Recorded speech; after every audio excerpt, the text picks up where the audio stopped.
If I can stop one heart from breaking, I shall not live in vain.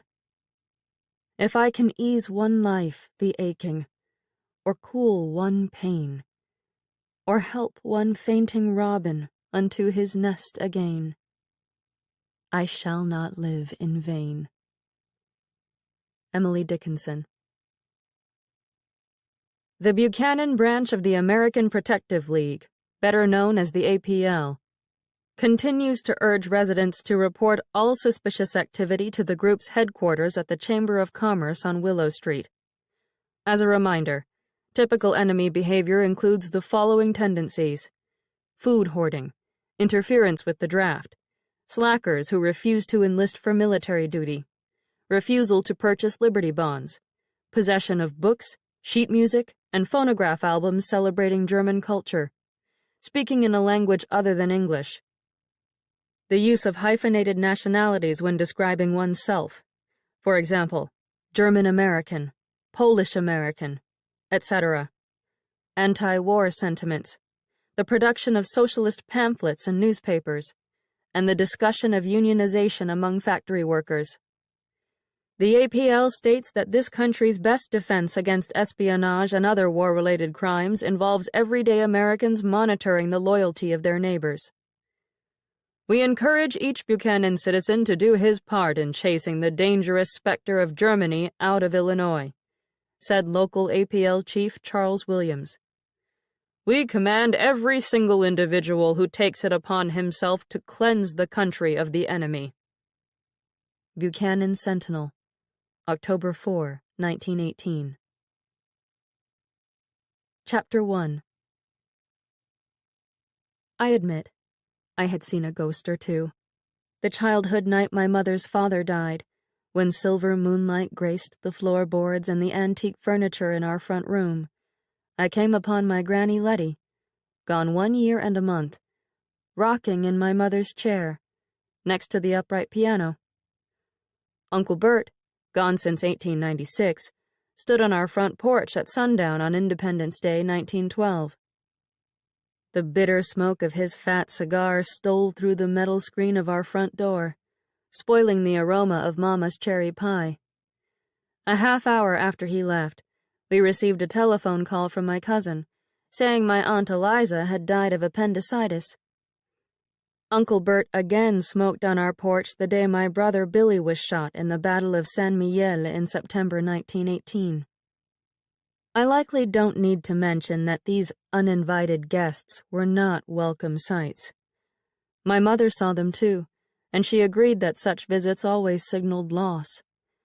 Their presence suggested that the wall dividing the living and the dead had opened a crack, and one day that crack might steal us away to the other side. Granny Letty paid another call to our house October 4, 1918. I saw her but a moment, standing in the yellow haze of twilight near the lace curtains of my bedroom, just an hour before my father and brother killed a man. Our front door blew open and whacked the wall. The dogs barked. Someone groaned in pain. Mama's bare soles hurried down the staircase.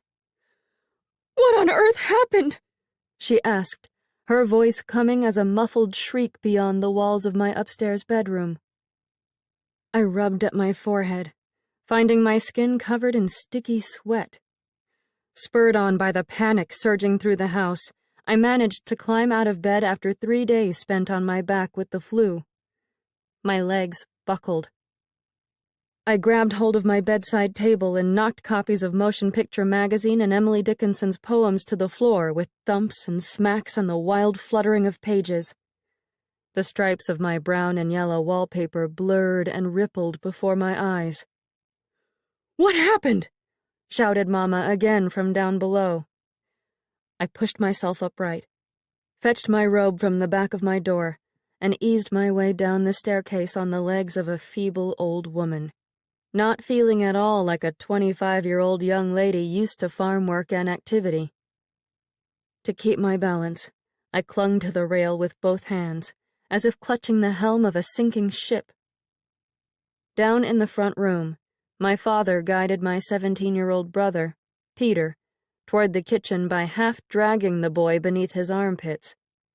Peter's right fist swelled and purpled and no longer looked like a human hand.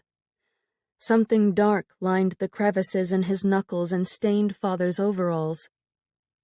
The two of them resembled each other with such chilling similarity at the moment. Wheat blonde hair, stocky Illinois builds, large blue eyes, dazed by booze and some unknown horror. The house reeked of whiskey because of them. Mama hounded the men into the kitchen. I clasped my temples to keep my head from swaying off my neck and rolling to the ground, which it seemed inclined to do, and followed after everyone. "What did you do?" Mama grabbed Peter by the wrist and pumped cold water from the sink over those ballooning fingers. Peter hollered with the same unholy racket he had made when he knocked out his 2 teeth jumping off a fence at the age of 5. Father, his face bright red, perspiration dripping off his nose, braced himself against the kitchen table. "The Krauts killed our Billy," he said in a voice that was slurred and gravelly. "And they dumped this damned flu into our country. I read it in the paper. They turned the germs loose in an American theater." "What did you do?" asked Mama again. "Whose blood is this?" Father lowered his head toward the table and swayed. "The damned Kraut went and died." I pulled my robe around my chest. Mama turned off the water and gaped at my father. "What are you talking about, Frank? What German went and died?" Peter leaned over the sink and vomited. Father just stood there at the table and rocked from the alcohol and the aftermath of whatever violence they had just wreaked upon some poor soul. "Those Krauts who own that furniture store. The last store in town owned by German immigrant bastards." Father cleared his throat with a grinding ruckus that reminded me of our old tractor sputtering its last breaths. "One of them got himself killed." Mama gasped. Before she could utter a word, Father added, "The police know. Everything will be fine. We don't want another Collinsville case, like that Prager lynching. No national attention." He said all of this with his face hanging down toward the uneven grain that ran in scraggly lines across the table's blonde wood. Mama paled. "Are you saying that you and Peter killed a man tonight?" "No." Father shook his head. "That wasn't a man. He was a German." I turned and staggered out of the room. I was done. Our oak staircase seemed to stretch 4 stories high above me, but I grabbed the handrail and forced myself to ascend the steps. My breathing labored, the muscles in my back and legs quivering and threatening to send me toppling back down to the ground floor. My parents' shouts and cries down below roused me out of the delusion that this was all just the hallucination of a fever dream. "Stop yelling at me, Alice," said Father from the kitchen, his voice volleying across the dark wood walls around me. "It was just a German, a goddamned German. You should be proud of your boy and me. You should be proud." I shook all over and panted for air. Upstairs, the stripes on my bedroom walls continued to wiggle and blur, but I somehow changed into a skirt and a blouse and packed 2 canvas bags full of clothing, toiletries, Emily Dickinson's poems, and Peter's old copy of J.M. Barrie's Peter and Wendy, which I read to him when he was no more than 10. I also grabbed Billy's letters from the war, including my favorite one, an optimistic note that included Billy's caricature of one of my piano students, prim little Ruby Rogers, putting Kaiser Wilhelm to sleep by boring him with the sonata. Kaiser Willie snoozed on our settee and rested his feet on one of the hounds, while Ruby plunked on the keys of our piano. I buttoned up my green wool coat and fitted my knit cloche over my hair, which I didn't even bother taking the time to pin up. With both suitcases and my purse in hand, I turned my back on the lace and ruffled bedroom that had housed me from infancy to womanhood, and I shut the door behind me. Mama sat at the bottom of the staircase and cried into a handkerchief monogrammed with a gold R for our surname, Rowan. She looked hunched and small and old in the black dress she wore to mourn Billy. Her neck straightened when I brushed past her with my bags. Her damp brown eyes peered up at me with almost childlike astonishment. "I need to go, Mama." I rested my luggage on the floor and wrapped my hand over her shoulder, which drooped from her stooped-over posture. "It'll likely take me a while to fully recover from this illness, but I can't stay here another minute." She nodded with her lips pursed and grabbed hold of my fingers, her hand as cold as winter. "You should have left years ago, Ivy. You're 25, for goodness sake. You wasted so much of your youth hiding away in this—" "Don't." I squeezed her shoulder. "Don't make me feel like an old maid again. You know quite well I stayed because of—" "I know." She nodded, her eyes moist and bloodshot. "Billy always called you Wendy, darling, because of how much you watched over him and Peter. Didn't he?" "That's what happens." I peeked over my shoulder, toward the sound of Father clanking the neck of a whiskey bottle against an empty glass in the kitchen. "When one lives with Captain Hook." "You should have gotten yourself married to Wyatt Pettyjohn after school." "I've always been too choosy. You know that." "Life's too short to be that choosy." "For some people it is. But for others—" I swallowed and turned away from her white-streaked hair and red-rimmed eyes. "Life's far too long to not be selective." She removed her hand from mine. I bent forward and kissed her cheek, tasting salt and the burn of her sorrow. "I'm not going far," I said, my voice low, my lips shaking. "Probably just to town for now." "I can't even remember the last time you went to town." "Helen dragged me out to a Douglas Fairbanks picture the afternoon before she left. Remember?" "That was way back in July." "I know." I stood up straight, my hand still upon her. "Come stay with me if you feel like leaving too. I know the farm is doing well right now, but all that prosperity isn't worth—" I glanced back toward the kitchen again. "This." "Yes." She wiped her eyes.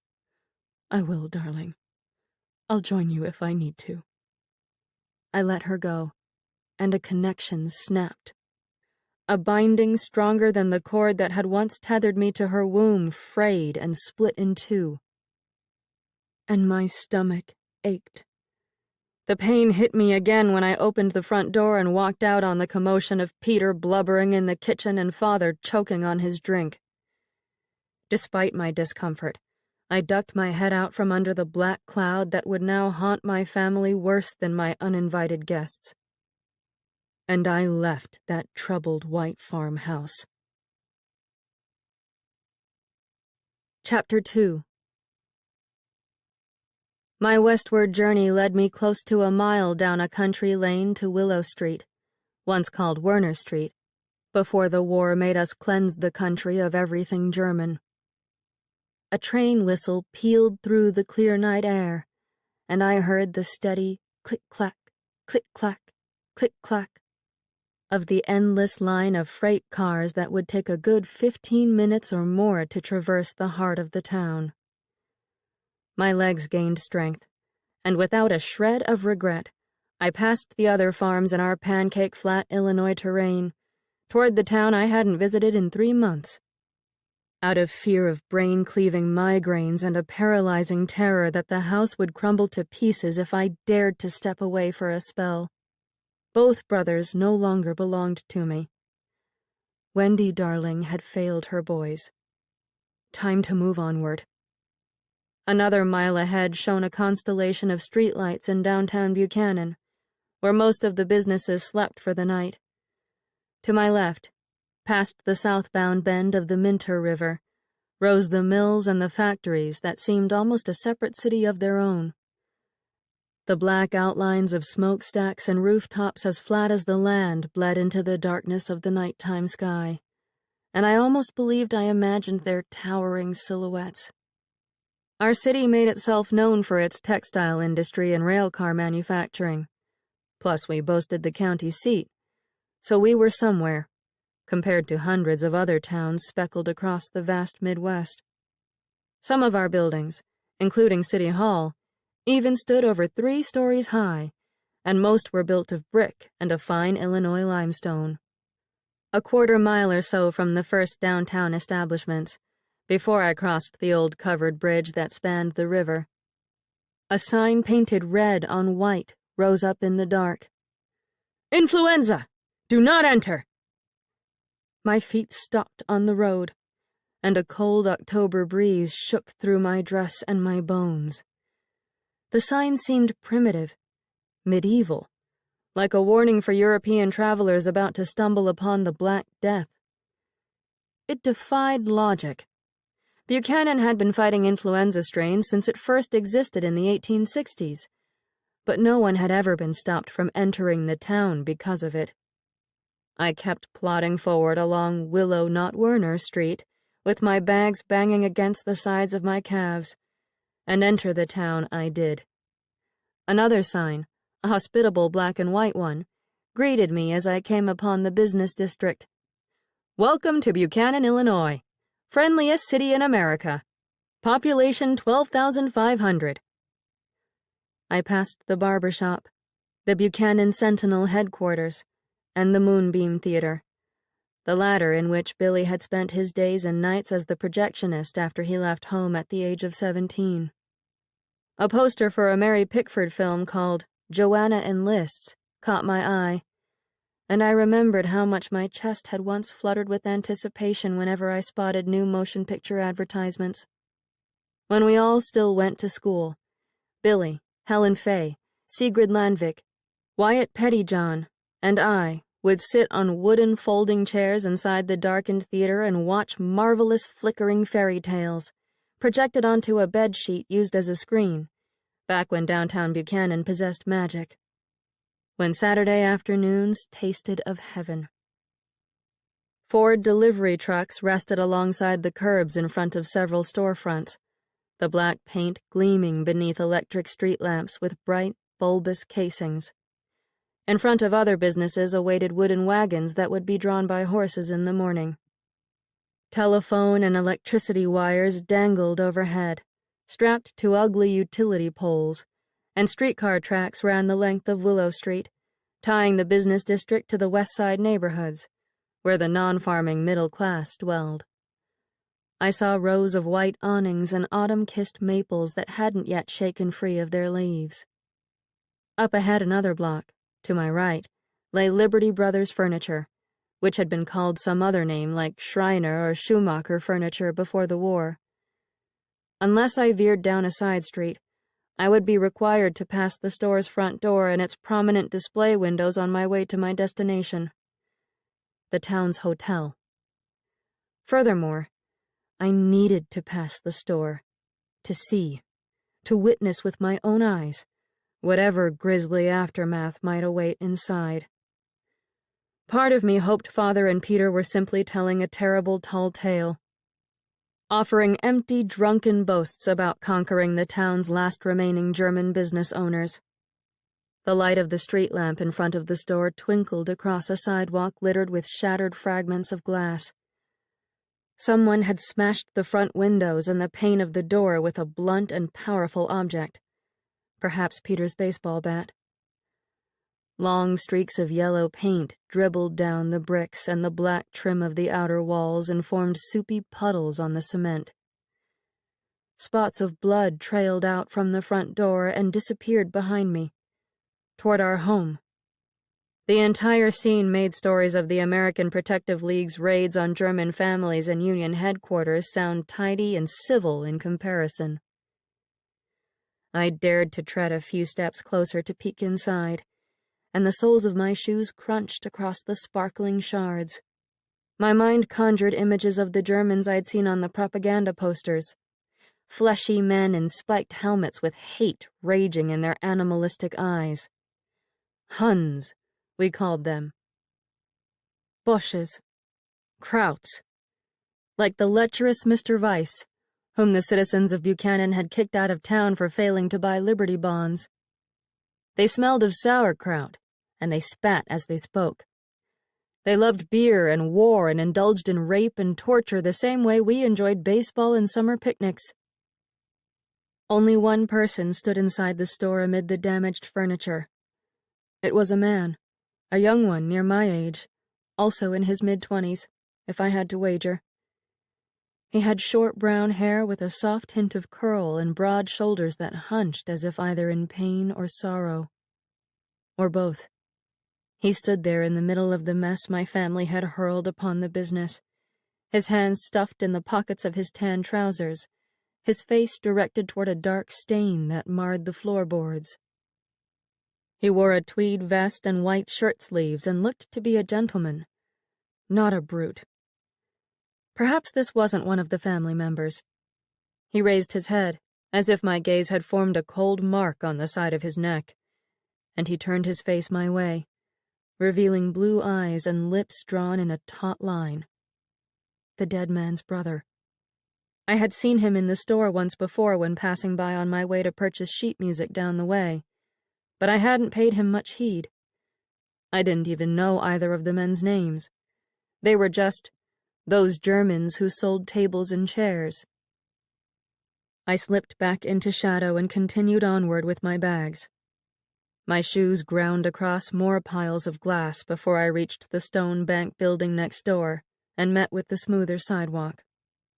I would wait to make amends the next day, when the hurt wasn't so fresh and the sun softened the viciousness of night. Like Werner Street itself, the Werner Street Hotel had boiled, bleached, and scrubbed its German name clean at the start of the war a year and a half earlier. Therefore, it was the Hotel America that I entered with my bags weighing down my arms and my family's sins burning a hole through the center of my stomach. In the far corner, next to the sheer curtains covering one of the lobby windows, stood an American flag with a wilted, wrinkled air, as if it had tired of everything expected of it. Wicker chairs sat in welcoming angles in front of an unlit fireplace that smelled of ash, and blurry photographs of Buchanan's dirt-covered streets from the late 1800s hung on burgundy walls. Potted ferns attempted to lend a resort-style ambience. Behind the front desk sat a fellow with red hair parted smack-dab down the middle of his skull. Mr. Green, if I remembered his name correctly from Buchanan's second most notorious adultery story, as told to me by my friend Helen Fay. He lounged in a chair with his big brown shoes propped upon the wooden countertop. His face hid behind the October issue of Blue Book, my brother's favorite fiction magazine because of the Edgar Rice Burroughs stories. His feet wiggled a little, and he seemed content, despite the rumors that his wife had left town with a handsome young anti-prohibitionist only 5 months earlier. "Good evening." I plunked my bags on the floorboards. "Do you have any rooms left tonight?" Mr. Green lowered the magazine to his lap and squinted at me through round wire spectacles.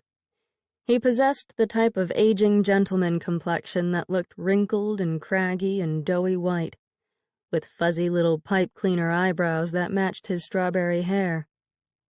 "It's a little late for a lady to be traveling at night, don't you think?"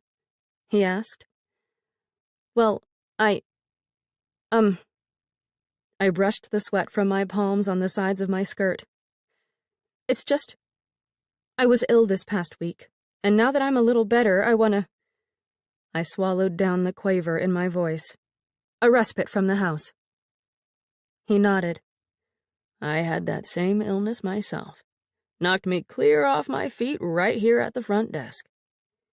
"Oh, I'm sorry to hear that." He waved away my concern. "Aw, no need to feel sorry for me. I'm still here. Unlike some." He swung his feet off the counter and dropped his soles to the floor with a dull thud.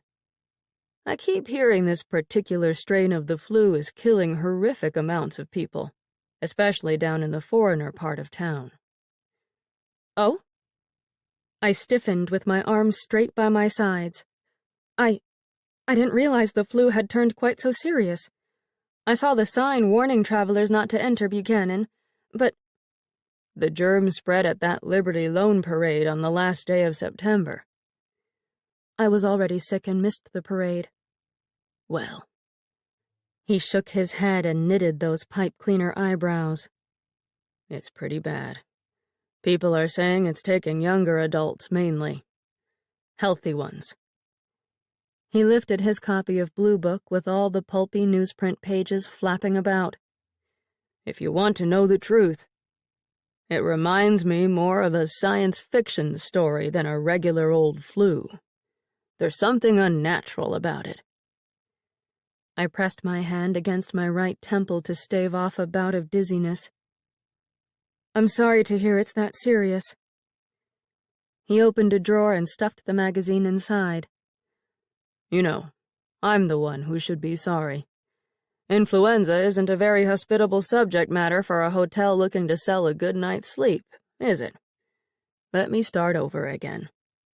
He folded his hands on the counter and sat up straight. We do have vacant rooms if you'd care to stay for the night. Yes, I would. Thank you. Should I... I stepped toward the hotel's open register, smelling old pipe smoke and perfumes embedded in the fibers of the pages. Should I fill out my name here? The fountain pen's not working. Mr. Green cupped his right hand around his mouth and lowered his voice. There's an APL fella who checked in a little while earlier. He gestured with his thumb toward a staircase upholstered in worn red velvet. I think he broke the pen on purpose when he was snooping around in the register. Probably trying to run me out of business. I glanced toward the stairs and dropped my voice to a whisper. How do you know he's in the American Protective League? He pretended to be from the gas company last month. Asked to inspect my pipes. I think he's spying on me. Why would he do that? Because he's got nothing better to do. I'm 100% American, though. Don't worry about that. He nodded toward the wilted flag in the corner. You won't find anything German here. Well, my own family would fall under the category of super patriots, so there's no need to worry about me either. Oof! A hot flame of pain flared between my eyes. I winced and rubbed the bridge of my nose and thought of the German brother standing amid blood and battered furniture at Liberty Brothers. I'm sorry. I'm still recovering from the illness. If you need to know my name, in spite of the broken pen, it's Ivy Rowan. Oh, Frank's daughter. The pain deepened, planting spiked heels in my sinuses, splintering my bones with a steel pickaxe. Yes, I'm his daughter. I went to school with him. I still see him at the saloon now and then. Yes, well. I swallowed. That's the only time you're likely to find him in town. The farm demands so much work these days. Our crops are helping to feed Europe. Mr. Green leaned forward on his elbows and peeked toward the staircase. Say that last part a little louder, he said in another whisper. Please. I said. I raised my voice. Our crops are helping to feed Europe. The government pays us well, but the pressure is high. He scowled and shook his head. But it's a good pressure, I added, allowing my words to echo across the burgundy walls for the APL informant to hear. We're happy to grow our wheat for the starving overseas. I sighed, exhausted, my shoulders slumping. I'm sorry, but I just really need that room. Sure. I'll get you settled. Mr. Green stood and turned toward a grid of keys that hung on tiny golden wall hooks. With the soft clink of metal tapping wood, he fetched a silver one that dangled under the number 22. I'll help you with your bags. He pivoted back around on his heel. I hope I haven't frightened you with all this talk of disease and death and... Another whisper. Spies before bedtime? No, it's all right. I forced a smile. I've already survived the illness, and I hope my mother is strong enough to continue to avoid it. Hopefully, this is just a short scare that will pass swiftly. Let's hope. They're not panicking in Chicago yet, which is always a good sign. Yes, that's true.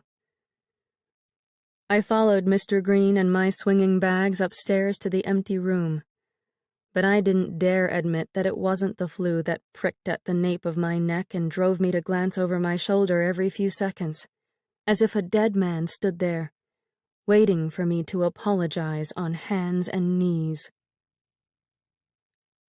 My hotel bed creaked and wheezed worse than my bones and my lungs had during my bout with the fevers. If I stayed perfectly still, the creaking stopped, but then an awful silence gripped the hotel. I feared that the APL man stood on the other side of my wall, listening through a water glass to hear if I'd confess in my sleep my repulsion toward the German's murder.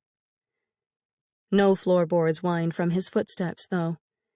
He didn't cough or belch or produce any other bodily sounds made by men when they think ladies aren't listening. For the past 25 years, I had fallen asleep to the clamor of father and mama bickering downstairs, and the snores that ceaselessly rumbled from the boys' room next door to mine. The dogs were always barking out in the yard, and feet pattered nonstop through the house. Breezes rattled through the cracks between the windows and doors. The chimney whistled. Our home possessed a heartbeat, a pulse, and a steady breath that perpetually assured me that I never wanted for company. The noises told me that everyone remained alive and well despite the anger simmering and bubbling like molten lava beneath the foundation. Nighttime silence, therefore, struck me as unnatural and wrong. I curled onto my side with a low groan of bed springs, and I hummed Down in the Valley to fill the room with some sort of sound. Eventually, my eyelids thickened and fluttered shut. I fought to block out visions of the shock of blood on Father's overalls, and over I imagined myself walking through the doors of that shattered and butchered German furniture store. I envisioned telling the murdered man's brother, "I'm sorry. It was my father and brother who killed him. I'm sorry. What can I do to help? How can you purge me of this guilt that's now wedged like a razor blade in my belly?" My stomach burned for hours, moaning and complaining and undulating with waves of shame-fueled pain. Roiling, clawing pain. Eventually, well past midnight, my brain succumbed to a restless version of sleep, and I dreamed of a fall morning 10 years earlier, when I was 15 and Billy 12. Peter, just 7, played somewhere off in the fields, chasing bugs or the dogs, his blonde hair blending in with the rustling stalks of corn. Billy and I worked in the stable, raking the stalls, stirring up the sweet scent of hay that epitomized the smell of our childhood. He and I were the same height by then, and we shared the same hair color, a blend of hues that people called everything from dark blonde to brown, and even red, depending on the light and the beholder. We were known for our golden brown eyes, freckled cheeks, and prominent cheekbones, supposedly inherited from an Iroquois great-grandmother whom no one ever talked about. People called us both handsome, but that word always made me feel like a boy. In my dream, as in real life, Father walked in on us just as Billy started flinging hay at me and chuckling with his rich belly laugh. I froze when I saw Father standing at the stable's entrance, half in shadow, half in sunlight. His thick arms, covered by the blue sleeves of his work shirt, hung by his sides, and he narrowed his eyes beneath his hat. His jaw tightened.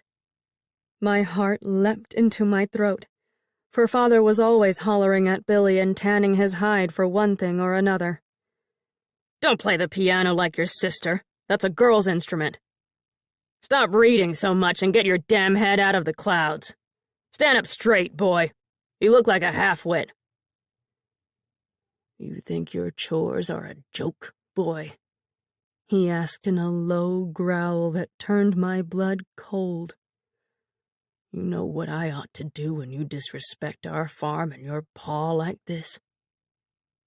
Billy stood there with the rake still poised in the air, frozen in the act of sending golden strands of hay flying off the rusted teeth. "I ought to whack you on the side of the head," said Father, "and knock out all those lazy, pompous thoughts of yours." Billy stood up straight, and with a boldness and defiance I'd never seen in him before, he tossed his rake into a pile of horse dung. "Is that why you're so stupid, Pops?" he asked, and my chest tightened. "Someone knocked out all of your intelligent thoughts by whacking you in the head?" Father grabbed a shovel and ran at my brother.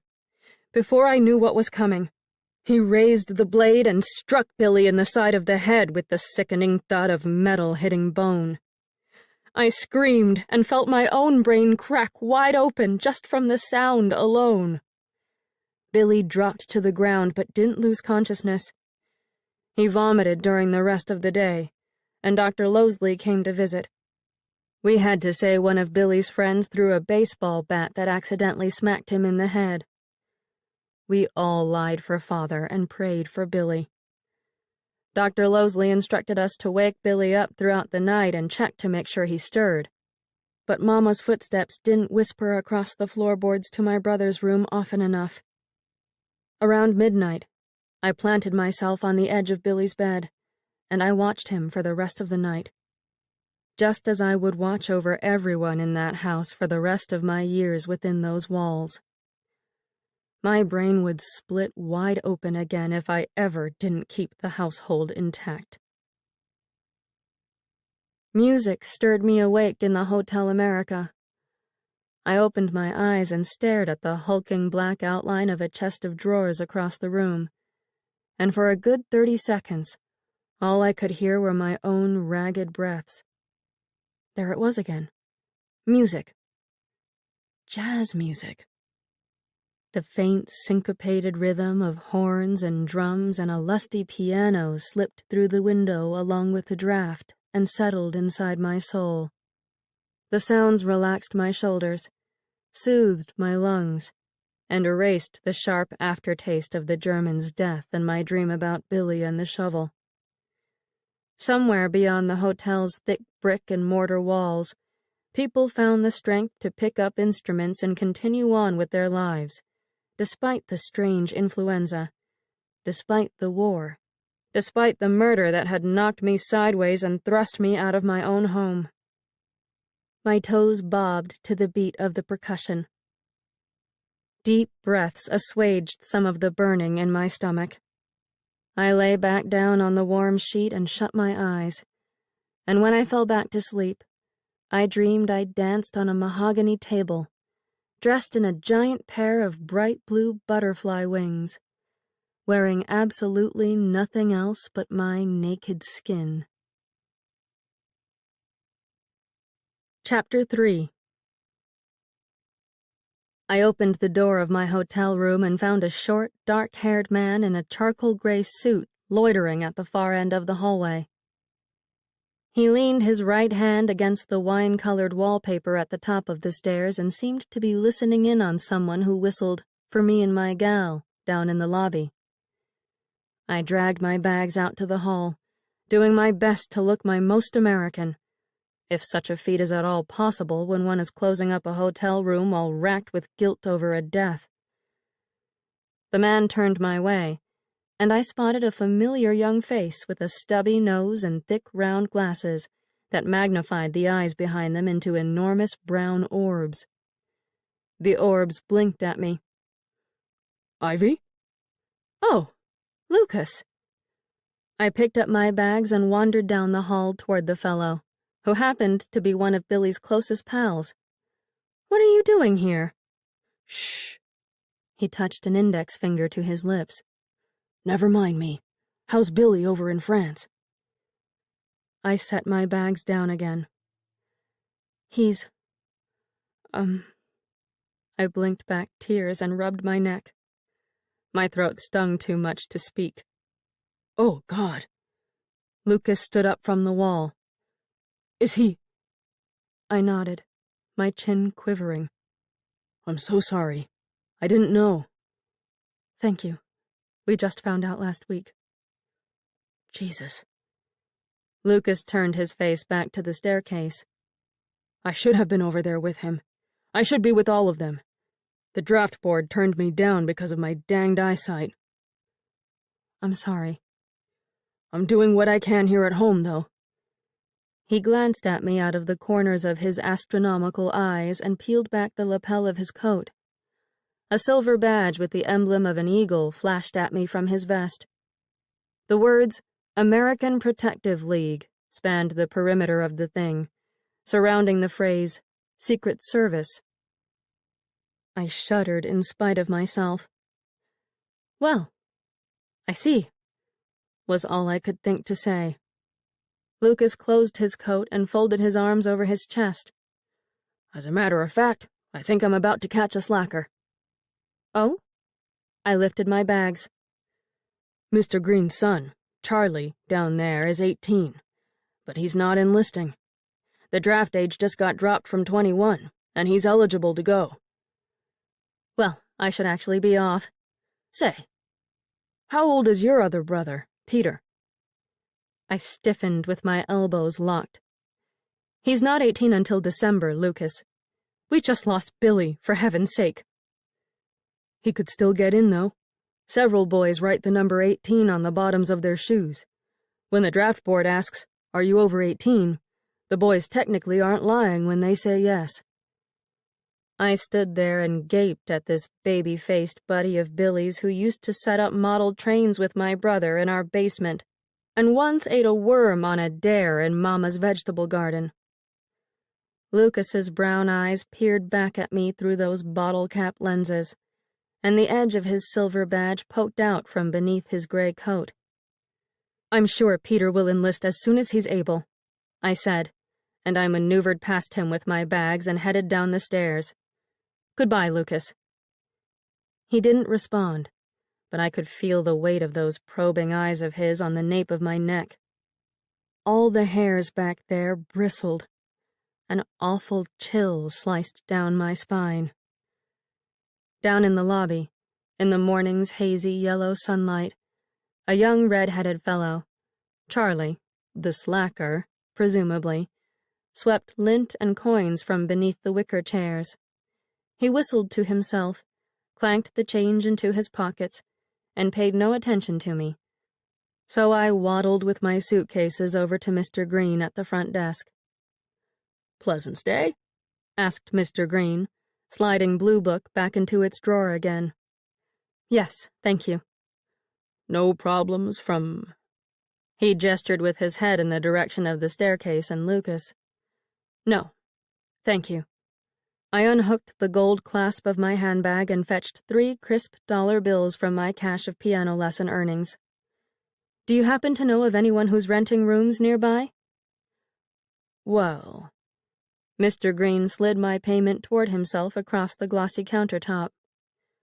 I'm sure any one of the women on Widow Street would be happy to take in a boarder. Did you say Widow Street?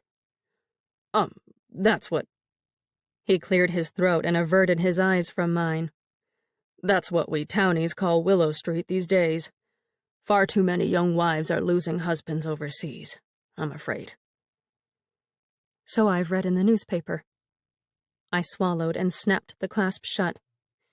Unfortunately, many of the widows, and their husbands, were my classmates. Yes, I suppose you might be that age. Men in their 20s are a dying breed, or so it seems. Well, he scratched behind his right ear. I reckon you should have no trouble finding a room with one of those nice young ladies, if you know them. I bit my lip. I haven't been very good about keeping in touch with everyone since school. I've been teaching piano lessons out at our farmhouse, you see, and... well... You know what I just remembered? Mr. Green leaned forward with a hush to his voice and focused his eyes back upon the staircase. I've seen a sign for a room in the window of the Dover house. Eddie Dover's house, you mean? That's the one. Mr. Green's cheeks flushed pink. He has that fine-looking widow, a Chicago girl. I remember seeing the young missus watering geraniums on the front porch when the weather was warmer. And you don't think she's found a boarder yet? He shrugged. I'm not sure. She lives. His voice dropped to an almost inaudible whisper. On the corner of Willow and Plum, a red mailbox sits out front. Go ask her. Is the APL worried about her? Is that why you're whispering again? I just don't want that fella following you around. Frank Rowan's an upstanding man, and I wouldn't want any harm coming to his daughter. Oh. I shrank back, and my elbows dropped off the countertop. Thank you. I appreciate your help. I picked up my bags and moved to leave, but before I reached the exit, Dale Cotton, one of Peter's classmates, a tall, beefy boy, threw open the front door and blew into the lobby, his brown hair tousled and shiny with perspiration. He wore a white work apron from his father's flower shop, and bits of soil sprinkled the floor below the hem, as if he sweated dirt. Jesus Christ! He bent forward and fought to catch his breath, his cheeks bright red. What's going on? Asked Charlie. What are you all worked up about? There's been a murder, a violent one, just down the goddamn street. I squeezed my hands around the handles of my bags. Charlie stopped sweeping. Where? That Bosch furniture store, said Dale. 2 vagrants came through town last night, demolished the place, beat a German to death with their bare hands. The redhead winced, and I lowered my eyes toward the faded gold spirals of the rug beneath my feet, which blurred and writhed like coiled snakes. You gotta come see. Dale lunged toward the door, the soles of his shoes slipping and squeaking. The place is surrounded by reporters, police, the APL, even the goddamned mayor. There's more excitement than when the train crashed into those Southsiders. Jesus Christ! Charlie let the broom fall to the floor with a splat, and both boys tore out of the building and down the street, as if the sight of blood carried more weight than gold. Without glancing back at Mr. Green to catch his reaction to the killing, or at the staircase to check for Lucas, I used my right shoulder to shove open the door and exited the Hotel America. Out in the glaring daylight, on both sides of the street, rows of American flags snapped in a breeze from beneath the white awnings in front of each store. Model Ts driven by regular middle-class folk puttered past me, motoring off in the direction of Liberty Brothers Furniture. 3 boys on bicycles rode by in streaks of brown overalls and caps, and I heard the word, "Murder," stream from their lips.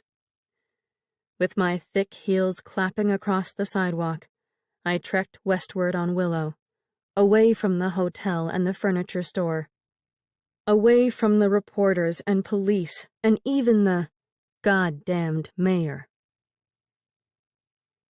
I had seen Eddie's widow, May Belmont Dover, the year before, at the 1917 4th of July picnic, one of the few Buchanan functions I'd attended since my high school graduation in 1911. Billy always did his best to lure me out to the town, tempting me to the Moonbeam Theater by buying me copies of Motion Picture Magazine, promising to introduce me to the parents of potential piano students if I attended Buchanan's Independence Day festivities. I remembered what May looked like. She could have waltzed straight out of a Hollywood motion picture, even in her plain cotton dress and floppy straw hat that hid her dark ringlets. Billy referred to her as Buchanan's vamp. Father and Peter couldn't keep their eyes off her and the V-shaped dip in her flimsy white bodice, as I recalled from the picnic. Eddie's jazzy new wife was a souvenir from his last big weekend in Chicago before enlisting. my friend Helen had said when she joined me at the picnic, twirling her finger around a red curl with a hint of jealousy, for she had once kissed Eddie at a dance. Eddie sat beside May on a blue gingham blanket and gazed at his wife as if she were a chocolate sundae topped with a voluptuous crimson cherry, as if he wanted to lick her all over until she melted in a flood of vanilla and red lipstick. The Dovers' tapioca-colored home rose up ahead, beyond 2 trees ablaze with autumn leaves. I spotted the red mailbox out by the street, as Mr. Green instructed, and noticed Eddie's family name painted on the side of the box in flowery white handwriting. A weather vane topped with a galloping silver horse pointed to the west, above an upstairs dormer window. I climbed the steps to the wide front porch and reminded myself, this is the start of your new life, Ivy. No more worrying, no headaches, just living. I knocked on the door, and I waited. Childish voices and laughter chirped from the backyard in the neighboring house to the right. The weather vane above me squeaked a little from a nudge of the breeze. I knocked a second time and then turned to leave, discouraged, when footsteps approached from the other side of the door. The latch clicked. The door opened. There she stood. Mrs. Eddie Dover. The vamp. She blinked her eyes like she'd just woken up from a long and luxurious nap, and her fingers lazily buttoned up her midnight black blouse, as if she'd just slipped out of bed and gotten herself dressed. Thick ringlets the color of velvety ink spilled down her shoulders to the famous May Belmont Dover breasts that Peter spoke of often, when he didn't think I could hear him. The buttonholes of her shirt strained to keep those mountainous curves inside. "Can I help you?" she asked in a drowsy voice. "Yes, hello. I readjusted my bags in my hands. "I'm looking to rent a room. Mr. Green at the Hotel America said you used to have a sign advertising space for a boarder." "He did?" She peeked out the door in the direction of Mr. Green and his business, even though the hotel stood 3 blocks away, beyond other houses and trees. "I haven't had that sign hanging up since summer." "Well, he brought up your name, and—" "Didn't I meet you once? You look familiar." "Yes, we met at last year's 4th of July picnic. I knew your husband in school." She rolled her eyes. Every girl in Buchanan knew Eddie in school. "I didn't know him well. You've probably never even heard of me. My name's Ivy."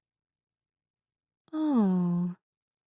She tilted her head and nodded with little dips of her delicate chin. "Oh, yes.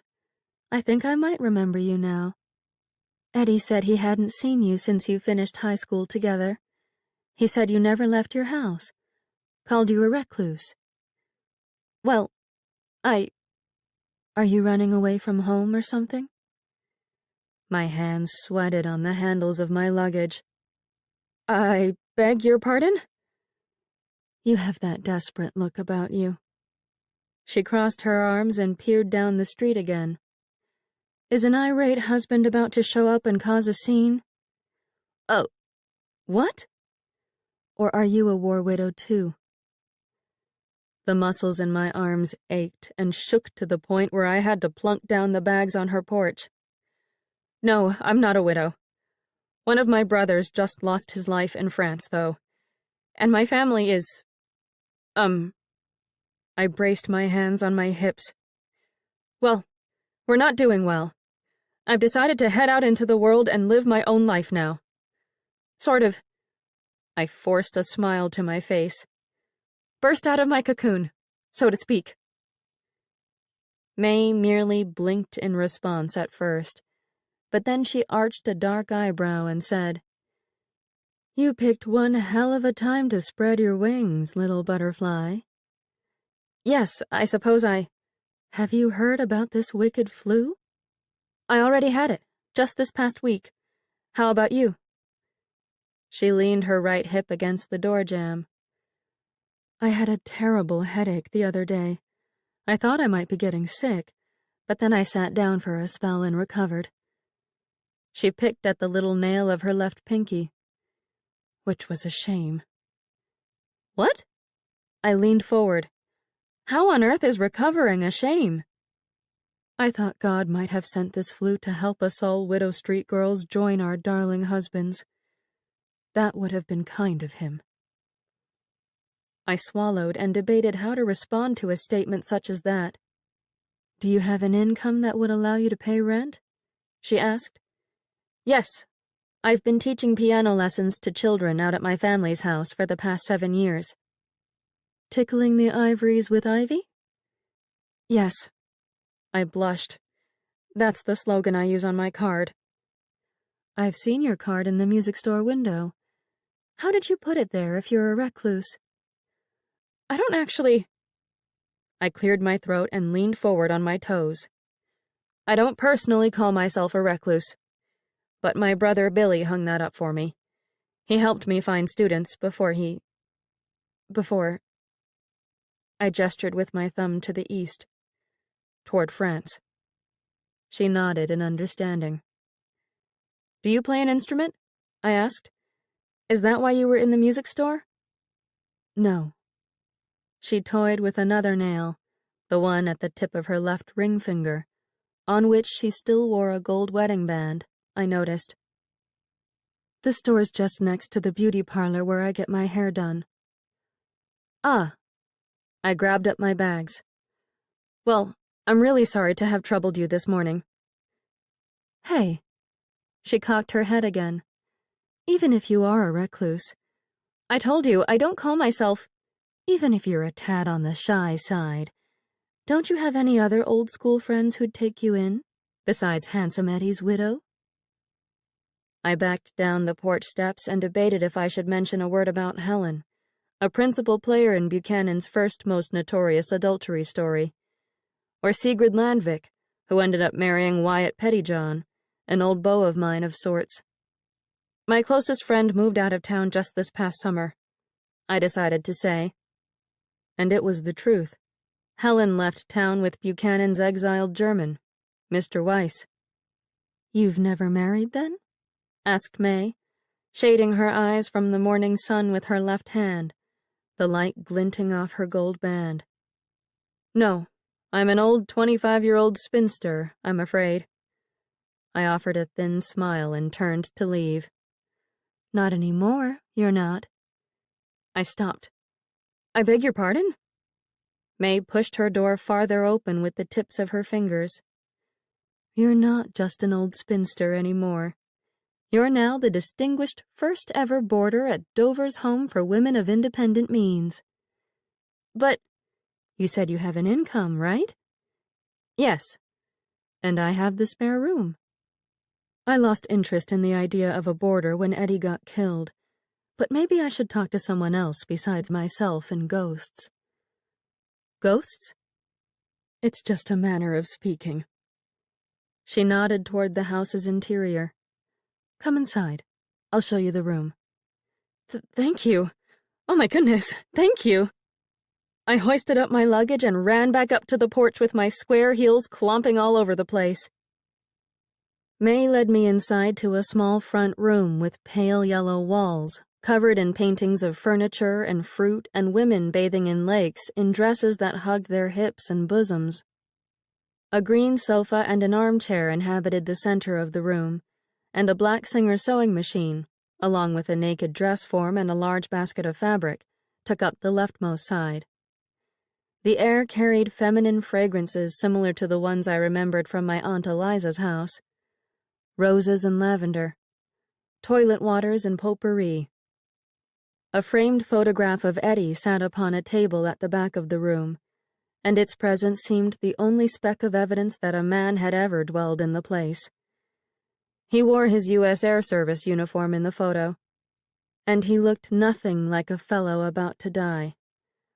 My eyes lingered too long on his fair hair and broad shoulders. Who is the artist of all these watercolors? I asked, turning my attention to one of the bathing ladies. I am. You paint? Mm-hmm. May nodded and straightened the image closest to her. They're beautiful. I leaned closer to better observe the details of the rippling reflection of the woman on the water. I used to wish I could draw well, but music's always been my calling. My escape, along with poetry. You should write songs then, like George M. Cohan. I laughed. Maybe. So, this is the main room. She held out her arms and swiveled toward a doorway in the back left corner. And that's the kitchen back there. Nothing too fancy, but it has everything you'll need. The room over there belongs to Eddie and me. She spun on her heel toward a door to my right and didn't correct herself for speaking of Eddie in the present tense. And up here, she headed over to a staircase that started next to the bedroom door, is one big attic room, which can be yours, if the place suits you all right. I followed her up a turned staircase with a small landing in the middle, and I noticed the steps made mere whispers of sound compared to the squeaks and hollers of our rickety stairs back home. The silence made me worry the Dover's house, like the Hotel America, might sit too still for proper sleep. Upstairs, we reached an open room with a bed smothered in white ruffles and a ceiling pitched like the roof. Everything that couldn't fit into the rest of the house. Crates, rugs, lamps, a toaster, 2 copper washboards, a chest of drawers, a doll's crib, Eddie's Buchanan High School football uniform, appeared to have found a home on the attic floor. So, May placed her hands on her hips. What do you think? It's nice. I rested my bags in an empty square of flooring next to the bed. Plenty of room. Good amount of sunshine. I'll bring up my spare key after I head back downstairs. She traced a finger through dust on an old credenza parked near the top of the stairs. It has been lonely here, I do admit. I should have probably left that room for rent sign up longer. I'm sure you've still been adjusting. I eyed Eddie's football jersey. To life. She nodded with her lips pursed, and her eyes, which also strayed to Eddie's clothing, moistened.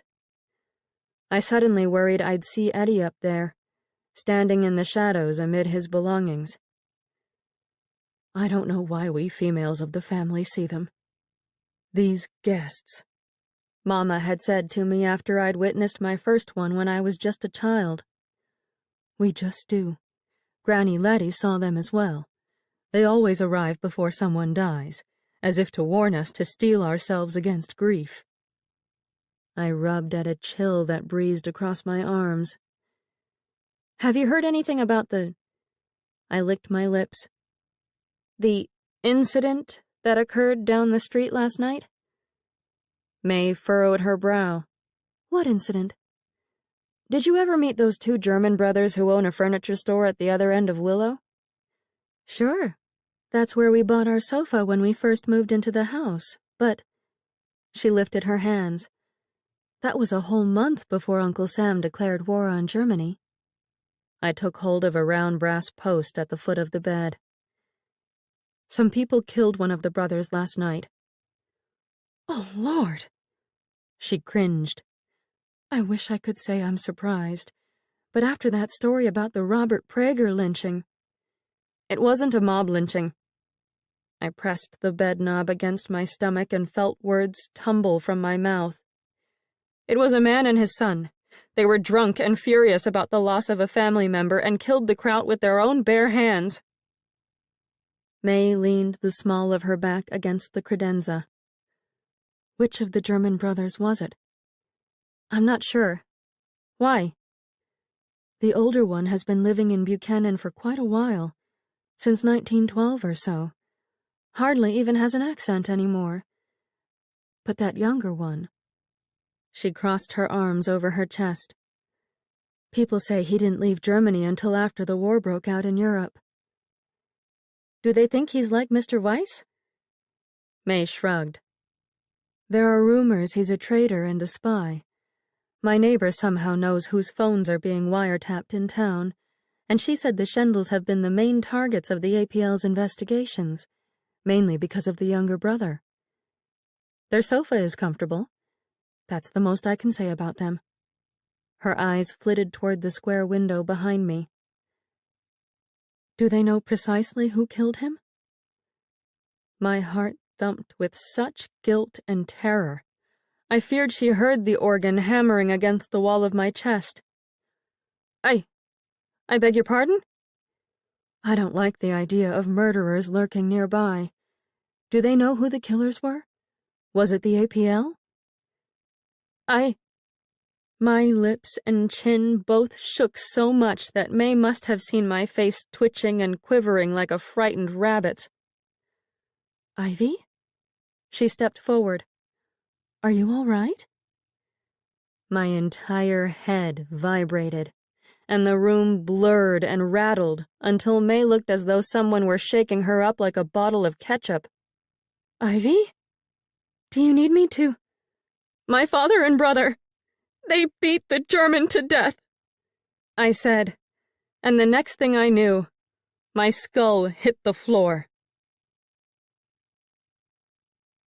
Chapter 4. Even though the words of German writers should have been banned from my brain, I remembered that Goethe once said of honesty, "Truth is a torch, but a terrific one. Therefore we all try to reach it with closed eyes, lest we should be scorched." Oh boy, was he right. Spitting out the truth about my family in front of May Dover, pushing out all that ugliness in one blunt go with my eyes open wide, burned, blinded, stunned, and crippled me for the better part of the day. May revived me with smelling salts and dragged me onto the foamy sea of white ruffles on the attic's bed, which clogged my nose with tickling dust. She even went so far as to remove my shoes and prop my feet up on a satin pillow. Despite such fineries, I remained a mute and useless slug of a tenant, unable to sit up and apologize for the crime I'd just confessed. "Feeling better?" she asked at dusk, when sunlight stopped boring a fiery hole into my brain and shadows yawned across the attic floor. The homey aroma of vegetable soup, a scent that reminded me of my mother, entered the room along with May's footsteps, and I opened my eyes to the sight of her carrying a tray with a spoon, a glass of water, and a steaming bowl of a dark broth. She bent her legs into a slow and graceful lunge and set the small supper on a leather traveling trunk beside the bed. A gold key shimmered beside the tray. I shifted onto my side, toward her and the soup. "Didn't you hear what I said before I collapsed on your floor?" May perched herself on the edge of the bed and smoothed out her dark skirt. "Yes, I heard." "About my father and brother?" "Yes. You said they were the ones who killed the German." She looked me in the eye with an expression I couldn't decipher. I swallowed. "Do you want me to gather my bags and leave?" "I've already unpacked your bags into that chest of drawers." "You have?" She nodded. "My own father served a prison term for assaulting and robbing our landlady back when I was a young child. I haven't seen him since I was 7 years old." "Oh, good heavens." I sank back against the ruffles. "I'm sorry." "I'm not telling you that information for you to feel sorry for me. I'm simply saying that if I had to go around taking blame for his sins, I would have killed myself long ago." She sat up straight and folded her slender hands in her lap. "You are not your father and brother, Ivy. If you didn't take part in that murder, you're not guilty of their crime." "I know." I nodded. I've been trying to tell myself the same thing, but the guilt's still there. It's stuck. I pushed my fist against my middle, deep in my stomach. Well, there's no need for it to be there. The police are concealing what happened, though. They're telling the town that 2 vagrants came through Buchanan and killed the German. They're worried that this part of Illinois will turn into another Collinsville. Unfortunately. May heaved a loud sigh. I think many people would be proud to have Buchanan called another Collinsville, If you want to know the truth, my mother is Italian, and my father was born in Dublin, but I've never dared admit that I'm not 100% American to anyone in this town besides Eddie. I squeezed my eyes shut and breathed through a cramp that resembled a knife blade scraping away at my gut. "Hey," said May with a nudge. "You're not going to faint again, are you? I'm not running off to the police to tell them what you said. You don't have to worry about me. I need to talk to the slain German's brother." "And say what?" "Apologize. Help clean up his store. Make him feel better." I rolled onto my back and stared up at the sharp peak of the ceiling above. Little bits of gray and feathery spiderwebs dangled overhead. Even if the surviving brother is the suspected traitor and spy, he's likely hurting just as much as I did the day I learned about our Billy's death. He's probably turning tail and sailing back to Germany. Maybe, but if not... I curled forward and lifted my upper back off the sheets, panting through another flare-up of pain. I have to set things right, especially if this flu is taking lives. He could be next. I've got to help him. Something tells me I absolutely must go to his store. I pulled my wool coat tight around my middle and wandered past the darkened windows of Weiss's Bakery, 1 block west and across the street from Liberty Brothers Furniture. Dried yellow paint stuck to the bakery windows, undoubtedly left over from the July raid on the store. I glanced inside the storefront and saw the cream-colored walls and the empty glass display counters where Helen, Sigrid, and I would sometimes treat ourselves to after-school cookies. We picked out our future wedding cakes and breathed in the scents of frosting and cinnamon until our heads went dizzy from the sweetness. We had no idea that Helen would one day involve herself with the green-eyed man with the thick accent who worked with his American wife behind the counter, or that Buchanan residents would eventually want to murder people like him.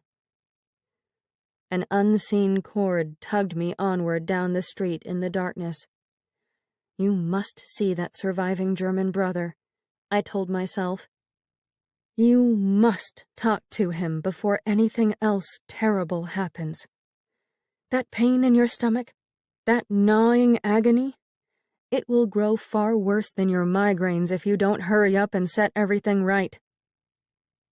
I crossed Willow Street in the dark and traveled another block east before meeting up with the closed sign posted on the front door of the furniture store.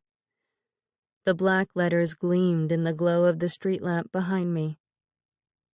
The paint my father and brother had splattered across the red bricks had dried into dirty yellow veins that branched down the wall to the ground. Someone had taken the time to sweep away the broken glass from the sidewalk, and they had nailed sturdy planks over the damage to the door and the windows. Yet the paint lingered. Ugly scars running across the store's protective skin. Electric lights shone inside the business.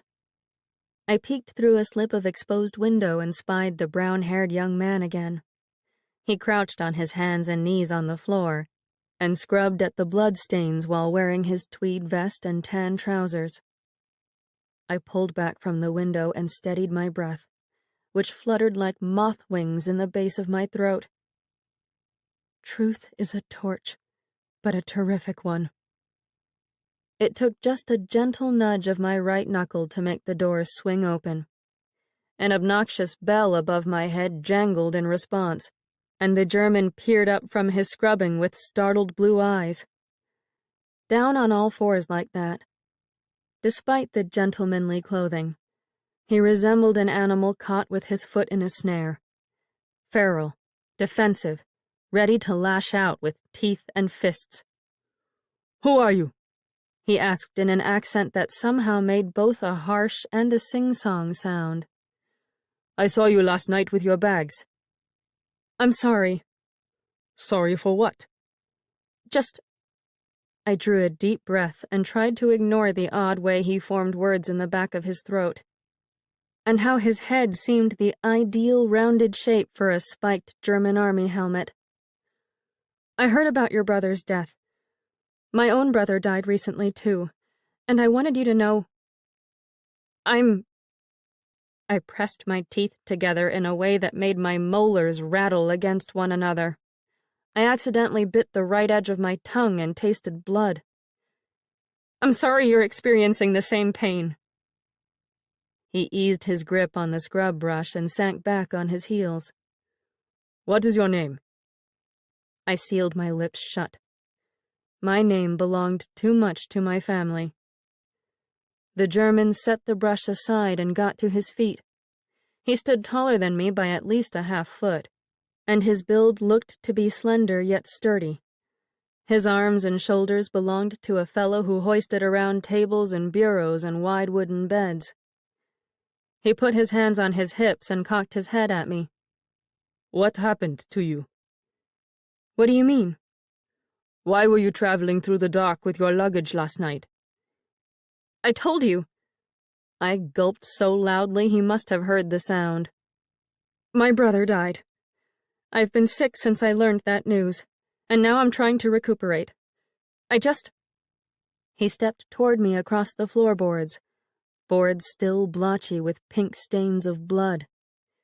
I backed away. Don't! Ach, sie hat Angst vor Deutschen. My back banged against the door, and my shoulder blades smarted. What did you just say? He came to a stop no more than 4 feet away. I said, she is afraid of Germans.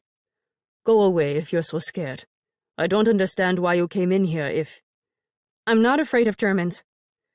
Then why are you shaking like I'm pointing a Kaiser-issued rifle at your head, Fräulein?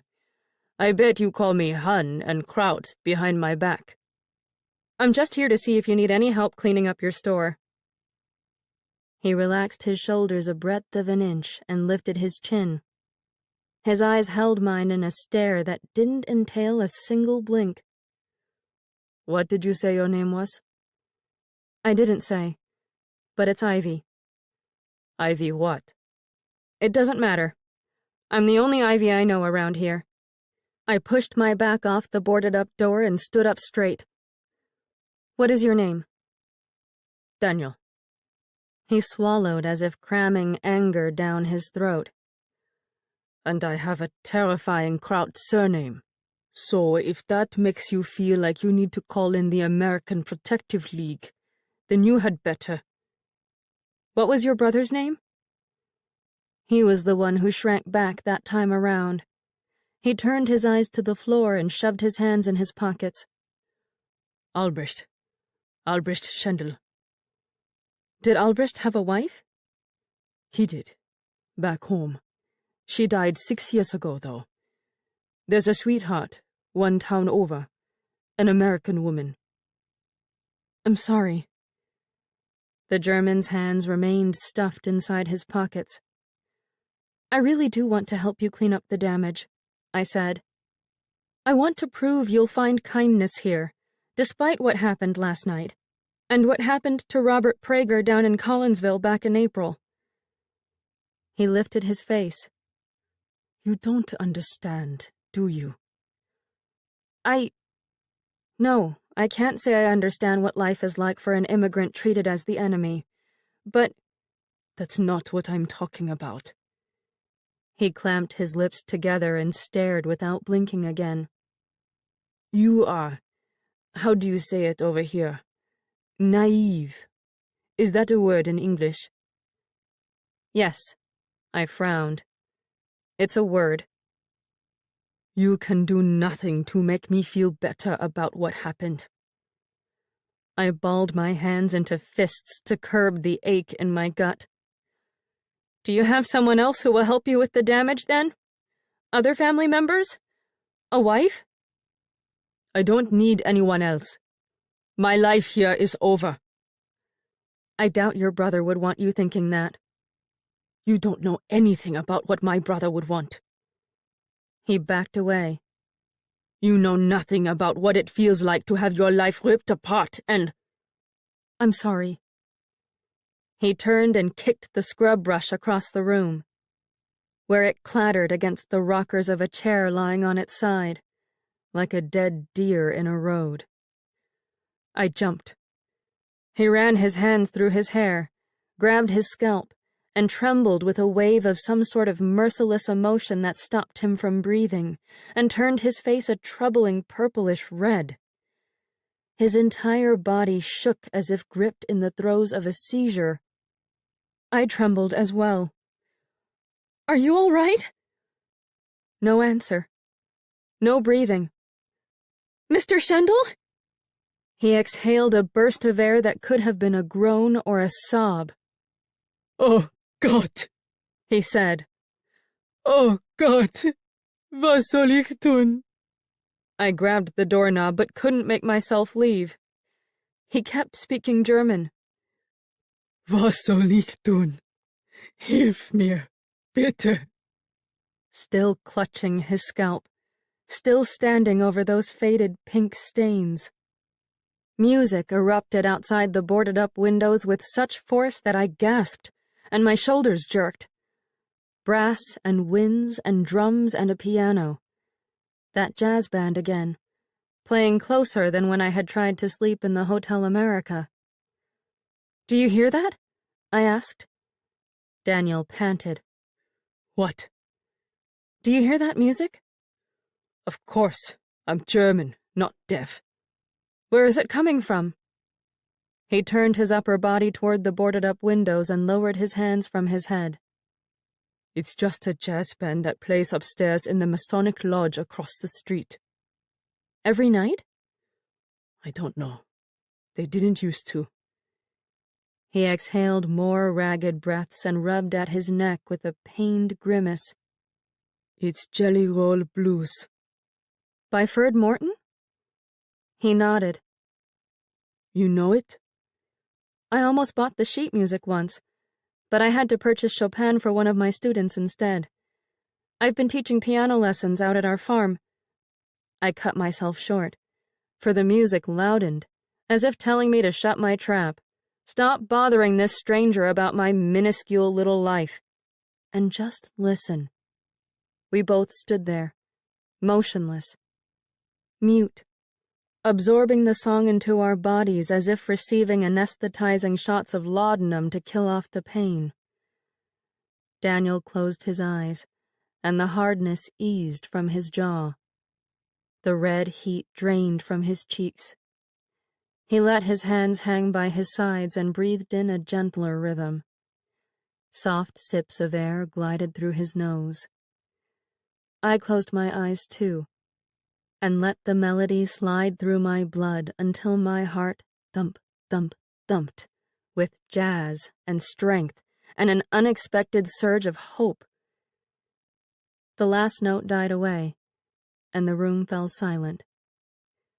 I raised my eyelids and found Daniel watching me over his shoulder. "You can start on the bloodstains, if that's what you truly want." He walked over to the bristly wooden brush he had kicked across the floor and picked it up. I shook off the music's spell, literally wiggling my arms and hands to bring my brain back into focus, and ventured over to him on legs gone wobbly and rubbery. My fingers managed to pluck the cleaning tool out of his hand without actually touching his skin. "I'll have the stains gone before the night's over," I said. "My father cut himself all the time when he was working on our farm, and I learned how to clean up the mess." "Well, bully for his clumsiness, then." Daniel wandered away before I could check his eyes for any sign of his knowing the identity of that clumsy father of mine. I scoured the dark floorboards with a solution of vinegar and water that made my nostrils sting until I thought they'd bleed. Across the room, Daniel fitted a new wooden backing onto a lacquered maple cabinet that Peter and Father must have knocked over during their attack. My mind did a terrible thing. It strained to envision how my family members actually managed to destroy both the furniture and Albrecht in the very room in which I knelt. My nostrils burned all the more, and my stomach knotted and groaned, but I couldn't stop seeing them in there, beating a man to death, violating his property, spilling the blood that sullied the wood below my knees. At one point, Daniel dropped the new piece of wood and swore under his breath in German, or at least the words he spat out sounded like swearing. I kept my face directed toward the fading pink splotches and scrubbed and scrubbed and scrubbed and scrubbed. My father and brother murdered your brother. I wanted to confess from across the store as the bristles ground against the floor. The words perched on my lips and buzzed around the edges of my mouth, but the poisonous admission refused to leave my body. I'm sorry. They were drunk.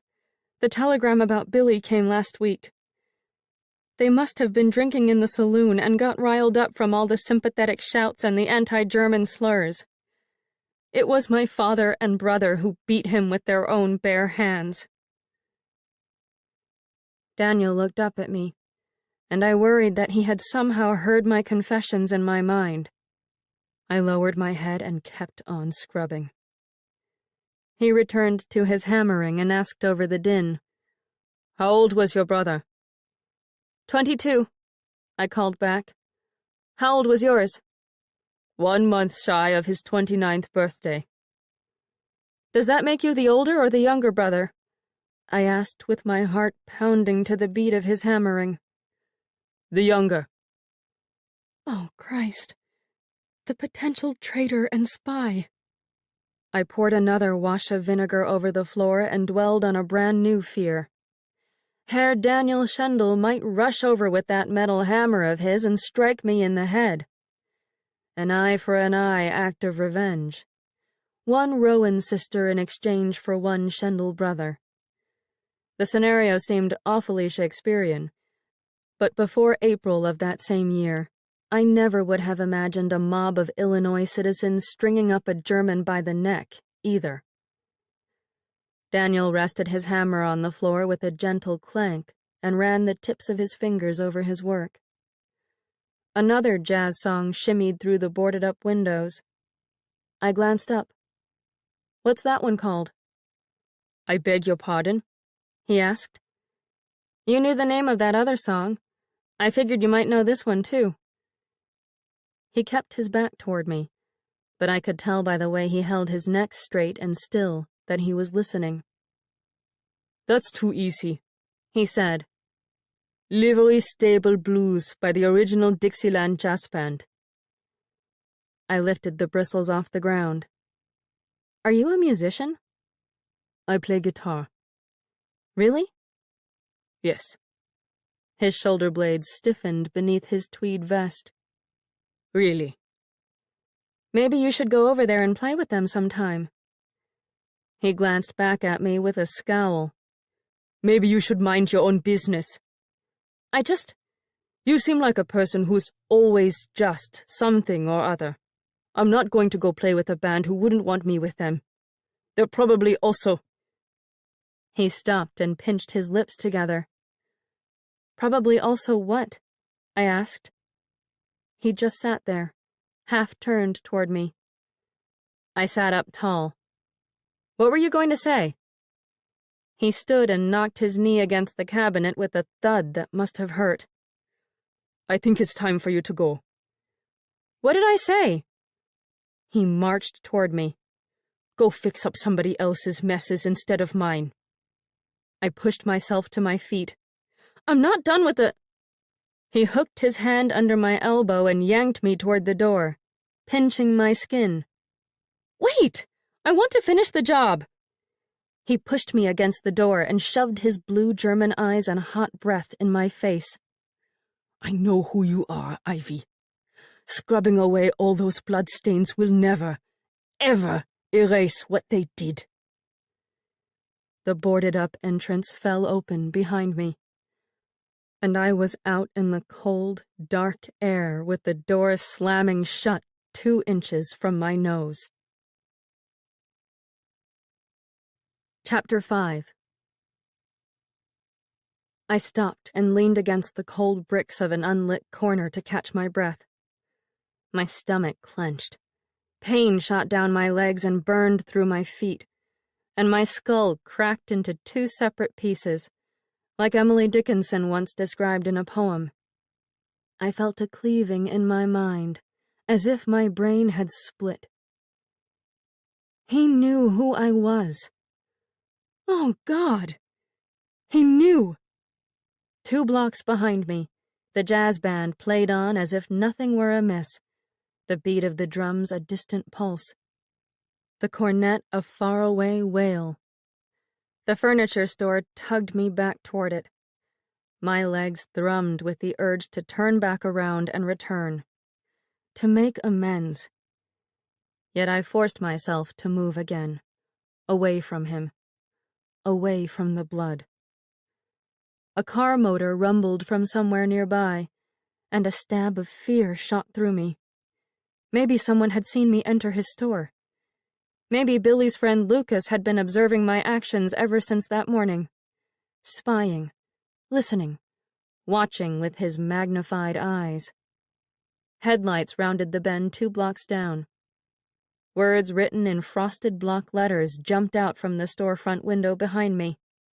Buchanan Chamber of Commerce. Oh no! Damn! I muttered aloud. I had just helped out the prime target of the local American Protective League's scrutiny, and there I stood, next to their headquarters. I dashed around the corner, pressed my back against a wall in the shadows, and prayed the driver would continue heading eastward on Willow. The car growled closer. I could feel the engine humming across the bottoms of my feet. I smelled gasoline and oil and hoped the driver hadn't seen me. Perhaps he was simply a regular person traveling home for regular reasons. The engine popped to a stop around the bend, and I heard someone pull the automobile's clutch lever all the way back to set the rear parking brake. I sucked in my breath and held the air in my lungs, willing my body and my clothing to blend into the wall. Doors opened and shut. Male laughter bulldozed over the cornet and the piano down the way. I calculated how quickly and quietly I could run down to the next corner and disappear into the blackness of night. Before I could even think to move, however, one of the men from the automobile uttered the name Shendel. I froze. "What do you think we should do about the brother?" asked a fellow with the rasp of a smoker, all rocks and sandpaper. "He's not going to be around much longer," said a man with a voice so smooth I bet he grinned every time he talked, no matter how viperous the words coming out of his mouth. "He's going to need a loan if he wants to repair that store, and we've already made sure none of the banks lend the Boche any money at this point. Where the hell is Harry? He's late." "Do we even know who killed the other brother yet?" asked a third voice, a jumpy one. "We have a good idea," said Mr. Smooth. "It had nothing to do with any of our volunteers, so make sure no one goes around taking credit for it. The mayor isn't happy. He doesn't want the word vigilante showing up in the paper." "Let's just go ahead and ship the surviving brother to Fort Oglethorpe," said Mr. Smoker from down in the rockiest depths of his throat. "Be done with it." "Damn that Harry for always running late." Mr. Smooth must have pulled out a set of keys just then, for I heard them jangle. "I want to do this fucking walk through town before the night gets any colder. My family jewels are already starting to freeze." The other 2 fellows chuckled, but their coughs and laughter and terrible language disappeared inside the building before I could hear anything more about shipping Daniel to wherever they wanted to send him. My legs longed to run back to the furniture store again. Should I warn him? I wondered. Should I park myself in front of his door and protect him through the night? I wavered. I tapped my fingers against the chalky bricks of the wall beside me and envisioned myself standing guard in front of Daniel's store, with my arms crossed over my chest and no weapons to speak of. Ridiculous. Resigning myself to my uselessness, knowing Daniel didn't even want to see me again, I slipped down the side street in an attempt to slink back to May's house on less visible roads. The back of my neck prickled when I rounded the corner down the way, and I feared that if I turned my head, I'd find the shine of Lucas's spectacles in the lamplight, or the face of the deceased Albrecht Schendel. 2 blocks later, around the corner from Halloran's Dry Goods, a new disturbance erupted across town. The sputtering coughs of an automobile engine fighting to spark to life. I recognized the desperate sound from my early days of learning how to turn the starter crank on the family's Model T truck. Oh, God. I puffed a sigh. What now? I picked up my pace, and when the choking ruckus grew louder and shrieks of distress joined in with the struggle, I tore around the bend to Lincoln Street, forgetting my own worries. Another block south, an olive green truck sat on the railroad tracks. An ambulance. Stalled. A Red Cross emblem marked the wooden enclosure on the back. Patients likely lay inside. Flu patients. Children, maybe. A train whistled down the way. Oh, God! I ran toward the vehicle with my feet clapping across the asphalt. Do you need help? Oh, God!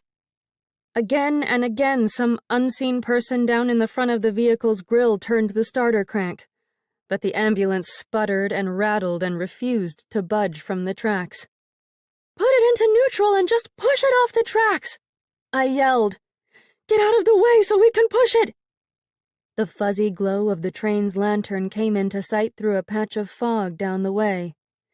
Another whistle keened through the night, this time closer, and with an urgency that pierced my heart and quickened my feet. The ambulance stayed stock still, and the person in front of the truck kept cranking and fighting that poor, grinding engine. Move! With the strength of a quarterback, I knocked aside the person at the crank, a blonde woman in gray, until she lay in the road, safely away from both the ambulance and the tracks. I shoved the crank into place, gave it a firm upward twist, and jumped into the driver's seat with the engine rumbling awake.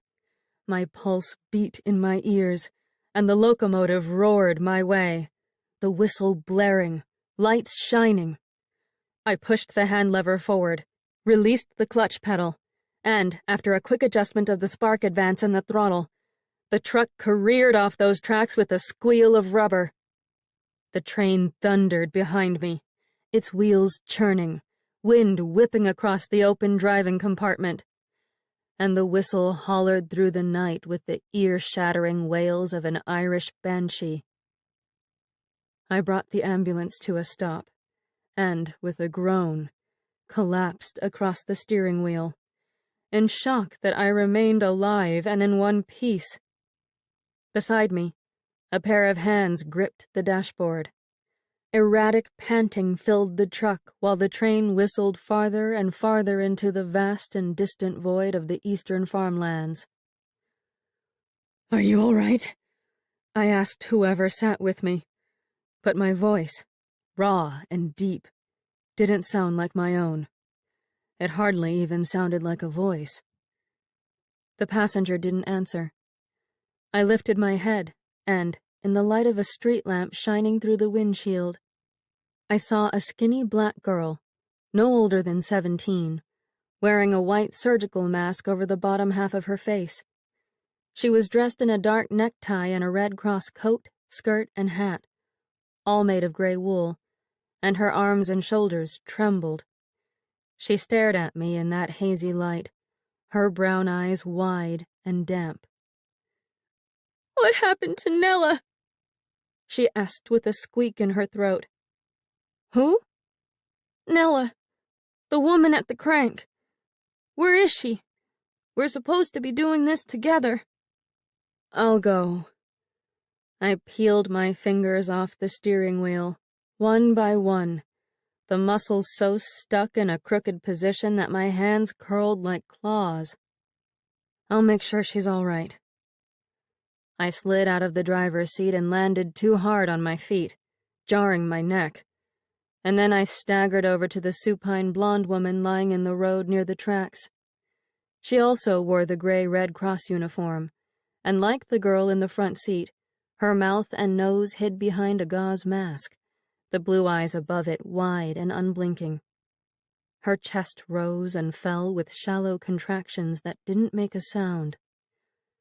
I bent down beside her, my knees digging into the sharp gravel below my skirt, and I touched the wool-covered arm above her right elbow. "Are you all right? Can you hear me?" "They said—" She still didn't blink, and her voice emerged from her larynx as a breathy murmur. "They said we could help the Southside families at night." Her accent, what I could hear of it, sounded Polish, maybe Russian or Czech. "But we had to drive ourselves. I do not know how to drive. She does not know how to drive." "Neither of you?" I furrowed my brow. "You mean to say that the Red Cross sent 2 non-drivers out to helm these vehicles at night? Don't they know how dangerous these railroad tracks are? And how badly a person can break her arm if she doesn't know how to turn the crank?"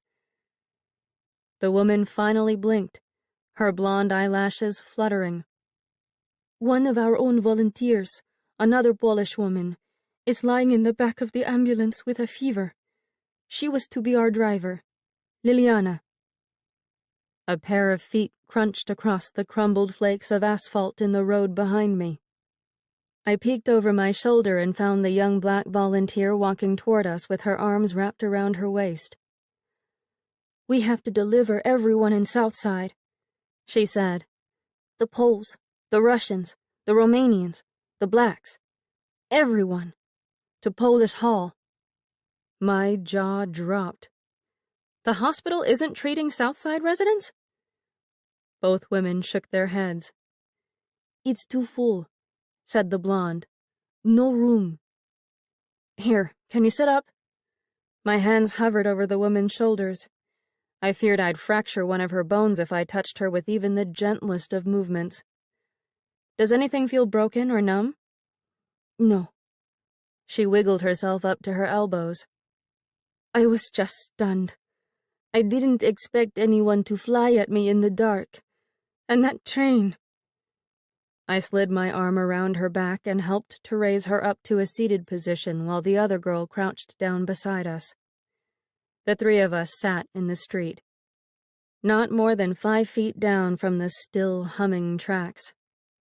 If the APL brought their nighttime walking patrol to that part of town and spotted us huddled together on the ground like that, so close to an ambulance, I wondered if they'd even bother to ask if we needed help.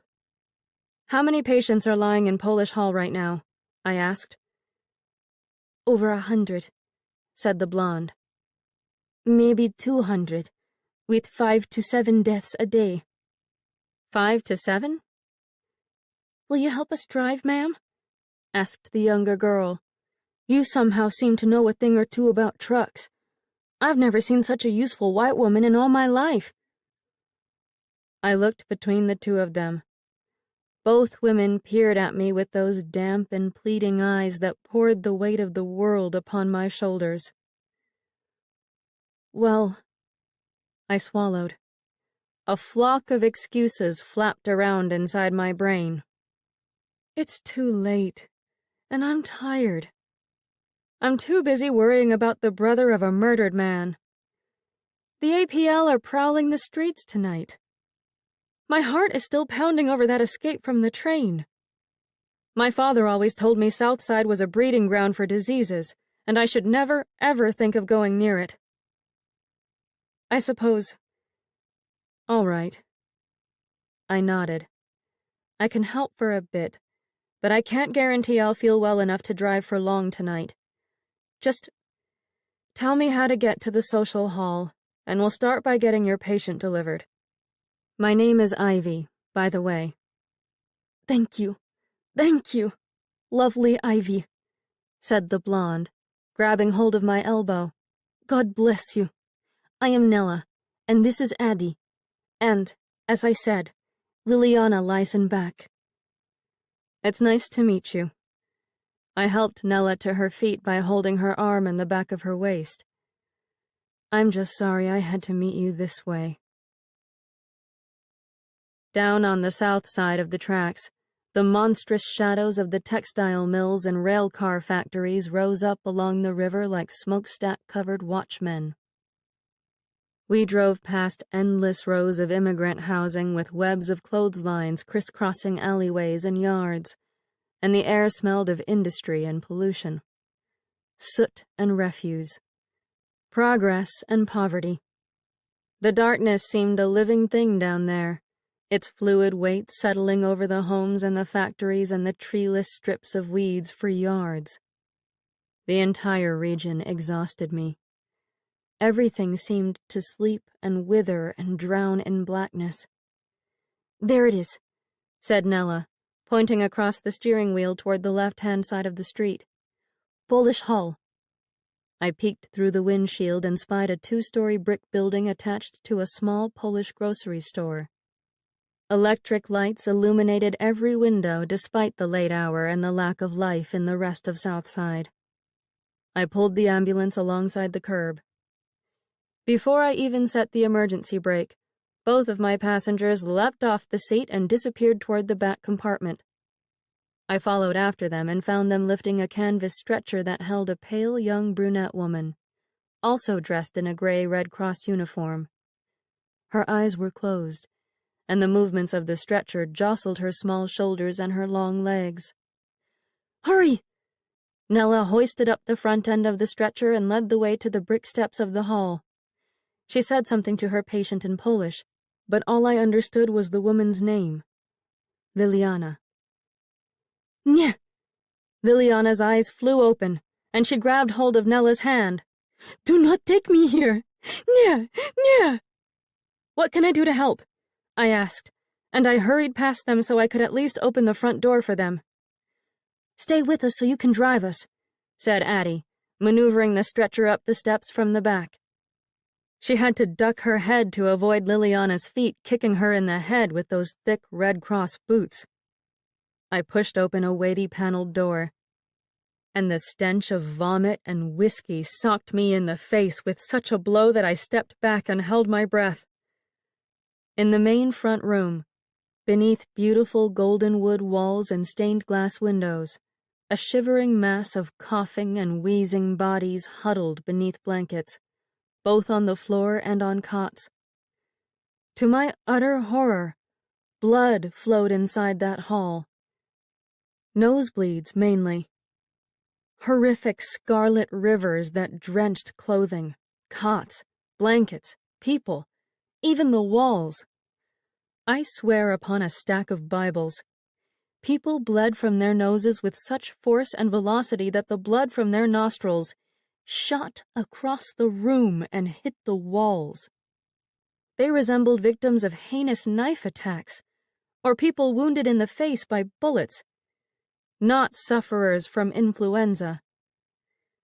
No more than 5 feet away from me, a woman leaned over the side of her cot and vomited a black fluid that resembled tar, her lips blue, her face a purplish brown.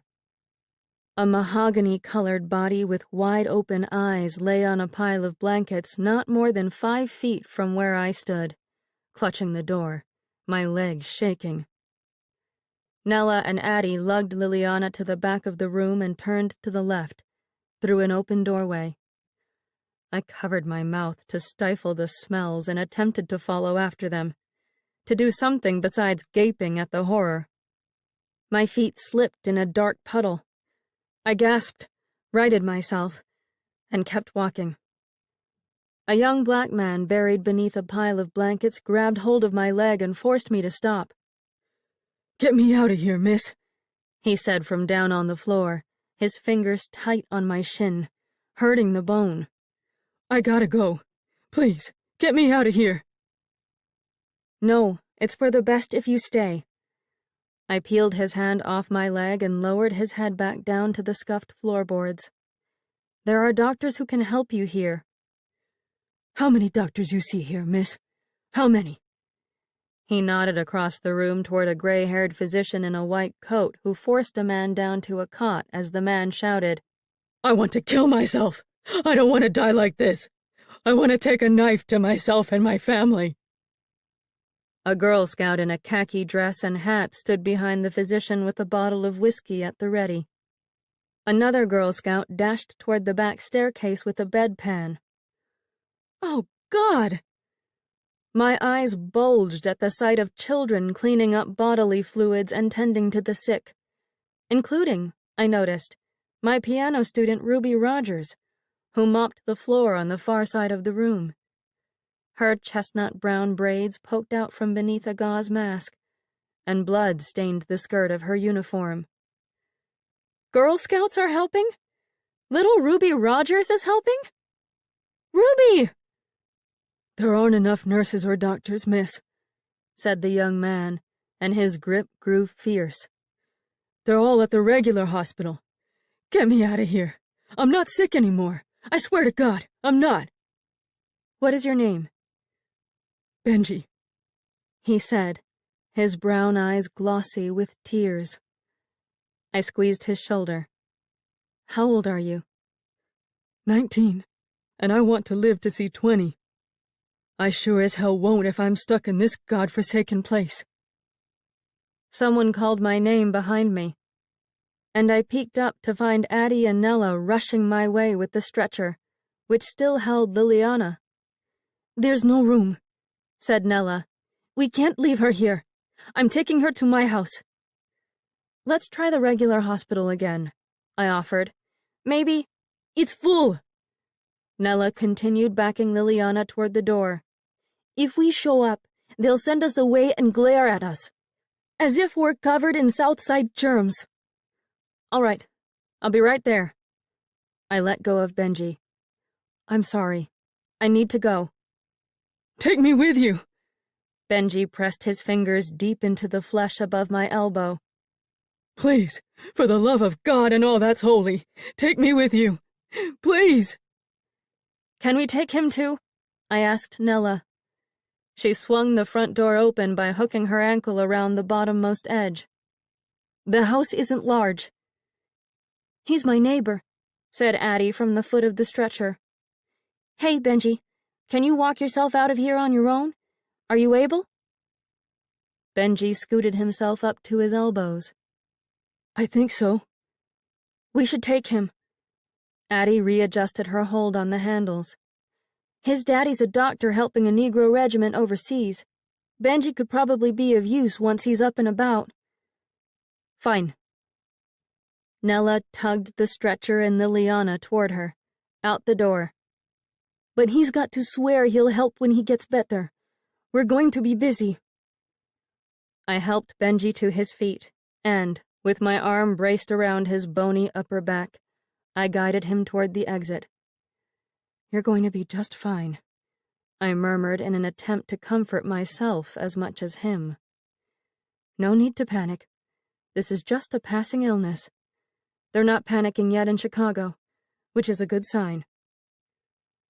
Before we reached the last row of cots, I witnessed a little boy bleeding from his ears, as well as his nose, and he cried tears of red. Nella led me down a dark road just south of the mills, along the edge of the river. I kept the throttle pulled all the way down to keep the ambulance running smooth and steady for our patients in the back. We puttered past four-square houses and little Queen Anne's almost as nice as the family residences in the northern section of town. There's the house right there. Nella pointed toward one of the four squares, a boxy brick two-story with a dormer attic window that resembled May's. It sat at the end of the street, right before the neighborhood ended and a long stretch of darkness that looked to be a soybean field began. Is there anyone in there who might get exposed to the germs? I asked. No. My Fred, an American, married me right before his number came up for the draft. He set me up here, but I'm staying with Mother and the rest of my family while he's gone. I adjusted the throttle, pushed down on the brake pedal, and eased the vehicle to a vibrating stop in front of her house. Nella and Addie sidled out of the passenger side and flew off to fetch our transports from the back.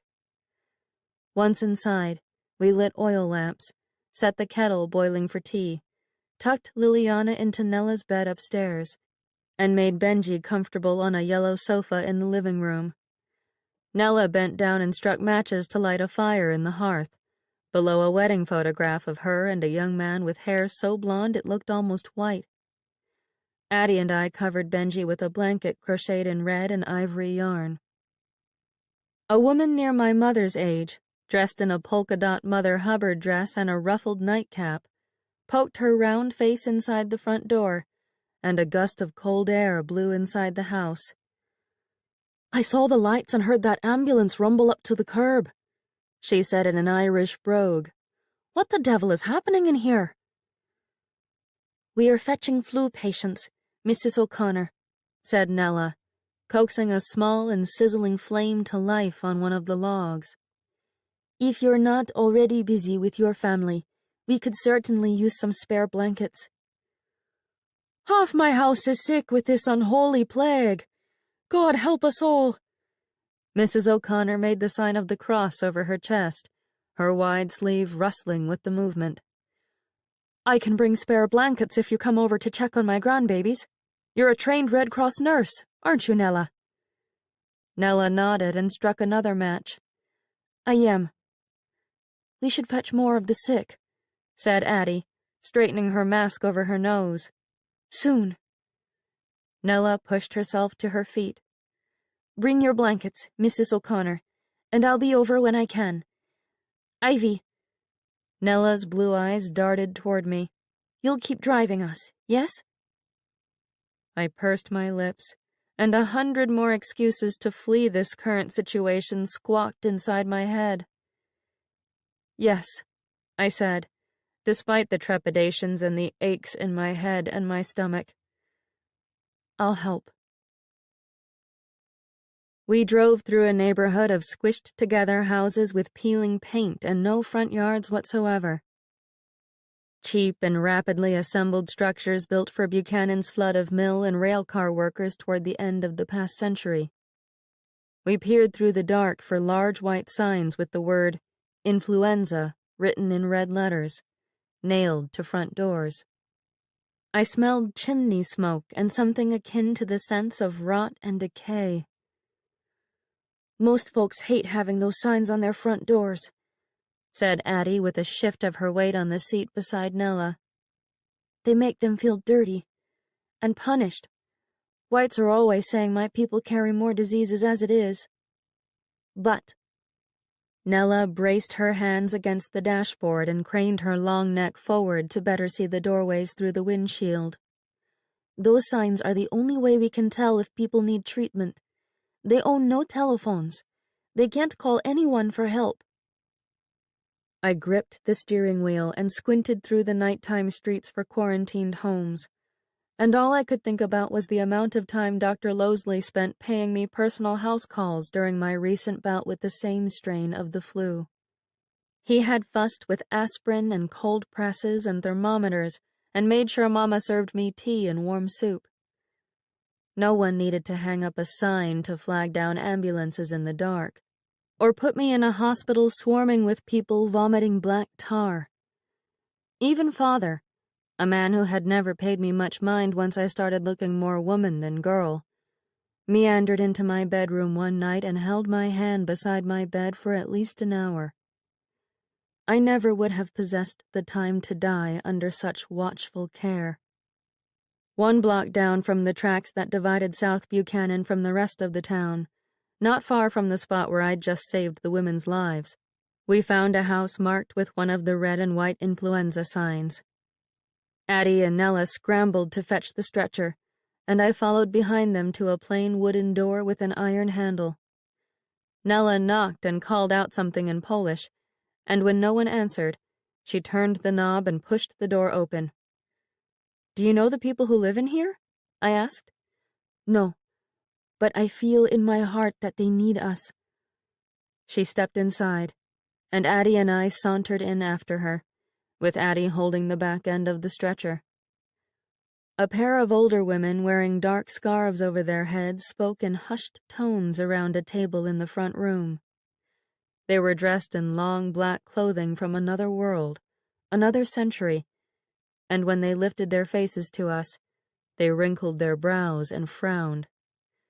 Nella said something to them in Polish. The women nodded and, with bony white fingers, pointed toward the staircase behind us. We clopped up the steps while the tan stretcher swayed in the space separating Nella and Addie's hands. The entire place stank of booze. "People are drinking hard to fight the germs," said Nella over her shoulder, as if she worried I might think less of the residents for the odor, not knowing about my own father and brother's whiskey-fueled atrocities. "That's why the emergency hospital smells like liquor, too. The doctors administer whiskey." "Well then," I muttered under my breath, "I certainly don't need to worry about certain members of my family getting this disease." Upstairs, in a narrow hallway unlit by a single lamp, we passed 2 bedrooms in which families slept like passengers piled into crowded railway cars, with 2 to 4 people per bed. "Grippa?" called Nella through the dim hallway. "Grippa?" "Pomocy!" said a female voice from down the hall. "Down here. Someone's calling for help." Nella steered the stretcher toward the sound of the voice, in the rightmost section of the house, and Addie followed behind with the bouncing empty stretcher jerking her elbows. We came upon a room housing a man, a woman, and 3 children, including the girl who had called out to us. A pretty young thing with almond-shaped eyes who looked to be 15 or 16. Her honey-blonde hair, damp with fever, stuck to the sides of her face and trailed across a pair of cracked white lips, and she shuddered beneath a mountain of patchwork quilts, nuzzled between another girl and a boy. Nella lowered the stretcher to the ground and spoke with the girl in Polish, rubbing the child's shoulder and nodding the whole time. She then turned to us and said, "She's the first one sick in the house and wants to leave before the others get it. Help me lift her, Addie." Addie took hold of the girl's feet and assisted Nella in lifting her over her sister and onto the stretcher. The girl shivered and drew her scrawny knees to her chest, but I gave her my coat and helped the others get her laid out flat on her back to better distribute her weight. We carried our transport down the flight of stairs and slid her into the back of the truck, behind the wooden covering marked with the large Red Cross emblem that stood out like a blood-colored beacon in the dark. After leaping back into the driving compartment, we journeyed into the night, off to the warmth of Nella's house, before setting right back out again. The Buchanan Committee of Public Safety reports a continuing rise in the number of influenza cases within the city limits and in the surrounding farmlands. The disease, commonly referred to as Spanish influenza, resembles a highly contagious cold involving pain, fever, and an intense feeling of sickness. Most patients recover after 3 or 4 days. However, doctors state that some patients develop severe complications, such as pneumonia or meningitis, resulting in death. Under these current circumstances, sneezing, spitting, and coughing have turned as dangerous as German poison gas, said Buchanan Health Commissioner Elmer Tomlinson. "We are taking public hygiene highly seriously." Mr. Tomlinson asked Buchanan police officers to stop and scold all coughers and sneezers who fail to use handkerchiefs. Furthermore, he instructed local businesses to monitor the use of handkerchiefs by customers and patrons within their establishments.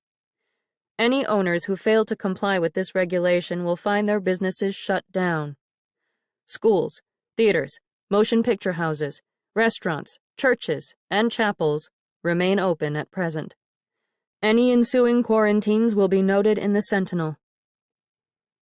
Buchanan Sentinel, October 6, 1918. Chapter 6. I arrived at May's front path just as daybreak awakened in a blaze of bright orange streaks in the eastern sky. A light drizzle cooled my flushed skin.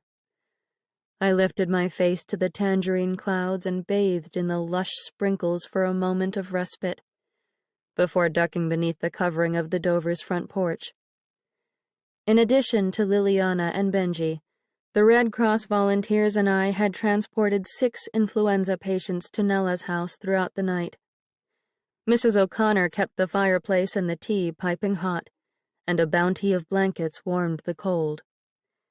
Back inside the comfort of May's house, I sank myself down on her stiff parlor armchair and leaned my head against its cushioned backing.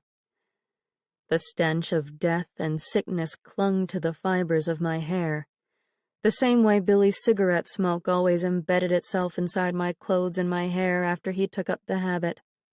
"I don't know what I'd do without these little coffin nails right now," he had told me out on our front porch, the night before he would board a train and leave us for good. He blew a smoke ring into the air like Alice's caterpillar friend, and added, "Pops turns to drink when he's anxious, and that's all fine and well, as long as his temper's at bay. But I prefer my good pal tobacco." "Cigarettes are called coffin nails for a reason, Billy boy," I remembered telling him. "Be careful with those things. You're risking your life."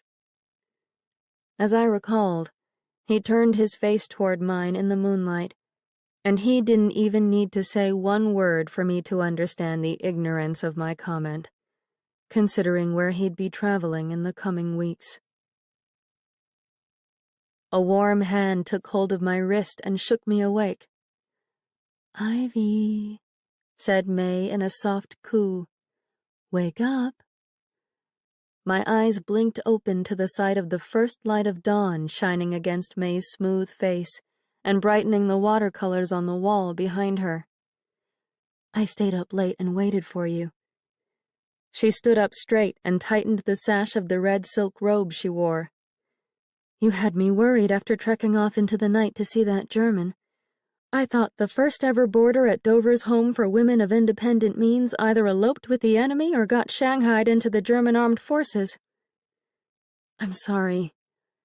I winced at a sour taste in my mouth and scooted upright in the chair.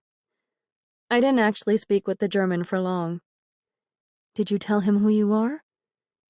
"He already knew. He threw me out of his store." "Oh, I'm sorry." May sat down on her green sofa, the one built by Daniel and his brother. "That doesn't sound like it helped with your guilt in the slightest." "Not in the slightest. I think I should go back." "And say what?" "I don't know, but I overheard men from the APL talk about shipping him off somewhere. Fort Oglethorpe, I think." May cringed and sucked air through her teeth. "I suppose that's better than a lynching." "I suppose." I held my head in my hands and dug my elbows into the tops of my thighs. I can't believe we're even using the words, "that's better than a lynching." What's wrong with the world right now? "What isn't wrong with it?" She sat back on the sofa and crossed her bare right leg over her left one. "Where did you spend the rest of the night, then? You didn't go back home, did you?" "No, absolutely not." I lifted my head. "I drove an ambulance for 2 Red Cross nurses who didn't know how to drive it themselves." "What?"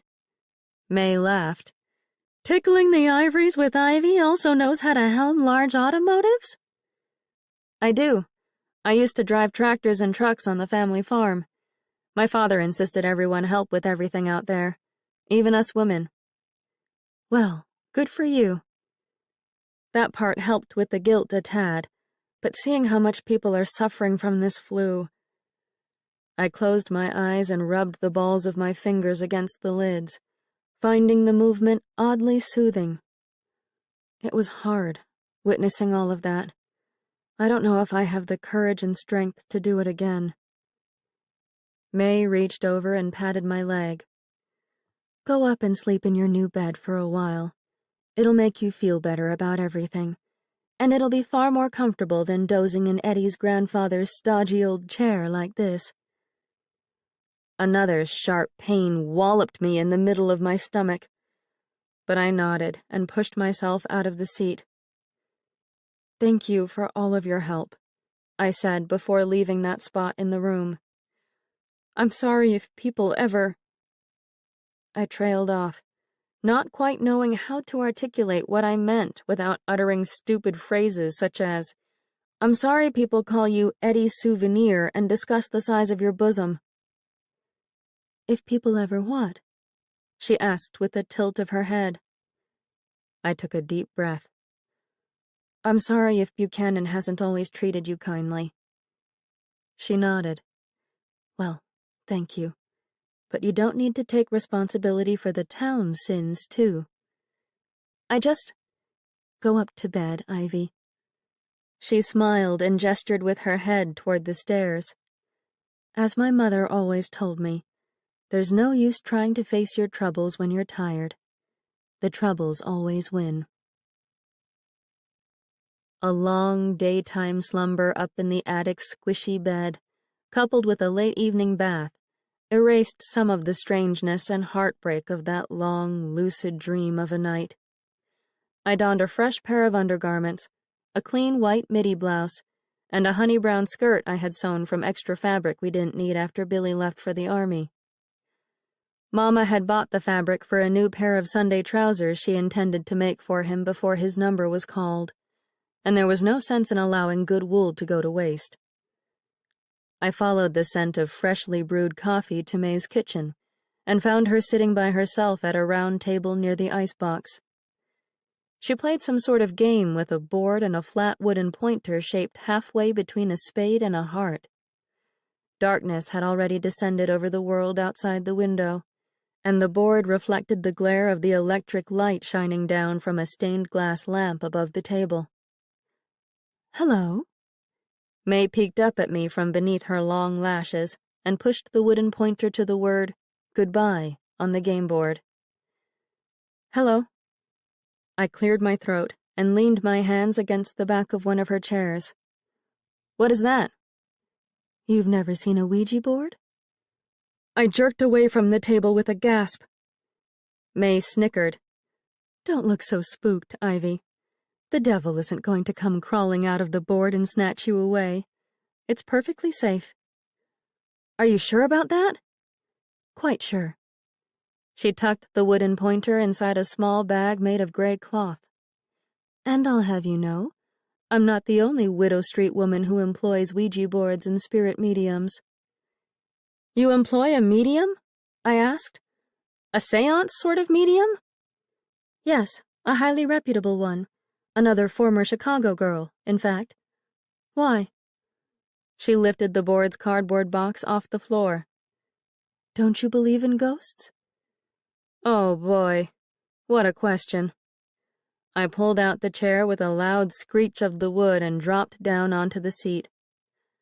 "I'll take that response to mean that you do indeed believe," said May, a coy grin on her lips. "Might you have ghost stories of your own to share?" Well, I folded my hands on the table to stop them from quaking. "To be most honest, and I'm only telling you this information because of your own spiritualist beliefs." She nodded. "Go on." "Well," I inhaled a long breath with a lift of my shoulders. "The Rowan women are known to see the dead." May raised her right eyebrow and settled the Ouija board inside its box. "The specifics, please." "I've never once mentioned this peculiarity to another person outside the family," I said in a whisper, as if the spirits themselves, as if Eddie Dover, might actually hear me. "Not even my closest childhood friends. But my mother and I, well," I licked my lips. "Rowan women tend to see the ghosts of loved ones right before someone dies." May rubbed her lips together and seemed to digest my confession. "Harbinger spirits," she said with a pleased-looking nod. "Interesting." I straightened my neck. "Is that something you know about?" "Not entirely, but I've learned various theories about spirits through the medium." "And what are her theories?" "Well, she says—" May lowered the Ouija board's lid over the box with a soft squeak of the cardboard. "Some spirits get stuck in the places where they died. The haunted house sorts of ghosts, if you will, Some struggled to complete a task they didn't finish when they were alive. Others, she brushed a sheet of dust off the curved letters of the word Ouija on the lid. They roam the earth, unsettled, restless, unsure what to do or where they belong. And then there are the lucky ones. She sank back in her chair and drew a deep sigh with a lift of her chest. If only all spirits could follow their lead. I leaned forward on my elbows. What happens to the lucky ones? They accept their fate. She sighed again. And just enjoy themselves. In heaven, you mean? I was raised a strict Catholic, so I'm not sure if I can truly refer to a spiritualist realm as heaven. But, yes, they're making the most of the afterlife. Have you ever heard that poem, Gather Your Roses While You May? Yes, of course. It's to the... I cleared my throat, for the contents of the poem suddenly seemed quite personal, even if May misquoted the words a smidgen. To the Virgins, to Make Much of Time, by Robert Herrick. Well, they're still gathering, still enjoying the party, the lucky bastards. I wish my poor Eddie could be one of them. I stared at the way my fingers lay in a pale and quivery pile on the table, like an unsettling heap of squirming larvae. I spread out my hands and willed them to stay still. Does Eddie visit you? May cast her eyes to the lamp shining above us, the warm light glistening against her moist eyes. Yes. What does your medium say about his tendency to do so? What type of spirit is he? A wanderer. She inhaled through her nose. Those are the ones who tend to experience pangs of concern for their living loved ones.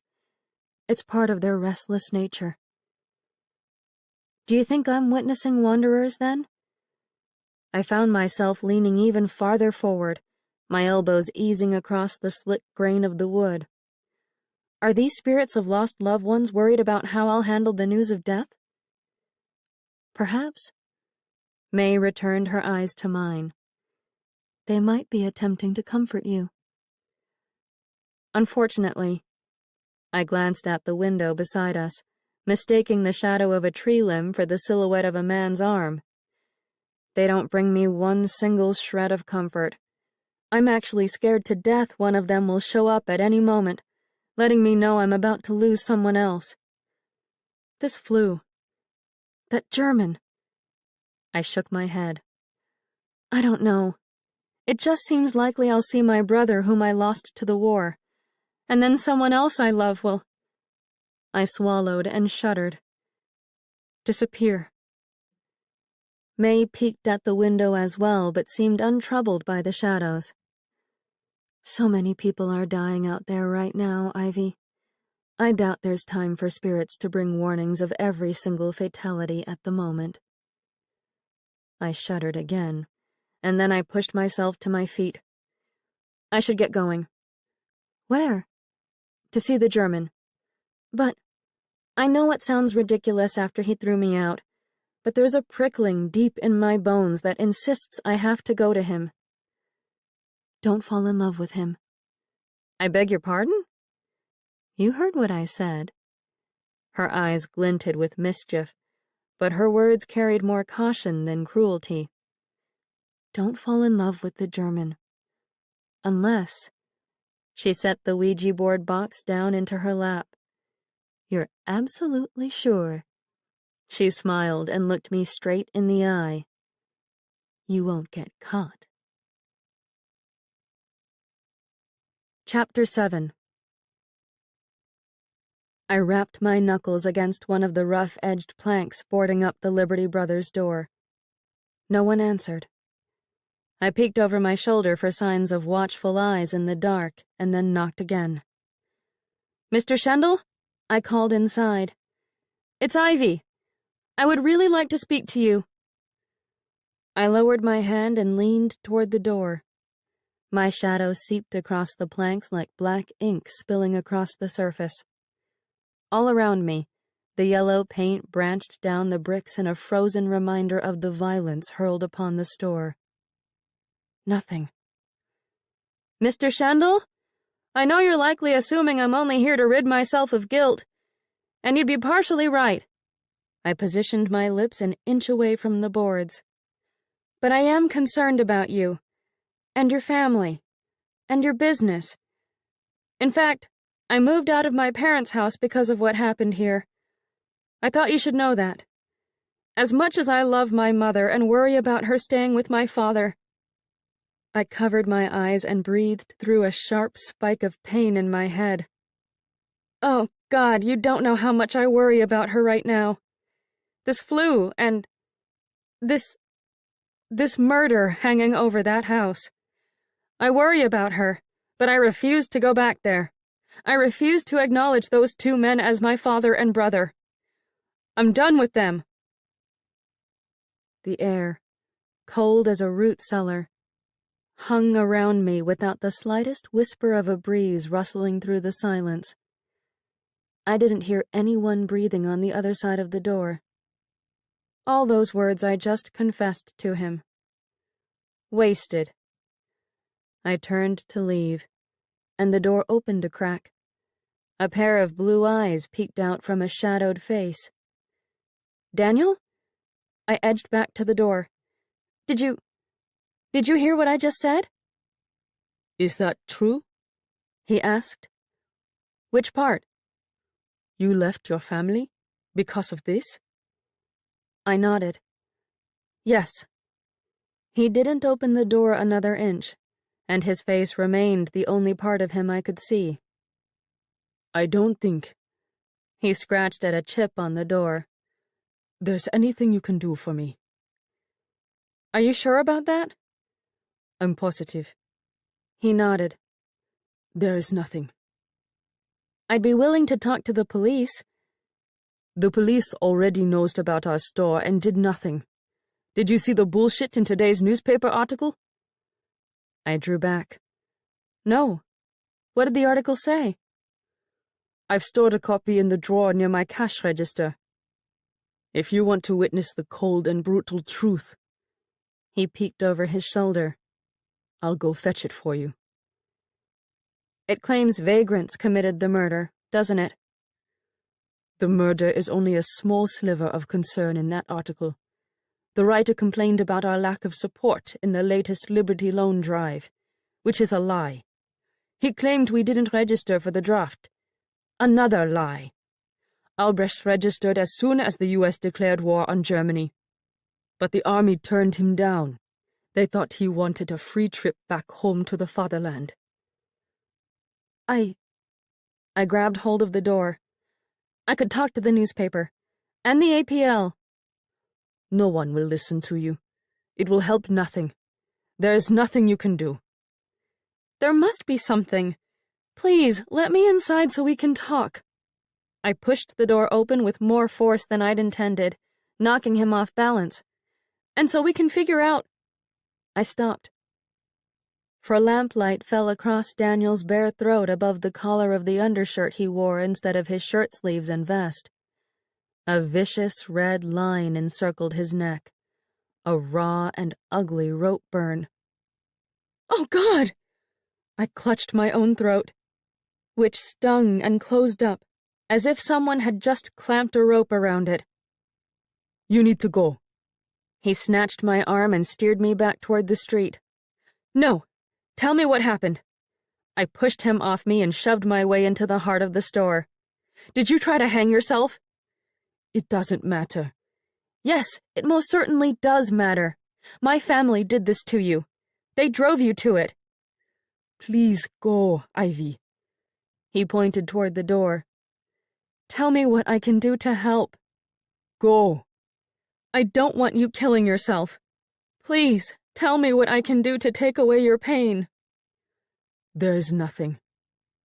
Tell me! The only thing you can possibly do is come to my bed with me.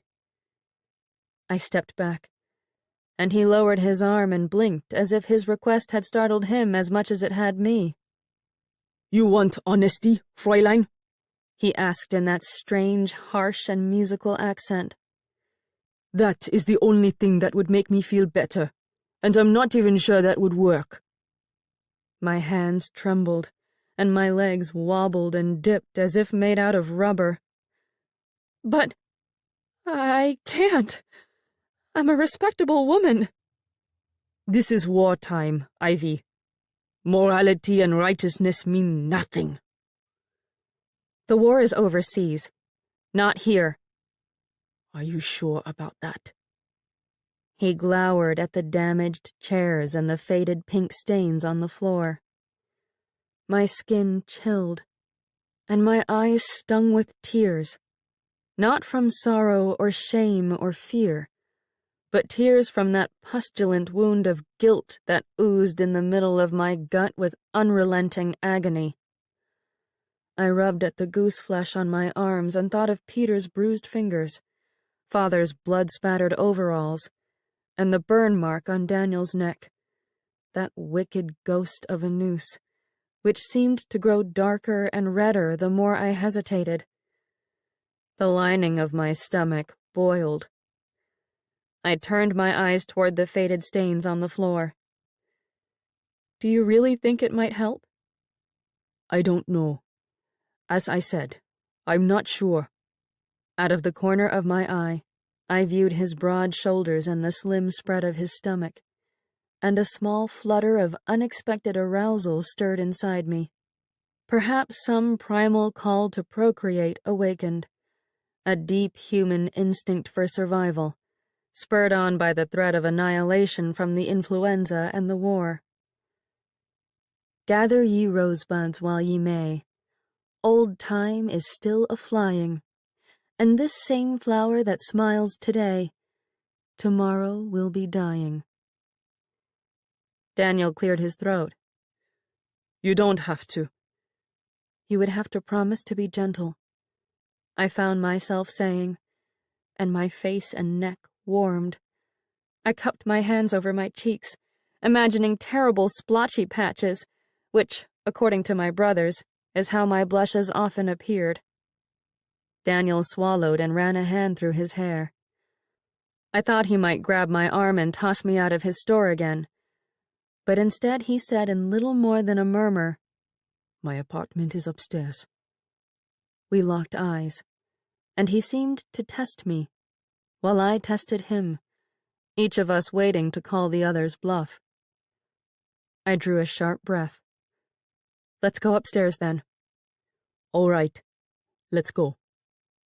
He turned, and I followed him toward a back doorway that led inside a sawdust-scented workroom crowded with planks of wood, tools, paints, glosses, harsh-smelling varnishes, fabrics, and wide work tables that reminded me of the picnic furniture out at Minter Lake. We trekked through golden flecks of wood that made my nose itch, and we reached a flight of stairs that bent up to the right. Neither of us said a word on our journey up to the second floor. Only our footsteps spoke, his more hurried than mine, although mine moved with far more urgency than I would have ever expected of such a moment. I found myself staring at the back of his neck, and wondering what he would taste like if I ran my tongue across that smooth patch of skin below his brown hair. I didn't normally wonder such things about men, but there it was, a strange and brazen urge. I pondered if his skin, up close, would smell of beer, as people insinuated about Germans. Upstairs, we entered a small living room, well furnished, of course, considering the occupant. A Victrola with a painted brass horn sat on a mahogany stand in front of the leftmost window, and a photograph of a middle-aged couple in dark clothing and hats, his parents perhaps, stood on the mantelpiece of a brick fireplace.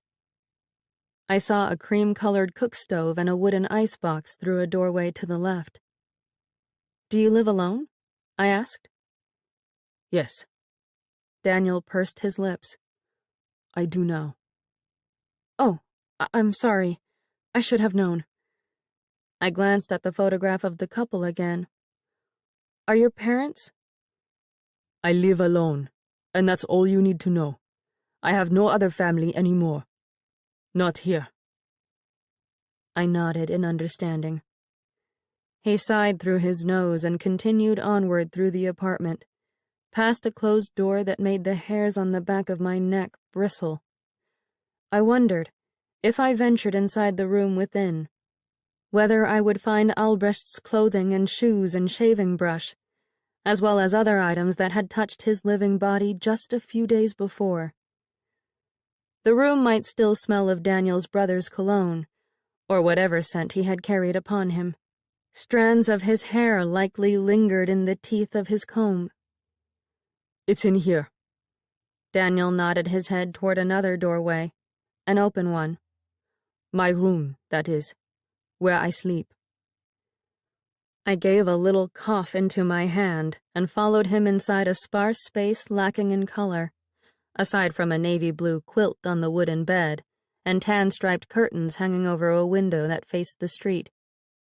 Bare walnut panels lined the walls, a silver lamp sat on a chest of drawers, and a pen, a set of keys, and a brown document resembling a passport topped a small desk. A blonde wood guitar rested in the corner across from me. Daniel rubbed the back of his neck and wandered around to the opposite side of the bed. I eyed the quilt and the pillow, seeing the indentation of his body from the last time he had slept there. Well, I put my hands on my hips and breathed a sigh that parched my lips. What am I supposed to do? He shoved his hands in the pockets of his trousers. "You've never been married?" No. "A beautiful woman? Never married?" My face warmed again. No.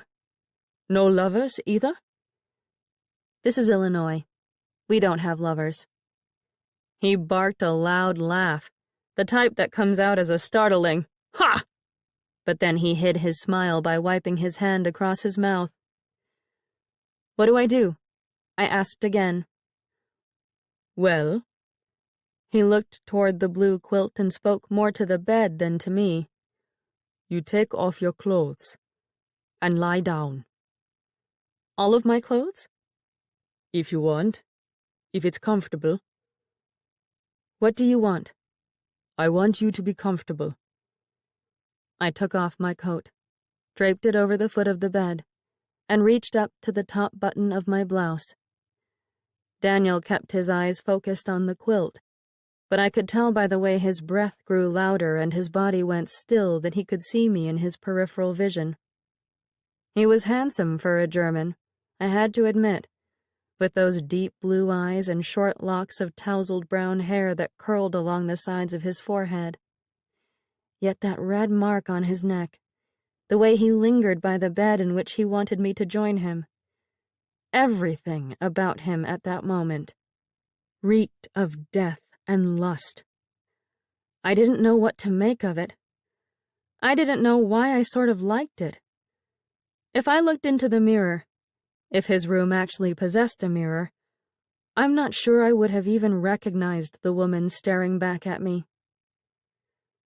The glorious lamp of heaven, the sun, the higher he's a-getting, the sooner will his race be run, and nearer he's to setting.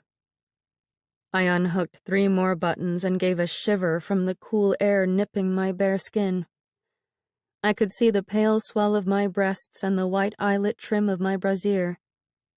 And I thought of the long-ago summer when Wyatt Pettyjohn asked to touch my naked chest down by the lake, and how I let him, just to try it, before I told him, "I don't think I love you that way, Wyatt. I'm sorry. I've got too much to worry about at home for something like this." A sudden jolt of music, that jazz band again, shot through Daniel's window, so loud, so close, that I could differentiate each individual instrument: a cornet, a clarinet, a trombone, drums, and a piano. I unhooked the last button and asked, "What song is that?" Daniel turned his left ear toward the window.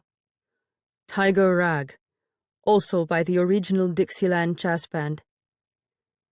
Why does it sound so much louder tonight? They must have the windows open in the lodge. He glanced back at me. Do you want me to open my window so you can hear it even better? No, I don't want anyone out there to hear. I straightened my blouse so it wouldn't hang cockeyed over my exposed Sears and Roebuck brassiere, which was the wildest thing about me, truth be told. Corsets and I had never agreed with each other because of farm work. Can you play it? What? The song? Can you play it on your guitar? With his hands on his waist, he swiveled his upper body toward the blonde instrument leaning against the wall. Across the street, a new song commenced, a bouncier jazz number. You want me to play music for you? He asked. I nodded. Could you? I want to hear how jazz sounds on a guitar.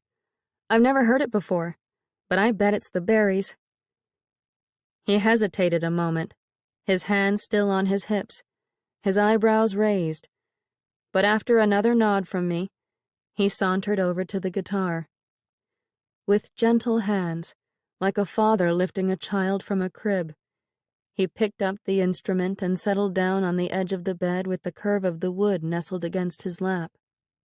I stood there, not removing a single article of clothing, and watched him fiddle with the knobs on the neck as he tuned the silver strings. He sat up straight and shifted himself toward the window, and I witnessed the music from the band work its way into his body. The transformation started at the top of him. His head bobbed, his eyes closed halfway. Then his shoulders rocked. He tapped his foot. His fingers lit upon the strings, and he joined right in and played that song as if, in an instant, he had become a long-distance member of the band. I pinched my blouse shut between my right thumb and index finger and wandered over to his side of the bed, where I watched him strum with his head gently swaying. Joe Turner Blues, he said in his German accent, not stopping a beat. By Wilbur Sweatman. I perched on the far corner of the bed, and his lowest notes rumbled down through the center of my chest to the bottom of my stomach, vibrating through that guilty hollow that burbled inside me. He caressed those strings until his grief seemed to bleed straight out of his soul, and I wished my father and brother could have heard him. The last note finished with an abrupt absence of sound, but then the band trumpeted their way into a brand new song. Daniel placed the guitar back in its resting spot in the corner. I rose to my feet and let my blouse fall open. 9.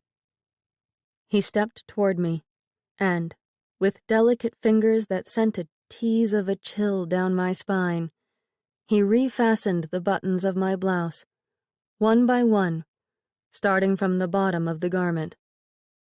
Our breaths blended in with one another, and the music spoke through our silence. His hand stopped before reaching the topmost button, and he pressed his left palm against my collarbone, running his thumb across the base of my throat with a touch butterfly soft. This. He sighed against my neck. This used to be my favorite part of a woman's body. I exhaled a breath that must have brushed against his own neck, across the rope burn. And I wondered if I cooled some of the sting. It's not your favorite part anymore? I asked. His eyes met mine. He kept his thumb on that small breadth of my skin. Do you think I can take away your own pain? Is that why you keep coming here? I shook my head. I don't know why I keep coming. My chest rose and fell below the spread of his palm. There is a pain in me. A knife blade. I balled my hand against my stomach, wedged in my gut. I want to be rid of it. I want to finally live. You don't think that you've lived? I shook my head and swallowed. I know I haven't. I've barely left my parents' house these past several years. I've never been with a man quite like this. And I'm I turned my eyes away from his. The world's about to end. I can feel it in the marrow of my bones.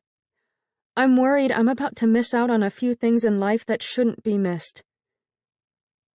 He removed his hand from my skin. Don't do anything here for the sake of your father and brother. They're not worth it. It wouldn't be for them. Are you sure about that? I stepped away from his touch and lifted my brown skirt and black petticoat above my knees. Are you familiar with English-speaking poets, such as Emily Dickinson and Walt Whitman? Or Robert Herrick?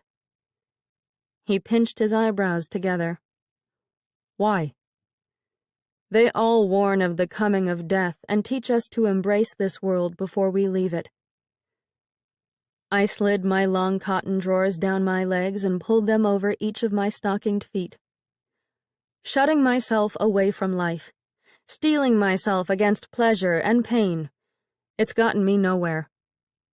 Before Daniel could say a word in response, his mouth hung open in an astonished dog sort of way, I kicked off my shoes. I then crawled across his bed on my hands and knees and lay back against the warm blue quilt, stirring up the smells of wood dust and spiced shaving soap. I closed my eyes and breathed in all of his scents, let my head fill up with them, while the drums and the horns of the jazz band pulsed through my blood. Are you sure about this? He asked. You don't know me at all. I'm not sure in the slightest. I opened my eyes. But it might be fun, and I would sell my soul for anything that's the complete opposite of death right now. But I want to try it, now that I'm here. Show me what all the fuss is about. Daniel pulled his suspenders off his shoulders and tugged his white undershirt over his head, which made that raw red line on his neck stand out all the more. He slid toward me on the bed with a rustle of the quilt. "Kiss me, please," I said, and I held his chin in my right hand, feeling the soft prickle of fresh stubble. He leaned down and kissed my stomach, right above the guilty part, and I unclenched my hands and steadied my breathing. He then moved on to the length of my ribs and my breasts, as well as the spot at the base of my throat that he called his former favorite. His mouth didn't reach my lips. He didn't unbutton my clothing. He simply kissed my curves through all the layers of cotton and batiste and lace, and his hand reached up beneath my skirt. I closed my eyes and let my legs fall open, arched my back against the mattress, felt the knife blade loosen. The music pounded in my ears and wiggled its way through my torso and my hips. And when he was on me, in me, it was all I could hear and feel and taste. The headboard tapping against the wall, the beat of his breath against my ear, the electricity on my tongue, my strange, throaty cries. We were music. We were jazz. We were alive. Chapter 8.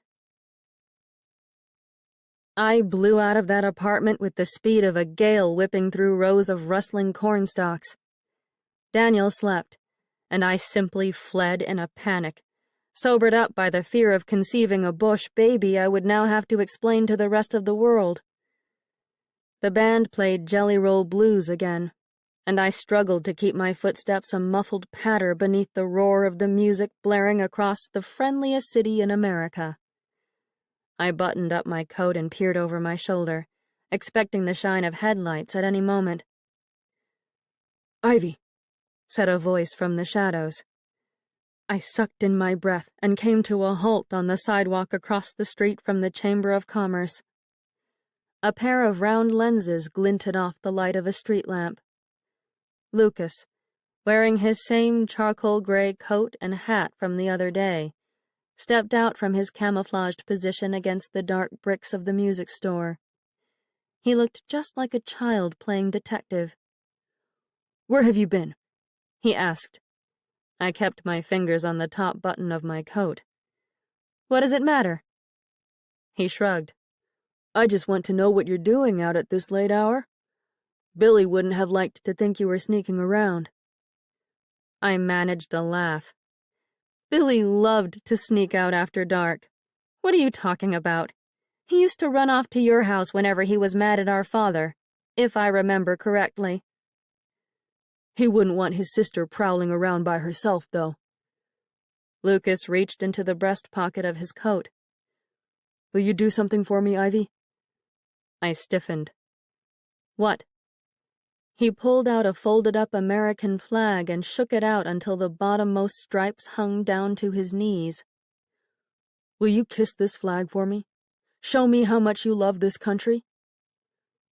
Lucas! I shook my head, confused. I used to bandage up your knobby little knees whenever you'd fall down in our yard. Are you 100% American, Ivy Rowan? Of course I am. Then why do you smell like a German? My mouth fell open. I gaped at Lucas's still round cheeks and magnified baby brown eyes. He stretched the flag out farther across his chest.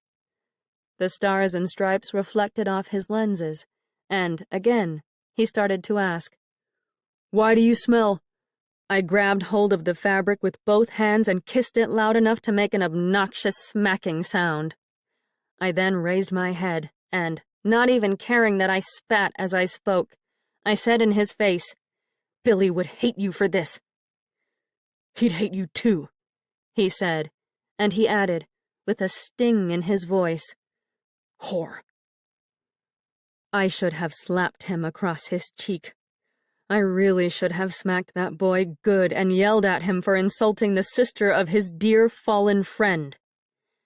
Fear of the APL paralyzed my hand, however. Instead, I let go of the flag and fled. I threw my weight against May's front door from the inside and turned a key to click the deadbolt into place. May's sewing machine whirred behind me, but the noise soon stopped, and May asked, What's wrong? I shifted in her direction and found her staring at me through little silver glasses that reminded me of Granny Letty's spectacles. I would have found the look delightfully entertaining if Lucas hadn't just ripped my pride out of my chest. Someone caught me visiting the German, I said. May removed her right fingers from the singer's round hand crank. Who? A 22-year-old busybody who used to be friends with my brother. He's part of the APL now. I hurtled myself over to her sofa and plopped down on the cushions before my head could go too dizzy. And, I swear, I could smell Daniel's workroom in the upholstery and the rich maple frame. Ivy. May swiveled toward me with the creak of her wooden chair. If anyone ever corners you or threatens you again, there's only one thing you need to say. What? You tell them. I'm the daughter and sister of men who dispose of Huns. A chill shivered down my spine. The guilty spot in my stomach palpitated with squeezing shots of pain that made my mouth taste of metal. I can't say that. If the APL is dragging you away and labeling you a traitor, you have every right to state the truth. You'll be untouchable. I leaned forward on my elbows and pinched the bridge of my nose. Maybe I should take my piano lesson earnings and buy a big fat Liberty Bond tomorrow. Prove I'm 100% American. Don't waste your money to please idiots terrified of looking like cowards. And by the way, she set her glasses on the sewing table. Is this particular German worth so much fuss? I know he's in mourning and a tragic figure, which I'm sure melts your poetry-loving heart. But is he at least handsome and charming? My cheeks burned with another one of my splotchy blushes. Oh, May, the truth of the matter is that Lucas was right to be suspicious of me. He called me a whore, and that's... I covered my eyes with the heels of my palms. That's actually the truth. The Herrick poem and all this death surrounding me inspired me to do something rather impulsive and stupid. May's chair creaked again. "Ivy?" she asked. "Are you saying what I think you're saying?" I nodded, my eyes still covered. I gathered my rosebuds. "Holy Moses!" She clapped her hands together and laughed in an impressed sort of way. "When you burst out of your cocoon, you come out in a full blaze of color and fireworks. Do you happen to know if there's anything I can do that would help prevent—" I lowered my hands. "I know Margaret Sanger published that pamphlet about birth control. I don't have any douches or quinine, which she claims will help, but I do own a bottle of Nujol." I winced. I was hoping to sneak back out in the dark and drive that ambulance soon. I don't want a laxative in my system. "A hot bath, then? That might help. Add a little Lysol to the water." "Oh, God, no! That sounds horrid." I pushed myself to my feet. In any case, I'm late for helping the girls with the ambulance. "Why are you going straight back out there if APL busybodies are creeping around in the dark?" "I just don't want to sit here and fret about everything. Ever since my father and brother came home the other night, I've only felt better when I'm doing something." "What about the hot bath?" "I'll just head off to my driving and pretend that everything will be all right." May exhaled a curt laugh. "You can't just pretend away a pregnancy." "I can try." I hustled toward her kitchen. Pretending that unmentionable things never occurred is a Rowan family tradition. It's what we excel at. "Are you sneaking out the back door?" "Yes," I called to her from the kitchen, rounding her bulky black range. "If you don't mind, I'll steal across your yard and cut across the rest of the neighborhood so I don't have to run across any more APL snitches." She might have minded. She might have warned me to be careful or to reconsider taking the Nujol. But I tore out of the door and into the damp-smelling air before she could talk me out of leaving. The ambulance wheezed and choked in the distance again, drowning out the faraway bass line and the melody of the jazz. I sprinted down the sidewalk, terrified Nella had stalled the thing on the tracks a second night in a row. When I rounded a corner, however, I spotted the ambulance parked in front of the brick and stone headquarters of the Buchanan Red Cross. My feet slowed. My arms swung back and forth across my waist as I brought myself to a stop in front of the vehicle. Nella crouched down in front of the grill again, puffing and reddening and turning the crank with both hands. "Here." I bent down next to her. "Let me teach you how to turn the starter so you won't hurt yourself." "Bah!" She stood up straight and kicked the grill with the toe of her boot. "I hate this goddamned truck." Addie's masked face peeked out from the passenger side, her eyebrows raised. "It's all right." I waved at Addie, and I guided Nella aside by her elbow. "I'll show you what to do. Is the emergency brake set?" Nella gave a brusque nod. "Yes." "Good." I shoved the crank into place below the grill. "First of all, and this is highly important so you don't break your hand or lose an arm, you only use your left hand to turn the crank, and keep your thumb tucked next to your index finger, and only pull upward." Nella set her hands on her hips and blew a lock of blonde hair out of her eyes. "Yeah, okay. Left hand." "Thumb tucked next to your hand," I said again, demonstrating the position with my fist. "Left hand. Thumb tucked. Pull up." I gave the handle a swift crank, and the motor sparked to life, popping and humming with the contented symphony of a working Ford Model T. "Let's go." I patted the hood and scampered toward the driver's seat. The APL is on the hunt again, and I don't want anyone stopping us from heading down to Southside. Addie and Nella never tired that night, never stopped wanting to fetch one more patient. We carried the sick out of their houses on the sturdy canvas stretcher and delivered them to the comfort of Nella's home, where the fireplace burned and patience seemed to heal. Liliana had regained her strength enough to help tend to those whom we parked in the rooms upstairs. Mrs. O'Connor from next door brewed steaming cups of tea and bubbling pots of soup in the kitchen. Benji played records on a Victrola in the front room. I didn't recognize the music that he chose, and instinctively I wondered if Daniel knew the names of the songs and the musicians. I almost even said aloud, "I bet you anything Daniel Shendel knows that tune and could cite the title and artist in less than 2 seconds." Eventually, morning broke out in patches of pale pink light. We passed a row of tired-looking houses with roofs that sagged as much as my shoulders, and the entire world struck me as a sickly thing in need of a strong shot of whiskey. Everything ailed. Even the cornfields in the distance looked unseasonably withered and brown for the first weeks of October. "My eyes are getting bleary," I told Nella and Addie when the road ahead of me rippled into a snaking black ribbon. "I desperately need to stop and go home." "Just one more patient." Nella squeezed her warm hand over my right knuckles on the steering wheel. "Please, Ivy. We've got to save at least one more before our shift ends. Please."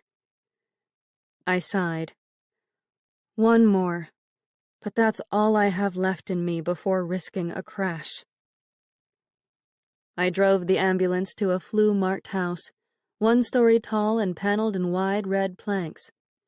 A pair of floppy-eared dogs whined at us from the front windows. Nella and Addie fetched the stretcher while I knocked on the door below the scarlet letters of the influenza sign. Behind me in the street, the Halloran's dry goods delivery wagon rattled by. I smelled the eye-watering stench of death and decay and guessed, with a heavy weight in my stomach, that the vehicle now delivered the deceased instead of merchandise. I returned my eyes to the little red door in front of me, not wanting to see any bodies where bolts of cloth and cooking utensils ought to have been. No one answered my knocks, but the dogs barked from within. Their nails scratched against the floor on the other side of the wood, and from somewhere deep in the middle of the house, a child cried. "Open the door," said Nella from the far end of the stretcher on the front path of broken bricks. I did as she asked. A dark hallway, lit by a flickering kerosene wall lamp, greeted us. One of the hounds, a skinny pup with a swollen belly and protruding ribs, turned and pattered toward the back of the house on tiny paws. We followed her down to a small bedroom in which a young black woman in a nightgown lay in bed with her right arm draped over her forehead. A baby with a thick head of hair slept in a crib below the window, and the ripe stench of soiled diapers hit my nose. The other child, the one I had heard bawling from outside, continued to wail in another room. The woman turned toward us with dark eyes that bulged from a gaunt face. "What are you doing here?" "It's all right, Mrs. Landers," said Addie. With Nella's help, she lowered the stretcher down beside the bed. "I'm working with the Red Cross now. I took over my sister Florence's duties. We're here to transport you to a medical facility where you can receive proper help." "No." The woman curled onto her side and drew her knees to her chest. "No, I'm not going anywhere." "It's all right. It's all right," we told her in soft coos, struggling to uncurl her rigid body and slide her toward the edge of the bed. "Leave me alone!" she screamed. "No, you wicked women! No!" The 3 of us leaned in with all our strength and somehow managed to lower her down to the stretcher on the floor, while she fought and shoved and scratched at our hands and faces. "Please, don't panic," said Nella, unhooking the woman's fingers from her hair. "Don't take me!" "We're here to help," I said, receiving a sharp smack across my cheek. The woman clawed the back of Addie's hand and slammed her palm into Nella's stomach. "Don't take me away from my babies! They've got no one else! Don't take me away! I'll kill you if you do! I'll kill you!" Oh, God, I thought with tears welling in my eyes. What type of world are we living in? What is this hellish illness and paranoid country doing to all of us? In the end, we left the young mother behind. She sobbed into her pillow as we closed the front door behind us. But there was simply nothing more we could do for her or her children, aside from obeying her wishes to be left alone. We possessed no medicine, no vaccine, no miraculous cure. None of us even carried a bottle of whiskey. We were but ferrymen, or ferrywomen, in the night, transporting the masses. If anyone in the future were to ever ask me, "How bad was that strain of the flu that destroyed so many people around the time your brother died? That Spanish influenza that raged out of control when Albrecht Schendel was found murdered in his store?" I would tell them what I witnessed. All the pain and the grief and the seas of blood. Yet I don't think mere words, mere fumbled attempts to articulate the suffering, would be enough to convey the horror. Even I didn't completely absorb the full impact of that disease those first nights of taxiing flu patients around South Buchanan, and I have convinced myself it was all a terrible nightmare stemming from my own flu fevers. I would soon wake up, and Albrecht Schendel would live, and no pandemic would exist out there, devouring the earth. I don't even remember arriving back at May's house that morning. Beyond the closed door of her bedroom, she tittered and chatted with someone, and I assumed her telephone was located in that particular part of the house. I didn't dare let my mind wander to her talk of Eddie's spirit. My brain ached too much to think of ghosts and uninvited guests. Upstairs, I changed into my white nightgown and crawled toward the pillow across the bed like a blind pup in search of its mama. Hours later, I opened my eyes on that lumpy attic mattress, and darkness squeezed around me again. Daytime had waned. Nighttime awoke. Time to fetch more of the sick. The reported number of influenza cases, as well as fatalities resulting from influenza complications, continues to rise in Buchanan and the outlying regions. The Red Cross has issued another call for emergency volunteers. Interested parties, especially anyone with nursing or home health training, should report to the Red Cross headquarters on Lincoln Street. Furthermore, the emergency hospital, located in Polish Hall in South Buchanan, is in dire need of cots and blankets. Donations should be taken directly to the Red Cross, not to the hall itself. The city urges healthy members of the public to refrain from visiting Buchanan Hospital, Polish Hall, and any other facility tending to the sick. The Buchanan Board of Health is discussing the mandatory use of 3-ply gauze masks for all residents. In the meantime, police officers continue to strictly monitor all sneezing, coughing, and spitting. No house should be exited without a handkerchief tucked inside one's pocket. Mayor Hoyt, along with the other noted officials, continues to remain in tip-top shape. City Hall has not reported any deaths among its employees and states that Buchanan is running as smoothly as a ship in peaceful waters. Buchanan Sentinel, October 8, 1918. Chapter 9. I desperately required a reprieve. After 3 nights in a row of driving and fetching and washing blood out of my blouse, reliving the sounds of flu victims choking in my sleep, remembering the sight of my own flu-stricken face in the mirror, my soul thirsted for music. The jazz band complied. I stood in the shadows in front of Daniel's store, not even caring if Lucas spied on me from somewhere nearby. I nearly even called out, "Hey, Lucas! Stop hiding in the doorways and come listen to this music. I'm tired of worrying about everything and just want to have some fun. Don't you?" Up on the second floor across the street, beyond the open windows of the Masonic Lodge, The musicians serenaded our poor, broken world with a foxtrot.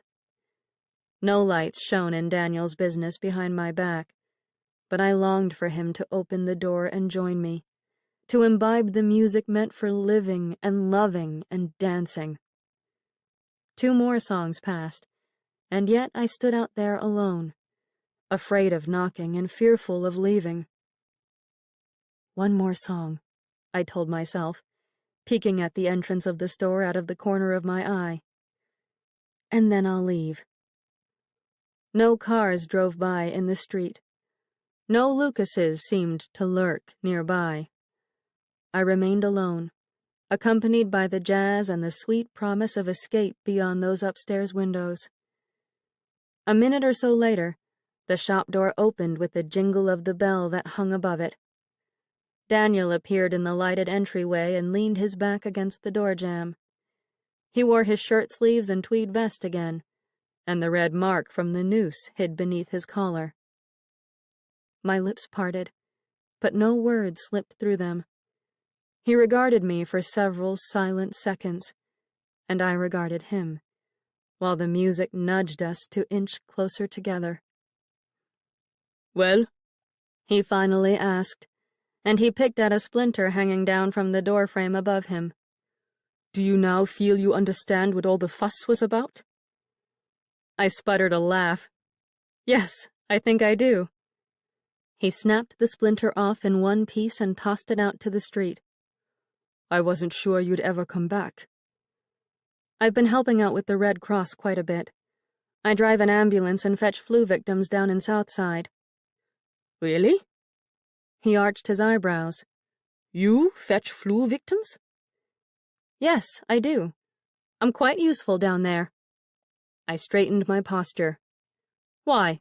Are you the type of man who believes women ought to stay away from automobiles? "No." Do you think I wouldn't help the Southside sick then? "Jesus Christ!" He raised his hands in the air. "I wasn't trying to pick a fight." Well, anyway.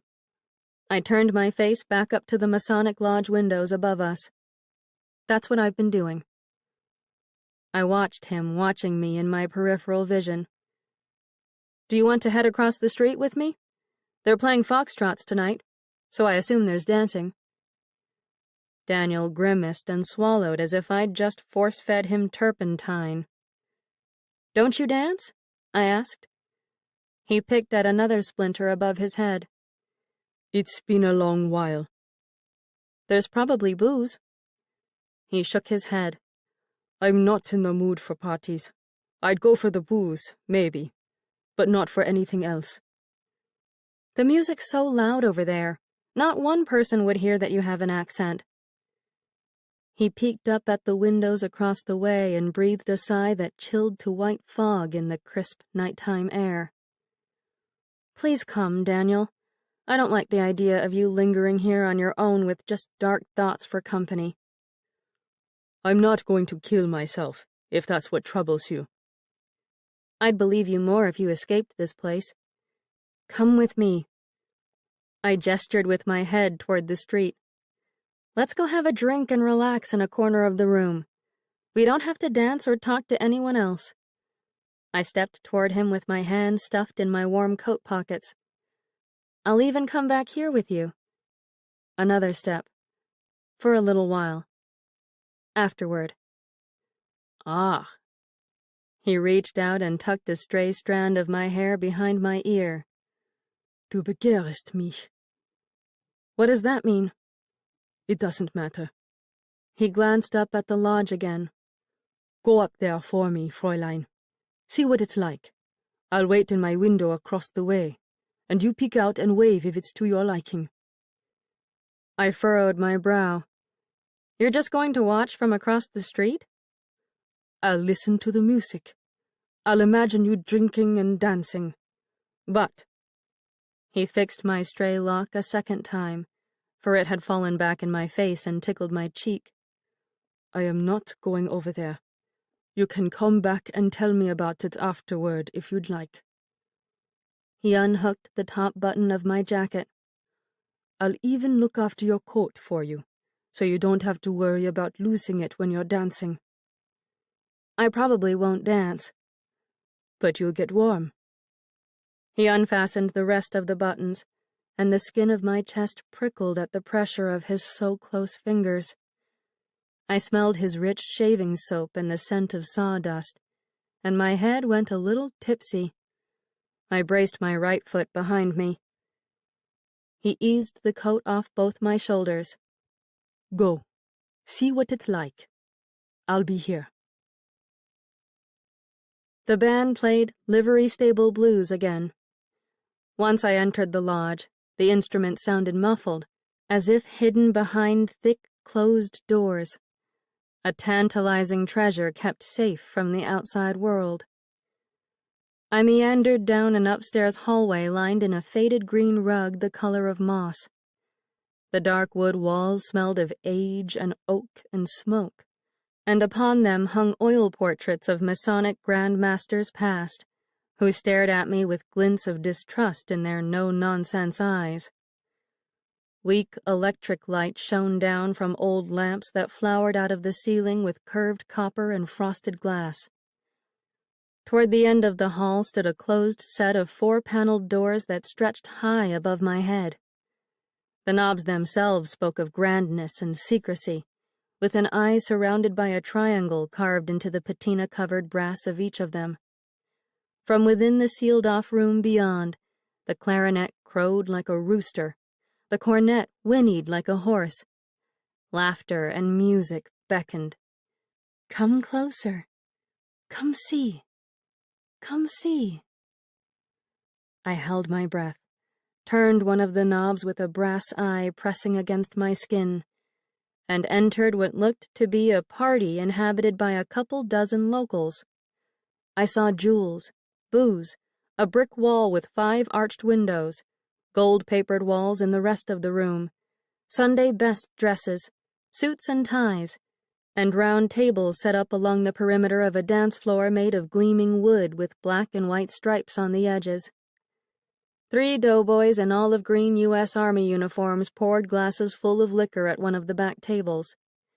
An interracial band, the only interracial sight I'd ever witnessed in Buchanan, Illinois, aside from the patients at Polish Hall, blared Livery Stable Blues from the leftmost side of the room. A dozen couples fox-trotted around the polished boards, their upper bodies stiff, their legs and feet moving in perfect synchronization, as if the tips of their toes connected to their partner's shoes with invisible strings. I saw former classmates, unfamiliar couples, and more Army boys in uniform, perhaps on leave from the training camp 10 miles down the highway. The piano player, a young fellow with slicked dark hair that looked practically painted across his head, attacked those ivories with the same fervor I would have adored to use on that keyboard myself. My fingers itched with the urge to make music again. It had been far too long since I closed my keyboard cover at the beginning of October and retired upstairs with the first symptoms of the flu. A wiry chap in a brown plaid suit brushed past my elbow and strutted into the room beside me. "So, this is where the jazz is," he said in a thick Eastern European accent that resembled Nella's.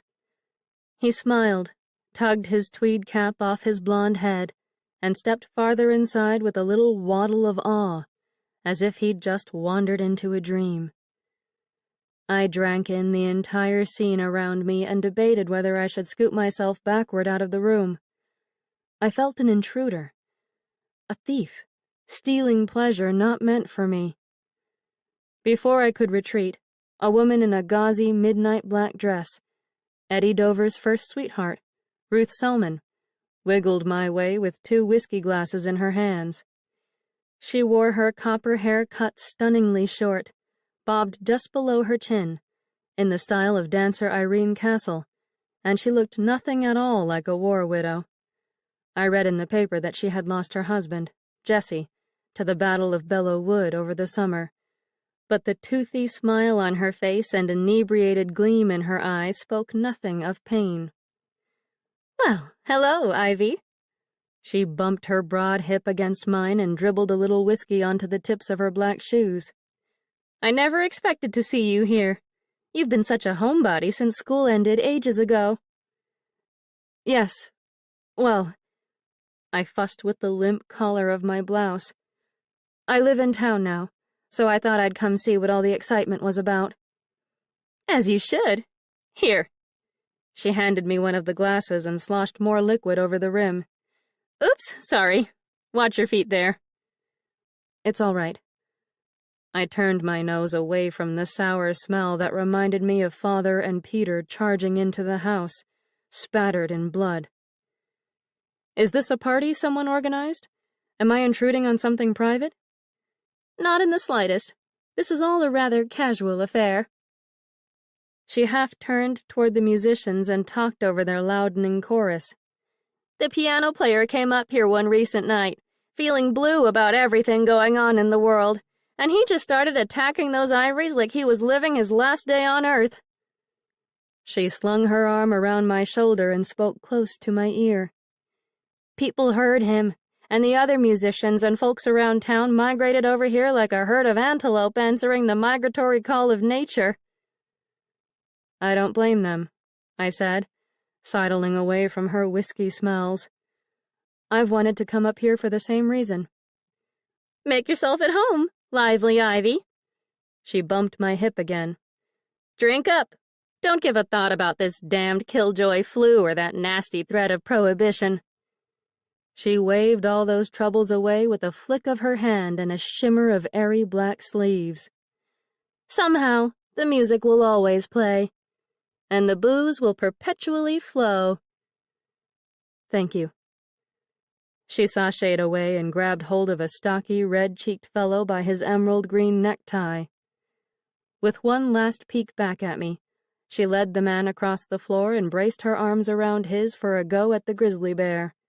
A silly-looking dance involving showing one's teeth and yelling, "It's a bear!"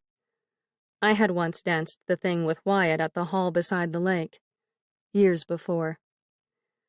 I stood there on the edge of the dance floor, hovering on the borderland between the fun and the exit. The cries of the music tempted. I hesitated and wavered and rocked in place. Come here. Come closer. Dance. Live. Love. The song dwindled to an end, and without stopping for a single breath, the band eased into a piece with a softer tempo. The couples slowed their pace, inched closer to one another, and rocked in each other's arms with a gentle grace that reminded me of September breezes brushing across the fields behind our house. I thought of Helen, Sigrid, and me playing hide-and-seek among green stalks of corn growing tall and pregnant with the coming harvest, our hair tied back with bows as large as the birds soaring overhead. I slipped away to an open window framed by pale red curtains and glanced out at the sleeping street beyond. Across the way sat Daniel, perched on the sill of his own open window, whittling a piece of wood the size of a flat shoe. I set down my whiskey glass and leaned my head out the window. "It's nice in here." Daniel peeked up at me. A train whistled through the air from the west, and a wind rattled across the leaves of the maple below him. The night tasted electric, as if lightning lingered nearby.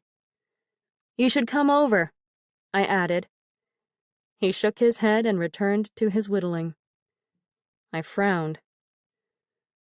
"Ivy?" asked a hesitant male voice from behind me. "Is that you?" I turned around and discovered my old friend Wyatt walking toward me with his own sloshing glass of whiskey. He looked to be the same old usual Wyatt, with dark brown hair sticking up on the back of his head like the ruffled feathers of a duck, large ears, and a shirt in need of extra tucking beneath his gray coat. He still worked on his father's farm near the lake, the last I heard, and he and Sigrid owned their own little house on the edge of the property. "I thought that was you," he said, and he joined me in front of the window, resting his glass next to mine on the sill. "How are you?"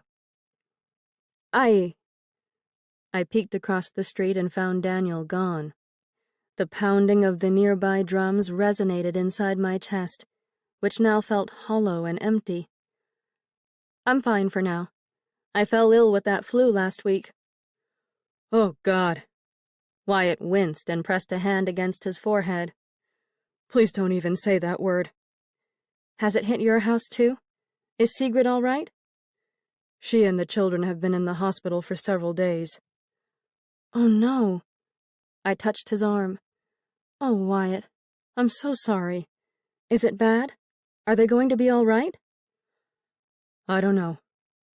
He grabbed up his glass and gulped down the liquor with a swig that must have stung his throat. I had to get away.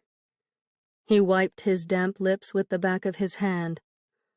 I know I shouldn't be out seeking pleasures without her, but I had to escape the coughing and the fevers and all that other mess that goes with it. It's too much. You know what I mean? It's just too goddamned much for a person to take. Is there anything I can do for her? She was always so kind whenever any of us got sick as kids, making us little cards and bringing us home-picked flowers. I really don't think there's anything any of us can do for her right now. He scratched at the red tip of his nose. No one seems to know how to help. The doctor keeps giving her aspirin, but she just throws it up. I turned my eyes toward the swaying couples on the dance floor. I swallowed. I know I've been a terrible friend to her these past 7 years. I always felt a little awkward, seeing the two of you together. After you married. And everyone at home always needed my help. I had my piano lessons. He set his glass next to mine again. How about you dance with me for a little while, for old time's sake, when life was so much easier? Remember the boat rides, and the motion pictures, and the dances by the lake? I dropped my hand away from his arm. No, I'm sorry. It wouldn't feel right dancing with you. Not with her lying ill in the hospital. I just want to dance, Ivy. Nothing else. He stepped nearer and caressed the sides of my arms with calloused hands that used to swallow up mine with their sighs. I just need to be held by someone for a little while. I can't stand what's happening. How can you bear it? Why aren't you falling apart? I took another look across the street, in search of Daniel, while Wyatt breathed shaky breaths against my cheek. The drums beat so hard in my chest that they felt like a person whacking my heart with a club. My lungs squeezed shut. I couldn't breathe. Ivy, please. I can't. I pushed against Wyatt's shoulder and nudged him away. I'm sorry you're suffering, but I've got to go. But, Ivy. No, I'm sorry. Other people need us. He called my name again, but I cut through the center of the dancing couples. Elbows knocked against my arms, thick heels tromped on my toes. The scent of whiskey dizzied my head. Yet I managed to push through the crowd. Before I pulled open the solid door and escaped into the hallway, Ruth called to me over the horns and the piano. "Don't be a stranger, Ivy, sweetheart." She gave me a flirty wink, her arm still wrapped around the stocky fellow with the bright green tie. "Next time, wear your dancing shoes and stay for a while." Chapter 10. Silhouettes of furniture, half damaged, half resurrected, stood in the darkness of Daniel's empty store. The sawdust air tickled my nose. The jazz music played on across the street, but the sound faded into a surreal and cottony memory of another world. "Who was that fellow you were with?" asked Daniel from somewhere unseen, giving me a start. I clutched my neck and drew a short breath. The brush, brush, brush of sandpaper rubbing against wood started up in the back workroom, hinting at his whereabouts. I followed the noise and found him sanding down the legs of a bar stool by the light of a brass ceiling lamp that hung over one of the work tables. He peeked up at me with only his eyes. "Do you know him?" I shrugged. "What does it matter? You urged me to go up to investigate the music on my own, so I went." You said people in Illinois don't have lovers. He's not my lover. He's just... I swept that same unpinned lock of hair from before out of my eyes. He asked to marry me a long while back, when we were fresh out of school. And what happened? I didn't wish to marry him.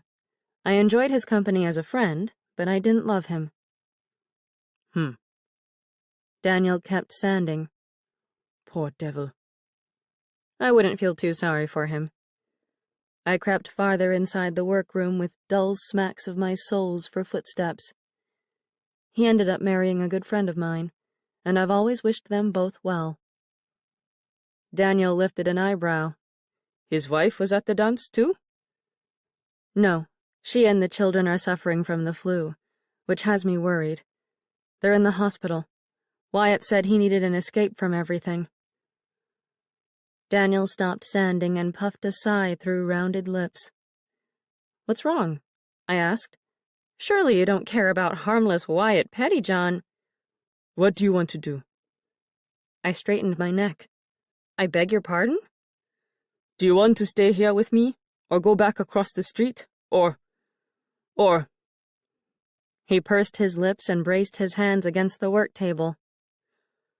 I don't know why you keep coming here, Ivy. If you want me to leave, I'll leave. I stepped backward. I do have more important things I should be doing. I'm not heading out of this building for silly dances. I have no desire to leave. I didn't say you had to. If you want to be with me... I never said that either. I'm risking my neck just coming here. An APL informant out there already called me a whore. Daniel's eyes darted toward the entrance to the main section of the store. You spoke to someone who's watching you? He used to be friends with my brother Billy.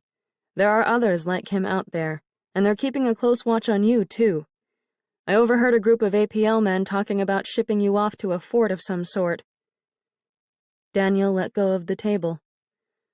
I'm sorry to say it, I continued, but you have the reputation of being the last German business owner in town. Everyone knows who you are. The APL is making sure the bank doesn't approve you for a loan. They specifically said my name? Yes, I overheard the APL talking about the store when I left the other night. They pulled up in a car and talked about you without realizing I stood around the corner in the dark. Daniel shook his head. Why did Albrecht first come over here for a better life? Why in hell did he have to go and tempt me to follow him? I'm sorry. I truly am. He eyed the staircase, just behind me, to my right. I glanced over my shoulder at the dim wooden steps. I don't know if I should stay here with you. Lucas, that APL spy, he... You know what I say to people who call me terrible names? No. I peeked back at him. What? I tell them they're small and unimportant. They're just bullying other people because they're aware of their own insignificance. They're specks, which in German refers to bacon fat, but I'm talking about the English meaning. Little dots that carry no weight. I couldn't help but smile. Come upstairs with me again, he said, and he wandered around the work table and over to where I stood in front of shelves of paints and varnishes. With a gentle touch, he slid his left hand through my hair behind my right ear. Let's escape this hell together. Who needs it? Will you kiss me on the lips this time? He shook his head. No, I'm not going to let myself do that. Why not? He lowered his eyes to my mouth. A punishment. A punishment? For me, you mean? No, for me. He brushed his cheek against mine and let his lips hover over the side of my neck. His breath warmed and tingled across my skin. Doing this with me, I said near his ear. Doing what you did the other night with me, without kissing me, doesn't help your... He raised his head. It doesn't help my what? Your reputation, as a German. I swallowed. They say... His mouth hardened, and he nodded for me to continue. Go on. What do people say about us Krauts? I'm sorry. I shook my head. It doesn't matter. What does anything matter anymore? They say we are animals, don't they? Lust-filled, beer-drinking beasts. If you just kissed me on the lips, it wouldn't feel that way. Come upstairs. He took my hand in his and stepped backward, toward the staircase.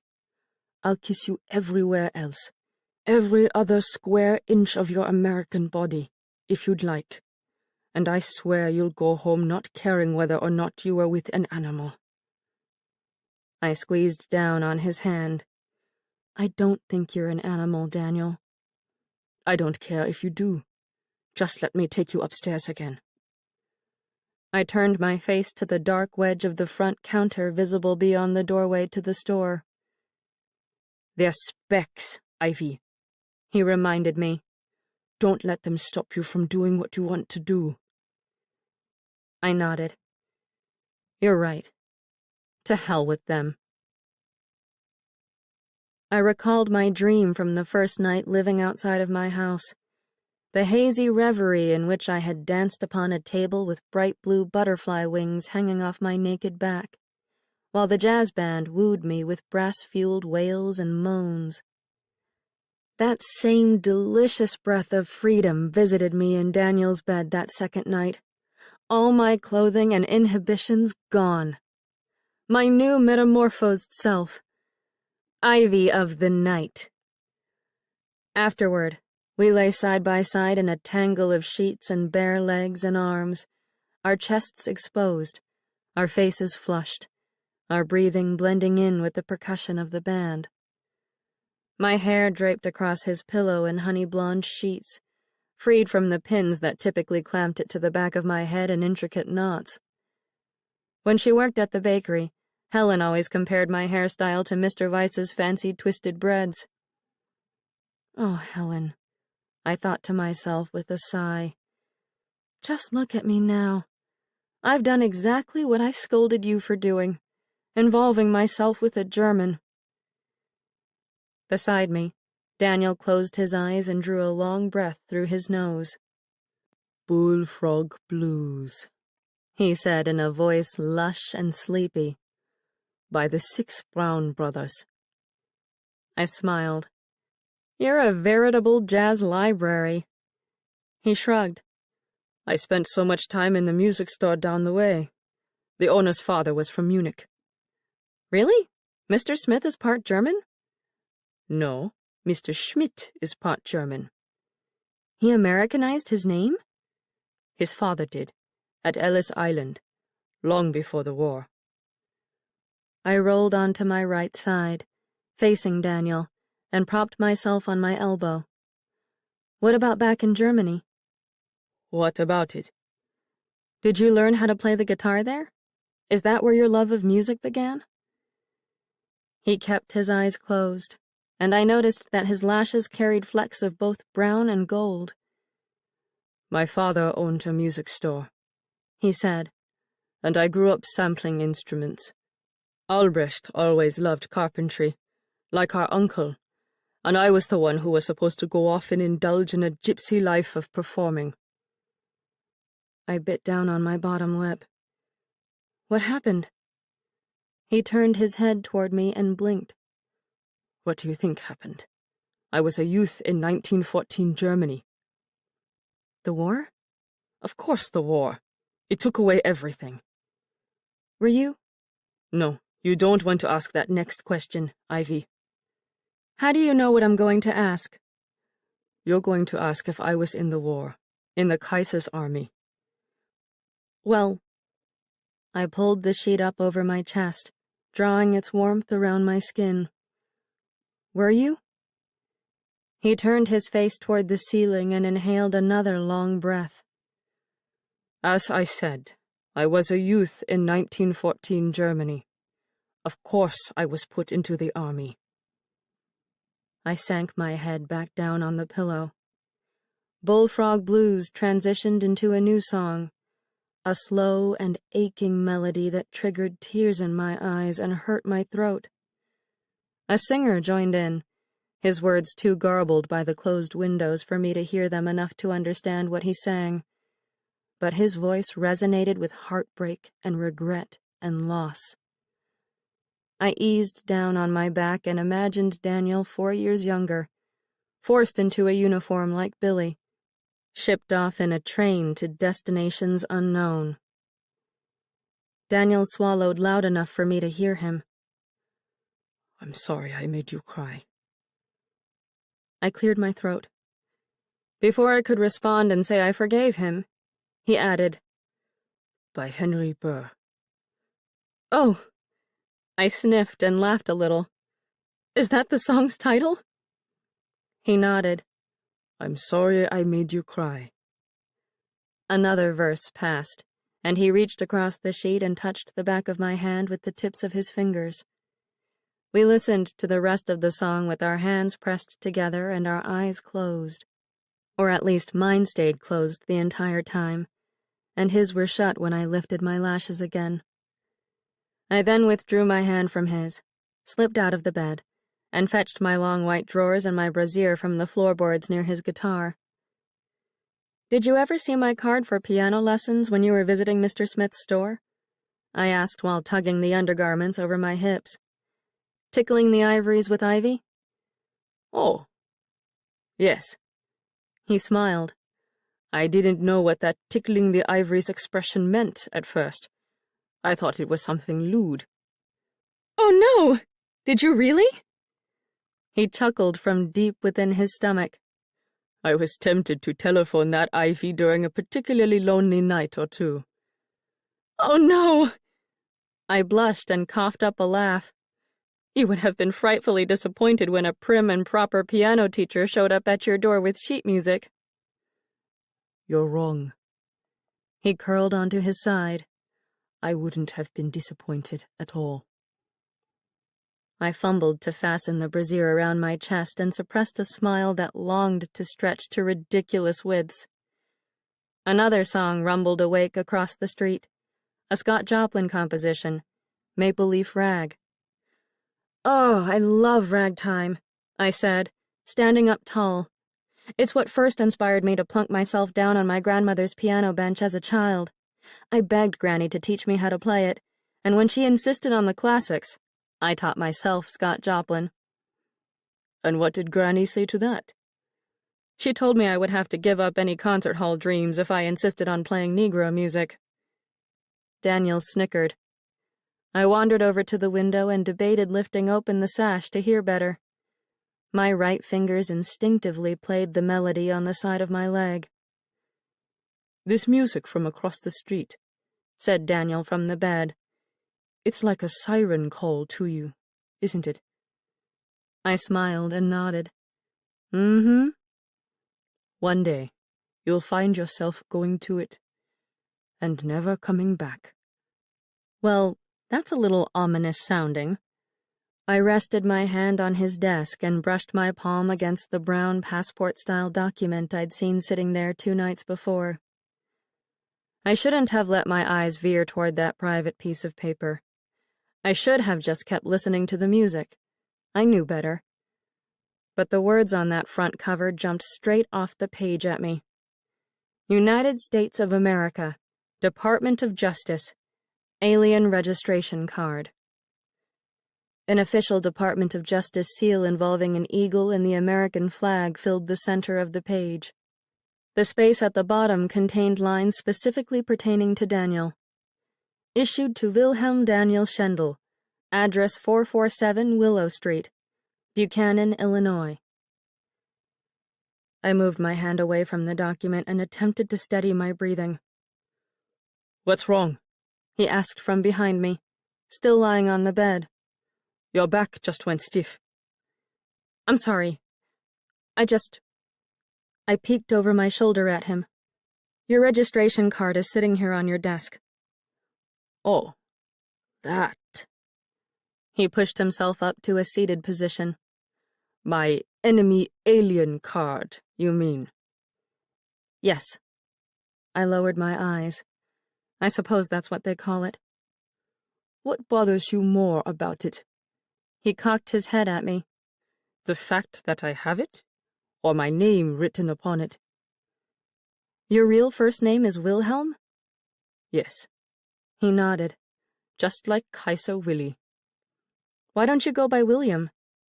I don't want to be called William.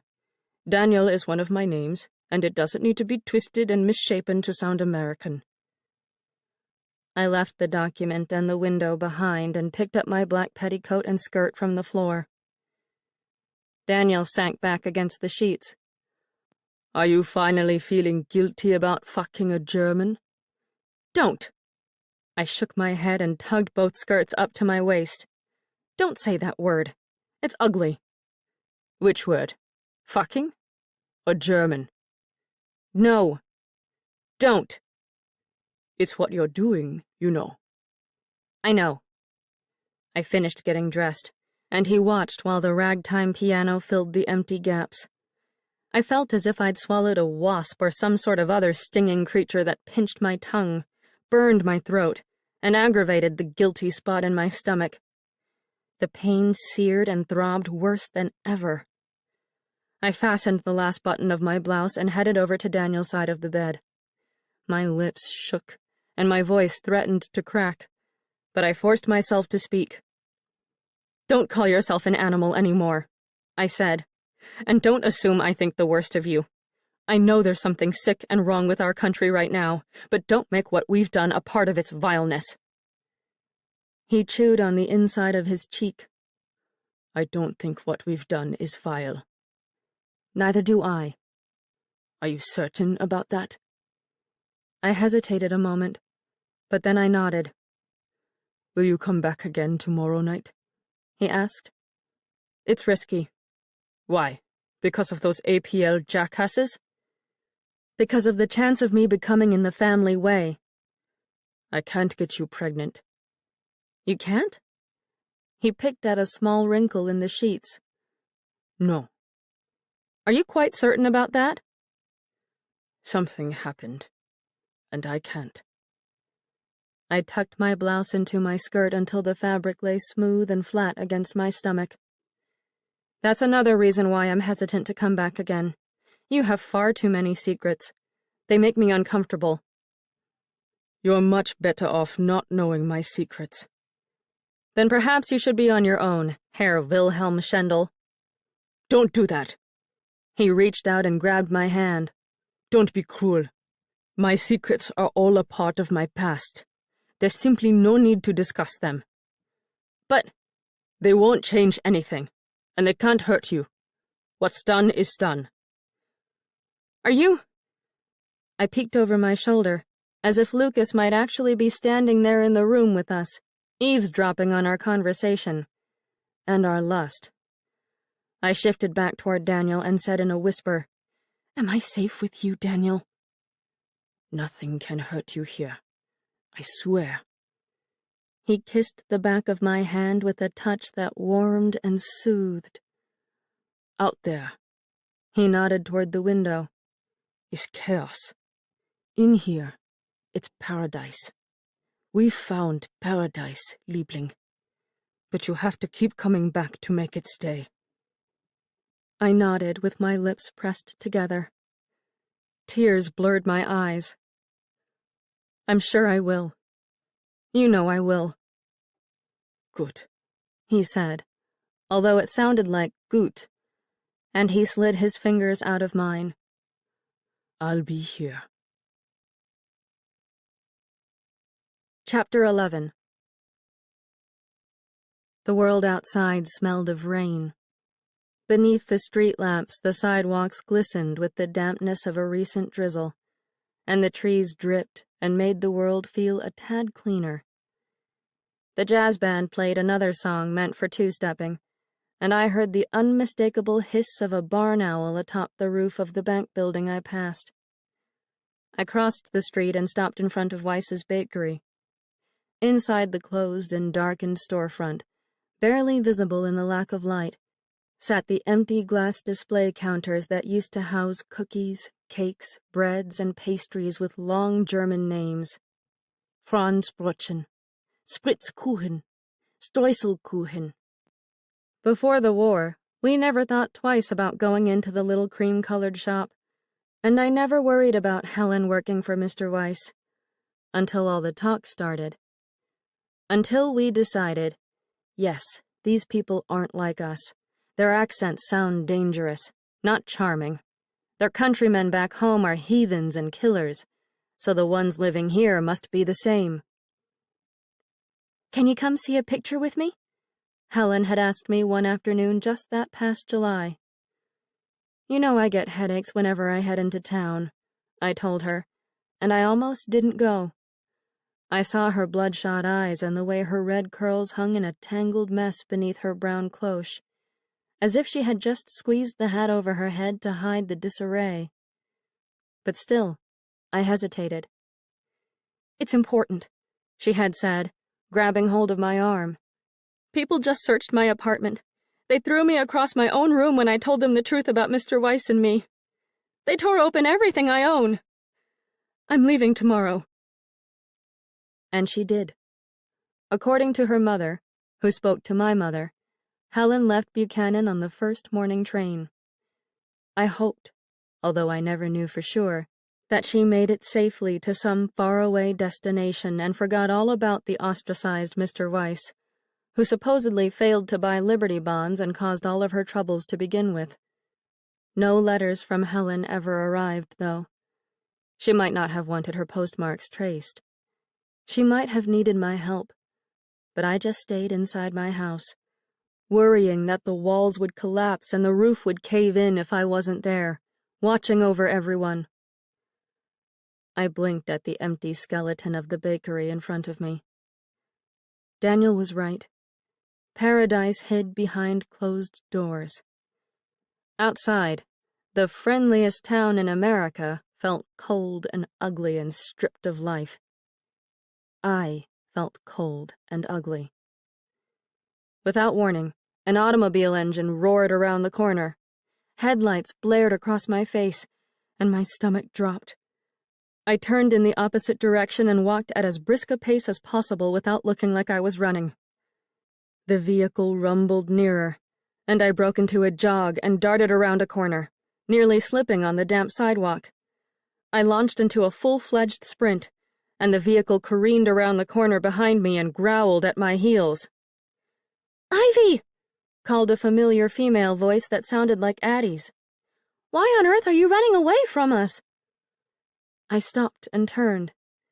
Addie and Nella, the bottom of their faces still swathed in gauze masks, peeked out from the windshield of the ambulance trailing behind me. Nella shifted a lever, and the engine sputtered and choked like a 100-year-old man and died a brisk death. The street fell silent. I clutched my chest and bent forward at my waist, and I laughed with relief. "Oh, thank God! I thought you were someone else." "If you didn't want to help us tonight," Nella slid out of the driver's side, "you should have told us. We've been looking for you for hours." "I'm so sorry." I walked toward them. "I thought I said something about needing a short break tonight." Nella snorted. "Our transports would like a break too, but do you see anyone giving them one?"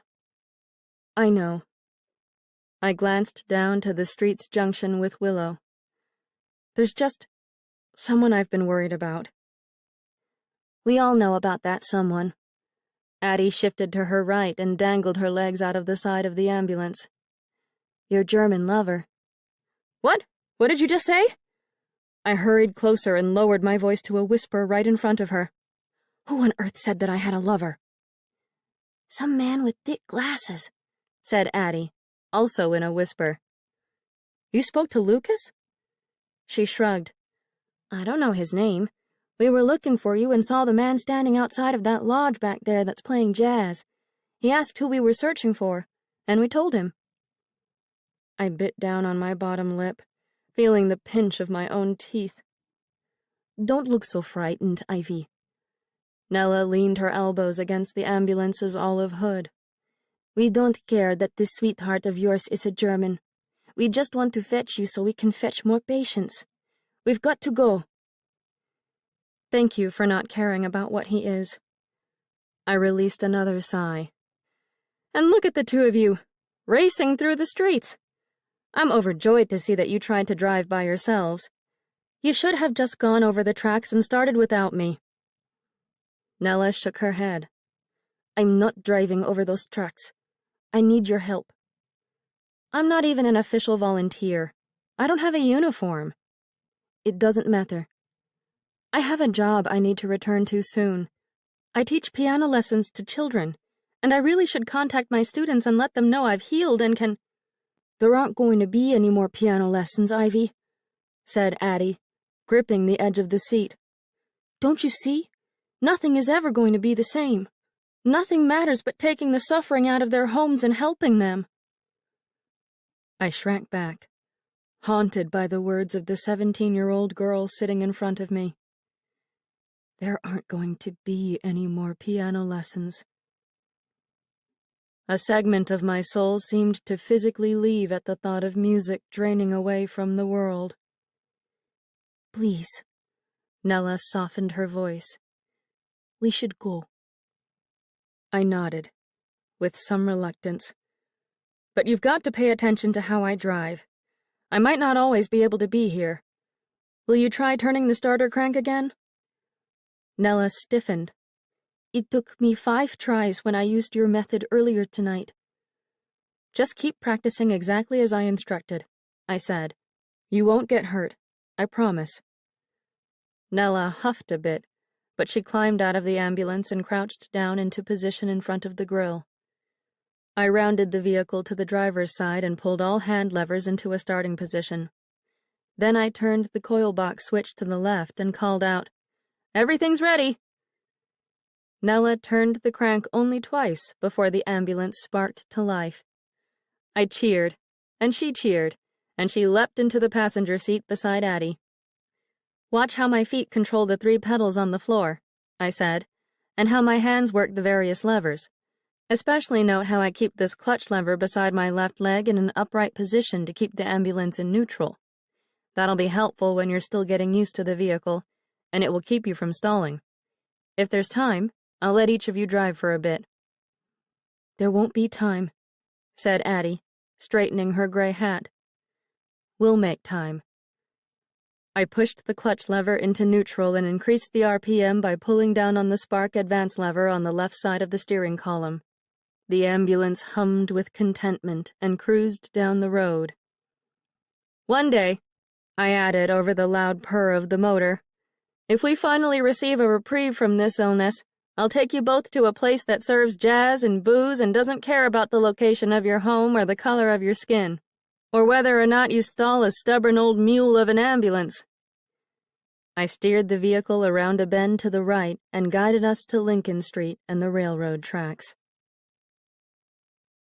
During our search for influenza signs on the front doors of neighborhood houses, I made the mistake of passing Polish Hall. Men in plain work clothes and dark caps carried 3 covered bodies out the front door. My eyes couldn't stop looking at the stretchers and the white sheets shaped around human forms. The men loaded the dead into the Halloran's dry goods delivery wagon, as if carting away unwanted furniture. I kept driving. We delivered a young Polish priest to Nella's house after finding him slumped in the doorway of the cathedral. Nella's home had grown quite warm and bright, despite the influx of patients recuperating within those walls. Mrs. O'Connor and Liliana helped with the transportation of the priest up the staircase, while Benji played records on the Victrola again, entertaining a group of 5 children, both black and white.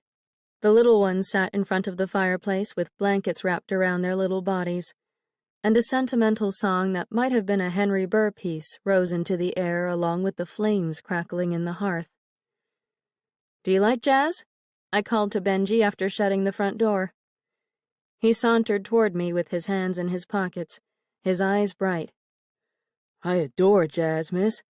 It's life." Oh, I absolutely agree with that statement. I put my hands on my hips and sized up his appearance. "My, you look much improved. So healthy." "I told you I was already on the mend. I just wouldn't have lasted in Bloody Hall. as I call that wretched place. Well, if you get a chance to go out for a bit, if you need a little more music to cheer you up. I gestured with my thumb over my shoulder, toward the front door. I highly recommend heading to the Masonic Lodge in town. A band plays there every night, and they don't give a fig about the flu. Or race. They don't? No. I smiled. They're celebrating life. Head over there when you're strong enough. They'll welcome you there. I will. Thank you, miss. Addie and Nella's thick Red Cross boots clomped down the stairs at a speed meant for hurrying, and so we swept back into the darkness of night. My fellow volunteers refused to sit for driving lessons, even as daylight glowed above the flat fields to the east, beyond the towering mills that still seemed asleep. Not a single puff of smoke streamed from the stacks reaching up to the awakening sky. "The time we're wasting fooling around with pedals and levers," said Addie, "could be spent fetching one more patient." Nella nodded and shifted in the seat beside me. "Let's fetch one more." "But just one more," said Nella. "Please, Ivy, we've got to help. Think of the people alone in their homes, without a single doctor to check on them." And so we indeed fetched yet another suffering patient. A young Russian girl who had just lost her mother to a wicked bout of pneumonia brought on by the flu. I helped in a blur of rushing and lifting and calming, and I prayed that such nights of ferrying the ill would end soon. I prayed that I, along with everyone else left on the crumbling earth, could actually head into the world and live. Truly live. Chapter 12. I returned to May's house and heard her whimper behind the closed door of her bedroom. And I swear by all that's holy, her sounds matched the labored breathing of flu victims struggling not to drown in the thick black fluid swimming in their lungs. I inched toward her bedroom door and leaned my head against the wood to hear better. "Oh, Lord!" she cried with a guttural moan. She gasped for air and called for the Lord again, and all I could think about was the sight of children bleeding from their eyes in Polish Hall, and all those bodies traveling out to delivery wagons underneath bed sheets. Without a knock of warning, I opened her bedroom door. May, naked and sitting upright on her bed, gave a start and whipped her head toward me. A hand reached up to her bare right elbow. Eddie Dover sat up from beneath her and stared me straight in the eye. Eddie Dover. Dead. But there. Oh, God! I slammed the door shut and backed into the table that held Eddie's photograph, knocking the frame to the floor. The glass cracked down the middle. Oh, God! May called my name from within her room, but nothing on earth could have persuaded me to stay inside that house a moment longer. I turned and bolted. Outside, the sun bled red into the eastern sky. I followed the brightening light of dawn down Willow Street, past other quaint and seemingly normal houses with pretty mailboxes out front, and then I marched beneath the white awnings of the business district. Shopkeepers unlocked their front doors and raised their American flags. On the corner of Lincoln and Willow, a newspaper boy set up a stack of the morning edition, and I caught the top headline. Allies gain victories in the Battle of St. Quentin Canal. Another Red Cross ambulance, also manned by female volunteers in gray hats and coats, puttered northward on Farnsworth Street, toward the main hospital. Someone is about to die, was all I could think. Harbinger spirits. Someone is going to die. I threw open Daniel's boarded-up door, which set off the bell hanging above. "Daniel?" I called over the jingling. "Daniel, are you all right?" He stirred upstairs. Footsteps hurried down the back staircase. "What is it?" He bustled out from the workshop with his hair uncombed and buttoned up a striped nightshirt. "What is wrong?" "I had a terrible premonition someone's about to die." "No, go get some rest." He walked over and cupped a cold hand around my right cheek. Christ, you worked all night, didn't you? You're all right then? I grabbed the front of his shirt between my fingers. You don't feel ill or... Rest, Ivy. You're wearing yourself thin. You'll collapse. It's going to be my mother then.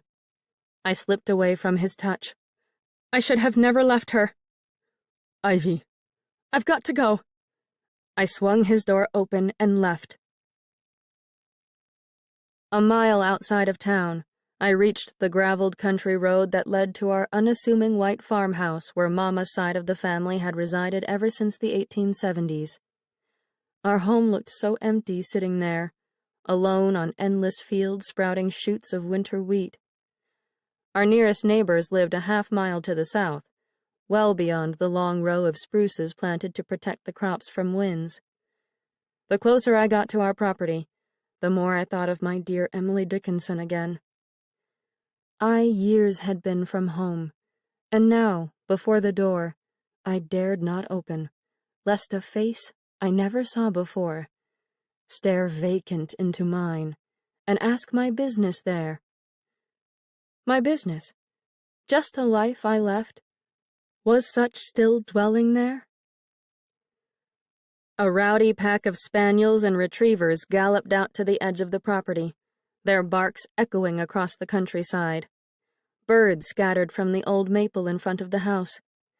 I patted the dogs' heads and snouts and told them, settle down. Let's not draw attention to Father if he's already out by the barn." They lowered their ears and their long whipping tails and backed away. I walked up to the house and ventured up the groaning steps to the front porch that housed a broom, a watering can, and 2 sun-faded chairs made of a red-tinged wood. Cobwebs clung to the eaves, betraying a lapse in Mama's penchant for cleanliness. Our front door, bright pippin apple green in color, stood before me in all its odd beauty. Mama had painted it that color shortly after Granny Letty died, simply because my grandmother adored that particular shade of green. Granny called it whimsical. Even after Father struck Billy in the head in the stables, even after Billy left home, the color always pleased me and somehow made me feel I belonged inside that house. I opened the door and called out, "Mama?" No answer. I lunged for the staircase, convinced I'd find my mother lying upstairs in her bed with the flu, her skin bluish-black, her lips darker than a bruise. "Mama!" "Ivy?" she asked from behind me after I'd already flown up the first 3 steps. I turned and lowered my shoulders in relief at the sight of her normal peaches and cream complexion. She wiped down her old cast-iron skillet with a checkered dishcloth and wrinkled her forehead in confusion at me.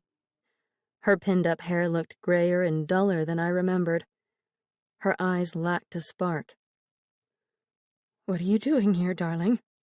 she asked in a voice that struck me as nervous. I stepped down 2 of the stairs. "I had an awful feeling about you and the influenza." "Oh, honey." She set her pan and the cloth on top of the upright piano. "You don't need to worry about me. If I were meant to get that flu, I would have fallen ill when you suffered from it." "But," I stepped off the bottommost step, "you don't understand. I just saw one of them. A guest, Eddie Dover, in the house where I'm staying." She straightened her posture. "You've been to Eddie Dover's house?" "I'm rooming with his widow, and I saw him, just now. I'm certain someone is about to die. Oh, God, Mama, I could have sworn I'd come back here and find you dead." Mama's eyes went bloodshot. She braced her hand against the piano and looked awfully pale. "Are you all right?" I asked. "If it's not the flu." "So many people have been dying this past week, Ivy." She lowered herself to the bench with a slow and unsteady movement. I heard her knees pop and watched the way her veined and freckled hands grappled to find support against the closed keyboard. "I'm not quite sure what we survivors are meant to do, besides keeping others from losing their lives. I've been helping out with the neighbors, The illness has hit everyone in this vicinity hard. Polish Hall is overflowing with the sick. I stepped toward her with my hands balled into fists, my feet triggering creaks in the scuffed old floorboards. There aren't enough doctors and nurses, but the regular hospital isn't allowing Southside residents inside. She raised her eyebrows. How do you know that? I've been transporting the ill down there to a private residence in an ambulance. We'll likely run out of room in the house soon, but the emergency hospital has so few doctors and Red Cross volunteers. Girl Scouts are risking their lives to be of use. I saw little Ruby mopping up blood in there. Mama cocked her head at me. You've been driving an ambulance?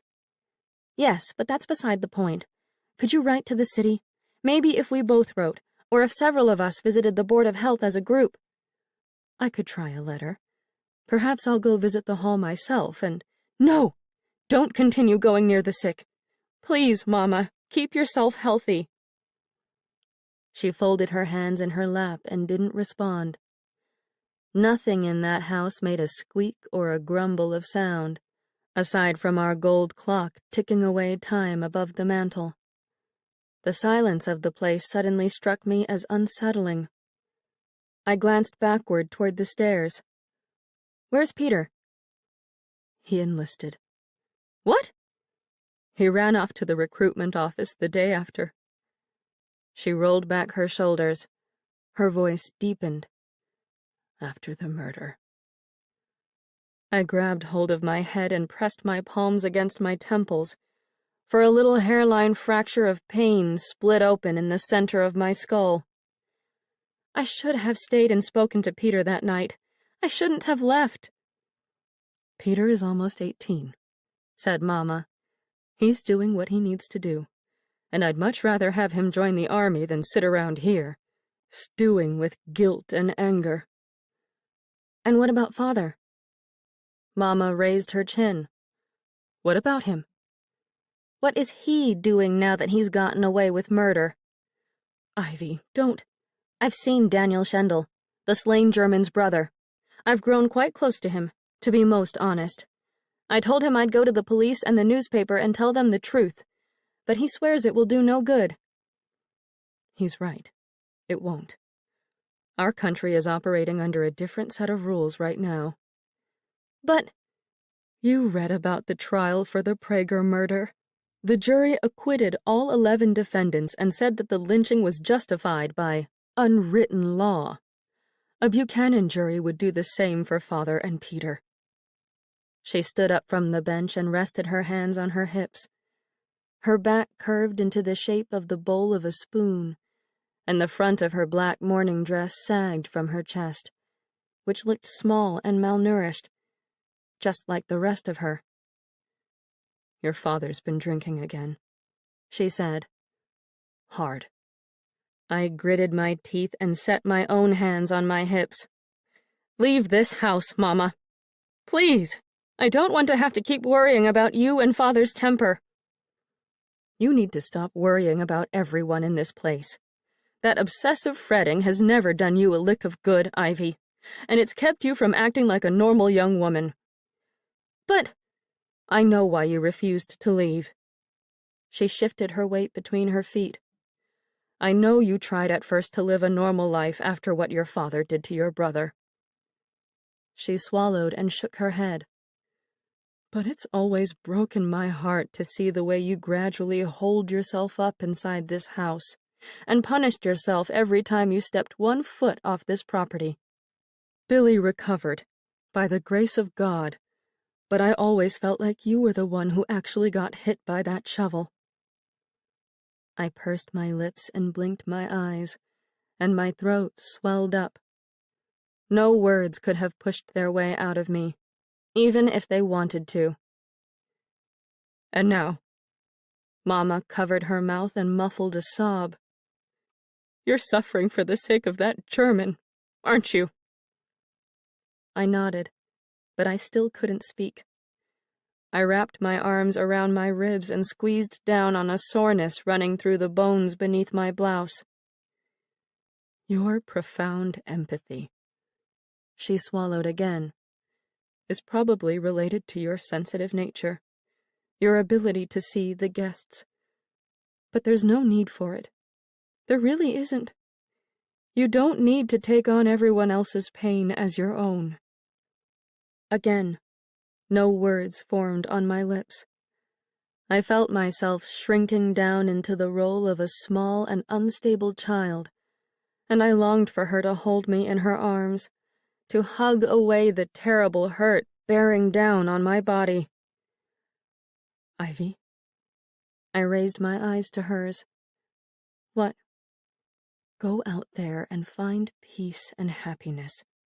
Let their pain go. Forget the past. Please." She clasped her hands together, as if she were praying. "Promise me you'll do your best to move forward." I managed a small nod. "All right. I'll try." "Please do. It's for the best." She peeked over her shoulder. "Now go. Father's coming back inside again soon. I don't want you to have to see him." "I have no intention of seeing him." I hustled closer to her. "Please be careful, Mama." "I will, darling." I kissed her cheek and left the house as quickly as I arrived. Chapter 13. Knowing that my mother remained healthy, I next feared that my friend Sigrid would be the one to die, the one whom Eddie Dover came to warn me about. With the smooth soles and square heels of my shoes clip-clopping across more country roads, kicking up stones and dirt, I trekked out to the house Sigrid shared with Wyatt and their 3 children. The young family resided on the northern edge of the Pettyjohns' farm, near Minter Lake, in a white colonial-style house with coal-black shutters framing every window. A cluster of thick, gnarled oak trees with half-bare limbs hung over the roof and scratched at the brick chimney. A swing made from a tractor tire hung still as stone from one of the thickest branches, above piles of pumpkin-colored leaves. Silence gripped the front yard. I didn't even hear the welcoming barks of Sigrid's 3-legged spaniel, Nut, the one she had saved from her parents' house when her father wanted to shoot it for being a cripple. I held my breath and knocked on the front door, not even caring if Wyatt showed up with his desperate eyes and his need to be held, as long as I could learn that Sigrid and the children were recuperating. Surviving. "She and the children have been in the hospital for several days," I remembered Wyatt telling me at the dance the night before. I knocked again, and no one answered.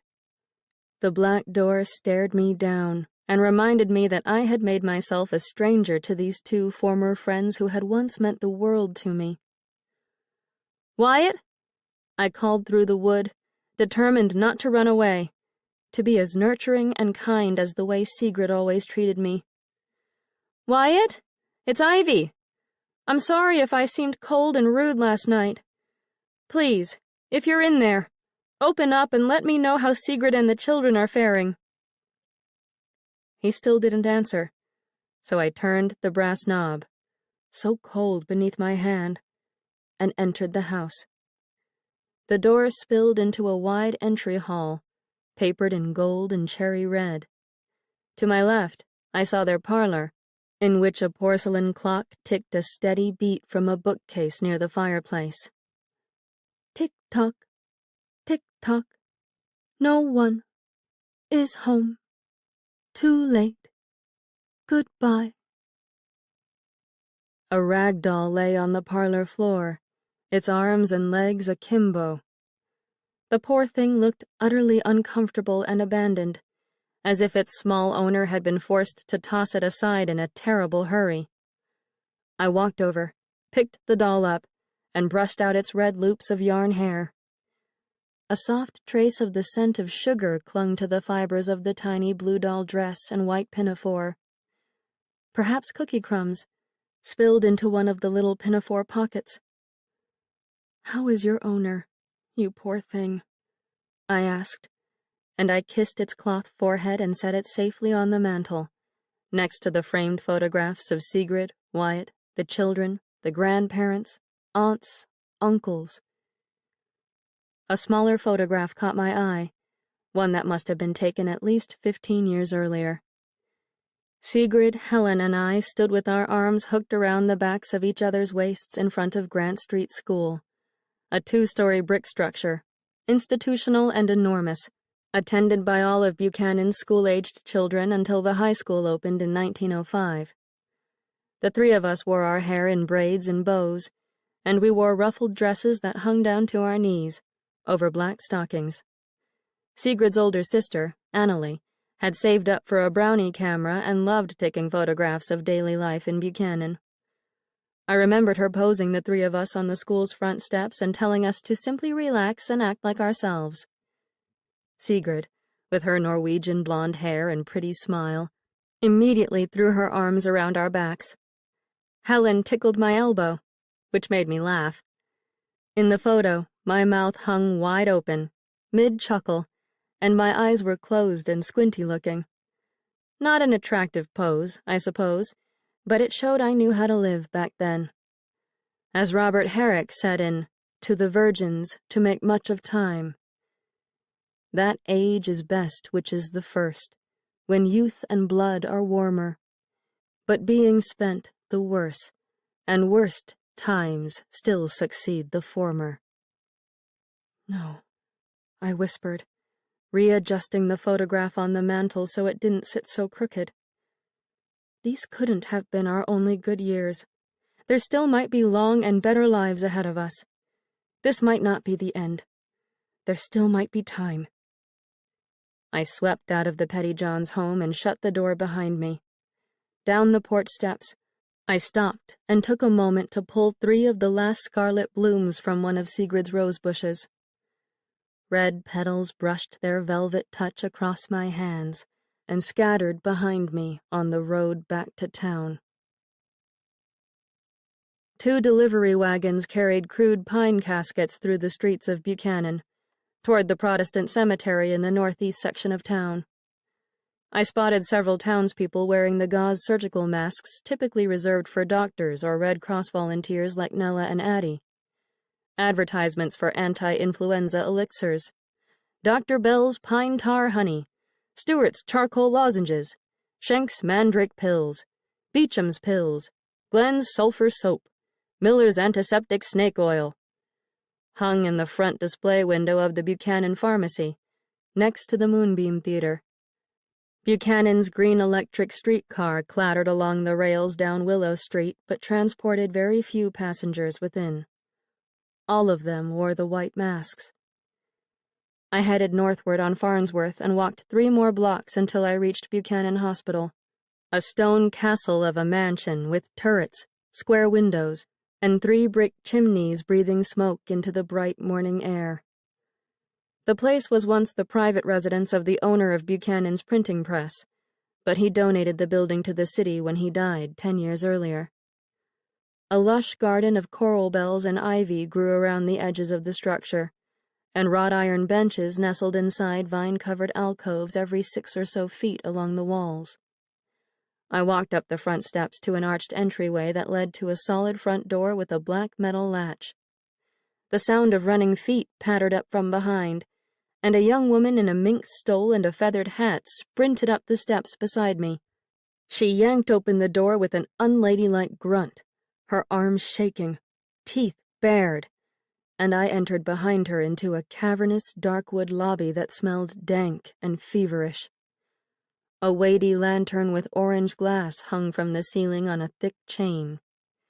Closed doors, one of which was guarded by an orderly in a plain black coat, sealed off the rest of the hospital, but I heard footsteps echoing beyond. And coughing. A cacophony of coughing. The woman in the stole flew at a nurse who stood behind an admissions desk. "I need to see my husband." "I'm sorry, ma'am," said the nurse in a no-nonsense tone as crisp as her white cap and apron. "We're only allowing the sick into this building. You'll need to leave immediately." "You don't understand." The woman slammed the palm of her hand against the desk with a startling thwack. "My husband is a highly important man at the Buchanan Sentinel. His secretary told me an ambulance rushed him here this morning, but I want him transported to our home right now." "No visitors," said the nurse. "I'm sorry. It's far too dangerous to expose outsiders to the germs." She nodded to the orderly, as if to signal him to step closer. "Can we at least find out if certain individuals are still alive?" I asked, inching forward with Sigrid's roses in hand. "This isn't right," cried the woman in the stole. "No visitors," said the nurse again, and the orderly tromped toward us with his hands clenched into two meaty fists. The woman backed away, nearly treading on my foot. "I should be allowed to see my husband." "You heard the nurse." The orderly opened the door. "No healthy people allowed. Out you go." The woman huffed, and we both scuttled back out into the daylight, which blinded my eyes after the stark dimness of that dungeon of a lobby. The orderly whisked the door shut behind us. "This isn't right," said the woman again from the top of the front steps. "I should be able to see him. I should... Oh, God!" She clasped her hand over her mouth and squeezed her eyes closed. "I'm sure they're treating him well," I told her, and I almost felt as though I should give her Sigrid's flowers to help her feel better. I know how hard this is, but the care in this hospital is top-notch. The woman burst into tears. The feathers on her hat shook with the sorrow trembling through her, and her nose ran. "I'm so sorry," I said, the only thing I could say. She turned and staggered down the stone steps to an awaiting black Cadillac with polished wooden spokes. I considered re-entering the hospital without her to see if they'd allow a woman who had already survived the flu to inquire about a patient, but a distraction stopped me. The rustle of leaves, as well as Wyatt's voice, from somewhere nearby. "Ivy?" I pressed my hands against the iron handrail and discovered Sigrid's husband journeying through the garden from the north side of the hospital. He took off his brown cap, which made his dark hair stick up, as usual, like a duck's tail. I walked down the steps and joined him on the front sidewalk. "They won't let you in to see Sigrid and the children either?" I asked. He shook his head and pressed his cap over his heart. "I'm just going crazy wandering around out here. I could really use another drink from that party last night." "Here." I handed him the roses. "I picked these for Sigrid from your garden. I thought she might want to see the last blooms of the year." "You were at our house?" "I worried about her after talking to you last night. Be careful of the thorns." He tugged a handkerchief out of his breast pocket and wrapped up the stem with a delicate movement of his large hands. His gentleness stirred up more sadness and regret inside me.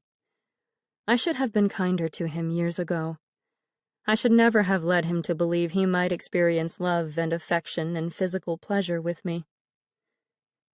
"Is she still—" I cleared my throat. "She's still alive, isn't she?" He nodded. "As far as I know." "Have you slept at all since last night?" "No. Have you?" "No. I helped drive an ambulance late at night. And there's been... a strange thing happened this morning that..."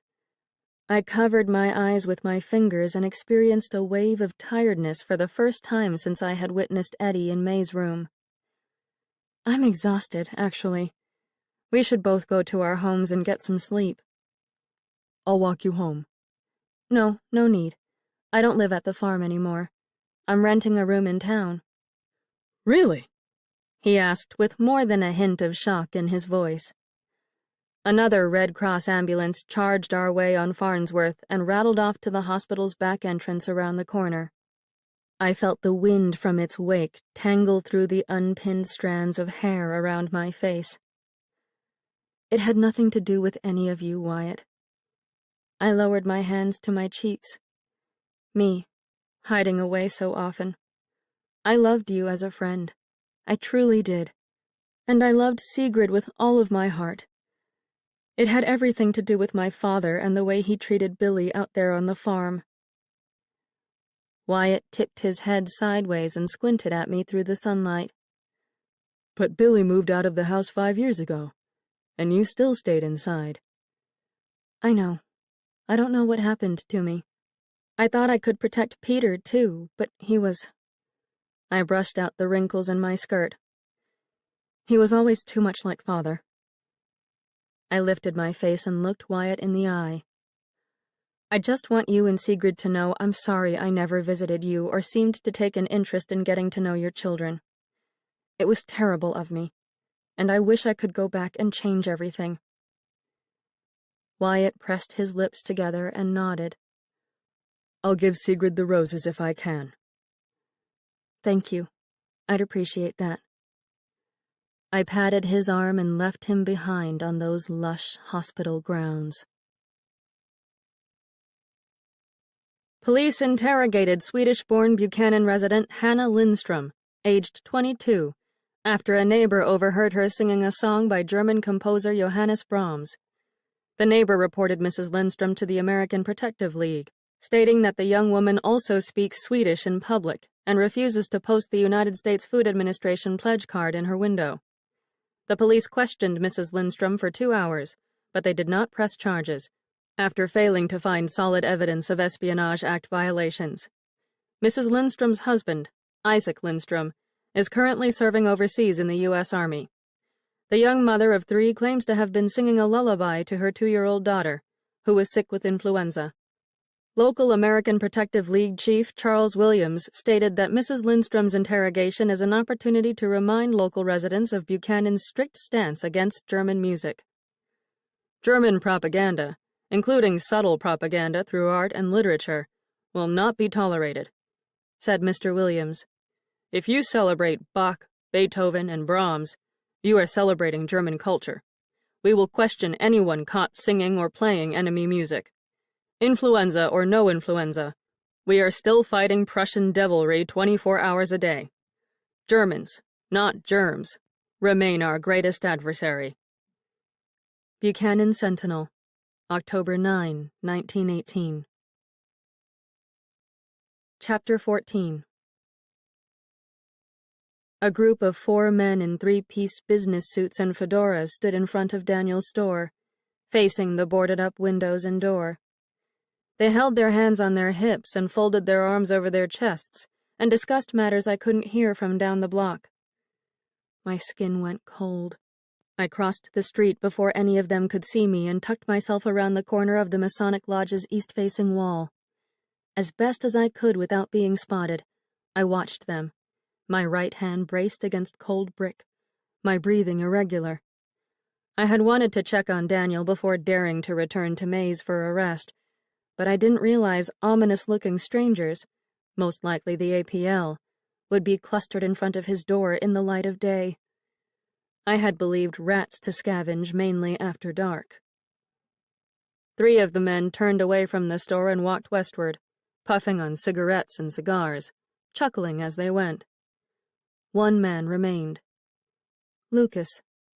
He must have caught sight of me from across the street, for he lifted his chin and peered straight at me through his colossal lenses. Another green streetcar rattled by. Steel wheels whirred against the tracks. Electric wires bobbed and swayed overhead. I slipped around the corner and stole inside the front door of the Masonic Lodge before the vehicle could finish passing. No one else made a peep inside the building. Assuming myself alone, I retraced my steps to the upstairs ballroom and hid myself behind the grand double doors with the brass eyes peering from the knobs. The ballroom lay empty and silent. Daylight streamed through the 5 closed windows framed by thin red curtains. No crumbs of party food littered the floors. No forgotten gloves or hair ribbons revealed hints of the enchantment of the nights. The mute piano rested against the wall, the keyboard cover down. I sauntered over to the leftmost window and peeked out from behind the gauzy curtain. The fabric brushed against my cheek and smelled of perfumes and whiskey. No one stood in front of Daniel's store down below. I held my breath and listened for any indication of the lodge's front door opening, or any whines in the floorboards beyond the closed ballroom doors. I simply disappeared in a puff of smoke behind the streetcar, Lucas. I mentally willed to my brother's wayward friend, wherever he might have been. Don't search for me. I don't know how long I stood in front of the window, barely breathing, my eyes locked upon the sidewalk in front of Liberty Brothers Furniture. An amateur spy spying on APL spies. An amateur spy watching over the storefront of a potential German spy. Watching. Another Emily Dickinson poem wandered through my brain, a rather odd and dramatic one, even by Miss Dickinson's standards. Before I got my eye put out, I liked as well to see, as other creatures that have eyes and know no other way. The image of a poked-out eye made my stomach tighten, and both of my eyes stung. Such torture seemed a highly feasible punishment for a person who lurked in the shadows and defied the U.S. government by wanting to protect an enemy alien. My back ached from standing still for so long. Lucas didn't seem to be on the verge of throwing open the ballroom doors and dragging me down to the APL headquarters. Even if he waited for me somewhere inside the lodge, where could I possibly run? If I jumped out the window, the awning down below might break my fall a tad, but the ensuing injuries might be worse than an APL inquisition.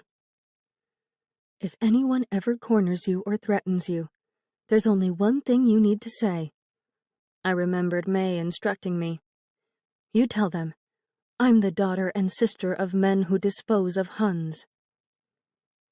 I stepped over to the piano, which tempted with its promise of comfort. I lifted the keyboard cover and exposed the black and white treasure chest that held all the songs yet to be played. I then scooted onto the hard wooden stool, my skirt swishing with the slide, and inhaled the regal and dusty smells of the instrument, as if breathing the perfume of fresh sweet corn. Or Sigrid's roses. I leaned forward and embarked upon Beethoven's Piano Concerto No. 1. But, a moment later, my fingers jerked away from the keys. Forbidden music. German music. I peeked over my shoulder to make sure such a blunder wouldn't send Lucas storming inside the double doors. And then I cracked my knuckles, a terrible habit, I know, and sorted through the musical files of my brain for a song that spoke nothing of patriotism or treachery. An older favorite, Irving Berlin's Alexander's Ragtime Band, came to mind. I closed my eyes and poured my entire being into the notes, and the louder I played, the more the cruel world fell away. Nobody lay dead and buried in the ground, and no one hated and murdered and mangled and spied. Music consumed every particle of the darkness inside my mind, and I felt just like Alice sailing down the rabbit hole, fleeing the real world that waited miles and miles above. I played the piano for at least an hour, maybe more. Nobody pushed open the ballroom doors. No one seemed to care. I made music until my exhausted head drooped down to the keys. After one last discordant note, played by my right cheek, I fell asleep, right there at the piano. "Miss?" asked an unfamiliar voice, a tenor, and a warm hand touched my shoulder. I awoke with a start and slammed my hands into the keys, creating a horrendous crash of notes that echoed across the room. The pianist from the jazz band stood over me in his black tailcoat, his slicked hair shining on his head like oil spilled across his scalp. "Have you come to join us?" he asked with a smile on his thin face. He seemed to wear a little powder and rouge, now that I saw him up close. The rest of the band members lugged in their instruments around me and grinned down at me as I slumped over the keys on the stool. "I'm so sorry," I said, my face burning, and I darted out of the room like an intrusive mouse, caught by the owner of a house. Nella and Addie waited for me in front of the Red Cross headquarters. I cranked the ambulance to a start and crawled into the driver's seat beside them. I'm so horribly embarrassed about what happened to me just now, I said, and I rubbed the sides of my face, causing my lips and cheeks to stretch all over the place. I fell asleep at the piano of the Masonic Lodge. The jazz band I was telling you about had to wake me up. You can still drive, though, yes? Asked Nella. My chin drifted toward my chest. This is precisely what I meant about needing to teach you both how to drive. You can't rely on me. I haven't been myself since last Friday. Come on. Nella jostled my arm enough to stir me into an upright position. We've got to go. Even if we're tired, we've got to help. I lowered my hands from my face and gripped the black steering wheel. Just give me a moment. My cheek sank forward and landed against my knuckles. My eyes fell shut, and I hovered between alertness and sleep. A deep breath, halfway to a snore, whispered free from my mouth. Ivy! Nella shoved me in the shoulder, knocking me to the left with such force that I nearly fell out of the ambulance. All right. I sat up straight and discovered that the truck sat cockeyed in the road in front of the Red Cross building. Did one of you try driving again? I did. Addie raised her hand in the darkness beside Nella. That's why it's parked so crooked. I'm awfully proud of you. I said it's crooked. It doesn't matter. You both simply needed practice. No matter what anyone tells you, you don't need to be a man to handle a truck. I shifted the levers and poked my head out of the side of the ambulance to view the dark road behind us. In fact, trucks are a little like men. They often require firm persuasion to get them to go where they're needed. I pushed my foot into the reverse pedal and rolled the ambulance backward. Without warning, a uniformed man, a soldier, showed up in the street behind us. I saw his face, clear and bright in the lamplight. Oh, God! I slammed on the brakes. What's wrong? Asked Nella. Oh, God! I jumped out of the truck and ran to the empty spot in the road where I'd just witnessed the figure. Billy! Addie hustled around the ambulance from the other side. What are you doing? Who's Billy? I just saw my brother back here. I scanned the darkness with my hands threaded through my hair on my scalp. My heart pounded. Goose flesh tingled across my arms. He was just standing here. I saw him. I know I saw him. I don't see anyone. He was killed at the Battle of Saint Mihiel in September, but I saw him. I swear. My voice turned hoarse and painful. He stood right here. Nella hurried into view behind Addie. What is happening? Ivy just saw a ghost. There was another one this morning. I dug the heels of my palms into the sockets of my eyes. Oh, God. I don't know who I'm going to lose next. I hate this. Why are they coming here? Nella took hold of my arm. As you said, you're tired. It was a trick of the mind.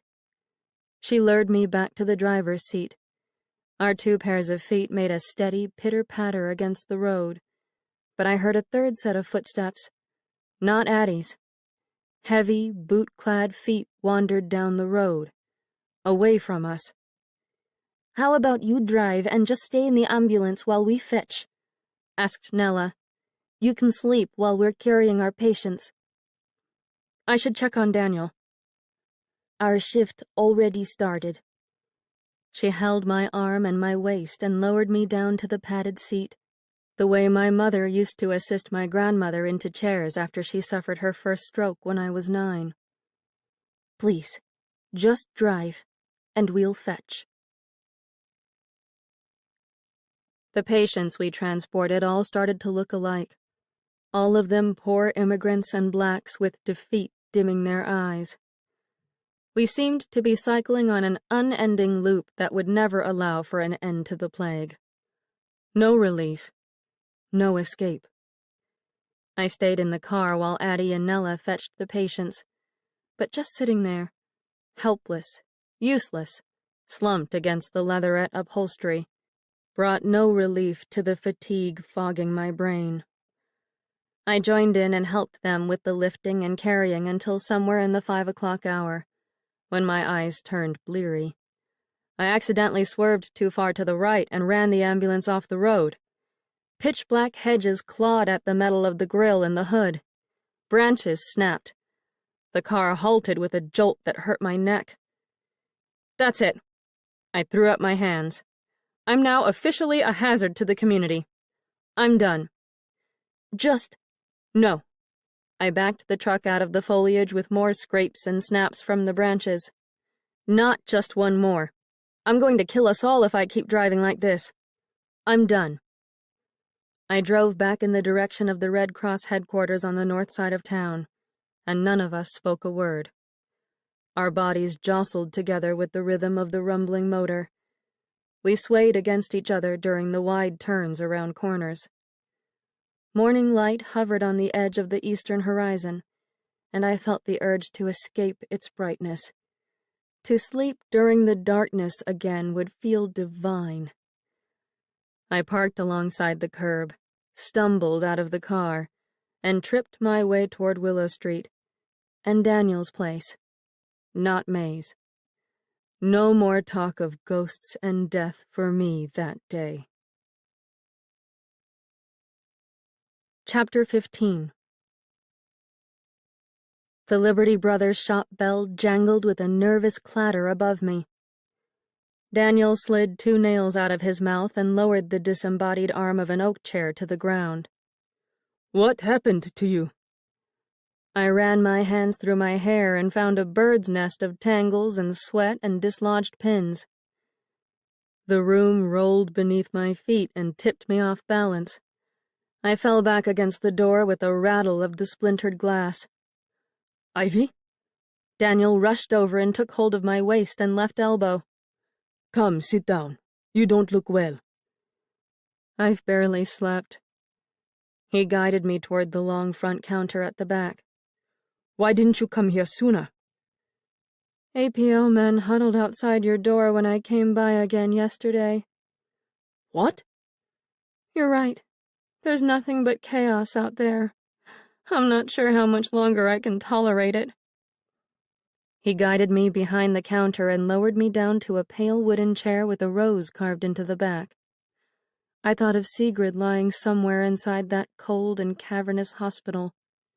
And her children. Little gold spots buzzed before my eyes. I sank my face into my lap and interlocked my fingers behind my skull to squeeze the wooziness out of my brain. Ivy? Daniel cupped the back of my neck with a warm hand, and I heard him kneel down on one knee beside me. Are you all right? Is it more than just exhaustion? I'm terrified that you or someone else I know is going to die. Why? Why did you come in here in such a panic yesterday morning? I see certain things before someone close to me loses his life. I breathed into the folds of my skirt, heating my cheeks with the air. I saw 2 of them in the past 24 hours. Daniel's second knee dropped to the floor. What is it that you see? I don't want to say. Why not? It'll sound like something's wrong with my head. I doubt it. I managed to lift my face. Just please be extremely careful of this flu. Stay inside. Keep far away from others. That's what I've been doing. You know that. The world smells and tastes of death and fear right now. I can't even play Beethoven on a piano for a moment of escape. Someone will march in and take me away to wherever it is they talked about taking you. He leaned his face closer. Don't worry about those APL Schwein so much. No one's going to take you away. I saw the one who called me a whore again. He stood outside the store with the others, and he looked straight at me. I used to lend Billy and him my marbles when we were younger. I dried his tears when he fell down and scraped his knee at our house. Now he won't stop following me around like I'm a lethal criminal. Here.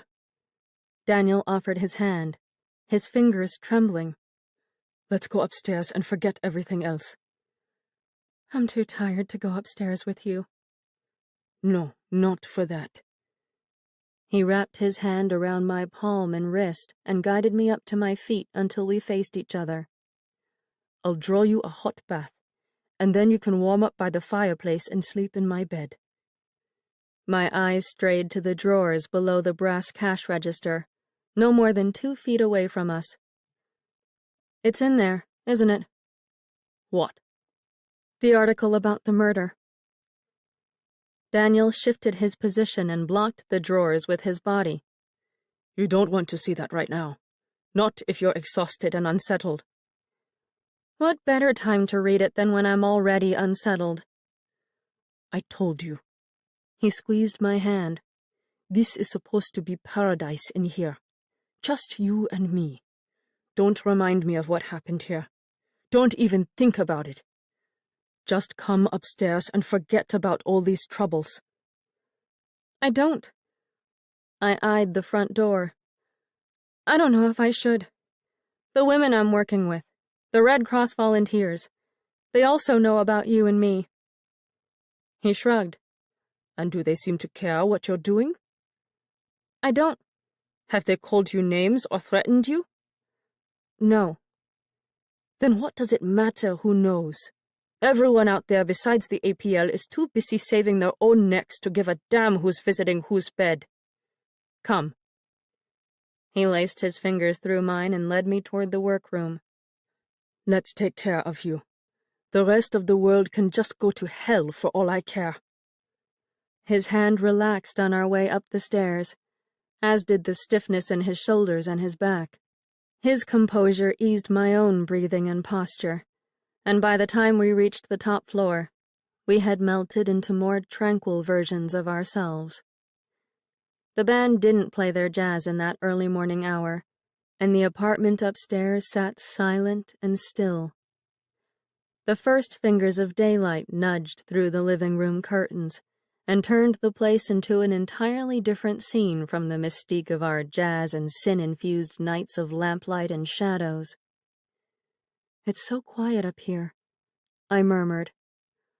I'll play you a song on the guitar if you'd like. No, there's no need. I'm sure you're tired too. I do miss the German composers, though. I will say that.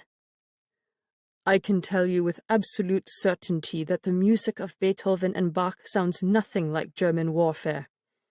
It's a band created by idiots. He led me over to the living room sofa, a beautiful piece of furniture upholstered in ivory linen, with a black lacquer finish on the wooden frame and legs. Sit here. He let go of my hand. Get comfortable. I'll go draw you a bath. I lowered myself to the sofa, and as promised, he disappeared into the little bathroom next to the kitchen. The spigot within the room squeaked with a high-pitched cry, and then water rushed through the pipes and splattered into the tub beyond. I sank back against the sofa and stared up at the mantel photograph of the couple whom I guessed to be his parents. The man sported a thick mustache and wore a 3-piece suit with soft stripes. He held a pocket watch and a violin. The woman wore a dark dress and a wide hat with a large rosette, and she held on to the man's left elbow. They posed in front of a brick fireplace, not unlike the one right there in Daniel's apartment, in a house or a photography studio that must have stood thousands of miles away. Little half-smiles lit up their faces. They appeared content, peaceful, musical, loving. Daniel wandered back out to check on me while the water roared into the tub in the bathroom behind him. "Are those your parents in that photograph?" I asked. Without a glance at the photo, Daniel lowered himself to the rug in front of me and untied the lace of my right shoe. Yes. Are they still alive? He slid the shoe off my foot. Yes. In Germany? He peeked up at me from the tops of his eyes. I sank my spine against the firm backing of the sofa. All right, I sighed. I won't ask questions. He untied my other shoe and guided it off my left foot. He then slid the hem of my skirt up over my knees and past my thighs and unclasped my right stocking from its garter. I shifted my weight, surprised at the prickles of arousal that managed to awaken inside my limp and weighed-down body. Daniel leaned his face forward and kissed the inside of my right leg. Warmth spread from the pressure point of his lips to the far reaches of my thighs and my shins. I touched his shoulder. I'm so tired, Daniel. I know. His lips brushed my skin with a second kiss before he stood back up and returned to the bathwater. Later, while he lit a fire for me in the hearth, I undressed amid a cloud of steam in the little whitewashed bathroom. My feet balanced on blue and white diamond-shaped tiles, and I struggled to remain awake and upright. I climbed into the bath, sank down into the water with a deep plunking sound, and curled onto my side in the heavenly heat. My head rested against the porcelain rim. The warmth nestled inside my nostrils and swallowed me up until I imagined myself becoming part of the vapor. I envisioned drifting up to the ceiling and landing in a wet circle high above. Little ripples of water lapped against the tub's walls. I thought again of Eddie in May's bed, and of Billy standing behind the ambulance. My mind tried to talk itself into believing I'd imagined them all. There was no such thing as ghosts. Mama and I never actually experienced the uninvited. We merely believed ourselves to be witnessing spirits because our minds couldn't bear the cruel and smothering anguish of grief. No one close to me would perish from the earth in a matter of hours, or even minutes. May simply slept with a lover who resembled her deceased husband. Mama remained healthy and alive. Sigrid and her children would survive. Daniel would be safe as long as he stayed away from others and kept his door locked tight against the APL and my father. Father, who drank hard when upset, who just watched another son leave for the war, who might learn from Mama that I now spent my time with a German, who didn't care that I was standing right there in the barn when he slammed that shovel against the side of my brother's head. I sat up straight in the tub. Daniel never locked the door. I always walked straight inside the store, even at nighttime. Lock the door! I sprang out of the tub. Water rained down on the tiles from my hair and my arms. Lock the door! Daniel! I wrapped a towel around my middle. Lock the front door! Now! He flew into the bathroom. What's wrong? Go downstairs. I pushed his arm with a palm that soaked his shirt. Lock the front door. My brother, Peter, father's favorite, just enlisted. I told my mother I've been with you. My father's going to think more Germans are taking away his children. He'll kill you. He won't kill me. Yes, he will. You know he's done it before. He once even hit my brother Billy in the head with a shovel. If your father comes in this store. Daniel stepped forward with feral, darkened eyes. He's the one who's dying, Ivy. I'll take a knife and carve him up until he squeals like the pig that he is. I shrank back and clasped the towel around my chest. Daniel blinked as if he had just realized what he'd said. He cupped his hand over his forehead and breathed with ragged gasps. Please, just lock the door, I said, and a sob burst from my lips. Daniel turned and left without another word. I sank down to the bathroom floor in my towel and held my stomach. Vomit rose to my throat. I covered my mouth, worried the foul black tar of flu victims would spill out of me. Daniel returned with gentle footfalls. His eyes softened when he saw me down on the tiles. It's locked, he said, holding on to the bathroom door. Would you really kill him? I don't know. I clutched the towel. Your eyes. They turned so wild and hateful when you talked about carving him up." "I didn't." He put his hands on his hips and sighed. "That Yank bastard who raised you brought murder into my home and my business. He ruined my brother and me. What do you expect me to think of him?" I swallowed and stared up at him, remembering what I'd thought of him when I first saw him, how his head had seemed the ideal shape for a helmet of the Kaiser's army. "Do you want to kill me too?" I asked. He sighed again, this time with a growl of frustration, and he offered his hand to me. "Come." He wiggled his fingers to get me to take them. "You'll get cold there on the floor. I have clean, warm pajamas waiting for you to wear. They're my pajamas, but we can roll up the legs and hope the bottoms fit those lovely rounded hips of yours." I grabbed hold of his hand and let him lift me to my feet. "The pajamas are in my room," he said with a nod toward the rest of the apartment, outside the bathroom. "Please, get dressed, and come get warm by the fire. The door is locked. We're safe. It's just the two of us, and no one is killing anyone. I swear to God." The glaring light of morning blinded my eyes on my way back to the sofa, and the pain reminded me of how little I'd slept. I rolled up the 2 long sleeves of his striped pajamas and plunked myself down on the same ivory cushion where I had relaxed before the attempt at a bath. Daniel sat in an armchair next to the Victrola and whittled the flat piece of wood I'd seen him carving when I peeked across the street at him from the Masonic Lodge window. "If you really want to sleep well," he said, crossing his right foot over his left knee, "I could pour you a glass of strong German brandy." "No." I smiled and tucked my legs beneath me on the sofa. "Not this early in the morning, thank you.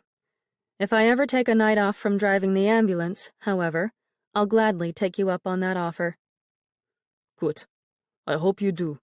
I have a strong suspicion you've never tried honest-to-goodness booze before."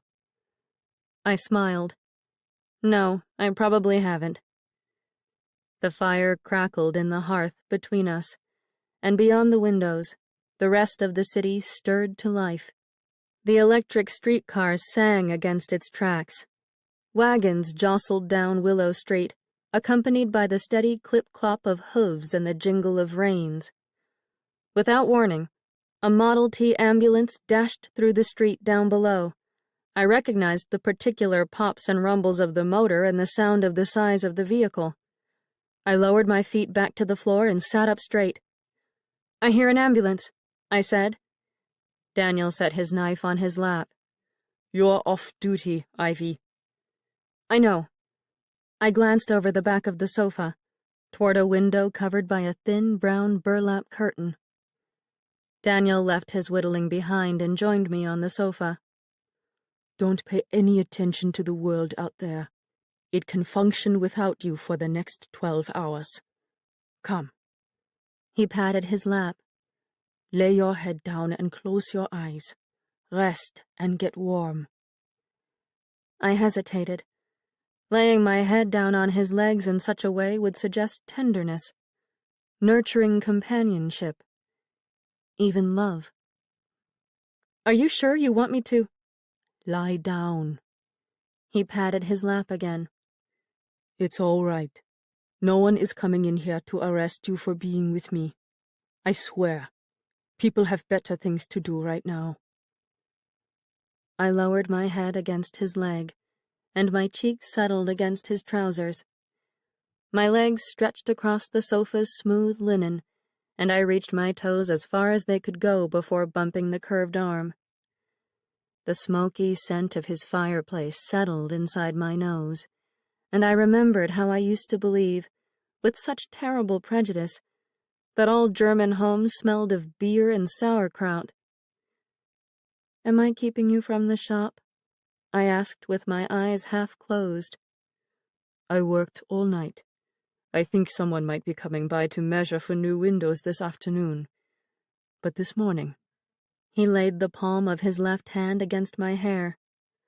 I plan to rest, too. Were you hoping to open the store back up soon? I heard the APL say— No, don't say those 3 letters anymore. They're officially banned from paradise. All right, that's a reasonable request. He stroked my hair and made my scalp tingle, and I felt as though we were playing at husband and wife. I wondered if Wyatt and Sigrid shared such moments together, or my mother and father, before we children came along. Ivy, he said, breaking the delicate silence. I murmured, on the edge of sleep. When you first came to the store, you said you'd been sick. Yes, I had been. With this flu? Yes. I sighed through my nose. At first, I thought I wasn't feeling well because of the news of the death of my brother. I fell ill the same day we received the telegram about Billy. Daniel's hand came to a stop above my ear. Did you suffer much from the illness? No. I shook my head. At least, I don't remember too much about it. My temperature spiked to a troubling number, apparently, and I remember my family sitting with me, holding my hand. At one point, even Peter, I cleared my throat. The brother who caused trouble here. He brought me flowers. My mother kept watch over me. I nestled my head further against Daniel's legs, deep into the nights. But you weren't in pain? I hallucinated and slept and shivered, all of that awful stuff that comes with the flu.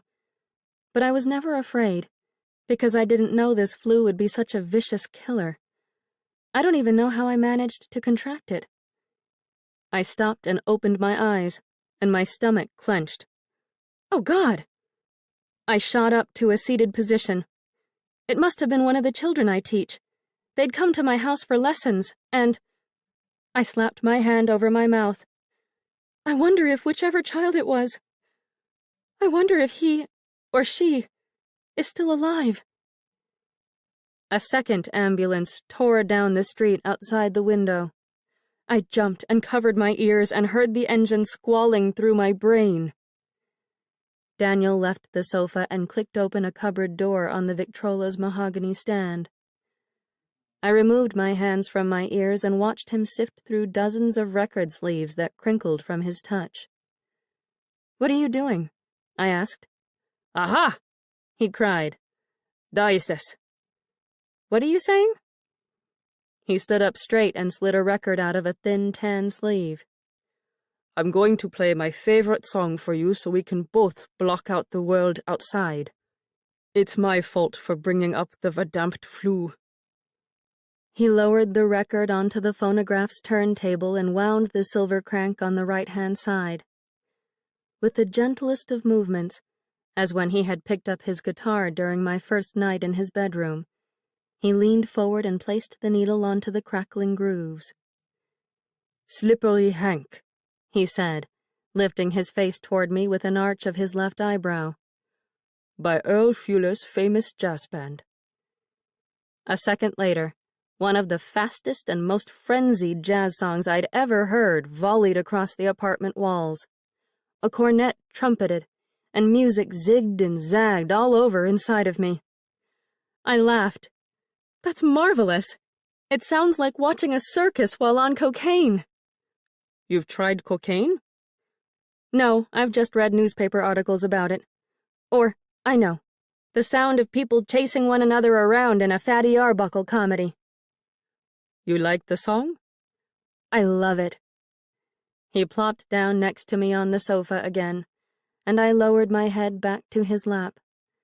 The clatter and chaos of the outside world fell away.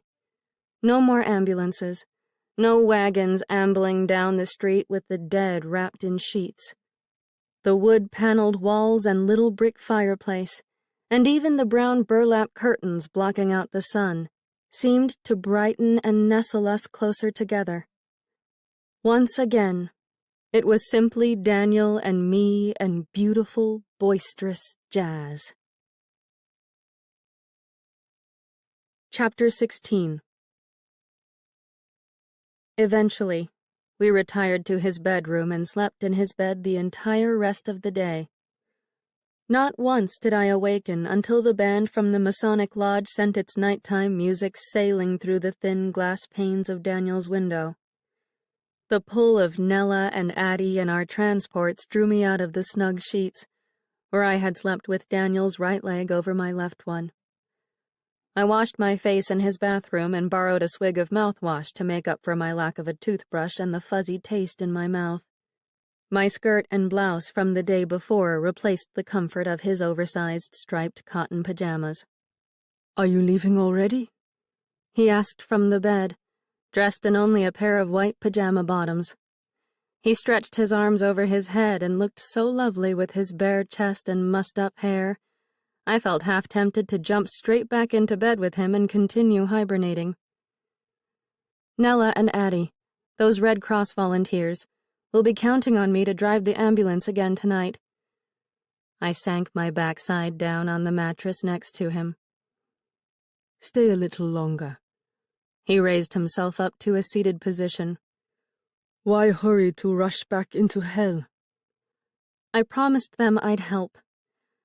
I reached forward and sifted my fingers through the close-trimmed hair above his left ear. We had never before sat and just looked at each other like that, I realized, face to face, eye to eye. I stroked his soft curls as if I'd known him for years, and even though, for whatever reason, he had inflicted his personal punishment upon himself, banning himself from kisses, he rubbed his lips together in a way that conveyed a need for me to lean my face close to his. I bent forward and pressed my mouth against his mouth, and for the first time in our short yet intimate relationship, we kissed. He froze, and his breath fluttered through his nose in a quiet patter, breezing against my cheek. When I lifted my head, he turned his eyes away and inhaled a sharp breath. "How old are you?" I asked. He looked at me again. "Why do you ask?" "You suddenly seem so much younger than before." He adjusted his weight with the creak of the bed. "I'm 24. "Really?" My mouth fell open. "You're a year younger than me?" "You're 25? "Yes. I thought you were older." "No, He shook his head. just 24. I feel decades older, though, and I probably look it, too. I've already pulled out a few white hairs after leaving Germany." "No, you look just fine." I stroked his hair again and tried to read the stoic expression in his blue eyes, which watched me as much as I watched them. "You must have been no more than 20 when they put you in the army." "I left home for war on my 20th birthday, but I certainly wasn't the youngest one in the army." He lured my hand away from his hair and rubbed his thumb over the backs of my fingers.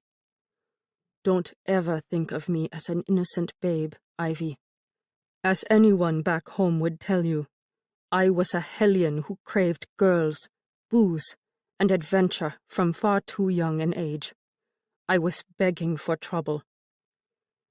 "If I asked you why you left Germany and the war," I gave the strained smile of a person who's certain she's bound to encounter rejection, "would you tell me?" He turned his face away again, toward the bare wooden wall. "Were you injured?" I asked. "I left Germany." He swallowed. "In 1915.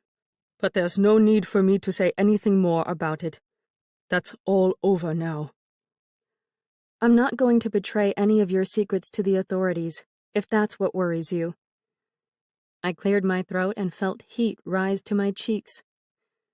"I'm not even the first person I've known to take a German lover." He didn't respond, or move, so I continued. "My friend Helen." Helmut Weiss's mistress. I sat up straight. You know about Helen and Mr. Weiss? Helmut is my father's cousin. That's why Albrecht moved to this specific town after he left Germany, after his wife and baby died. He wanted to leave his troubles behind in Deutschland but still be close to family. Oh, I didn't realize that. I blinked a few more times and tried to digest the connection between Daniel and Helen's German. Well, anyway, I continued. Last July I went to see a motion picture with Helen. I don't even remember which one. Something with Douglas Fairbanks in it. And one of those 4-minute men got up in front of the audience while the projectionist changed the reels. I really hate those 4-minute idiots. I smiled. I've never been fond of them either. This one gave his little speech about Liberty loans or saving peach pits for gas masks, something along those lines. And Helen leaned over to me and said, "I'm worried someone will hang Mr. Weiss like they did Robert Prager." I sighed and shook my head. At the moment, I didn't care a fig about Mr. Weiss.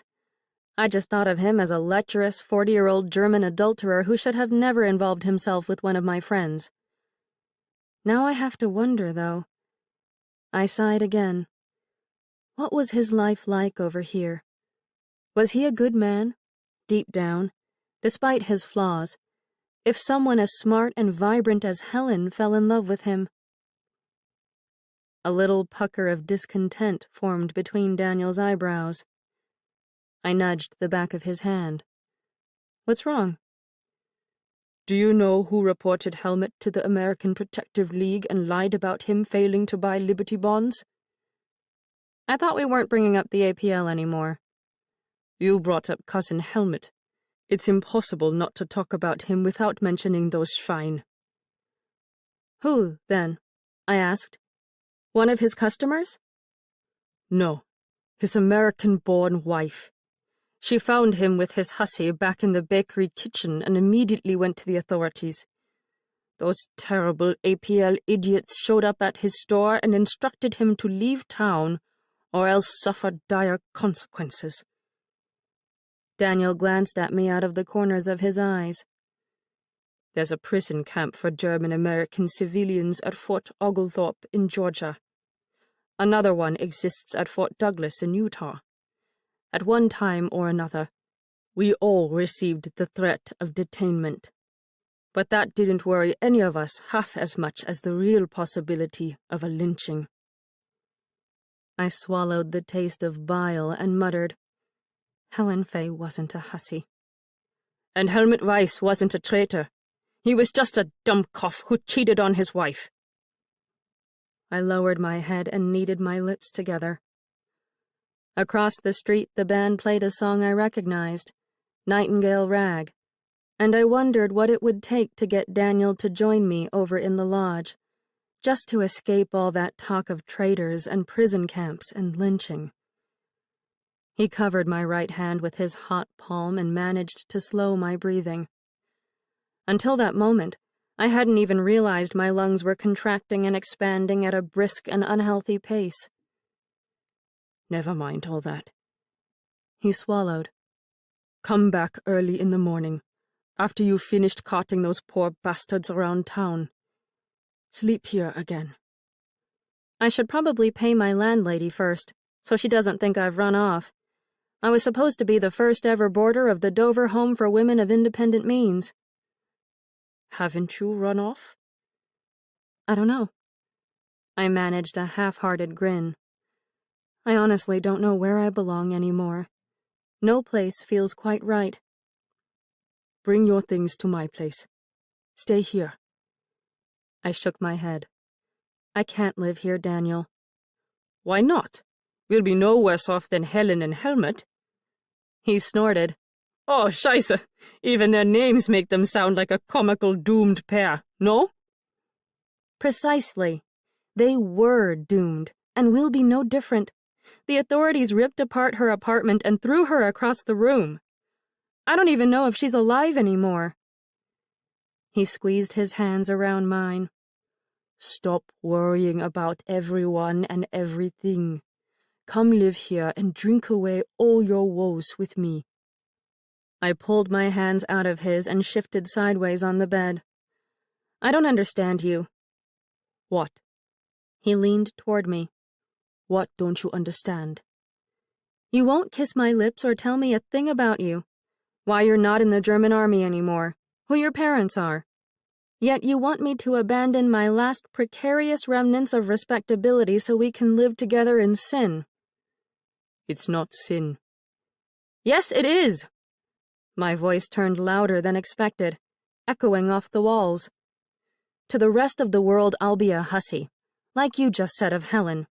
People like Lucas will keep calling me the whore of a German spy." "I am not a spy." "How do I know that? What proof have you ever given me to show that the German government didn't send you over here to—" "I'm a deserter." I stiffened. "What?" His jaw hardened. "I'm a deserter. I'd be executed if I ever returned to Germany. My parents don't even know where I am." "You deserted the German armed forces?" He nodded. I gasped. "How? How did you not get killed?" "I very nearly did. Several times. But I made it. That's why I'm here." He didn't elaborate, so I sat back on my hands and let the ragtime music settle inside my blood, longing to find a way to lure more of his story out of him. I imagined myself as a magician in a silk top hat, and Daniel's history as colorful scarves I could draw out of his sleeves and view in all their clarity. Truth is a torch, as the poet Goethe had warned, but I didn't care if Daniel's stories scorched and blinded me. I wanted the truth in one giant dose.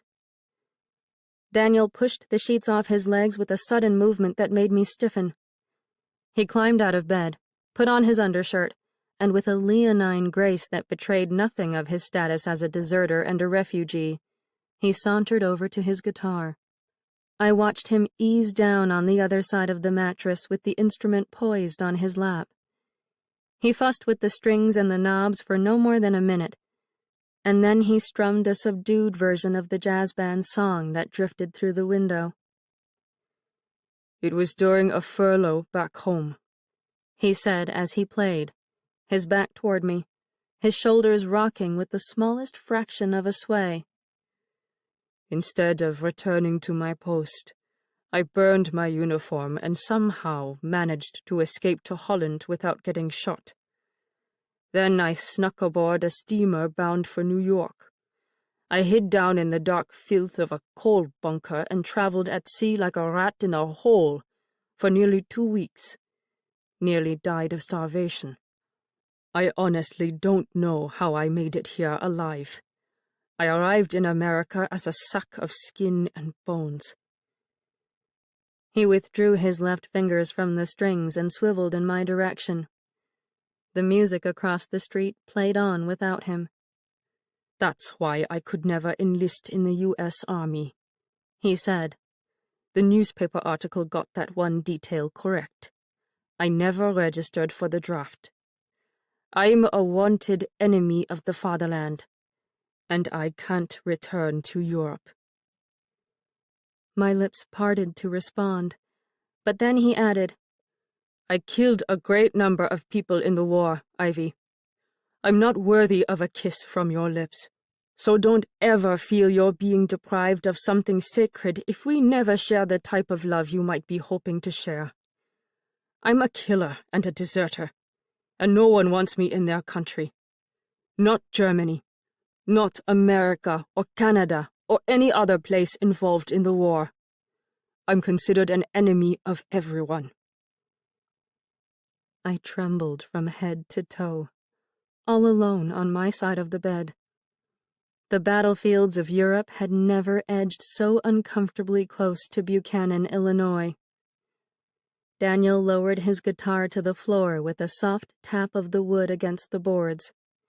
He sat up straight again and said, "I can't allow myself to love you, but I'll continue to take away your pain, if that's what you need of me.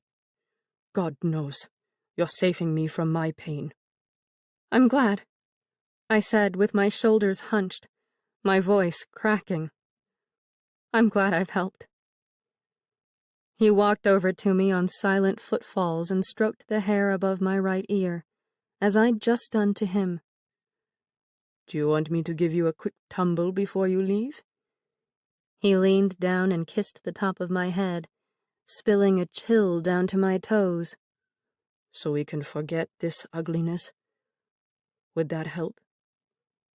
I nodded, and even though it made no sense to pull down my drawers after hearing his grueling accounts of hardships and near death, I couldn't get my underclothes off my legs fast enough.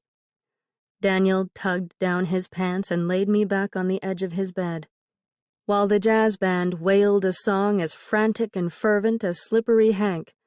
I wrapped my legs around his waist and imagined the two of us as sticks of kindling, striking together, desperate for the taste of fire.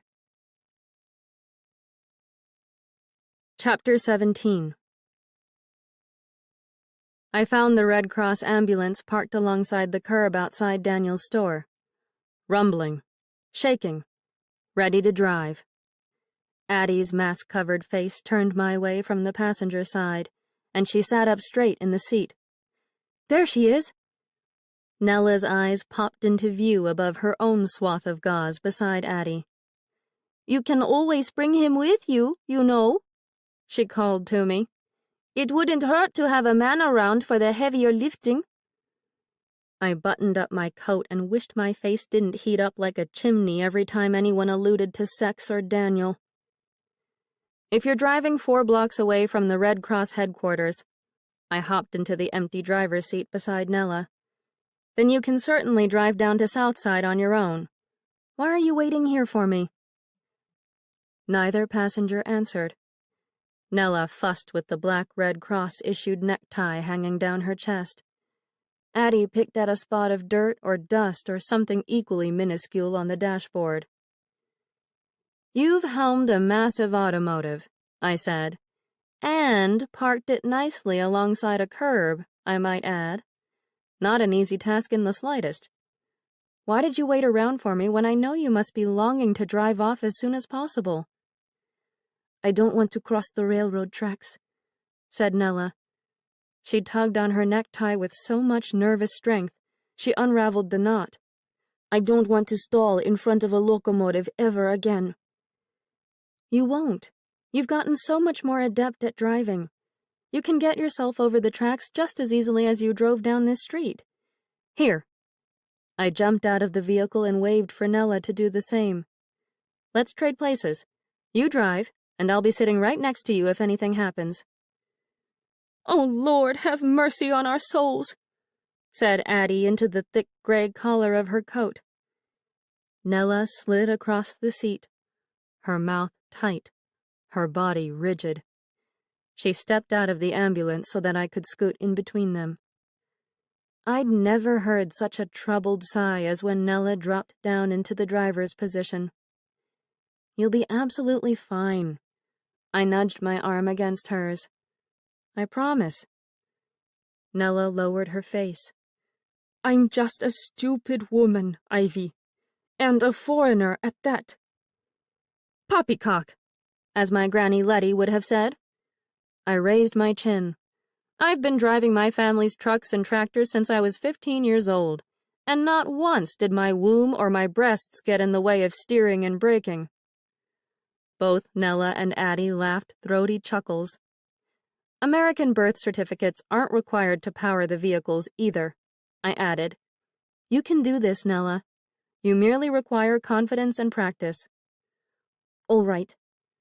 Nella released the emergency brake, as well as another sigh that seemed to derive from the bottom of her lungs. Let us go.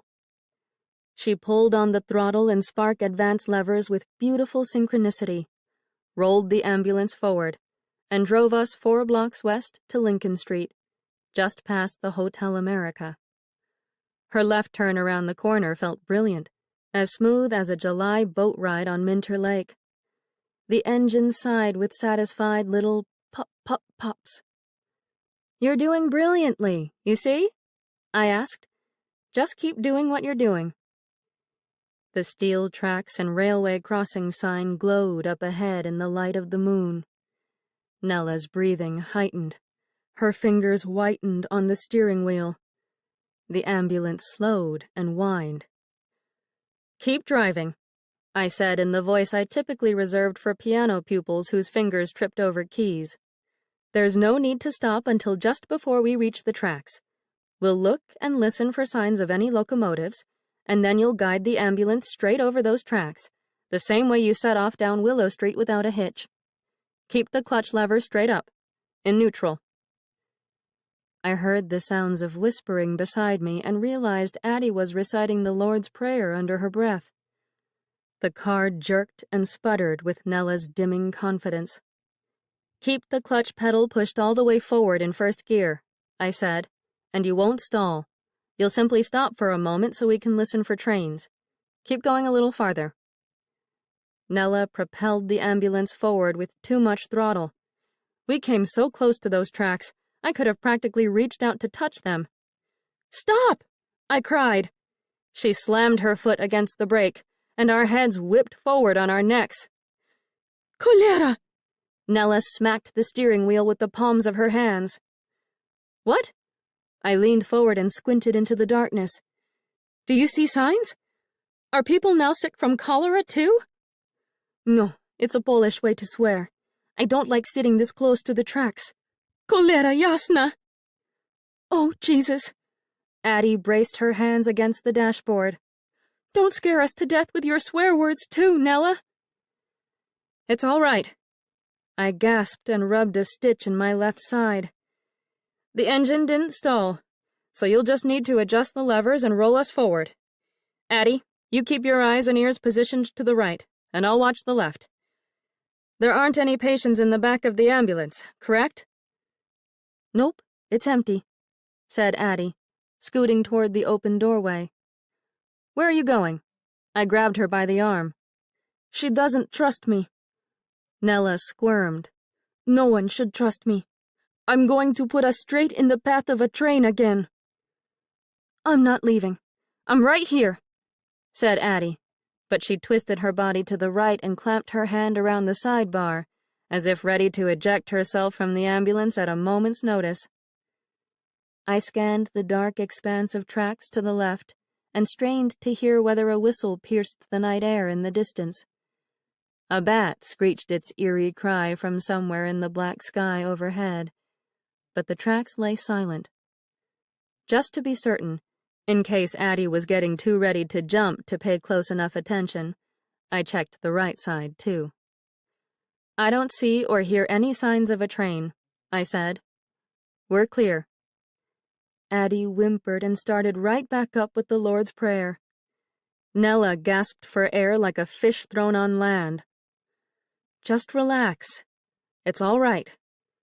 I cupped my fingers around the back of Nella's hand. "Sing a song to calm yourself if you need to."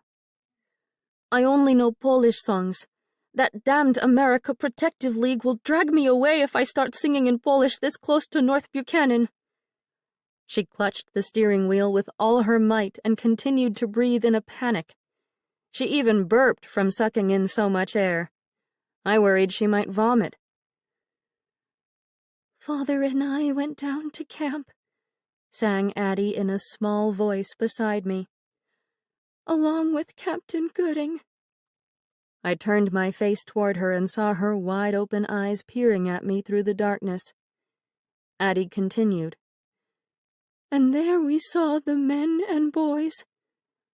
I nodded and joined in. "As thick as hasty pudding." Nella's left hand grabbed hold of the emergency brake. "Yankee Doodle, keep it up," I sang with Addie, and we craned our necks to see down the tracks. "Yankee Doodle dandy, mind the music and the step." With a squeal of rubber, Nella threw the ambulance into gear and launched us over the tracks as if shooting us to the moon.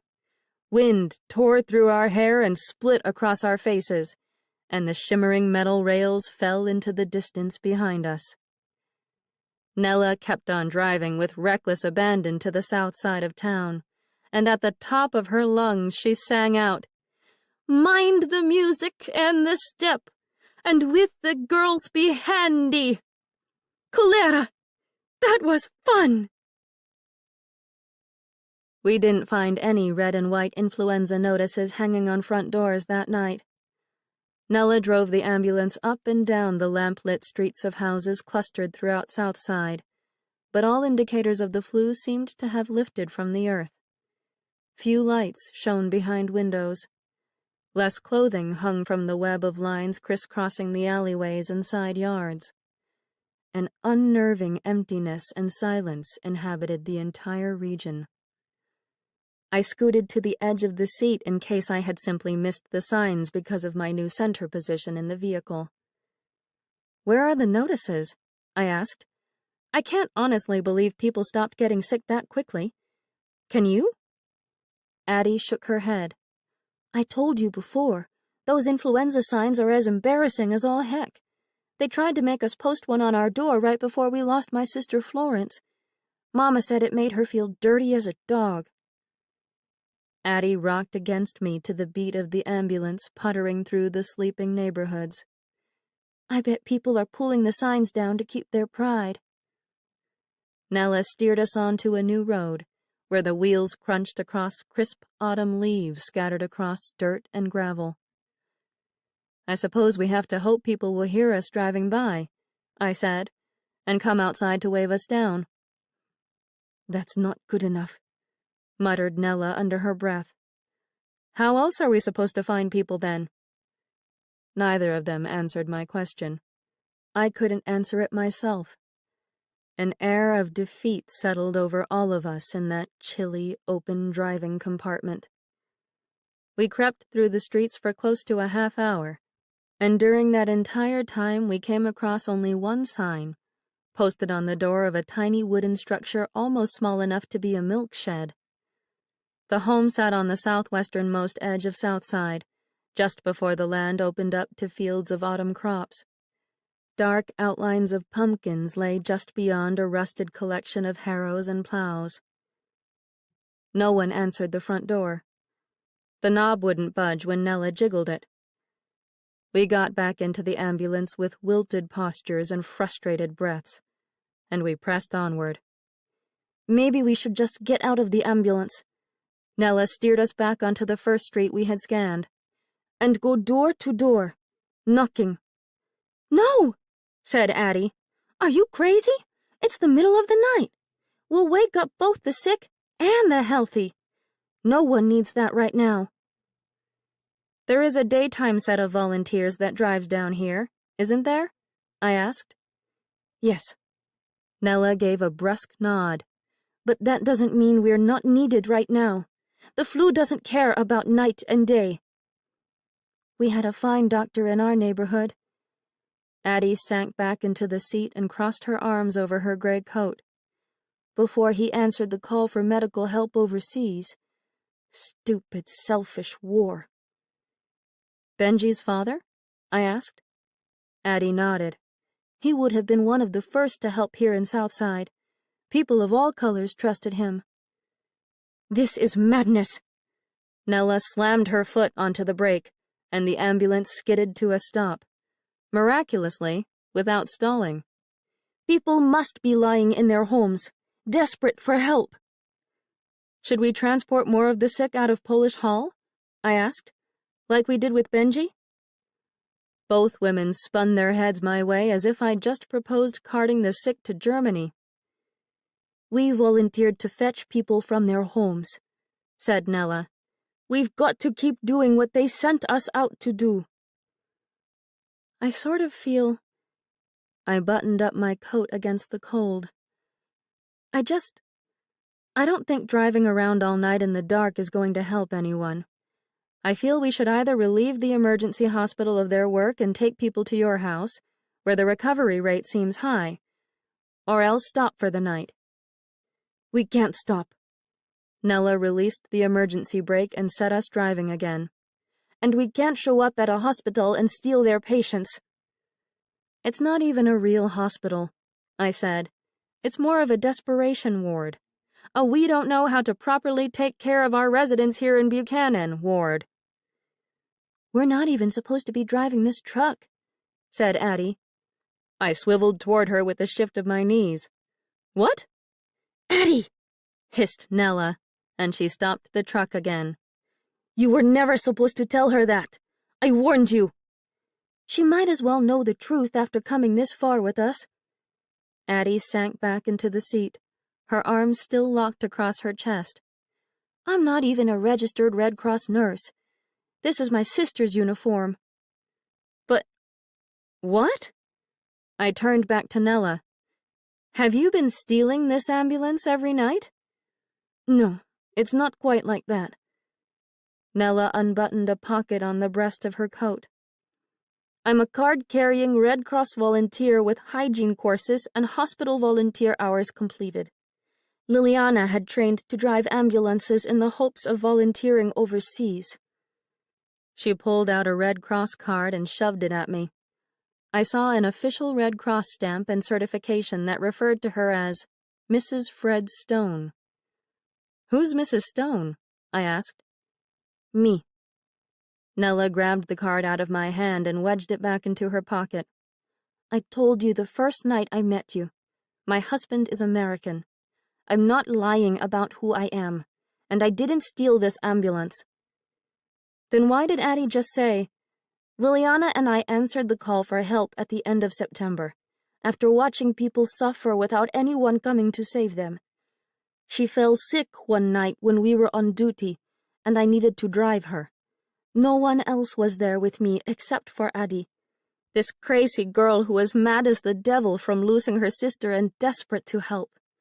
So we jumped into the ambulance and went. No one knows you're driving this truck every night? I asked. It doesn't matter. Nella slammed her hands against the steering wheel and caused Addie and me to jump. People need help. I don't even care that this 17-year-old girl hasn't had one single hour of hospital training. I don't care that her skin is as black as coal. She's strong enough to carry a stretcher. She's willing to walk through Southside muck to save people's lives. That's all that matters right now, Ivy. Nothing else matters. I sat stock still and opened my mouth to mutter drivel about the American Protective League watching out for all types of subversive activity. But before I could utter a word, Nella jumped out of the ambulance with the motor still running and marched toward a 2-story house beside us that looked like nothing more than a home-shaped shadow. Don't wake them up! Addie leapt out of the truck and ran after Nella. Stop it, Nella! If we make them mad, they'll report us. We won't be allowed to help. Let's go to Polish Hall and ask if they want our help. I scooted over to the driver's side. I'll drive again, so if anyone catches us... I don't give a damn if they catch me, said Nella, shaking herself free of Addie. They need to know we don't have enough care down here. We need at least 2 more emergency hospitals and care for children with sick parents. We need doctors and translators and medicine. We need a way to convince people hiding in their homes to seek help when they need it. We need Americans like you to push the high and mighty to open their blind eyes and see us struggling down here. I'll do what I can, Nella. I swear I will. But please, for now, let's start by checking on Polish Hall. Let's ask the volunteers who are knee-deep in assisting the ill what they need. There's nothing else we can do out here in the dark. Come on. Addie took Nella by the hand and led her toward the ambulance. The hems of their gray Red Cross skirts swayed below their knees. Nella came to a stop beside me at the driver's side door. The smell of gasoline from the Ford began to bother me, as did the whole difficult venture. We volunteered to fetch people from their homes, said Nella again. We've got to keep doing what they sent us out to do. I squeezed my eyes shut and tried to remain calm. I wanted to tell her again how useless we seemed, puttering around in the dark, not knowing where to find patients, but the entire conversation seemed circular and endless. Fine. I opened my eyes. I'll drive for another half-hour, and then I'll drop you back off at your house, where patients are already lying, in need of your help. Will you promise to only be out here for a half-hour? She screwed up her face and shook from head to toe, and I worried for a moment that something might not be right with her head. Maybe she experienced skull-splitting moments of terror similar to the ones I used to endure whenever I attempted to leave home. All right. She relaxed her shoulders. We'll drive for another half-hour, and then I'll help Liliana with the people in my house. Good. I grabbed hold of the steering wheel. Jump inside. Let's get going. We managed to find one additional influenza sign during that half-hour. We knocked on a thin wooden door, and no one answered. So Nella, more determined than ever to discover someone to transport, handed me her end of the stretcher and pushed her way inside. Another darkened house. More smells of sickness and dirty diapers. Addie and I carried the stretcher upstairs, behind Nella, and we poked our heads into the rooms of the sleeping. How frightening it would be to wake up, I thought, delirious with a fever, to find 2 masked females and an exhausted American woman peeking into one's bedroom. We roamed the hallways and scanned each bed of sleepers, but only one person stood out, a girl around the age of 11, with auburn braids. She huddled in a dim corner of a hallway in a nightgown, her bare toes sticking out from beneath the frayed white hem. Hello. Nella hurried over to her and embarked upon a few questions, all spoken in Polish. The girl stared up at her with enormous dark eyes that made me shiver. Something about the child's lost expression and motionless body gave me gooseflesh and set my heart galloping in my chest. I remembered May sitting over her Ouija board, saying to me in her calm and steady voice, "Some spirits get stuck in the places where they died." Is she alive? I asked before I could even think how odd my question sounded. Nella peeked back at me. Of course. She's just ill and frightened. Nella spoke in Polish again, and the girl shook her head and pushed her away. Addie lowered the front end of the stretcher a few feet from the child. Tell her we have music at your house, Nella. Tell her there are other sick children there, and they'll want to play with her when she feels better. Nella translated Addie's words with encouraging little nods of her head, and the girl eased her stiff posture against the wall. Finally, she spoke, also in Polish. Nella turned on her heels toward Addie and me. She'll come, but the stretcher scares her. She'd rather walk. Is she able? I asked. She says she is. Addie and I picked up the stretcher and carried it away, while Nella slid her arm behind the girl's shoulders and helped her to a standing position. Are there any others here who are sick? Addie called over her shoulder. I heard more exchanges in Polish before Nella answered.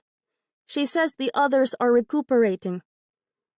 We lugged the empty stretcher down the unlit staircase, careful not to bang the walls or walk with too loud a tread. I backed out the front door and asked, How is that poor girl going to ride in the back with the stretcher if it frightens her? I can ride back there, said Addie. I don't mind. She can ride in front. Absolutely not. I stopped in my tracks. If you haven't contracted the flu yet, you shouldn't be anywhere near a compartment where we carry the sick. I'm near the sick all the time, and I'm doing just fine. I glanced over my shoulder to see where I was going and heard someone call the name, Wendy, darling. Across the street, a figure in an army tunic and breeches stood beneath a lamp and smoked a cigarette. Billy. No! I dropped my side of the stretcher, and the handles crashed against the sidewalk. What's happening? Asked Addie. No, no, no! I crouched on the ground and covered my ears, closed my eyes, shook from head to toe. "What is it?" Nella's Red Cross boots clomped over to me, and I heard the shuffle of the girl's bare feet beside her. "What is wrong?" "Will you look across the street?" I stayed on the ground with my hands pressed against the sides of my head. "And tell me if you see a United States soldier smoking a cigarette beneath that lamp." "There's a training camp." "I know there's a training camp not more than 10 miles away, but this soldier looked familiar to me." "Your brother?" asked Addie. "Please, tell me if you see him." No one answered for a moment, which made me tremble all the harder. "Well?" "I see no one," said Nella. "Are you certain?" "Look for yourself. No one is standing under that lamp." With utmost caution, I stretched myself back up to a standing position and shifted toward the street. He was gone. "Go home." Nella nudged my arm. "Your eyes are looking. How did you say it? Bleary? I remember that hedge you killed the last time you were like this." "But you're all still working so hard. All those people at your house." "You going home to rest will give us room to put the girl in the front seat," suggested Addie. "Let me at least." I grabbed up my end of the stretcher. "Let me help you put this back in the ambulance. I don't—" I glanced back at the empty street lamp where I thought I'd seen Billy. "I'm sorry. I wish I didn't see them. I really do." Addie and I returned to the back of the ambulance and slid the stretcher inside the dark compartment that smelled of sickness and damp canvas. "Go." Addie tapped my shoulder. "Before Nella changes her mind and gives you any guilt. We know where to find you if we desperately need you again." "But go! This isn't where you need to be right now." I turned and left, and the knife blade of guilt tried to dig its way back into my gut, but I pushed it away as best as I could. Chapter 18. I walked through the midnight streets on my own with my arms clasped around my torso. The echoes of my footsteps ricocheted off the south side houses and sounded as though a second pair of feet traveled through Buchanan with me. And I worried I'd hear Billy's voice again, calling to me. "Wendy, darling." From the eaves of one of the homes, another barn owl hissed, a disturbing noise akin to leaking gas. Across the street, a couple argued on their front porch in Russian, and their tension sliced straight through me. I pressed onward, glancing over my shoulder every half-minute. Thankfully, no one stepped out into the road behind me, but that didn't stop me from checking with obsessive regularity. On the northern side of the railroad tracks, the music of the jazz band enlivened the slumbering businesses lined in their neat and organized grid of brick and stone. The sound sizzled like static across my skin. The piano beckoned. Seduced. It tempted me to turn toward the direction of Daniel and the Masonic Lodge. "Don't be a stranger, Ivy, sweetheart," I remembered Ruth Selman calling to me across the dance floor. "Next time, wear your dancing shoes and stay for a while." I turned west on Willow, however, ignoring the pull of music and rapture, and continued onward until I reached May's house. My cheeks warmed with shame. I stared up at the dormer window that belonged to my new room in the attic and thought back to the man lying below May on her bed. My brain now could not convince my eyes that they had genuinely viewed Eddie Dover. A fair-haired man had lain with May, it's true, but, honestly, Eddie wasn't the only blonde male who ever graced that part of the world. I still carried my key in my coat pocket, but I found the front door unlocked, just as Daniel's front door often sat free of any protection, which deepened my concern over Buchanan residents' naive trust in their neighbors. No lights lit the front room, but my eyes adjusted to darkness after my trek through the nighttime streets.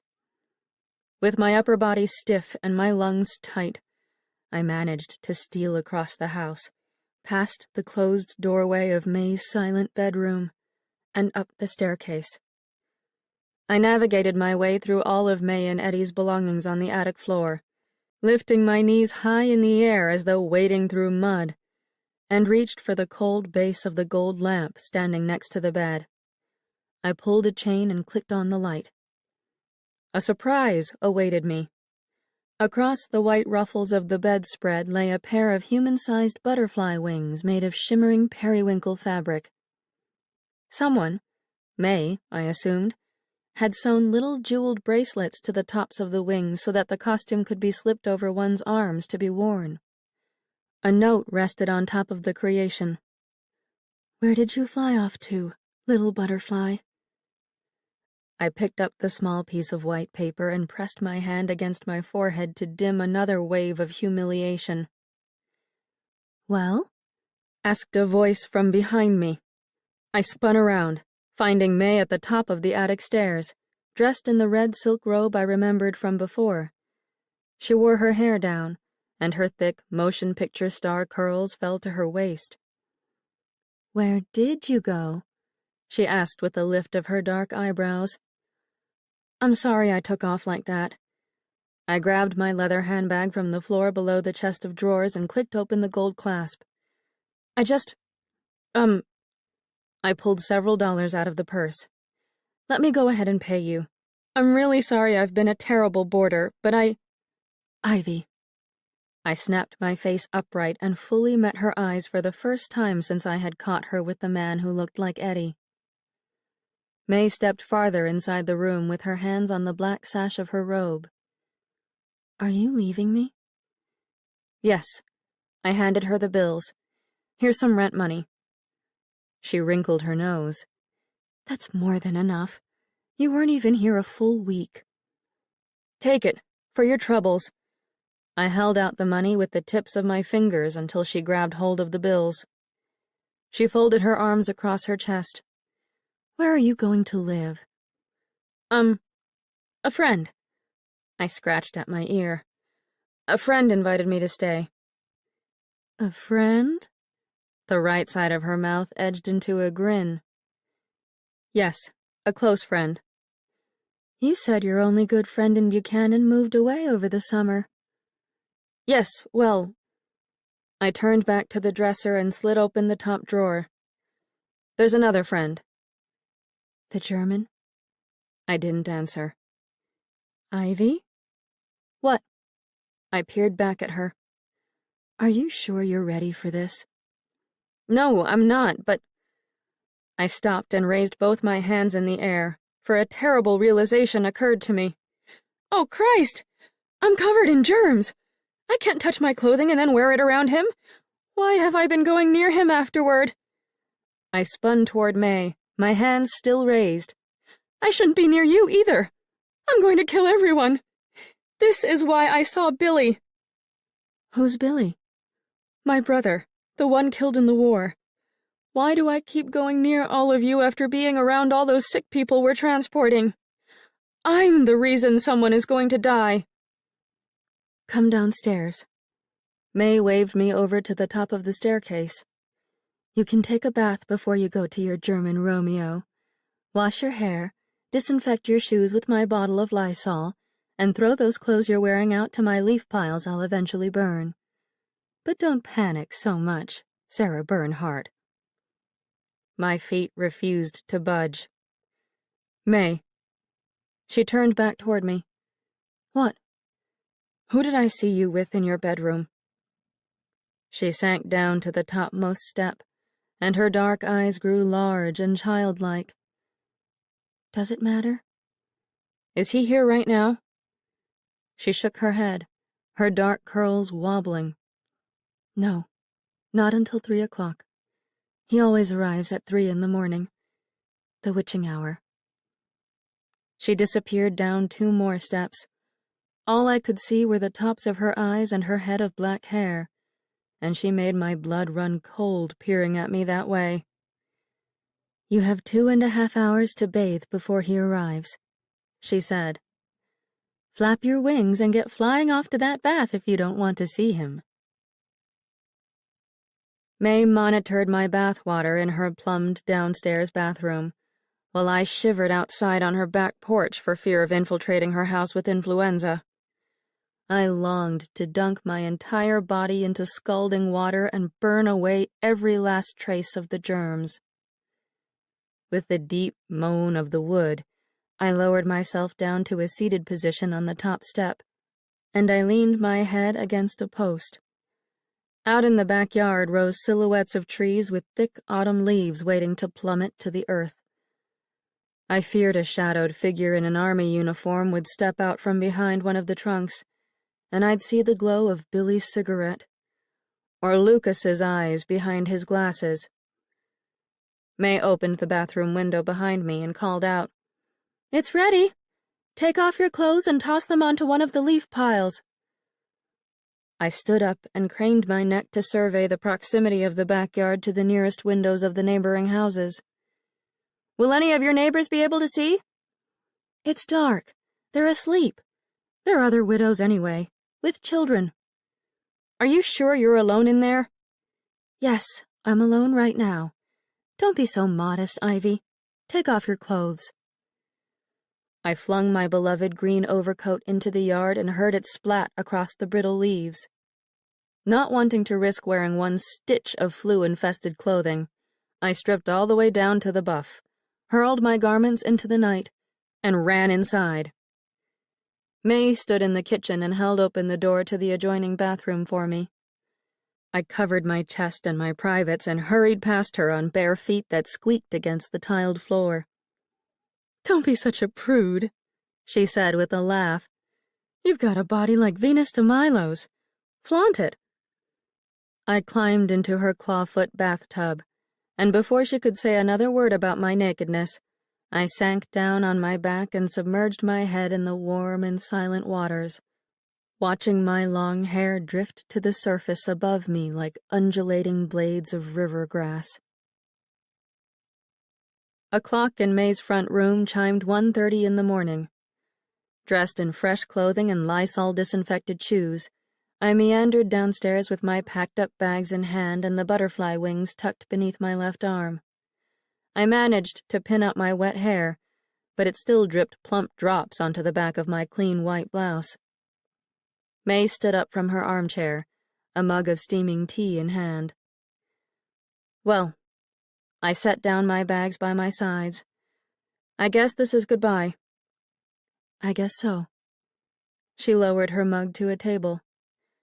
"That was an awfully short stay.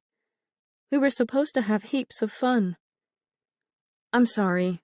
It's just—" I tried my best not to glance back at her bedroom door. "Thank you for housing me, even if it was so temporary." "You're welcome."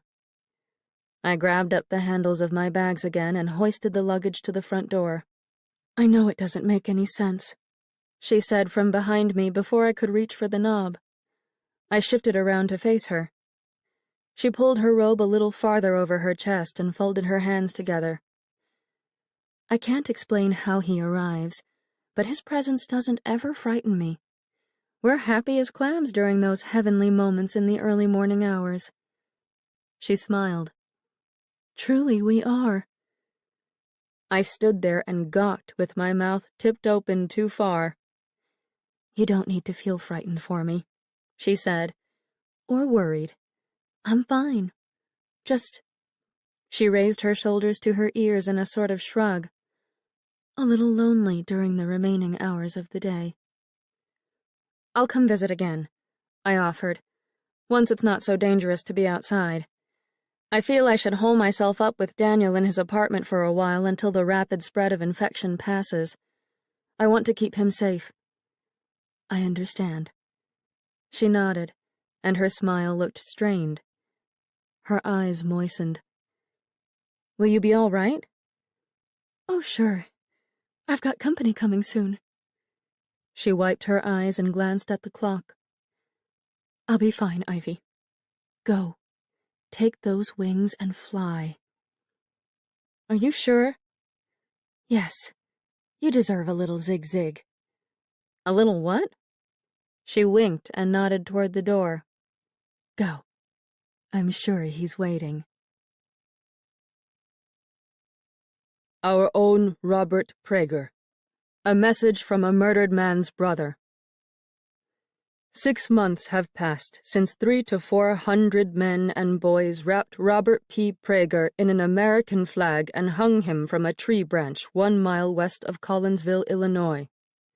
Prager, a German-born coal miner, was accused of making disloyal and socialist remarks to other miners, and died at the hands of ordinary United States citizens.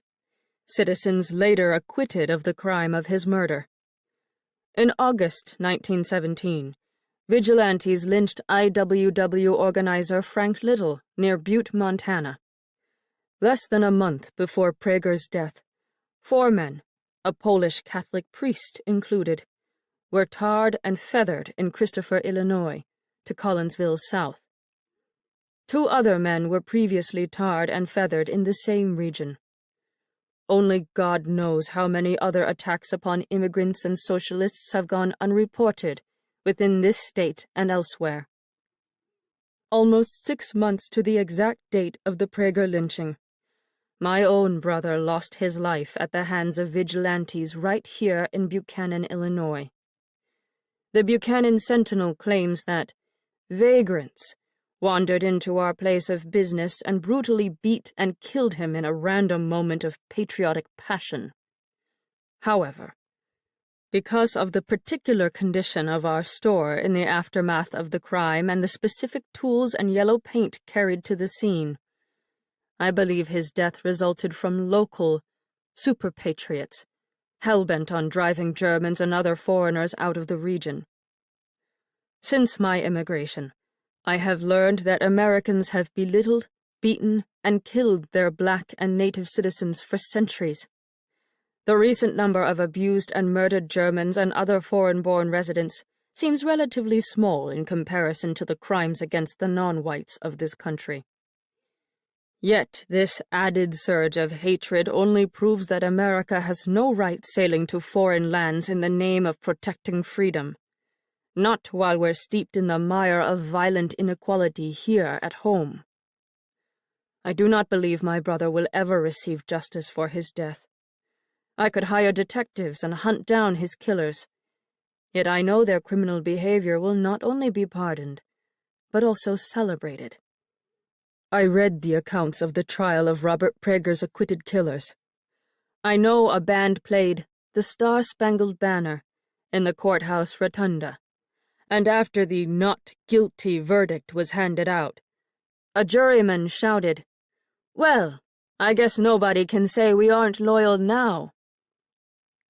And yet I sincerely hope that Buchanan residents will read my words and join together to protect other persecuted individuals from similar deaths, by everyday citizens taking the law into their own hands.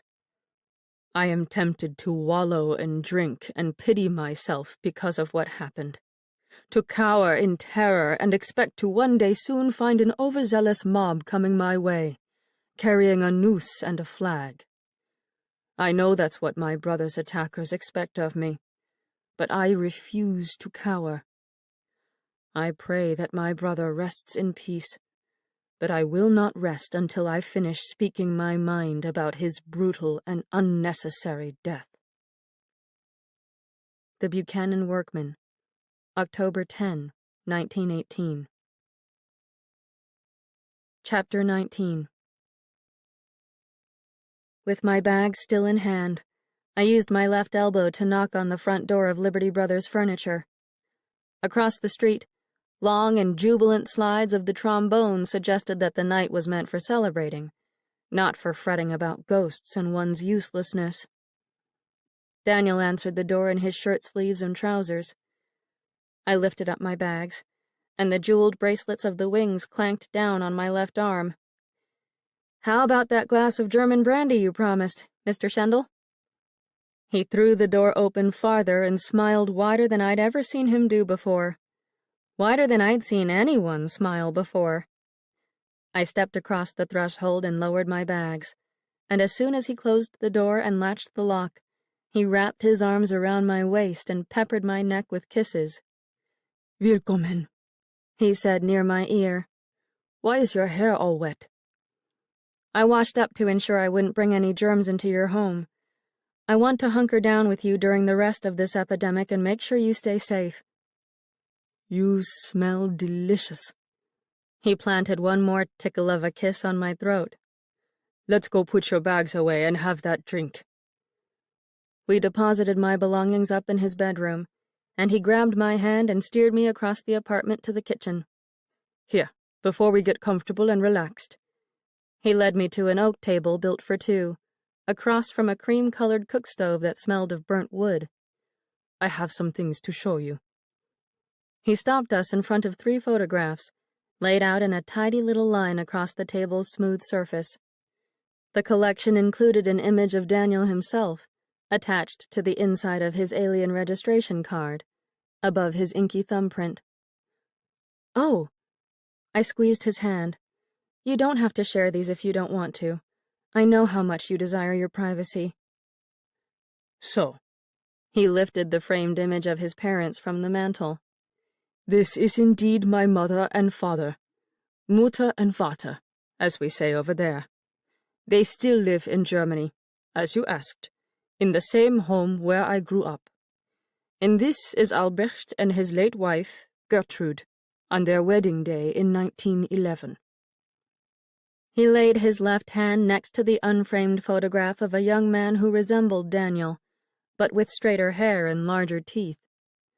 The bride wore a high-collared white gown and a rounded headdress that looked like the sun rising behind her fair hair. So that's how he looked, I murmured, and I held the rounded edge of the table to steady myself. Putting a face to Father and Peter's victim, picturing Albrecht Schendel as a real human being and not just a tragic name, caused the entire scene of the murder to flare to life inside my mind. I imagined that face in the photo a little fuller with age, and I envisioned it all. Father pinning Albrecht down on the ground of the store, Peter pummeling Albrecht's nose and teeth with a fist that swelled and bruised from the force of the impact, Albrecht crawling on the floor to get away, blood pouring from his mouth and nostrils, Father kicking Albrecht in the ribs with his thick farm boots until the bones cracked. I pinched my nose to stave off a headache. Did they really beat him to death? I didn't. Daniel turned over the photo of his brother and his long-ago bride. I didn't show this picture to you to make you feel guilty. I assumed you've been wondering what he looks like. I nodded. I have been wondering, and before long I would have asked. But I flipped the photo back to its upright position. I want to know, did they truly beat him to death with their own bare hands? Daniel traced an index finger down the leftmost edge of the photo. They beat him badly, to the point where he could no longer move or cry out for help. And then he cleared his throat. They used something else to finish the task. I winced. Oh, Daniel. I covered my mouth and dug my fingers into my cheeks. I didn't know there was also a weapon. What did they use? He turned the picture over to its backside again, and all I could see were Albrecht and Gertrude's names, along with a note I assumed to be the date. 18, March 1911. Written in the center of the paper in a lovely display of slanted handwriting. I don't want to talk about what they used. Daniel moved on to his brown registration card and released a breath from his chest. And this is me, of course. I wanted to use an entirely different name when I escaped over here, but Albrecht had already obtained papers for me in my own name. So, at the beginning of this year, when they forced all of us Germans to register as alien enemies within 5 days, I had to indeed use Wilhelm Schendel. I picked up his card and smiled a little at his defiant glare in the photograph. His squished-together line of a mouth looked as though he were trying not to spit at the camera's lens. "One would assume," I said, "that the U.S. would have been far kinder to a man who abandoned the army of the enemy." "One would assume that." He gathered up all the photographs in his hands, one by one. "But this is not the fantastical land of liberty that people portray in stories. The melting pot does nothing but scald and blister right now." He carried the pictures out to the other room, and I eyed the wine and brandy parked on a shelf below the kitchen work table, next to the icebox. I longed to dive straight into one of those beautiful brown or green bottles and drown myself in an ocean of brain-stupefying liquor. Daniel returned with a loud clap of his hands. "Now, the brandy." "I have to warn you." I stood up straight. "I'm not usually much of a drinker." "As I said." He reached down below the work table and sifted through the bottles with gentle clinks of the glass. "I'm sure you have never experienced a glass of real, honest-to-goodness booze. The type that will make you howl at the moon and run through the streets naked." I laughed. "Here." He carried over a green bottle with a red and brown label, written in German. "This is from Albrecht's collection he imported before the war. Sit down." He scooted out a chair for me. "Make yourself at home." He fetched 2 brandy snifters and a corkscrew from a cupboard. Then he stood over the table across from me and hummed along with the band across the street, while twisting the cork off the top of the bottle. An explosive pop shot across the kitchen. The scent of brandy rushed through my nostrils, practically turning me pie-eyed from the fumes alone. Daniel planted himself in a chair and poured us each a glass of an amber-red liquid that swirled inside the bulbous bottoms of the snifters. "Well." He set down the bottle and kneaded the stem of his glass between his fingers. "What should we drink to, Fräulein?" How about—" I lifted my glass into the air and tapped the tip of my left index finger against my lips. "How about to life?" "All right, then." He lifted his glass as well. "To life. Prost." I took a deep breath and braced myself for the sting, and we both leaned back our heads and drank a hearty swig. Fire scoured my throat, and I coughed and cringed and wiped my lips with a knuckle, while Daniel snickered from across the table. "Das ist gut, no?" he asked with a glimmer in his eyes. "Can you handle it, Amerikanerin?" "Ja, Mr. Schendel." I sat up straight with my elbows digging into the table and asked, "What should we drink to next?" His smile faded to a somber expression that caused the skin between his eyebrows to crinkle. "To fate." We lifted our glasses to our lips, and after another deep breath, I downed a second swig along with him. I then braced my hands against the table and pushed the burning air from my lungs like a fire-breathing dragon, or a woman panting through the throes of labor pains. He laughed again. "It gets better soon, after you get used to the bite. Keep trying." Once the heat settled, I raised my snifter again and said, "To your brother, Albrecht." "And to your brother, Billy."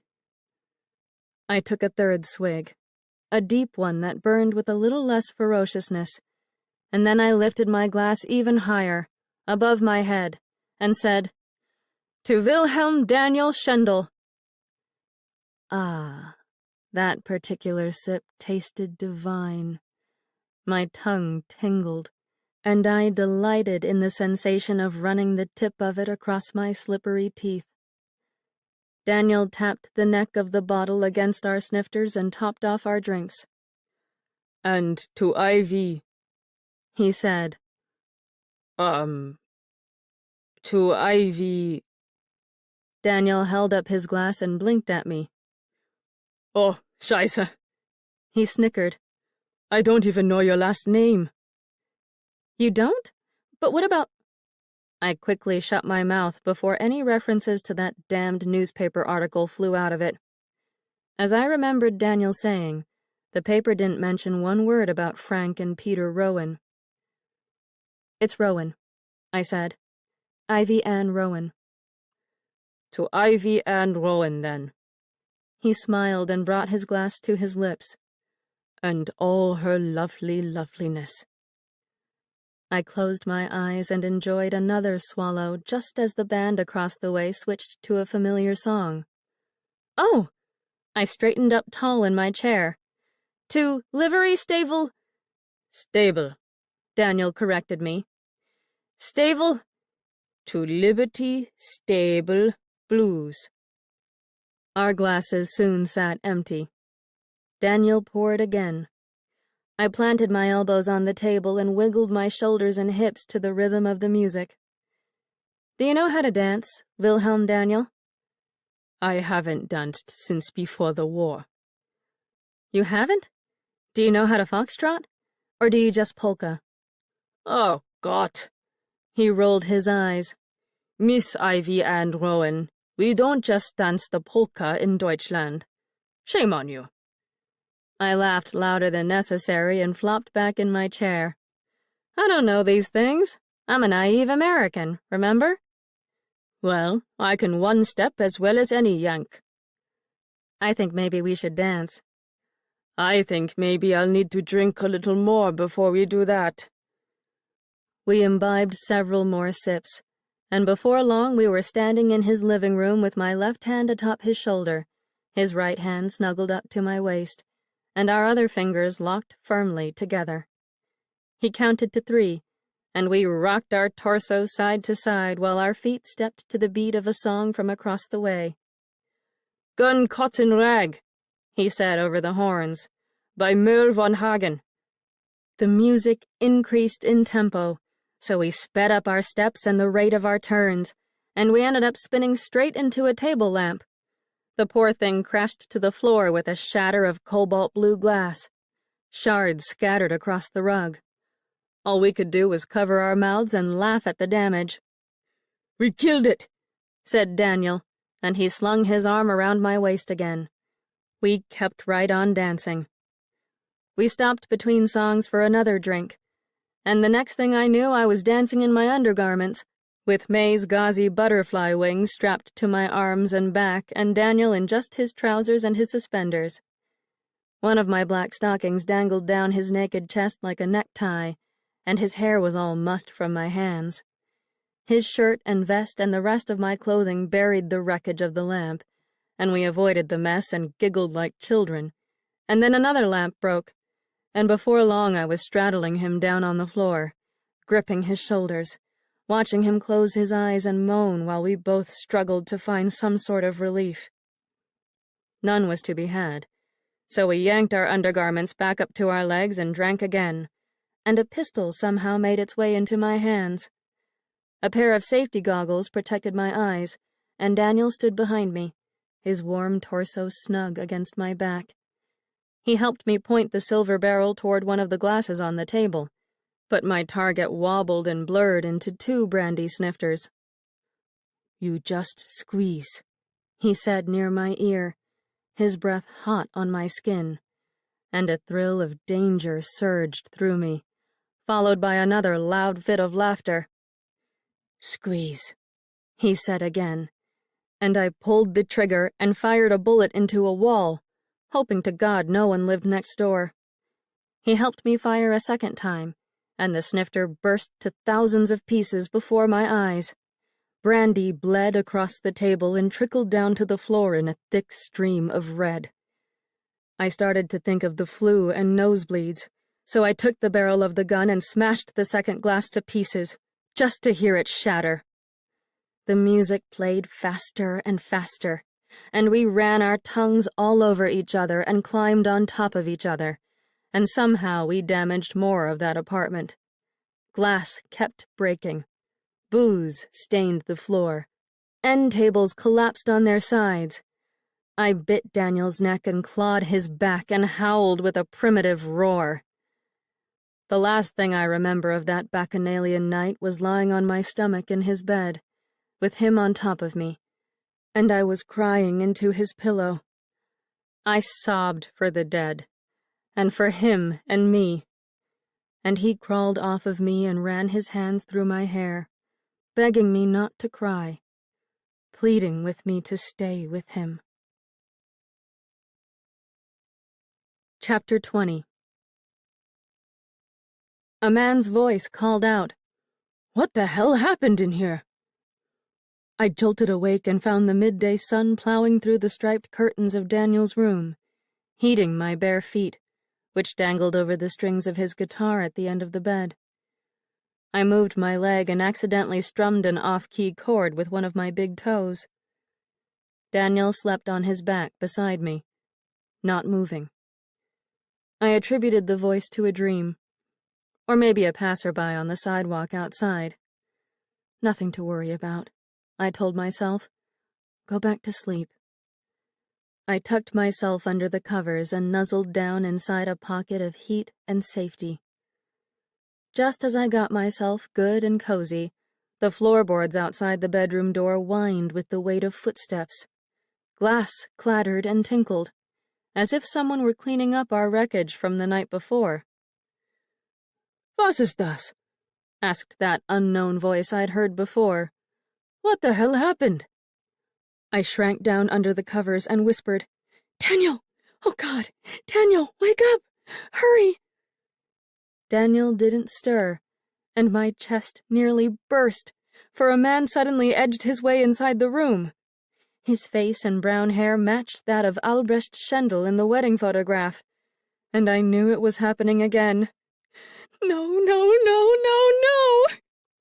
I struggled to breathe and stay stock still at the same time. My heart burned as though it bled throughout my chest. The man meandered across the bedroom floor, his neck tense, eyes narrowed, but, to my relief, he didn't seem to notice his brother and me lying in the bed. He slid the guitar off the end of the mattress, spilling an aching cold chill across my feet, and positioned the instrument in the corner where it usually rested. I heard the plunk of the neck bumping the juncture in the walls. He turned and walked over to Daniel's desk. With the softest whisper of his fingers, he rubbed his hand across the wood, his back toward me. No matter how much I told my eyes to stop seeing him, Albrecht Schendel would not go away. He refused to become a figment of my imagination. I drew another short breath, rolled over to Daniel's side, and struggled to burrow my body into the small slip of space between him and the mattress. Daniel's skin felt as frigid as a block of ice next to mine. He didn't move. I shuddered with the fear that he lay dead beside me. The flu or the alcohol had killed him. His murdered brother's spirit stood in the room with us, while Daniel's stiff and lifeless body sheltered my left side. Albrecht retreated, and I stayed in my paralyzed state, my cheeks sopping wet and my lips salty with tears. Footsteps retreated down the staircase. The front door shut down below. I sat up in bed and squeezed my nails into Daniel's left arm. His eyes shot open. "Ouch! Scheiße!" He grabbed his damaged skin. "What are you doing?" "I saw your brother." His face went still and pale. "What?" "He came into the room with us, just now." I peered over my shoulder to the parts of the room where I'd just seen Albrecht, half expecting him to manifest again. "He rested your guitar back in the corner where it belongs." "No, he didn't," said Daniel without a trace of doubt in his voice. He didn't even sit up to look at the guitar. "You imagined it." "I tend to see spirits, harbinger spirits, before people close to me die, and—" "You imagined it." He pulled me back down to the mattress beside him, and my right cheek fell against the cold sheet. "Get some more sleep. We're both just exhausted." "But—" "Go to sleep, Liebling. We need to rest so we don't feel sick as dogs when we come to again. You're probably already in the grip of a hangover. There's no such thing as ghosts. You imagined him. I closed my eyes and listened to the stark silence of the streets outside, which should have been bustling with the sounds of bicycles and Model Ts and the chatter of workers and shoppers. Instead, the world resembled a music box that had wound itself all the way down and breathed its last chiming note. When I awoke again, the darkness of night had settled back over the room, and the band lulled the town with a piano-heavy piece that reminded me of childhood nights, when Mama soothed me on her lap after nightmares spoiled my sleep. Daniel's eyes blinked open beside me. "Are you all right?" I asked him. He nodded. Are you? I rubbed my eyes with the heels of my palms. I don't feel as sick as I thought I would. Maybe, after that monster flu and the migraines I used to suffer, a hangover feels like nothing more than a dull headache. Or maybe, he smiled and stretched an arm above the pillow, your body is simply built to enjoy German imports. I barked a laugh and propped myself up on my right elbow. An object lying in the bed next to his head immediately caught my eye and dampened my mood. I shrank back. "Why is that gun in the bed with us?" He tilted his head to peek back at the weapon, which lay halfway under the pillow behind his head, the barrel and wide-open mouth exposed. "I don't know," he said. "I don't remember which one of us brought it in here. God knows what we were doing with it." With a rustle of the sheet, he flipped himself onto his stomach and clicked a lever on the gun. "Daniel!" I scooted away on the mattress. "What are you doing?" "It's all right." He plunked the pistol in the upper corner of the bed and rolled onto his back again. God, I haven't had that much fun while drunk since before the war. "Why do you have a pistol?" He shrugged. Albrecht kept it, to protect us and the store. He stored it in one of the drawers by the cash register. Was he not able to reach it then? Daniel blinked. What? Was he up in his room when they came the night of the murder? He was at his girl Nora's house, but... Then how? I wrinkled my brow. Did he walk in on them vandalizing the place? Is that what happened? How did it happen? Oh, Christ, Ivy. Daniel wrapped a hand around mine, and his eyes turned damp and bloodshot. His nostrils fluttered. Stop asking me questions like that. I don't want to say anything more about the murder. You've already heard enough. I can't stop asking. I lowered my head against his chest.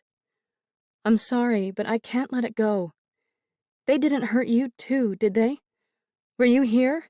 Did you see it happen? No, they didn't hurt me. Stop talking about them. I hope you're able to forgive me. Forgive you for what? You weren't the one who did anything. Their names. A sharp ache rippled down my throat. Their names are Frank and Peter Rowan. I squeezed my eyes shut and felt Daniel go rigid beneath me. I don't know if you ever learned that information about them, but they were drunk and angry about Billy's death in the war. They had no right to come in here and kill anyone. I still can't bear the thought of what they did, and I keep seeing them beat your brother over and over inside my head. Please, I need to know. Do you forgive me for sharing the same blood as them? I forgive you, but there's honestly no reason to, Ivy. Stop bearing their guilt for them. Don't kill yourself because of them.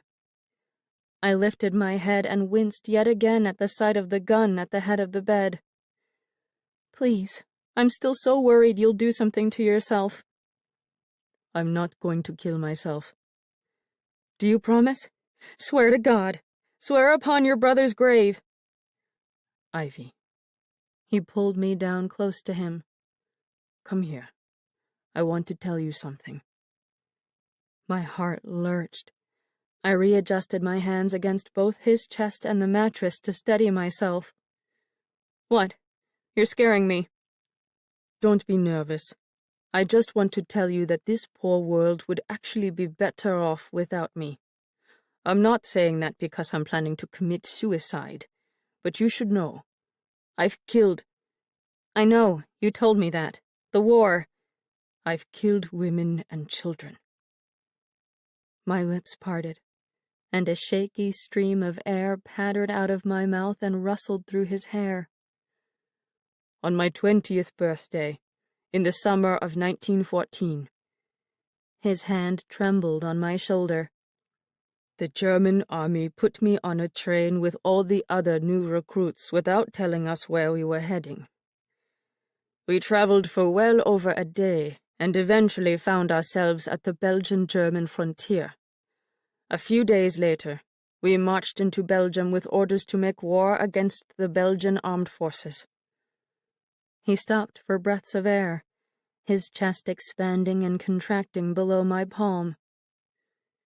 Even though they instructed us to shoot only soldiers, they encouraged us to defend our lives and the fatherland against any citizens who rebelled against our invasion. We killed farmers and young men wanting to protect their towns and their country, and the regular part of my brain shut down. We had to turn into unthinking killers. One of my friends couldn't do it. He panicked and tried to run. So they made us shoot him, to teach us all a lesson. I stood in a firing squad and shot him to death. My own friend. And I forced myself to feel nothing. I dug my teeth into my bottom lip and made no response, aside from a soft whimper I hadn't intended to produce. I myself attempted to feel nothing, but a terrible weight pushed down on my lungs and my heart. Daniel turned his face away from me and blinked with a long and dreamlike movement, as if succumbing to sleep. And then we invaded homes, attacked civilians, men, women, children. We had to show them we were in charge, and it felt good for a while, turning off that human side, reaping the spoils of a victor. But then, some time later, I'm not even sure which date it was or how long I'd been in Belgium, we came upon a farmhouse, and my commanding officer wanted me to bayonet a girl, no more than 18, while he watched. Daniel closed his eyes and swallowed with a sharp bob of his Adam's apple. We were in her family's barn, and I think he was testing me, making sure I wasn't one of the weak ones about to turn on the army. His breathing weakened to a choppy sound. He grimaced, and, with his free hand, he rubbed the pink line encircling his throat, as though the mark still burned and strangled. I had to stab her, he said, several times, to get her to die. Blood spilled out of her mouth as she lay there beneath me, her life draining away. And I thought to myself, oh God, how can I keep fighting for the fatherland? How can I ever kiss the lips of a woman again, after seeing what I've done to this poor girl? I rose up to a seated position and rested my elbows against the sheet on my knees, not looking at him, not touching him. The band played on, teasing of normalcy and mirth, but each note of the piano became an unseen hand that wrung my heart, squeezing it, pulverizing it, until I couldn't stand to breathe. Daniel reached out and rubbed my lower back, which stiffened at his touch. As I told you before, he said, I risked my neck and escaped. I wanted to start my life over with my brother in America, knowing he had started over when life soured for him in Europe. But it's never quite worked. I've never felt needed or whole or redeemed." He swallowed loud enough for me to hear, and his hand went still on my back. "Until you showed up and asked me to ease your pain." I didn't answer. I couldn't stop imagining him stabbing a Belgian girl with a bayonet, even though I knew, deep down, that our dear Billy must have killed people, and that beautiful Eddie Dover showered men with bullets from his flying war machine.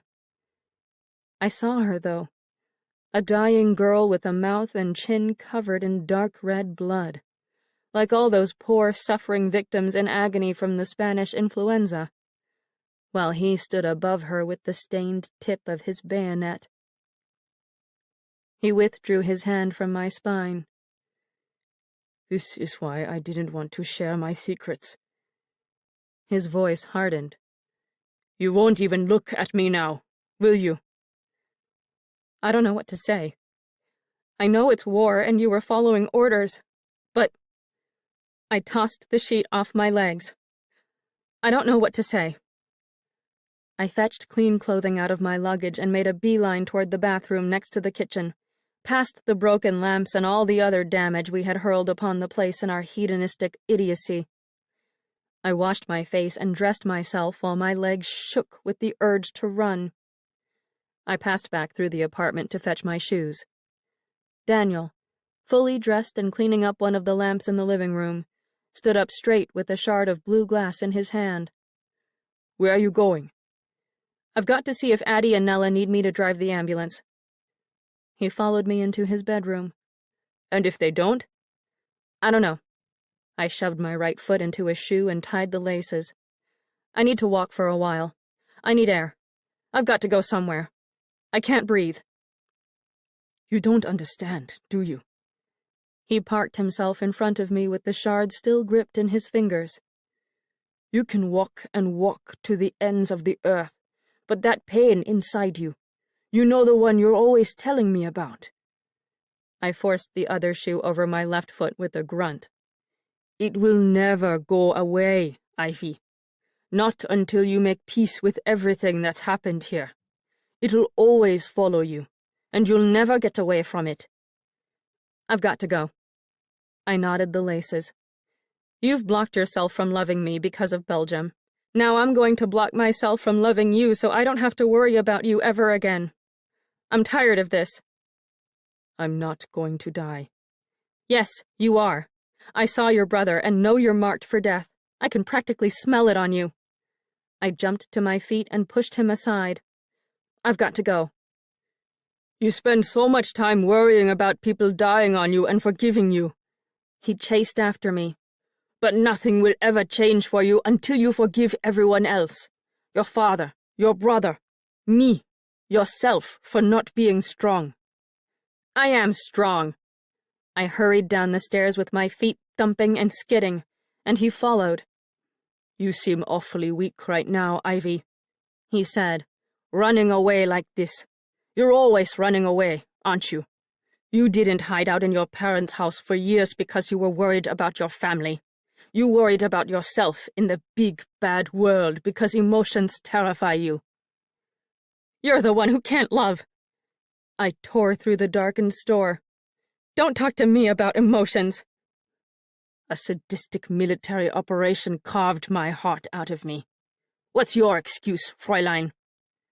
"Don't bother waiting for me anymore. I'm not coming back. I'm done." I grabbed for the door, but he yanked me backward by my elbow. "Don't leave," he said, his face close to mine. "Why should I stay? You lied. This isn't paradise." "It could be if you stop asking me questions about everything. Just forget the rest of the world." I pulled away, yet he tugged me right back. "Let me go." "Ivy." "Let me go." I pushed his hand off me. "You disgusting kraut bastard. You fucking German animal." He shrank back and blanched, and I could almost see the red sting of my words slapped across his face in the shape of a handprint. My mouth tasted rotten and filthy, and I knew if I stayed in the shop another moment, I'd vomit up all the rest of the poison brewing inside me. I backed away and slipped out the door to the black streets of Buchanan. Chapter 21. I only made it as far as the sidewalk in front of Weiss's bakery before my legs gave out. The air smelled of rain, and moisture on the cement dampened my skirt and my outstretched palms and fingers. I couldn't move. I could only crouch on my hands and knees and imagine Daniel stabbing a girl to death, and Father and Peter beating Albrecht's face until their hands swelled to twice their normal sizes. A bayonet. 4 fists. A bayonet. Flu victims spitting up black liquid. Daniel hanging from a rope. Father hitting Billy with a shovel. So much death. So much violence. I pressed my palms against the sidewalk and shook with convulsions that turned the sidewalk blurry.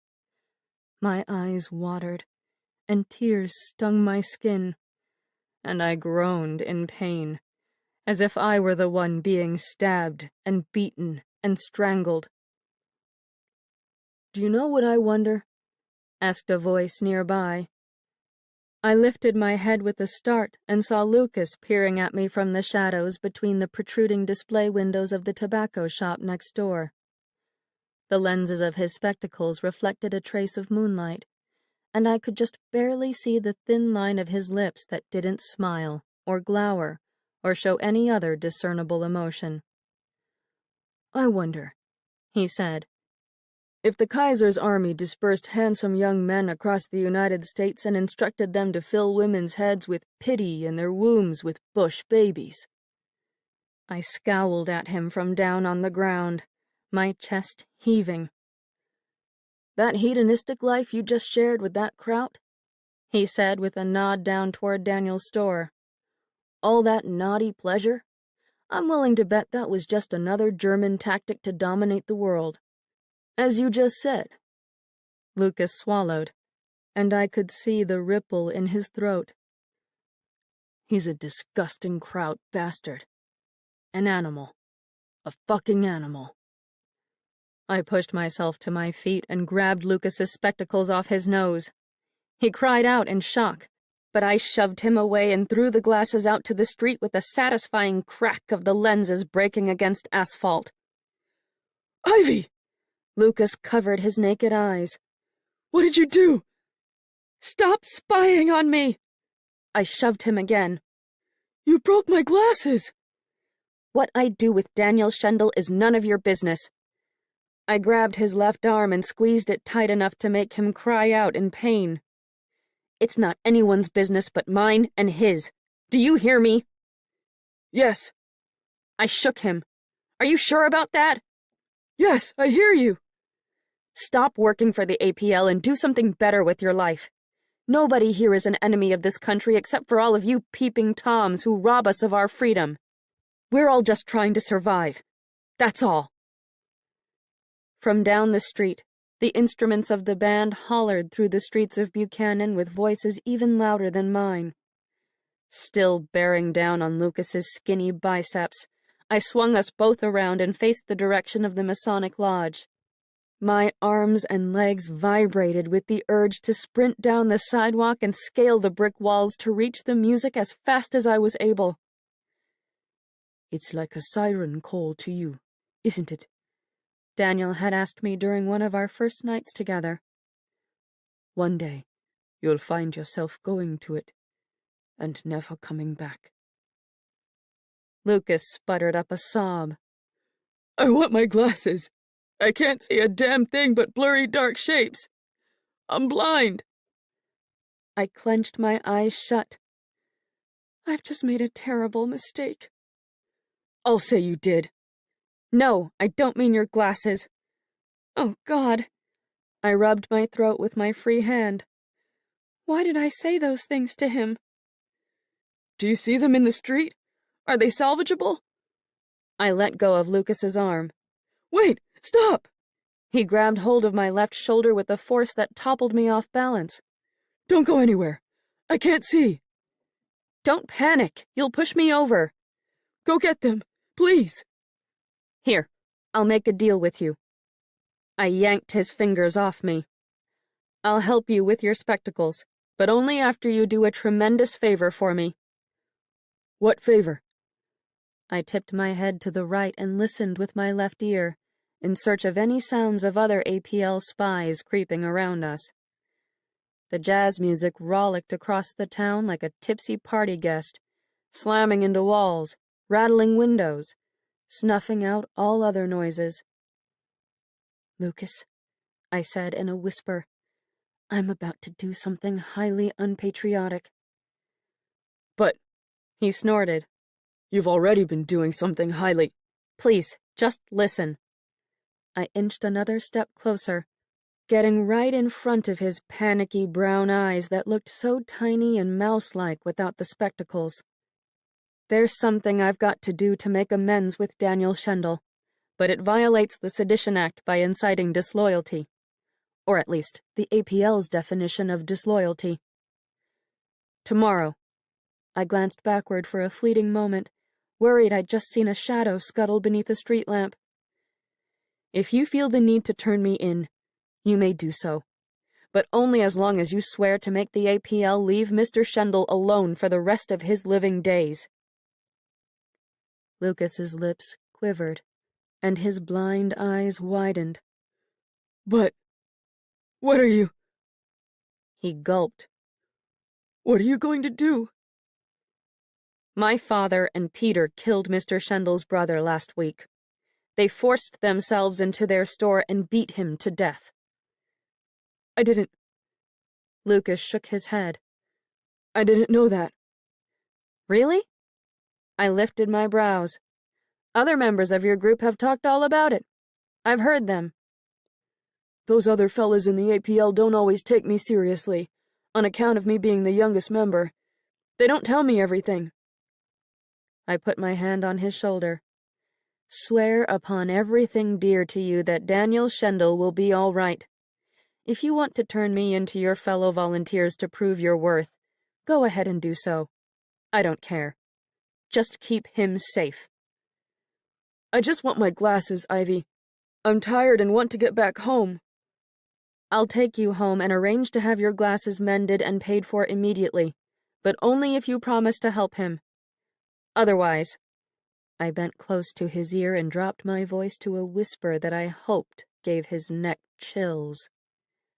I'm leaving you here, alone in the street. His lips trembled again. That's not like you, Ivy. That's how I felt about you when you first flashed your APL badge at me and asked about Peter joining the war. We've all turned into brutes, when what we should be doing is helping one another. He scraped his teeth across his bottom lip and seemed to weigh my words with care. Help me.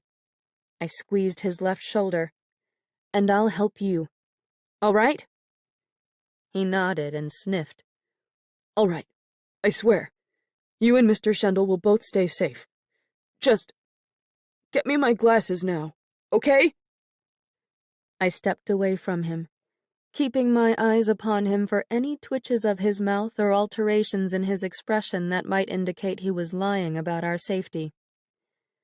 My feet sidled toward the spectacles lying in the middle of the road.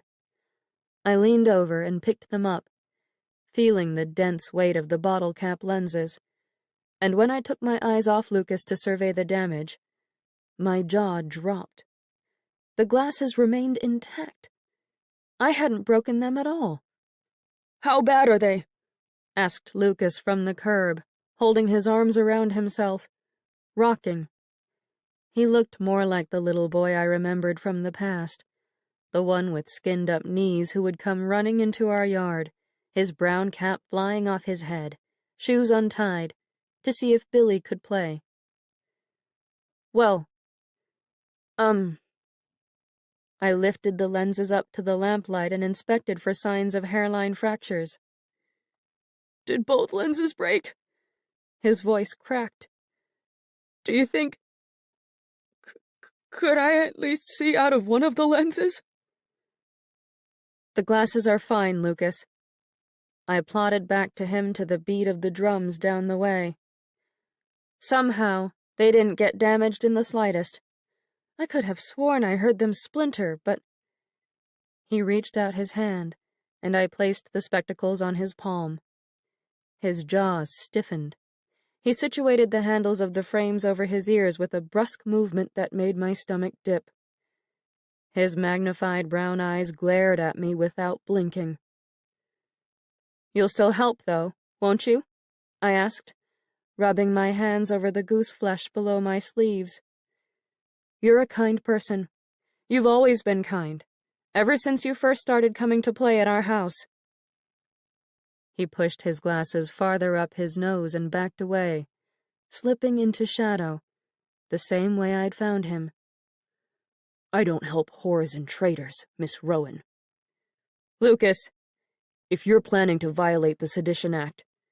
His nose and his lenses disappeared into darkness, but he flashed his silver American Protective League badge, which managed to catch a glint of moonlight from beneath his coat.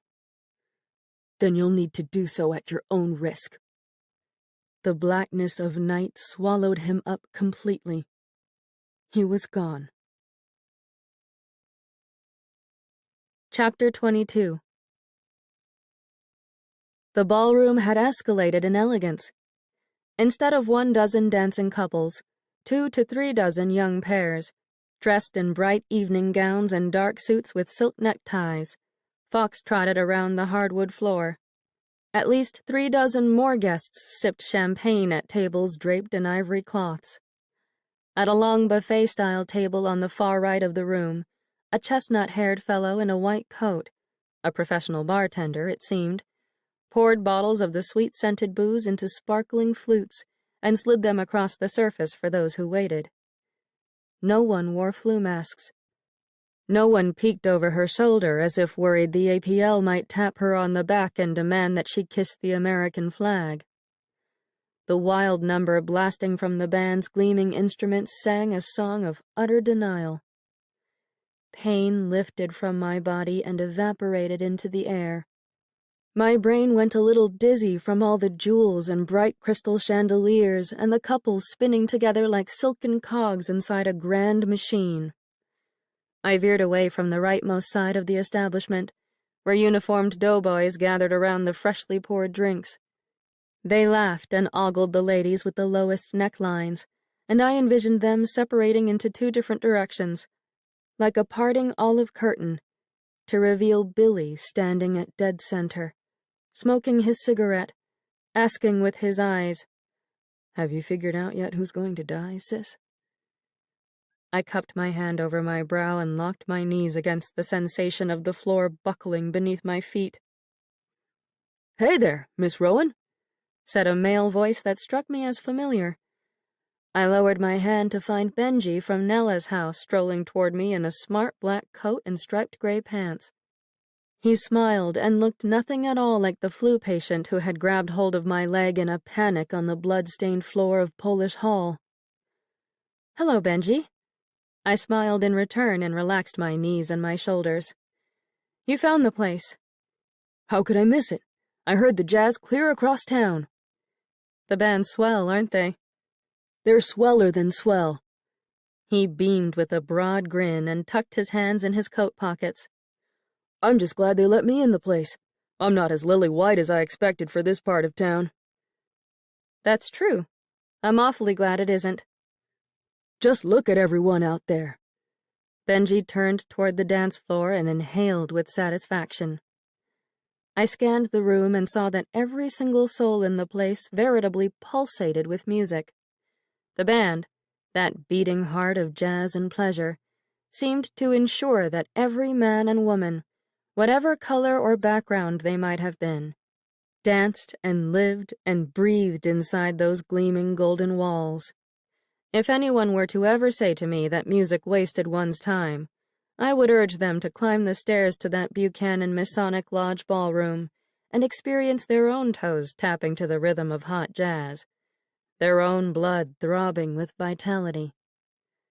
The doughboys around the buffet table ensnared my attention again, so I turned my back on their uniforms and faced Benji more fully. I'm actually about to make a rather strange request of the band. If a little fellow in thick spectacles charges into the room, please point him in my direction and let him know I'm the one to blame. Benji laughed and shook his head in confusion. What the devil are you talking about? I glanced back at the 5 windows that peeked across at Daniel's store from the brick outer wall, and I could have sworn those windows stood a little taller and wider than I remembered. Brand new curtains framed the panes, thick velvet ones in a royal shade of red, quite pleasing to the eye. Miss Rowan? Asked Benji. Are you all right? I cradled my forehead in my hand. I'm not quite myself right now. I've had a terrible falling out with someone and need to do something to help. Your sweetheart? I pressed my fingers against my skull and managed a pained smile. Yes, although sweet doesn't seem the right word to describe us. I'd ask you to dance so you could forget about him. He peered back at the other couples, none of whom merged black with white. But, I don't know. No, thank you. I've got to give my strange request to the band and make amends. I'm much too old to dance with you anyway. Oh, I don't know about that, miss. Benji flashed another broad grin and leaned back on his heels. You look mighty young and fine to a poor boy who's just left the clutches of death. Find a girl your own age, Benji. I backed away. One who doesn't have so much trouble hanging on her shoulders. I turned around and bumped straight into Ruth Selman, who carried a flute of champagne and wore a bright blue dress that seemed alive with swaying fringe and glimmering beads. Well, hello! Our homebody's back. She grabbed my hand and yanked me toward the dance floor. Wyatt Pettyjohn's here, and he's been looking for a dance partner. No! I dug my heels into the floor and brought us to a halt. I can't dance right now. Why not? I have a special song request I need to make. With a snort, Ruth looked toward the band. Please don't tell me it's a war song, meant to rally the boys. If I hear "Over There" one more time, I swear I'll smack. No, it's not that at all. I unknotted my fingers from hers. Tell Wyatt. I caught sight of Wyatt's forlorn eyes and his shirt that needed extra tucking into his gray pants, coming toward us around the perimeter of the dancers. Tell him I'm actually here for a purpose other than dancing and visiting at the moment. I highly recommend that you get a drink and make yourself at home instead, she said. You're going to spoil everyone's fun by turning down dances and acting peculiar. This is a party. It's supposed to be scrumptious. But it's a party, she said with a small bite to her voice, and she wandered away while half turned toward me. Her heels clicked across the smooth floorboards, and her hips wiggled beneath that blue fringed dress. She set her champagne flute on a table, went straight over to the lost-looking Wyatt, and grabbed his arm and his hand for a dance. I ignored her pressure to drink and entertain married men and instead pushed through the crowd of partygoers, which seemed to have swollen into a louder and larger mass of undulating bodies, fueled by jazz and juice and desire. People bumped against me and pummeled my toes with their sharp heels, but I somehow forged my way to the band. The drummer, the clarinetist, and the trombonist perched on the ends of their wooden chairs, their bodies rocking and swaying, their posteriors barely planted on the seats, as if the music possessed the power to launch them off the earth at any moment. The cornet player stood with his legs apart, his knees bent, his back arched, and he wailed on his horn until his puffed-up cheeks turned redder than turnips. The piano player with the slicked oil paint hair sat nearest to me, and he stormed those keys with the fury of a madman, his eyes squeezed shut, his head rattling back and forth, his lips wobbling. I walked over to the group and leaned my right elbow against the smooth top of the upright piano. The vibrations of the notes thrummed through the wood and traveled up my arm and down to the farthest reaches of my toes, with a pleasurable sensation that made my eyelids flutter. I breathed a small sigh and struggled to keep my wits about me. The piano player lifted his hands from the keys. After only one short beat, he seemed about to thrust his hand straight back down to the ivories for another number. I knocked on the top of the piano and quickly said, "Excuse me." His hand stopped in midair, and he looked my way. "Yes? Am I able to make a song request?" The drummer behind him, a blue-eyed gentleman with skin that blended the boundaries between black and white, tapped the opening beat of a song, but the pianist held up his right hand and said, "Wait a minute. The lady wants to make a request." "I'm really sorry to interrupt your performance like this," I said, shifting my weight between my legs. "But first of all, I was wondering if you'd ever be interested in having a guitarist join your ensemble." The 5 members of the band eyed each other, with their faces molded into the little frowns people make when considering an idea they've never contemplated before. "I know a guitarist, you see," I continued. "He's extraordinarily talented and learns music by ear. He knows jazz as well as he knows himself." "It's hard to hear a guitar over the rest of our ruckus," said the trombone player, a black fellow with a rich voice that rumbled in my knees. "He'd have to play loud and fierce." "He does. He's remarkable. I've never heard anything quite like him." "Well," the piano player swiveled toward me on his stool, "bring him over here then. Let us hear this fella." "Well, there's one problem. He's nervous about coming here. Because he's—" I picked at the corner of the piano below my elbow. "He's German." The piano player and the drummer both broke into snickers.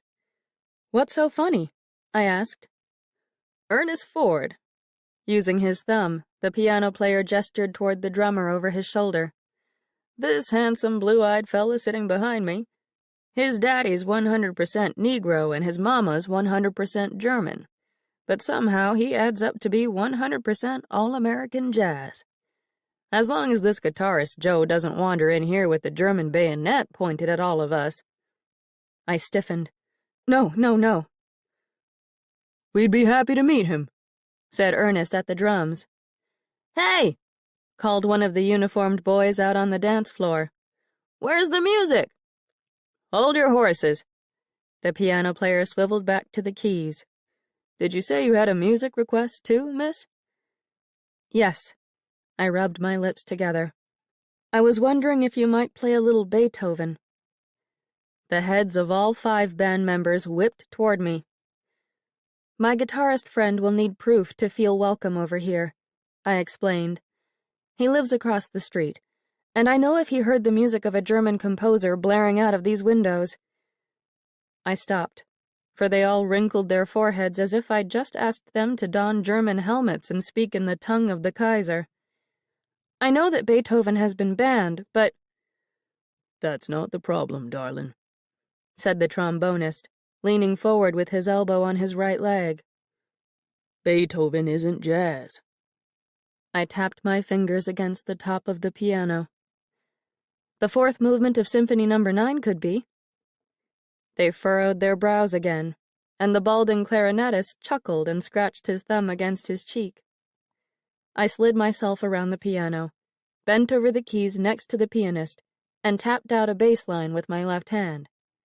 2 bars later, my right hand launched into the melody of Beethoven's Ode to Joy, played in the hot, modern style of the original Dixieland Jazz Band. The rest of the room fell still with the silence that startled me at first, but my fingers continued to pound those ivories as if the safety of the world depended on an improvised jazz rendition of a nearly 100-year-old symphony movement. Behind me, the trombone burst awake with a fanciful slide. The clarinetist joined in with embellishments and echoes. The blue-eyed, half-German drummer tapped out the timing. The cornet player accompanied me on the melody, and the rouged and pomaded piano player lunged into the lower keys beside me, with complicated flourishes and harmony that made old Beethoven sing. Germany, America, classical music, and jazz collided and mated and set the entire room dancing in a jubilant one-step that could have ended the war right then and there. I lifted my fingers from the keys and let the piano player take full reign of the ivories. No doubt existed in my mind that Ode to Joy rang throughout the nighttime streets and permeated Daniel's closed-up store and apartment. I strode over to the same open window where I'd stood before and watched the lights burst to life behind Daniel's drapes. He slid open the curtains, raised the sash, and stuck his head into the glorious Beethoven air with his mouth hanging open.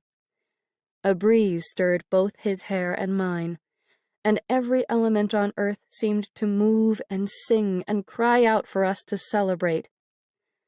Daniel's eyes met mine from across the street dividing us, but we didn't say one word to each other. We simply listened. I bit down on my lip, determined not to miss a single note by allowing myself to cry, and I mentally willed Daniel to stay at his window and experience the song for however long the band decided to make it last. The music rose to astounding heights. Daniel's lips moved as if he mouthed the words in German.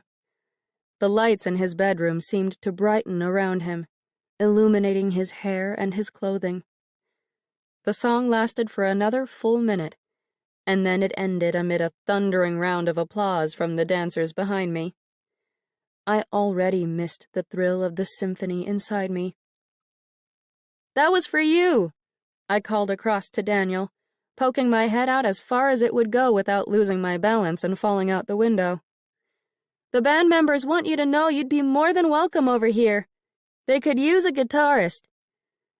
Daniel rested his elbows against his sill. "It's not the band members' opinions that I care about." "I want you to know you're welcome over here, and I don't give a rap who hears the music of a German composer blasting through the streets. Playing Beethoven was my idea. I'm sorry about what I said, and I hate myself for saying it." The trombone player blew a startling slide, and a conventional jazz number exploded across the lodge, drowning any chance of my properly hearing a response from Daniel. I pointed down to his front door and shouted over the horns, "Please, meet me downstairs. I want to talk to you." He stood up straight and closed his window, an action I took to mean that he was either complying with my request or shutting me out of his life. Hoping for the former, I left my own window and clasped my hands together in a gesture of thanks in the direction of the band. My feet galloped down the Masonic Lodge stairs, and I almost slipped twice in my haste. Once again, I set off to right a Rowan wrong against Mr. Wilhelm Daniel Schendel. Chapter 23. His front door remained shut.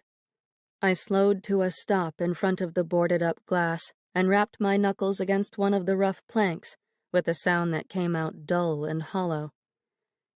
"Daniel?" I tried the brass knob but found it locked. "Please open up. I want to apologize for what I said." I turned my ear toward the door and held my breath, but my pulse beat in my head like a clattering locomotive and muffled even the sounds of the band.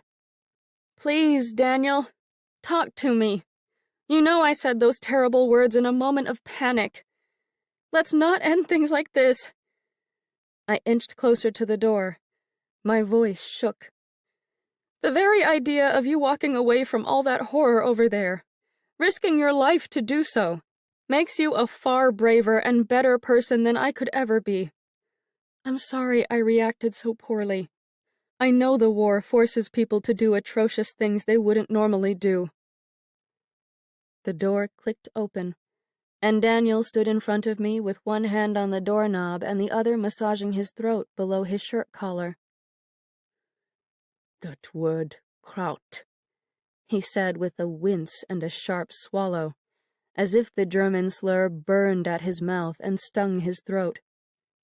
"It never sounded so ugly as it did coming out of your mouth." "I know." I pressed a hand against my stomach. "I'm sorry. I didn't mean it. Those were horrific things to say." I don't even know what we should do, the two of us. He leaned his left shoulder against the door jamb and breathed a weighty sigh. The more truth you pull out of me, the worse things will get between us. And this whole beautiful world we created will keep shattering to pieces. What do you mean by the more truth? I stepped closer. Are there other secrets you're hiding from me? He averted his eyes to the Masonic Lodge windows up above. Daniel? What else are you keeping from me? Those people up there in the lodge. He nodded up to the music. What do they say about you and me? I told you, they don't care that you're German. Their drummer is half black, half German, and they're as kind as can be to him. That's not what I mean. What do people say about the world? He tipped his head to the right and narrowed his eyes at me. Those friends of yours in the ambulance, that man Wyatt you spoke with the other night, what do they think is happening? I shook my head, perplexed. I don't understand what you mean. Everyone feels the world is crumbling to pieces, but mainly people are looking to either help each other or escape. Or both. I rested my left hand against the door and felt the pressure of his hand holding the nearby knob. You know I'm terrified you'll get this flu, but it would be awfully nice to go somewhere with you tonight and leave behind everything that's haunting us inside this store. It doesn't even have to be up in the dance hall. We could go somewhere private. He rubbed at his throat again, and he refused to meet my eyes. I'm not going anywhere, Ivy. No one will hurt you out there, Daniel. I swear. Please. I took his right hand and sandwiched it between my shaking palms. Come with me. Let's take a walk, or... I'm not going with you. I know you're still upset with me, but... It's not that. Then come with me. He pulled his hand out of mine with a force that made me lose my balance. I can't go with you. Why not? I just can't. But... I can't leave the store, damn it. Don't you hear me? Without warning, he kicked the door inward with a startling bang that made me jump. I can't ever leave this goddamned building. I stepped backward, toward the street, and a cold rush of blood shot through my veins. The hairs on the backs of my arms and neck stood on end. But... no! I shook my head. Every part of me trembled and ached with a terrible chill that hurt more than the knife blade scraping at my stomach. I don't understand. He gritted his teeth and turned his face away from me again, and I heard Goethe whisper in my ear, "Truth is a torch. We all try to reach it with closed eyes, lest we should be scorched." I pushed past Daniel and forced my way into the unlit shop, taking care not to trip over the silhouettes of chairs and tables propped on the floor at unsettling angles. "Where are you going?" he asked from behind me. I rounded the mahogany counter at the back of the store. "Ivy?" I reached for the top drawer below the register. "No!" Daniel locked both his arms around my chest and hoisted me away before I could grab the knob and pull. "Let me see the article." "No!" He carried me away, toward the front door. "Daniel!" I kicked my legs and wriggled to break free. "Let me see it!" "You'll spoil everything." "It's already spoiled. Show it to me. Let me see the name of the man they murdered. I want to see it." He threw me out to the sidewalk, where I fell to the ground and banged my knees against hard cement. The door slammed shut behind me. The lock clicked into place. I stared at the boards vibrating against the glass and quaked as violently as they quaked. "Some spirits get stuck in the places where they died," May had said as she sat at her table with all those letters spread before her on the Ouija board. "Some spirits get stuck in the places where they died." I pushed myself to my feet, meeting with the pain of a twisted ankle, and I limped eastward on Willow, not Werner Street, toward my family's home. You don't understand, do you? Daniel had asked me the first night I met him. You are, how do you say it over here? Naive. Is that a word in English? My secrets won't change anything, he had also said, 2 nights later, after I'd somehow been with him. Twice, by then. They can't hurt you. What's done is done. My uninvited guests always signaled loss. Their presence suggested that the wall dividing the living and the dead had opened a crack. I kept seeing and seeing and seeing him, and people all around me in Buchanan died at an astounding rate that turned grocery wagons into hearses, social halls into morgues. He had stood over the blood on the night of the murder, his hands stuffed in the pockets of his tan trousers, his face directed toward the dark stain marring the floorboards. And if I really stretched myself back into time and truly thought about that night, my mind would show me his face again, and I'd see the truth blazing in his eyes. His brother had slept at his sweetheart Nora's house that night, while Daniel remained at home, alone, until 2 strong men with revenge in their eyes burst into his store to kill. Chapter 24. Mama! I called up the staircase, not caring who I woke. Come downstairs, please, hurry! I paced the floorboards and clasped my temples to keep my skull from breaking in half. When my mother didn't hustle down fast enough, I grabbed an old studio photograph of my brothers and me as children, one that teased of happier times, from above the piano, and hurled it at the opposite wall with a wild shattering of glass. Mother! Ivy? Mama tiptoed into view at the bottom of the stairs and pulled her white cambric robe around her nightgown. Why are you here so late, and so upset? I squared my shoulders at her and lifted my chin. What is the name of the man they murdered? Her face drained to the color of that robe. You must have seen the article, I said. What was his name? Which Schendel brother did they kill? What's going on down there? Asked Father from their bedroom upstairs. It's nothing, Frank. Go back to sleep.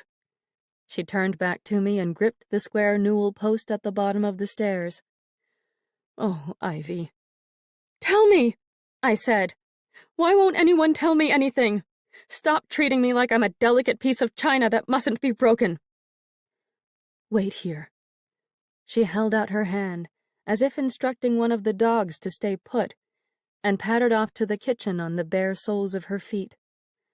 I heard the pop of a tin lid coming off of a can, a sound that always betrayed Mama's secret sips from a flask of booze she kept hidden in a biscuit container, her emergency dose of comfort, consumed whenever Father pushed her to the edge of sanity and composure.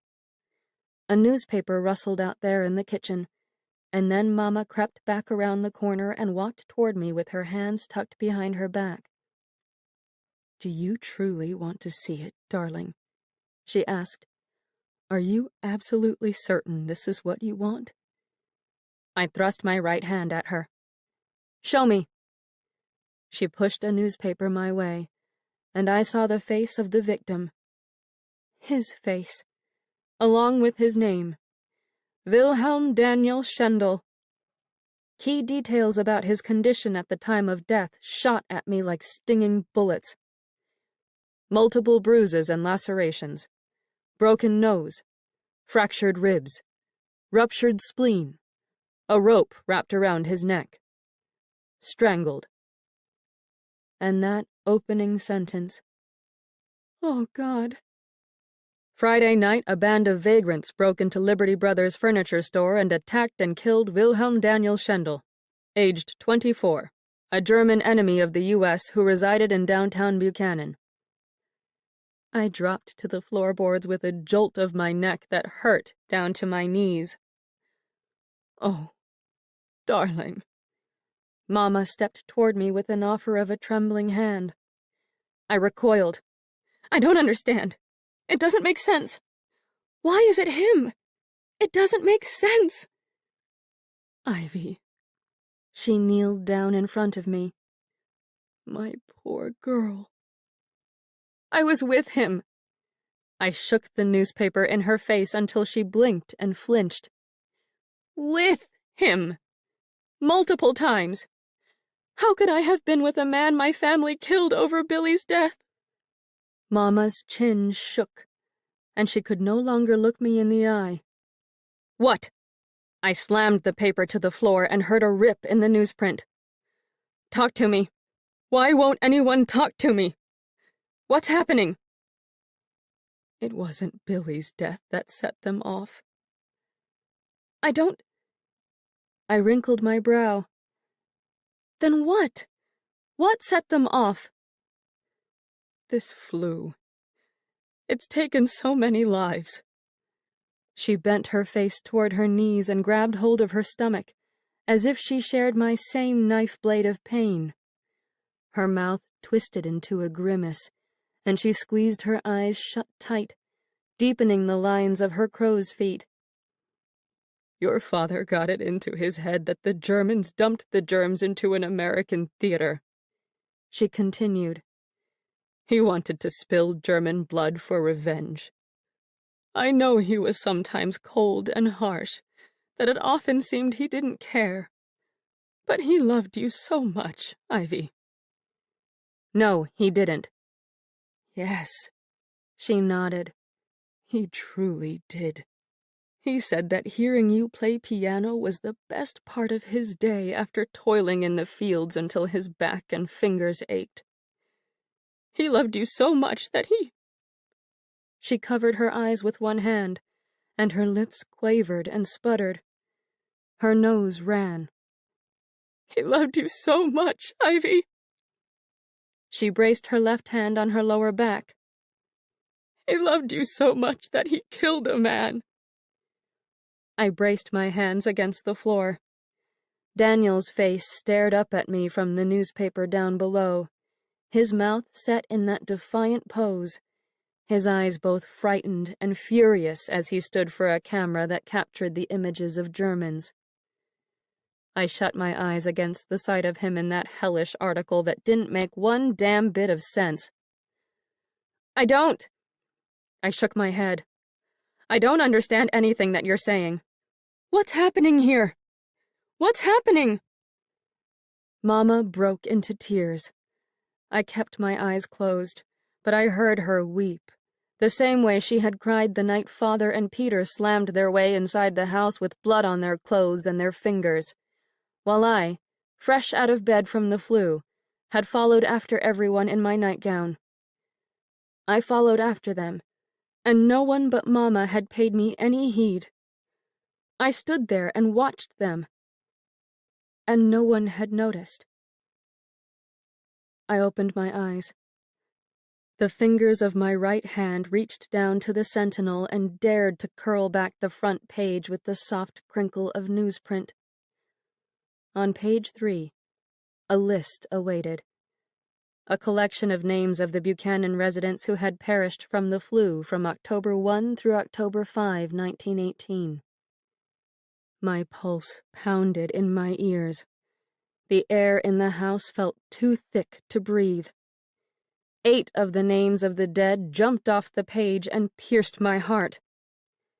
May Belmont Dover, widow of Edward C. Dover, aged 25. Howard Green, owner, Hotel America, aged 42. Lucas Hart, American Protective League volunteer, aged 22. Benjamin Kelly, Negro, aged 19. Margaret O'Connor, grandmother and mother, aged 47. Wyatt Pettyjohn, farmer, aged 25. Ivy Rowan, daughter of Frank Rowan, aged 25. Ruth Selman, widow of Jesse Selman, aged 26. I rose to my feet, my legs burning to escape. to keep going, to keep wandering, to run. Others, May had said. They roam the earth, unsettled, restless, unsure what to do or where they belong. No! I kicked the newspaper away and backed toward the door. I speak with all sorts of people out there, not just Daniel and May and Wyatt. I've been driving an ambulance around town, helping people in need, people stuck in their homes because they can't get any care. Some spirits get stuck in the places where they died. I squeezed my head between my hands. Pain simmered across my skull the way a fever burns in a brain until your very soul feels on fire. Don't sit there and tell me the flu took my life, I said through blinding waves of pressure. Stinging black spots danced before my eyes. My ears rang with a screeching holler that couldn't be silenced no matter how hard I swallowed. We're all alive. Everyone I see out there is alive. Ivy. Mama, just a blurry movement of arms and legs on the ground, fetched a handkerchief from the pocket of her robe. The influenza has taken the lives of 93 Buchanan residents just in these first 2 weeks of October. If you add Wilhelm Schendel's death to the count, plus those of 3 young Red Cross volunteers killed in a horrible train accident shortly before we lost you. No! My back banged against the door, and the cold knob dug into my spine. She wiped her eyes. That makes 97 brand-new October souls from this one small town alone. Lord knows how many Buchanan servicemen have perished overseas or in training camps during that same amount of time. Stop! I slapped my hands over my ears. Stop saying these things. This is a terrible trick you're playing. Why are you saying these things? I'm sorry, Ivy, but it's God's honest truth. I see you so clearly that it breaks my heart. I know it means that the wall between the living and the dead has cracked wide open, and more people will be lost in the coming days. I wish I could hold you and comfort you. I wish that you could comfort me. I cowered against the door and grabbed my chest and remembered the agony of my lungs suffocating with fluid. I shut my eyes and fought to push away the memory of my own sufferings from the influenza. Memories that crouched in my brain, hiding behind all my other recent recollections, like a naughty child avoiding punishment. Please, don't be frightened. My mother got to her feet and stood up tall. I'm helping those in need like you asked.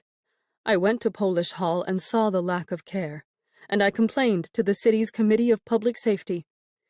We're going to be recruiting more volunteers and opening more emergency hospitals.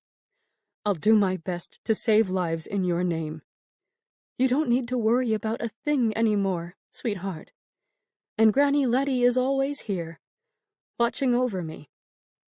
I turned away from the rocking chair, for I saw her, Granny Letty, with her silver hair pinned in a top knot and her gray eyes crinkling with a smile.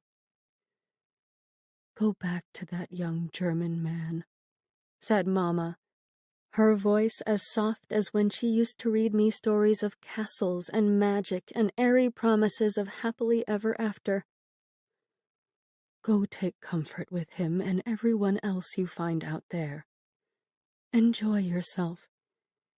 Be free. She squeezed her arms around her middle. I'll think of you every time I hear a strain of music, and I'll tell myself, my Ivy is in those notes. I know she is. I can hear her. I turned and blew out of the house with a slam of the door that rattled across the windows and set the dogs barking. Tears swam in my eyes and turned the road ahead of me into a long and wavering black snake. But I gritted my teeth and pounded my soles against gravel all the way back to downtown Buchanan. For that's all I seemed fated to do. To wander, to fret, to cling to the terrible troubles of the world. Public notice. In response to the recent epidemic of influenza, the local Board of Health and Committee of Public Safety, in conjunction with the Buchanan medical community and Mayor Hoyt, has decreed that after October 12, 1918, 1. Schools, churches, chapels, meeting halls, theaters, and moving picture houses shall be closed, and remain closed until further notice. 2. Individuals caught spitting, coughing, and sneezing without a handkerchief in public shall be arrested and lectured on the dangers of influenza. 3. Public dancing and public funerals shall be prohibited. 4. Hospitals shall be closed to visitors. 5. The board strongly advises against public assembly at any time. L.G. Carlisle, Medical Health Officer. Chapter 25. May had said so much at her kitchen table. She said so much and knew about all of our secret habits, and yet she seemed to remain as ignorant as I. Some spirits get stuck in the places where they died, she had told me as she sat before her Ouija board with the love for her husband swimming in her eyes. Some struggled to complete a task they didn't finish when they were alive. Others, they roam the earth, unsettled, restless, unsure what to do or where they belong. And then there are the lucky ones. Beneath the starry sky of that black and bitter cold October night, I traversed downtown Buchanan via River Street, parallel to Willow Street. The jazz danced its way around the dark corners and leapt over the brick buildings with unbridled bursts of energy. It beckoned. It tempted. It pulled with all its musical might. The notes wiggled through my blood and pumped through my heart and told me that people still found the strength to pick up instruments and dance and drink as if the world hadn't cut off their lives in the prime of their youth and health. They accept their fate and just enjoy themselves. Everything seemed so clear out there on the streets. Somehow, the music made it all make sense. If I'd just let everything go, if I abandoned my troubles and stopped worrying about the world collapsing into a pile of rubble if I wasn't there to save everyone, I could go to the party. And I could stay. Because I could not stop for death, wrote Emily Dickinson, long ago. He kindly stopped for me. I passed a portion of town from which I could see the backside of the Hotel America and its little flag tower that shot toward the moon-streaked clouds.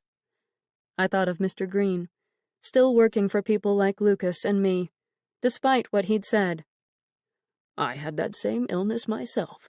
Knocked me clear off my feet right here at the front desk. His son Charlie had swept the lobby floor, not paying Mr. Green or me any mind, and we went about our business as if nothing had changed, as if none of us were stuck where we perished. Or wandering, waiting to be told what to do and where to go. I wiped my eyes with the back of my sleeve and knocked on May's tapioca-colored door, which looked slate gray and almost stone-like in the unkind darkness of night. The 3 o'clock hour must not have arrived yet, for she opened the door, alone, in her red silk robe, and she smiled at me with a genuine look of hospitality that managed to warm my blood a tad. "You're back." She reached out her hand and held fast to my fingers. "What a lovely surprise." "Oh, May." I wrapped my free arm around her and broke into tears against her shoulder. "What's wrong?" She patted my back above my spine. "Oh, poor butterfly. Did you and your German quarrel?" "You said that you had a sharp headache," I said into her perfumed silk below my lips, "and that you sat down for a spell. You said you thought God might have sent this flu to help all the Widow Street girls join their fallen husbands." "Yes," She nodded, her head against mine. That's what I did, and still do, believe. Oh, May! I choked on the words that tried to push through my tears. My throat closed up, and I imagined Daniel with that rope squeezed around his windpipe until he couldn't manage another breath. "What is it?" she asked. "What's wrong, Ivy?" It's not a haunting. Eddie's not coming back to visit the living. Her fingers went still on my back, and I felt her entire body grow cold against me. "What are you talking about?" I swallowed. "You never got out of that chair." She pulled away from me. I took hold of both her hands before she could back out of reach. "We're both like Eddie, May. Both of us. The flu saw to that. My mother just told me. I saw our names in the newspaper. And my German. He's the one." I nodded as if the gesture would fill in for my unspoken words, but May's brown eyes remained wide and utterly perplexed. Her irises darted back and forth, scanning my face.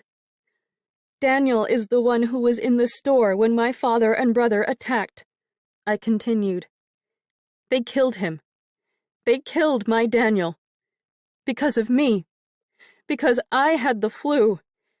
And they blamed the Germans." "I don't."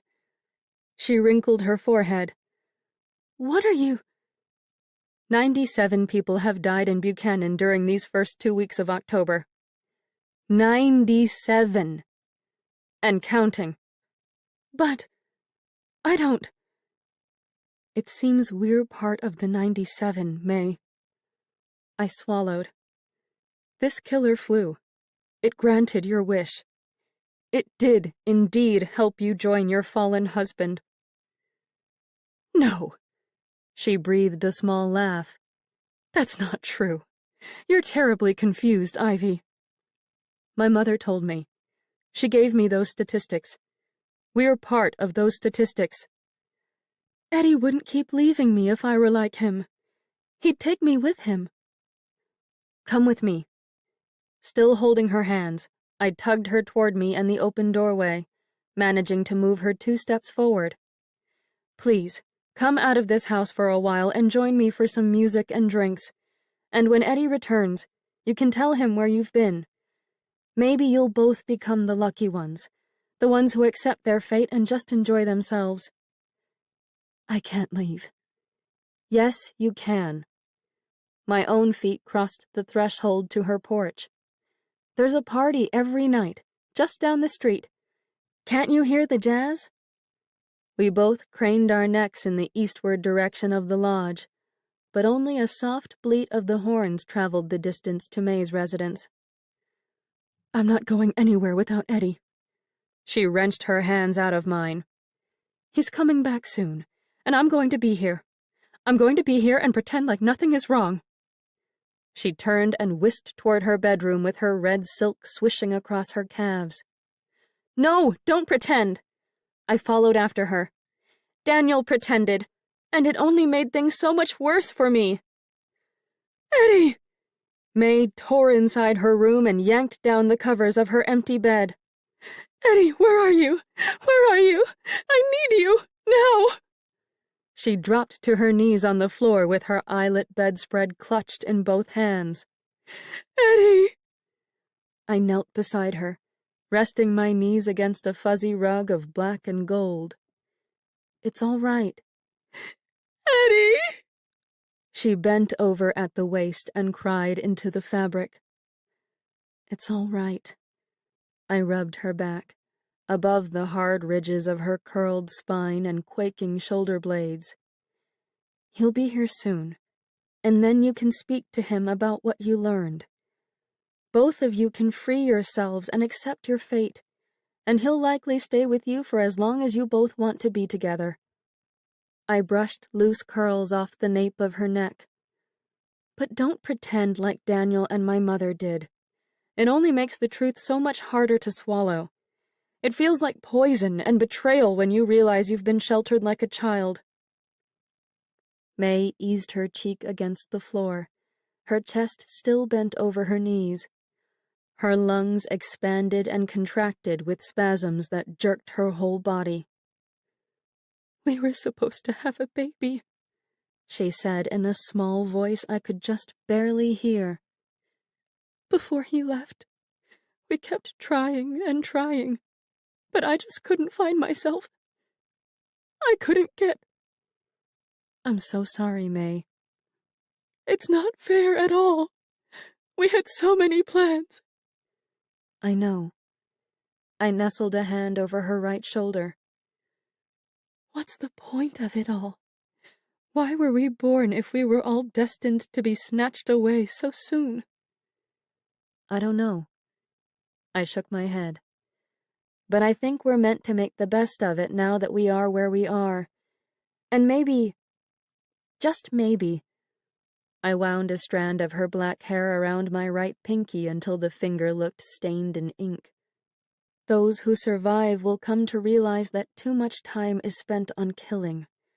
They'll figure out that time is far too precious for all that hate and murder.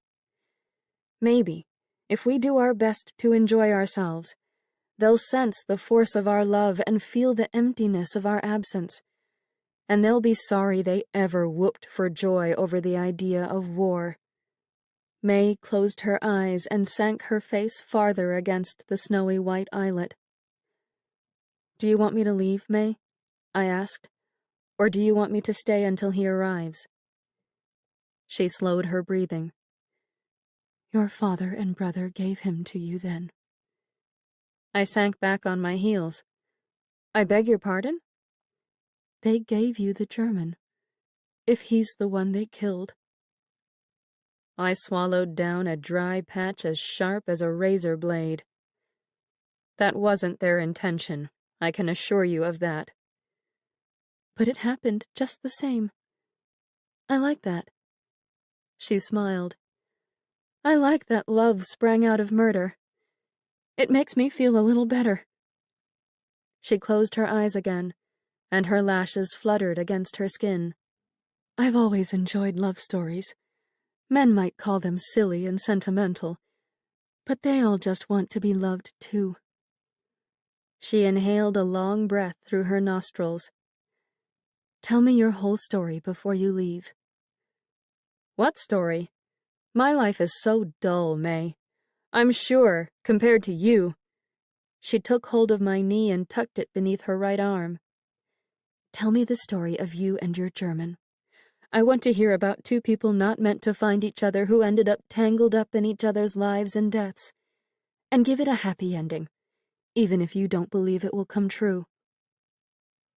I pulled a stray piece of hair away from my mouth. "I don't know if it will truly make you feel any better." "It will. Please. Tell me." With a sigh, I stretched my legs out in front of me and leaned back on the palms of my hands. As she wished, I sat with her for a spell, and I told her a war-torn love story about an American recluse and a German deserter who had never once crossed paths in life. Chapter 26. Another love story required completion. It involved two young women compelled to save as many lives as they possibly could, even though they lost their own lives on a pair of lonely railroad tracks the week before. Some struggled to complete a task they didn't finish when they were alive. I roamed a South Side neighborhood of crowded, clapboard houses that all looked like duplicates of one another, all painted the same dung shade of brown, with identical square windows and tired front porches that sagged from time and wear. The waxing moon graced the rooftops with a weak and ethereal light that appeared almost violet. I strained my ears, in search of the rumble of the ambulance's engine, and I pressed my lips together and forced myself to refrain from shouting out Nella and Addie's names, out of fear of frightening children or anyone else who might awake from the sound. To certain ears, my voice might resemble the keening of the wind or the desperate cry of a train charging down the tracks. Back on Lincoln Street, I gave up and perched myself on the edge of a curb. A light shone in a top-story window of one of the shadowy textile mills that reigned over Southside with hawk-like vigilance. A small part of me longed to creep inside the structure to see if some late-night mill worker hunched over his desk or his loom, struggling to complete a task he hadn't finished while he lived. I wondered if he hated Germans and wished men like Daniel dead. I imagined him as a round fellow with a cigar jammed between his lips, who overworked and underpaid the immigrants subordinate to him, and caused strife to Nella and Addie's families. Or maybe he possessed compassionate eyes and a worried brow. Maybe he mourned a son struck down overseas, or fretted over his wife and children, who shivered in bed from the flu. Perhaps he was peeking out of his fourth-story window at that very moment, spotting me staring up at him, just as I often saw Billy and Lucas watching from the shadows. I stood up and headed north, toward the tracks, while an eastbound train whistled across the fields a mile or two to the west. A Model T of some sort traveled up one of the nearby streets. The echo of the motor bounced across the houses and rumbled in my bones, and I thought of both the APL men and the Red Cross ambulance sneaking through the nighttime roads of Buchanan. I stopped and turned, squinting to see through the darkness, hoping for the latter possibility. A large vehicle peeled around a corner. Headlights blinded my eyes, coming closer at too fast a speed, swelling as large as two bright suns. I put my hands up and shrieked, and the vehicle screeched to a halting stop a mere 4 feet away from where I stood, quaking, my arms frozen in the air in front of my face. "Ivy?" Nella turned off the engine and, with it, the headlights. She leapt out of the driver's side in her usual gray uniform and wiggled her mask down below her chin. "What are you doing in the middle of the street down here?" I lowered my hands to my hips, bent forward at my waist, and blew a relieved gust of air through my lips. Although I wondered, would I have truly gotten hurt if that ambulance had struck me down? Could I have stood there and let it pass straight through me? "I was looking for you," I said, gasping to catch my breath as I spoke. "I'd just given up." The eastbound train clacked closer, the whistle screaming and hollering at us to stay off the tracks. Nella covered her ears and sank to her knees, and beyond the windshield, Addie did the same, disappearing from my sight. I crouched down next to Nella and braced my arm around her back, feeling the fear inside her hammer across my body. A squall of wind and the force of the locomotive's power tore straight through us. I tasted the sting of death in its fury of metal and steam. The whistle blew directly next to us, the cries blaring across my brain, making my eyes water, warning of broken glass and twisted metal and bodies tossed through the air. The train passed. It wreaked its havoc and sped off to the eastern farms of Buchanan, chugging, whistling, clacking, clacking, clacking. "Addie." I kept hold of Nella, but I lifted my face toward the passenger who hid inside the ambulance. "Please come out here. The train is gone. I need to talk to you both." The whistle faded into the pitch-black distance, and Addie slipped out of the truck, her hands still clamped over her ears.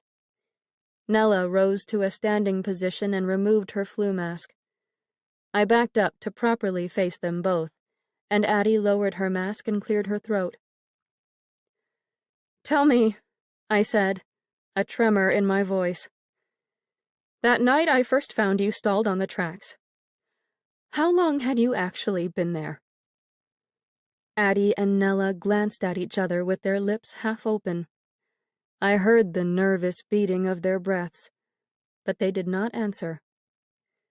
"Do you remember what day it was when you first tried driving across those tracks?" I asked. "Was it Saturday, October 5? "I think—" Addie gulped and winced. "I think it was a Wednesday. Or a Thursday. The flu was just getting bad." "It was Wednesday, October 2, said Nella without hesitation. "That's when we tried driving Liliana to the emergency hospital and stalled." "You—" I clutched the buttons of my blouse above my chest. "You stalled on the tracks on October 2? "Yes." Nella averted her gaze to her Red Cross boots down below the thick hem of her skirt. "And a train came?" I asked. Nella's chin shook.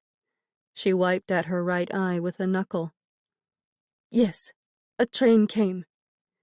"Did it—" "Yes." Nella looked me straight in the eye. "It hit us. I tried and tried to crank the engine back to life, and I jumped back in, while Addie was just about to jump out, and it hit us." I turned toward Addie, whose lips shivered. She hardened her jaw and blinked back tears brewing in her eyes. "Do you both know what happened to you, then?" I asked. "Have you known all along?" "We don't talk about it," said Nella, bracing her hands on her hips. "After you leapt into the ambulance and helped it off the tracks, there seemed no point in questioning what had happened. We just wanted to keep going, to keep fetching and helping." "The people you're helping," I swallowed. "Do you know—" Both of them turned their eyes away from me, peering instead at the dark patches of weeds that filled the land between the tracks and the houses. "They already lost their lives," I said, my arms hanging by my sides like two bars of iron. "Do you know that?" Both of them kept their eyes averted. The moon kissed their cheeks, and a silent wind plucked at their skirts and their sleeves. "Their souls got stuck in their houses," I said, "or else they didn't want to leave. That's why some of them yelled at us to go away with so much passion." I tracked over the pebbles in the road and wrapped my right arm around Addie's thin shoulders. "You don't need to keep fetching them unless you truly believe some of them are trying to get out." "I don't know." Addie covered her eyes and quaked against me. "If this is true, then why haven't I found my sister?" "Didn't you say she succumbed to the influenza?" I asked. "Yes." Addie nodded with her lips pressed together. "Our Florence. I can't find her anywhere here in Southside." I squeezed her against my side. "Does she like to dance?" Addie sniffed, and, out of the corner of my eye, I caught Nella cocking her head at me. "Does she?" I asked. "Could you imagine her dancing to jazz?" Addie nodded. "Come along." I steered the girl back to the passenger side of the ambulance, my arm still tight around her. "Both of you, I'm going to show you another place where you can potentially take your transports. I have a strong suspicion Florence might already be there, discovering what happens when people bid goodbye to earthly troubles." I swear, that Masonic Lodge ballroom had ballooned to twice its previous size in just a matter of hours. A saloon-style bar, topped with polished wood and rows of bright-colored bottles, now stretched the entire right side of the room at the far end.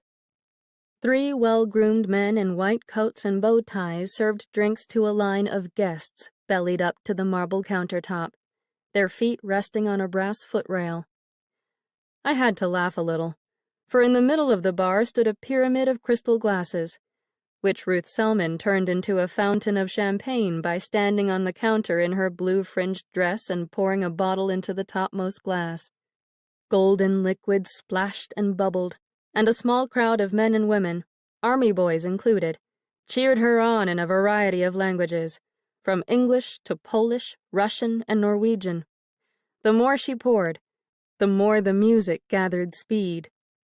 The 5 windows that watched over the street and Daniel's store seemed to stretch 20 feet farther across the room, the exterior wall no longer made of bricks, but of glimmering golden paper with flecks of silver and swirls of crimson that resembled bodies intertwined. The guests danced in their jewels and bandeaus and pinstriped suits with long tails, and some of them kissed and caressed each other. I noticed that a freckle-faced redhead had joined the band, and his enormous brass tuba belched a vigorous bass line to livery stable blues, which inspired a whole slew of popular animal dances among the crowd: the foxtrot, the grizzly bear, the turkey trot, the bunny hug. Everyone wiggled and waddled and clasped one another and beamed bright wattage smiles that made the crystal chandeliers burn even brighter. All the bedazzling colors of the place, the gilded coating of the walls, the deep red of the velvet curtains, the blues and the blacks and the greens of the gowns, gleamed with the warm hues of a Renoir painting. I stepped farther into the room on the sweet bubbles of champagne, flanked by Addie and Nella, and I gaped at all the familiar faces I hadn't seen in the place before. Sigrid, dressed in white silk, a pearl comb shining in her pinned blonde locks, now danced with her Wyatt. The synchronization of their feet in their polished black shoes, the gaze they shared as they stepped and turned across the floor, made my heart beat with a contented patter. I didn't see their children anywhere, as hard as I looked among all the faces gathered together in that room, and I hoped the absence of the little ones meant they had lived. Perhaps the abandoned rag doll in their house would be reunited with its tiny owner. Mr. Green from the Hotel America leaned against the bar with a flute of champagne in one hand and the other hand tucked in one of his trouser pockets, his position awkward, slightly tilted backward, as if he hadn't yet decided whether he belonged within those walls. Addie looped her arm around my elbow and pulled me close. "I see our Florence." "Where?" "Over there." She pointed toward one of the windows. A pretty, dark-skinned girl in a lime sherbet green dress turkey-trotted with Benji. "Go." I patted Addie's hand. "See her." Addie stiffened. "Don't be afraid," I said. "She'll be so happy you found her. Go to her." "I don't know." She untangled her arm from mine and inched toward the door. "I'd rather just get back into the ambulance and keep going." "As would I," said Nella, also making an abrupt turn for the exit. "We've got work to do, people to help. This party here has nothing to do with us." "Nella!" called a fellow coming our way from the crowd around Ruth, a uniformed soldier, a tall one with pale blonde hair and hazel eyes that obviously recognized my friend. He removed a cloth army hat from his head and tucked it beneath one arm. Nella stopped and pivoted on her heel toward him. A whispered Polish phrase slipped from her lips, along with a gasp of shock. Without missing a beat, livery stable blues slammed into jelly roll blues, and in the same amount of time, Nella and the soldier clamped each other in a firm embrace that warmed our side of the room with an unexpected blaze of heat. Nella squeezed her eyes shut and murmured the name, "Freddie," and the soldier cradled the back of her head with his fingers embedded in her strands of fair hair. Addie bolted from my side and left the room. "Addie?" I followed after her, but by the time I exited the double doors, she had made it halfway down the hallway. "Addie, where are you going?" I called after her. "I'm not ready for this. I don't want to be here." She turned the corner in a streak of Red Cross gray, and the soles of her boots clomped down the steps of the lodge's side staircase. "Addie!" I swung around the bend and chased after her, clinging tight to the slick rail. "Don't be frightened, please." I rounded the bend in the staircase, not seeing her anymore. The glass-paneled door of the lodge swung shut before I even reached the middle steps. I pushed the door open and found Addie in the driver's seat of the ambulance, the engine already rumbling, ready to go. "Addie." I grabbed hold of the bar running up the right side of the passenger entrance. "I'm sorry. I should have spoken more delicately about what happened." "I've got to go." She shifted the clutch lever into neutral, exactly as I'd instructed.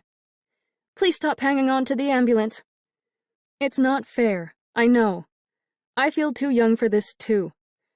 But it happened, and we might as well enjoy ourselves in the ways we still can. Don't you think? She peered out from the vehicle with wide, dark eyes. We're just going to be numbers in the newspaper. Statistics. My daddy called it whenever he read about the war over the breakfast table. Addie, no, that's not. On the day Florence died, the Sentinel said 6 Buchanan residents lost their lives. They didn't even print her name. Just a number. But have you heard about any motion picture stars or world leaders dying from this disease? She asked, her left eyebrow cocked. Well, I've only read 2 newspaper articles in the past week. Have you heard about any of those fancy, famous people dying in the war, either? I shook my head, my mouth pressed shut. No, I suppose not. The only famous dead person in all of this has been Archduke Ferdinand, who went and got himself shot and set all these troubles into motion. Everyone else is ordinary people. We're just numbers. And when I was a little girl, I sure as hell didn't dream of growing up and turning into a damned statistic. But people won't forget us. I dropped down to the seat beside her with a squeak of the springs beneath the leatherette upholstery. I think, even years from now, they'll figure out that music like this. I tilted my ear toward the lodge. Cripes, just listen to that desperation mixed with the wild joie de vivre. That doesn't come out of nothing. They'll be able to hear that a massive eruption once rocked the world and scattered pain and passion in its wake. She slid her hands down the steering wheel until the tops of her fingers and thumbs hung from the bottom. I hope you're right. They won't forget. I scooted across the seat to her. And I'm sure they'll learn from all of our mistakes. She popped her bottom lip in and out of her mouth and seemed to waver over what to do next. I rested my hand on the crook of her right arm. Do you want to go back up there and see your sister? I asked. Or would you genuinely feel better driving around? What are you going to do, Ivy?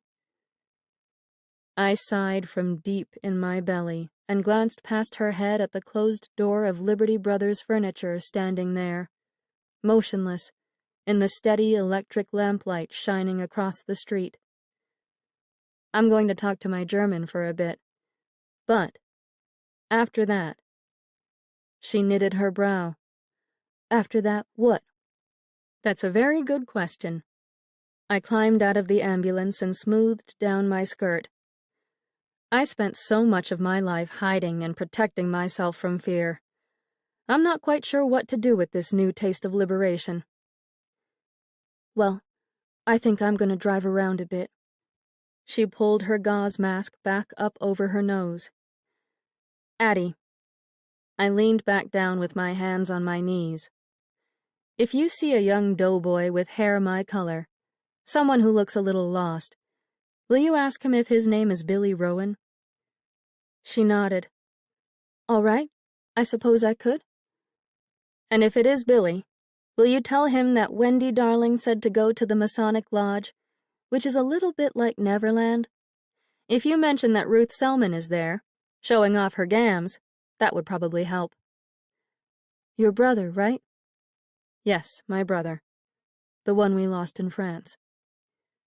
I cast my eyes down the sidewalk to the nearest street lamp to see if he happened to be standing right there.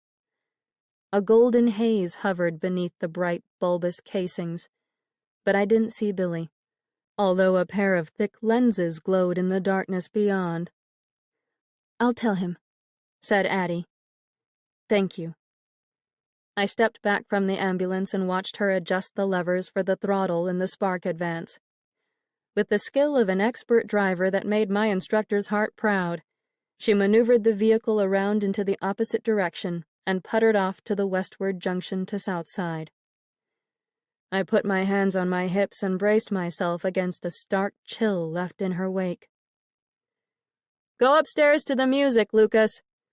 I called down the street without actually looking in the direction of the dark patch where I'd seen his spectacles. "Take your badge off and stop spying on me. You can retire now."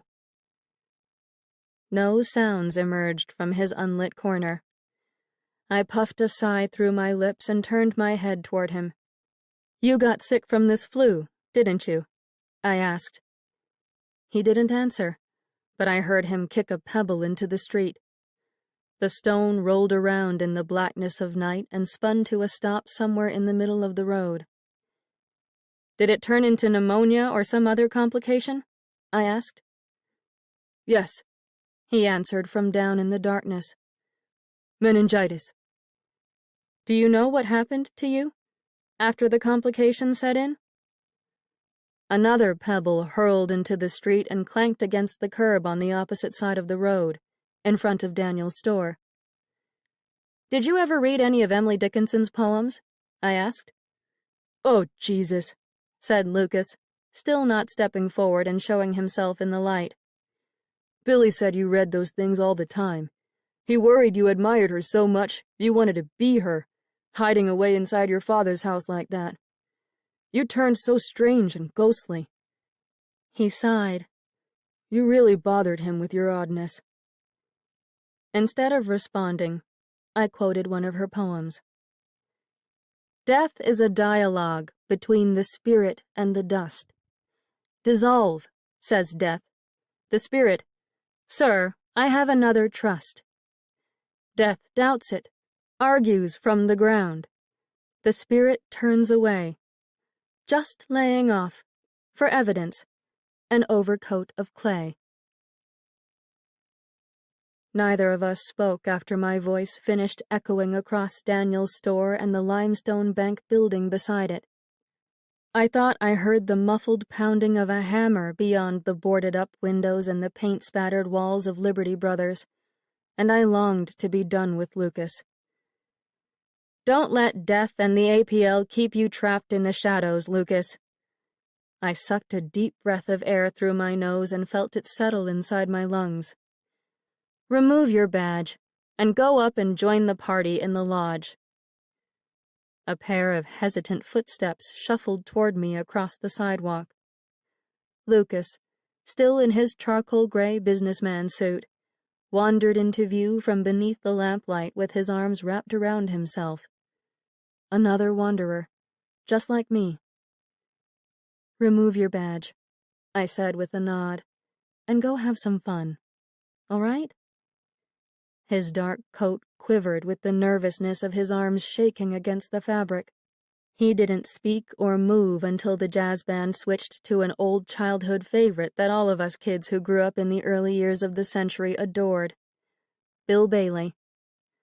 Lucas lifted his face to the windows of the lodge with an expression of wonder in his bottle cap eyes. Laughter and music and beautiful whiffs of booze streamed out with the glorious golden light of the chandeliers within. He removed his badge and shoved it down into his right trouser pocket. He passed me by on the sidewalk and hustled inside the humming and shimmying Masonic Lodge, which seemed ready to launch to the stars. I heard his feet gallop up the staircase beyond the closed door. Another soul had escaped the darkness.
Chapter 27. I blew inside Liberty Brothers furniture as if carried on a breeze, which, perhaps, indeed I was. The little brass shop bell tinkled above my head with the flutter of an object unsettled by a shiver of wind, and all the ceiling lamps swayed. Daniel sat across the room, hammering away at a piece of furniture with his back toward me, and my presence seemed to ripple through him as well. He shuddered, lifted his head, and turned halfway around on his spindle-back work chair with the same troubled eyes and pursed lips I had viewed on the night I first drifted past his store with my bags in hand. The band across the street played a cornet-heavy rendition of Bill Bailey that threatened to set me crying for the past. I balled my hands into fists with my nails digging into my flesh, determined not to shed a tear until I said what needed to be spoken. "Why didn't you tell me?" I asked. Daniel sat up straight in his chair. "How much do you know?" "I know about the flu, what it did to me. I know—" I folded my arms across my chest and glanced at the faded pink patches on the scrubbed and bleached floorboards. "Whose blood that is and why it was shed. I know that Frank and Peter Rowan burst into here." I gritted my teeth and blinked back the sting of tears. "They burst into here, not just because of Billy. They came in here to kill." I nodded to make the words shake free. "Because of me." Daniel lowered the hammer and wood, rose to his feet, and reached for the back of his chair, grabbing the empty air twice before taking hold of the furniture. "How did you—" "My mother is able to talk to me. For some peculiar reason, we Rowan women have always been able to see—" I filled in the unsaid word with another nod, and he squeezed his lips together. "I know about our poor town," I continued, "and my friends who drive the ambulance with me. I know about you and why you looked so lost when I wandered by that first night. Why you have that rope burn scarring your neck. And why you can't ever—" My voice broke. "Why you can't ever father a child." I tucked my chin into the warm collar of my blouse and cried soundless tears with gentle shakes of my shoulders. I closed my eyes and tasted the sea on my wet lips, or at least what I'd always imagined as the flavor of the faraway oceans, miles and miles away from Buchanan, Illinois. Daniel cleared his throat and shifted his weight. "Your father and your brother called out your name when they were here. That's how I knew who you were that night you introduced yourself to me. The first thing they said when your brother pulled my arms behind me and your father socked me in the stomach was, 'This is for Ivy. Your people I opened my eyes when he didn't continue, and I watched him rub his hands across the sides of his legs, while his lips sputtered and his eyes moistened. They said—" He wiped his cheeks with the back of a hand. "Your people killed her. And for a moment, I thought someone found out about Belgium. But then they beat me and kicked me and shouted about Germans dumping the flu into the theaters. And I realized I was going to die because of ignorance and this damned anti-immigrant paranoia. Not because of the real reason someone should kill me." I inched toward him, my hands tucked beneath my arms, my fingers trembling against my ribs. "No one should have killed you, Daniel." "You heard what I did over there. I saw the look of horror in your eyes after I confessed my sins." "No matter how shocked and appalled I might have been when you first told me." I stopped 3 feet away from him, feeling the firm pull of him within my chest. "I know others ordered you to kill. That wasn't you deciding to take lives." "I took them just the same." He leaned forward against the back of the chair. "I still see them sometimes. I'll always see them." My father and brother made you pay dearly for the ills of your native country. Don't keep punishing yourself. I'm sorry I only made things worse with the things I said." He swallowed and gripped the chair with whitening fingers. My eyes strayed down to the pink marks on the floor below my black shoes, and my mind once again envisioned the brutality of the night of Friday, October 4, 1918, now envisioning Daniel as the victim, bleeding and hurting down on the floorboards. "Did they make you suffer long? Before they—" I closed my eyes to squeeze away the image of my father tugging a rope around Daniel's neck. "Did they hang you in here like the mob that killed Robert Prager?" "No." Daniel sniffed. "They held me down there on the ground. Someone's knee pushed against my spine, and they yanked the rope around my neck until I blacked out. They garroted me." My balance wavered. I raised my arms out to my sides to steady myself and planted both feet solidly against the floor. "And Albrecht was never here?" "No, only me. I heard them break the glass from upstairs and immediately ran down, but they grabbed me before I could get to the drawer and fetch the gun." I raised my eyes to his. "You've known what happened to us all along, haven't you? Even that first night I came here and spoke to you. You knew." He nodded. "How?" I asked. "How did you know when most of the rest of us didn't?" "I'd seen enough of death. I recognized the scent of its arrival, the strange feel of it in the air, to understand precisely what was happening to me." "Why didn't you tell me any of this before? Why did you let me believe you were a grieving brother and I was alive and healthy?" "I'm sorry." "Why?" "I don't—" He lowered himself to the chair with a clumsiness that made the wood slide with a squeak against the floor. "You just showed up in the dark of night, and you made me feel—" He rubbed his right hand across his chin. "As if the entire world hadn't conspired against me. I didn't want to frighten you away. You were always flitting off so quickly as it was." I wrapped my fingers around the back of his chair, close enough to touch the side of his warm hand. "I'm sorry," he said again. "I wanted this to become our Eden." "You wanted to keep me free of knowledge, you mean?"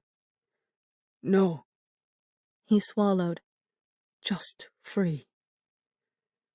I reached up to the rope burn beneath his collar and traced my thumb across the smooth red line.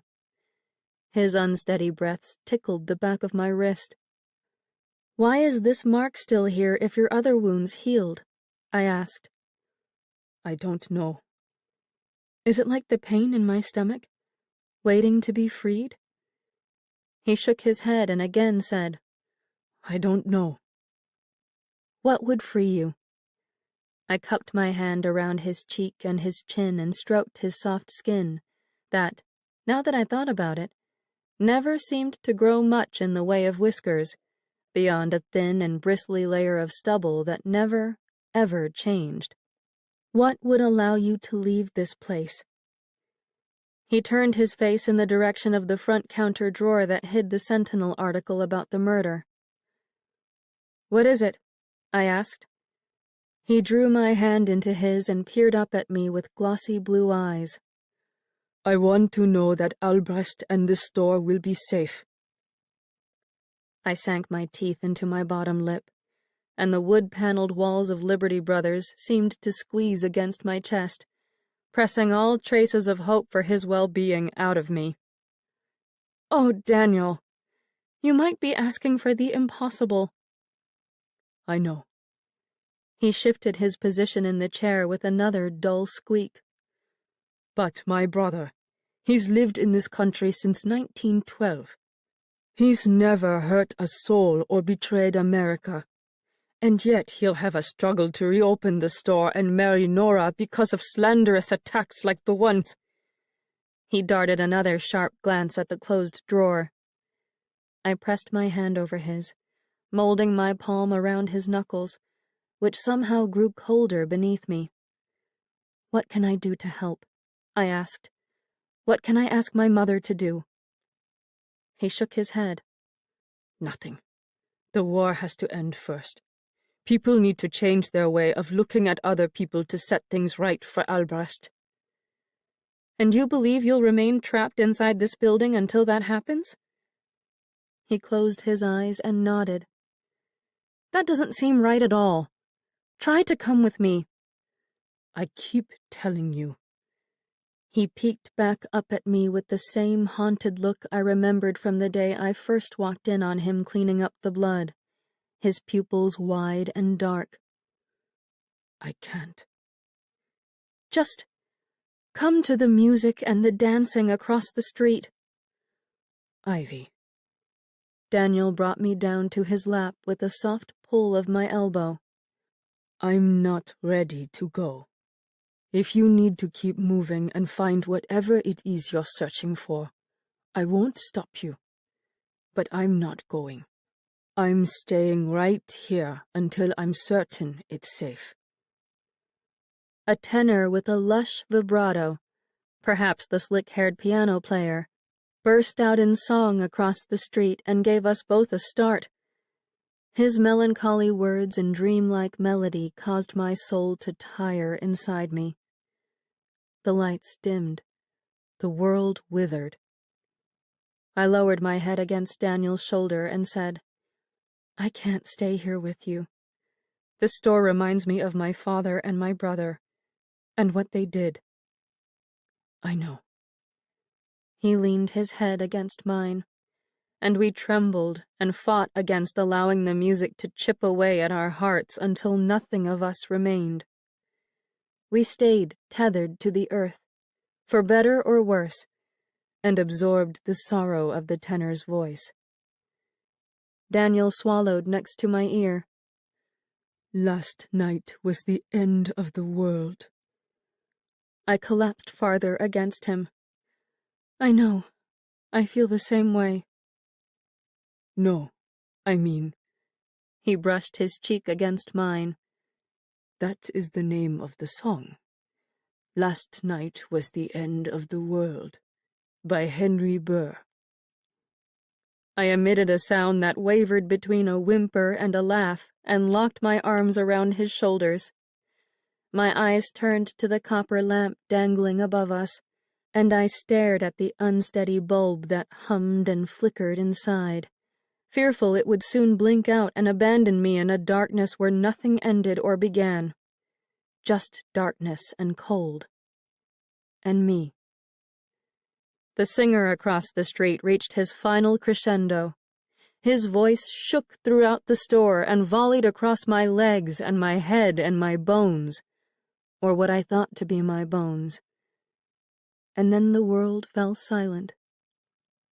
I held my breath, clung to Daniel, and kept my face fixed on that teasing bulb above, willing it not to burn out just yet. Friday night, a band of vagrants broke into Liberty Brothers furniture store and attacked and killed Wilhelm Daniel Schendel, aged 24, a German enemy of the U.S. who resided in downtown Buchanan. A neighbor down the street from the scene of the crime telephoned the police after hearing the intruders break the glass windows and door. Officers found Mr. Schendel lying face down on the floor inside the establishment. The coroner pronounced him dead at the scene. Mr. Schendel's injuries included multiple bruises and lacerations, missing teeth, a broken nose, a ruptured spleen, and fractured ribs. Officers discovered him with a rope wrapped around his neck and speculate that the intruders strangled him to death. Wilhelm Schendel entered the country directly from Germany in 1915 and has been on the American Protective League's watch list ever since he registered as an enemy alien in February of this year. Records show that he does not possess a draft registration card and that he and his surviving brother, Albrecht Schendel, aged 29, did not purchase Liberty bonds during any of the drives. Albrecht Schendel also failed to produce a draft registration card when questioned. Police assure the public that the incident was an isolated event committed by migratory ruffians passing swiftly through town. Mr. Wilhelm Schendel likely perpetrated the violence by preaching his disloyal sentiments to the vagrants, said Police Chief Clyde Madison. The anonymous men attacked an individual who posed a tremendous threat to our country's safety, and they moved onward as quickly as they arrived. Despite the victim's heritage and disloyal tendencies, Madison emphasized that Mr. Schendel's death does not represent another Robert Prager-style act of mob justice and should not be treated as such. Buchanan Sentinel, October 6, 1918. Chapter 28. The shop bell down below stirred me from my rest. I awoke next to Daniel in his bed, still clothed in my blouse, skirt, and stockings from the night before, out of fear that I would need to spring out of bed at some point and run. From what? I did not know. I heard footsteps down in the store and assumed at first that they might be Albrecht's again. If he had seen our wreckage from our unhinged night of boozing, the broken lamps, the bullet holes, the shattered bottles, he surely must have assumed more vagrants had entered the store and inflicted additional anti-German damage. Poor Albrecht. I wondered if he knew we haunted him. The visitor down below sounded as if he were pacing in a pattern that struck me as familiar. I propped myself on my elbows and cocked my ear toward the bedroom door to better listen to the rhythm. Step, step, step, step. Step, step, step, turn. Step, step, step, step. Step, step, step, turn. Yes, I had most certainly heard that particular style of pacing before. In my own house, on evenings when Father didn't receive fair payments for our crops, and during the night after he injured Billy with the shovel, when the doctor had warned us that my brother could slip out of consciousness without a moment's notice. I slid out of bed without a sound, careful not to disturb Daniel and his gentle breathing, and crept downstairs to the store that glowed with morning sunlight stealing between the boards of the windows. My father stood over the bloodstains with his hands on his hips, the same stance in which I had found Daniel on the night of the murder. Father's back was turned to me, so I could only see the curve of his spine beneath his tan work shirt, the rigidness of his hunched shoulders, the thin, combed-over hair that shared my same golden-brown color, and Billy's color. I doubted Father would see me, so I snuck farther inside the store from the workroom and leaned my shoulder blades against the nearest wall, in the comfort of shadows. Father sighed with a deep grumble that rumbled up from his belly, and he just stood there, looking at the faded blood he himself had pounded out of Daniel. "What do you want, Father?" I asked. He raised his head and glimpsed over his shoulder in my direction, and for a moment I feared that he had drunk himself to death or keeled over from the flu, and that he could hear me, that he had come to spoil my newfound independence. His eyes didn't focus on me, however, even though he kept his face directed my way, as if he felt but didn't see me. He still lived and breathed. A living man. A free man. "What do you want?" I asked again, and he turned away and rubbed his hand across the back of his neck. Perhaps my presence resembled a fly creeping across his skin. I heard a creak in a workroom floorboard. Daniel appeared in the back doorway and immediately stiffened. He braced his hand against the door frame and, with a sting to his voice, he asked, "Who is that?" Father left the stains and wandered over to the maple cabinet Daniel had been trying with all his might to fix the first night I spoke to him. He ran his calloused left hand over the cracked and splintered trim, and I saw the shine of his gold wedding band. Recognition registered in Daniel's eyes. He bent his legs like a coiled spring about to shoot forward. "Don't hurt him!"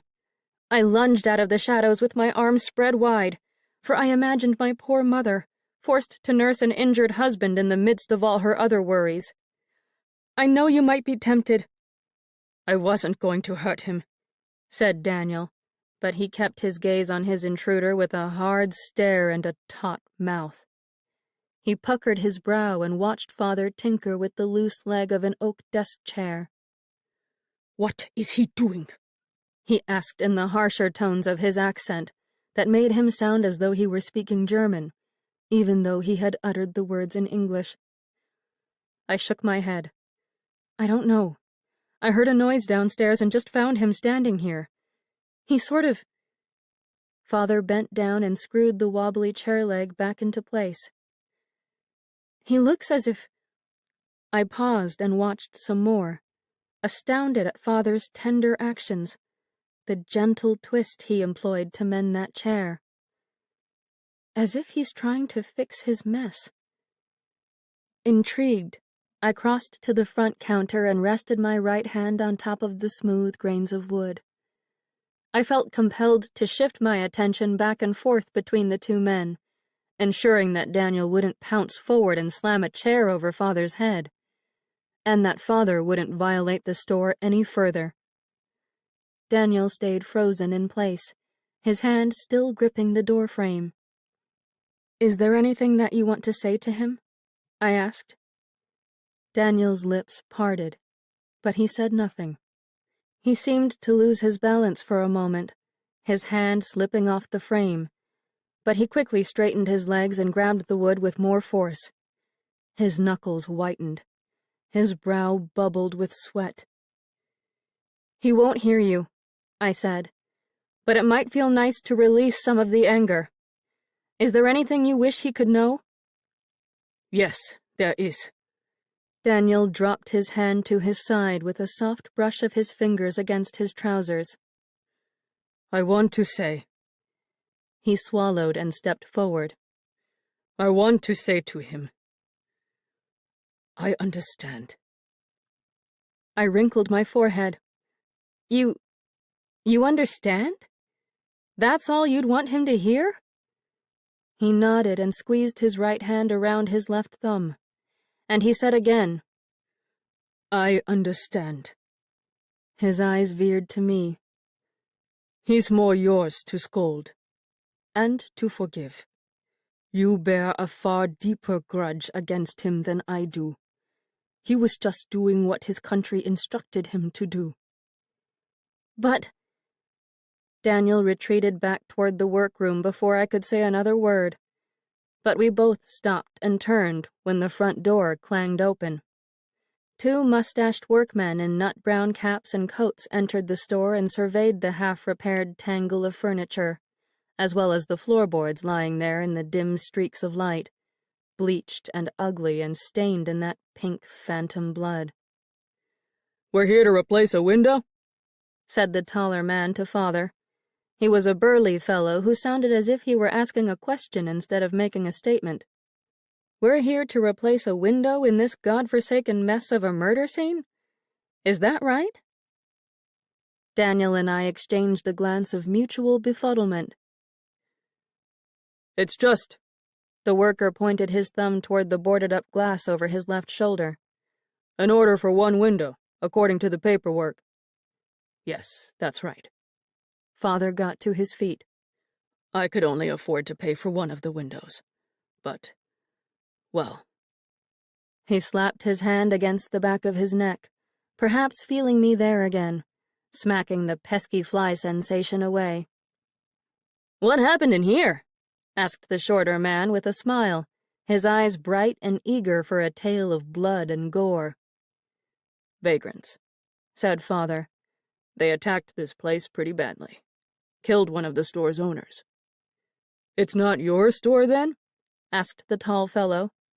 No, the window's just a gift. Father tucked his hands in his pockets. That's why I requested you to come early in the morning. I arranged everything with your boss, so there's nothing to worry over. I paid for everything, fair and square.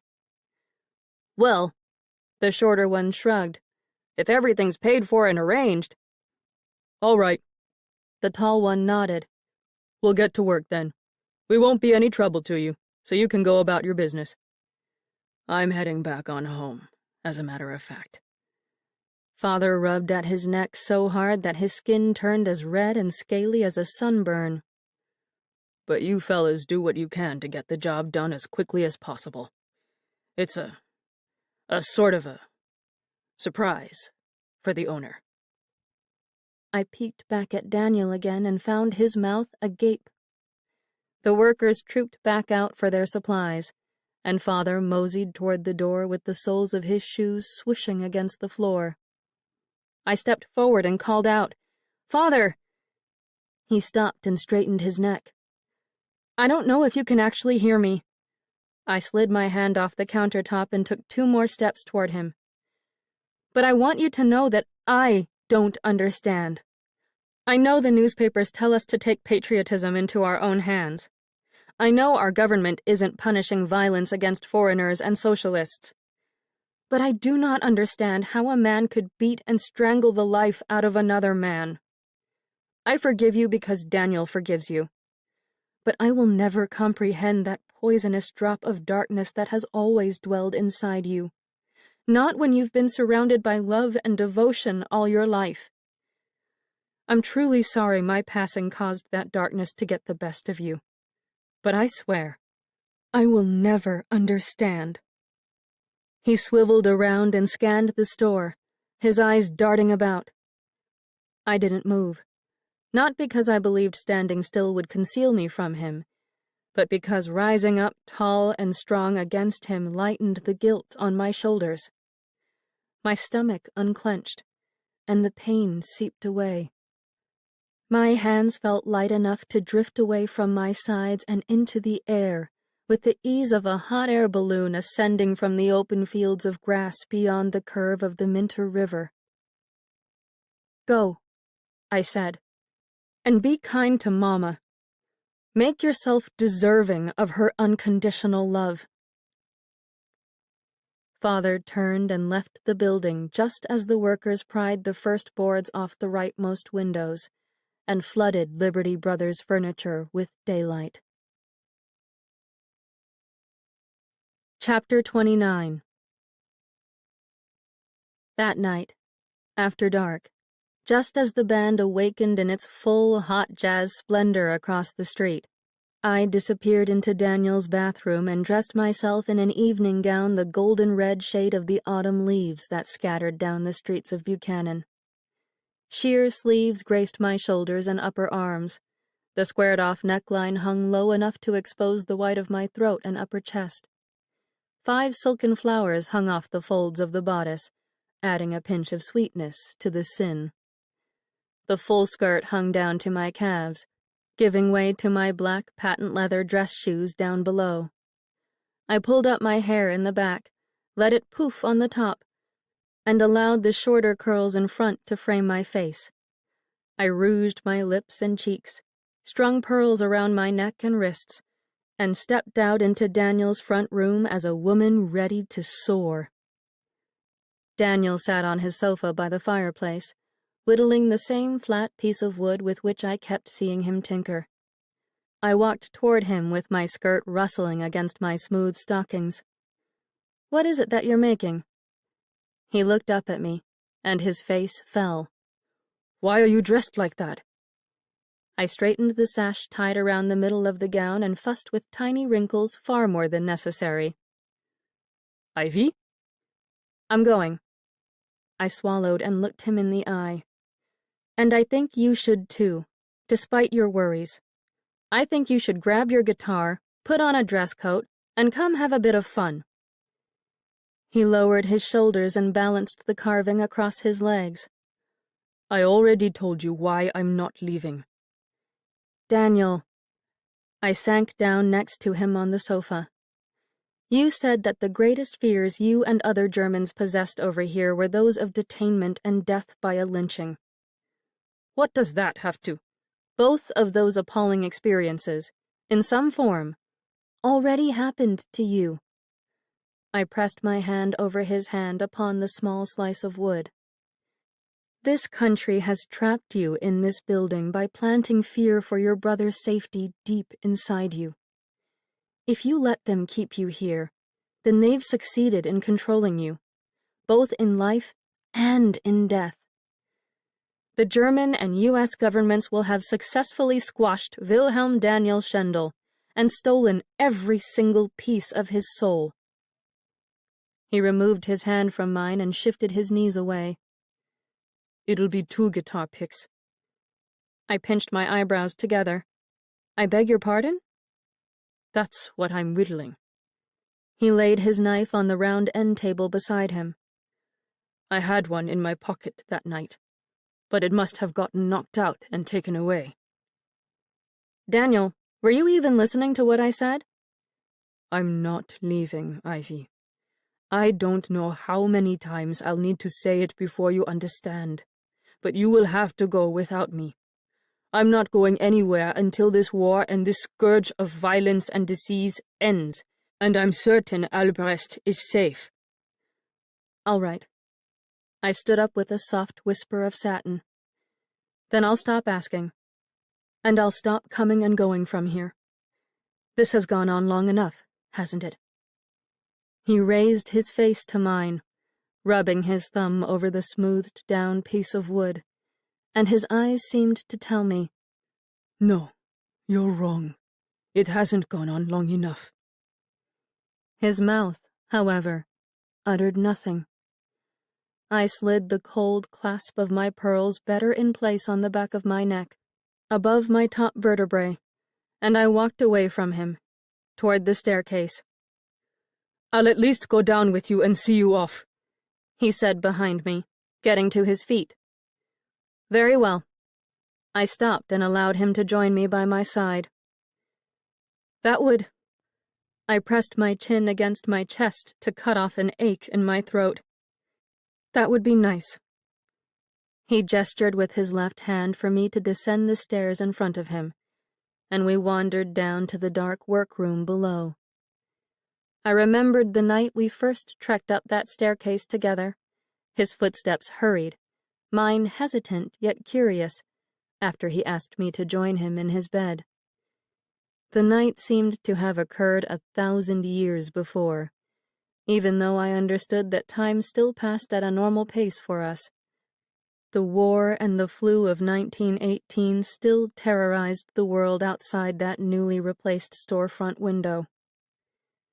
We passed through the unlit shop, our soles stepping across the pink stains as if they weren't there, and we stopped in front of the door, next to the new unblemished glass, which allowed the street lamp from outside to illuminate our cheeks and hair.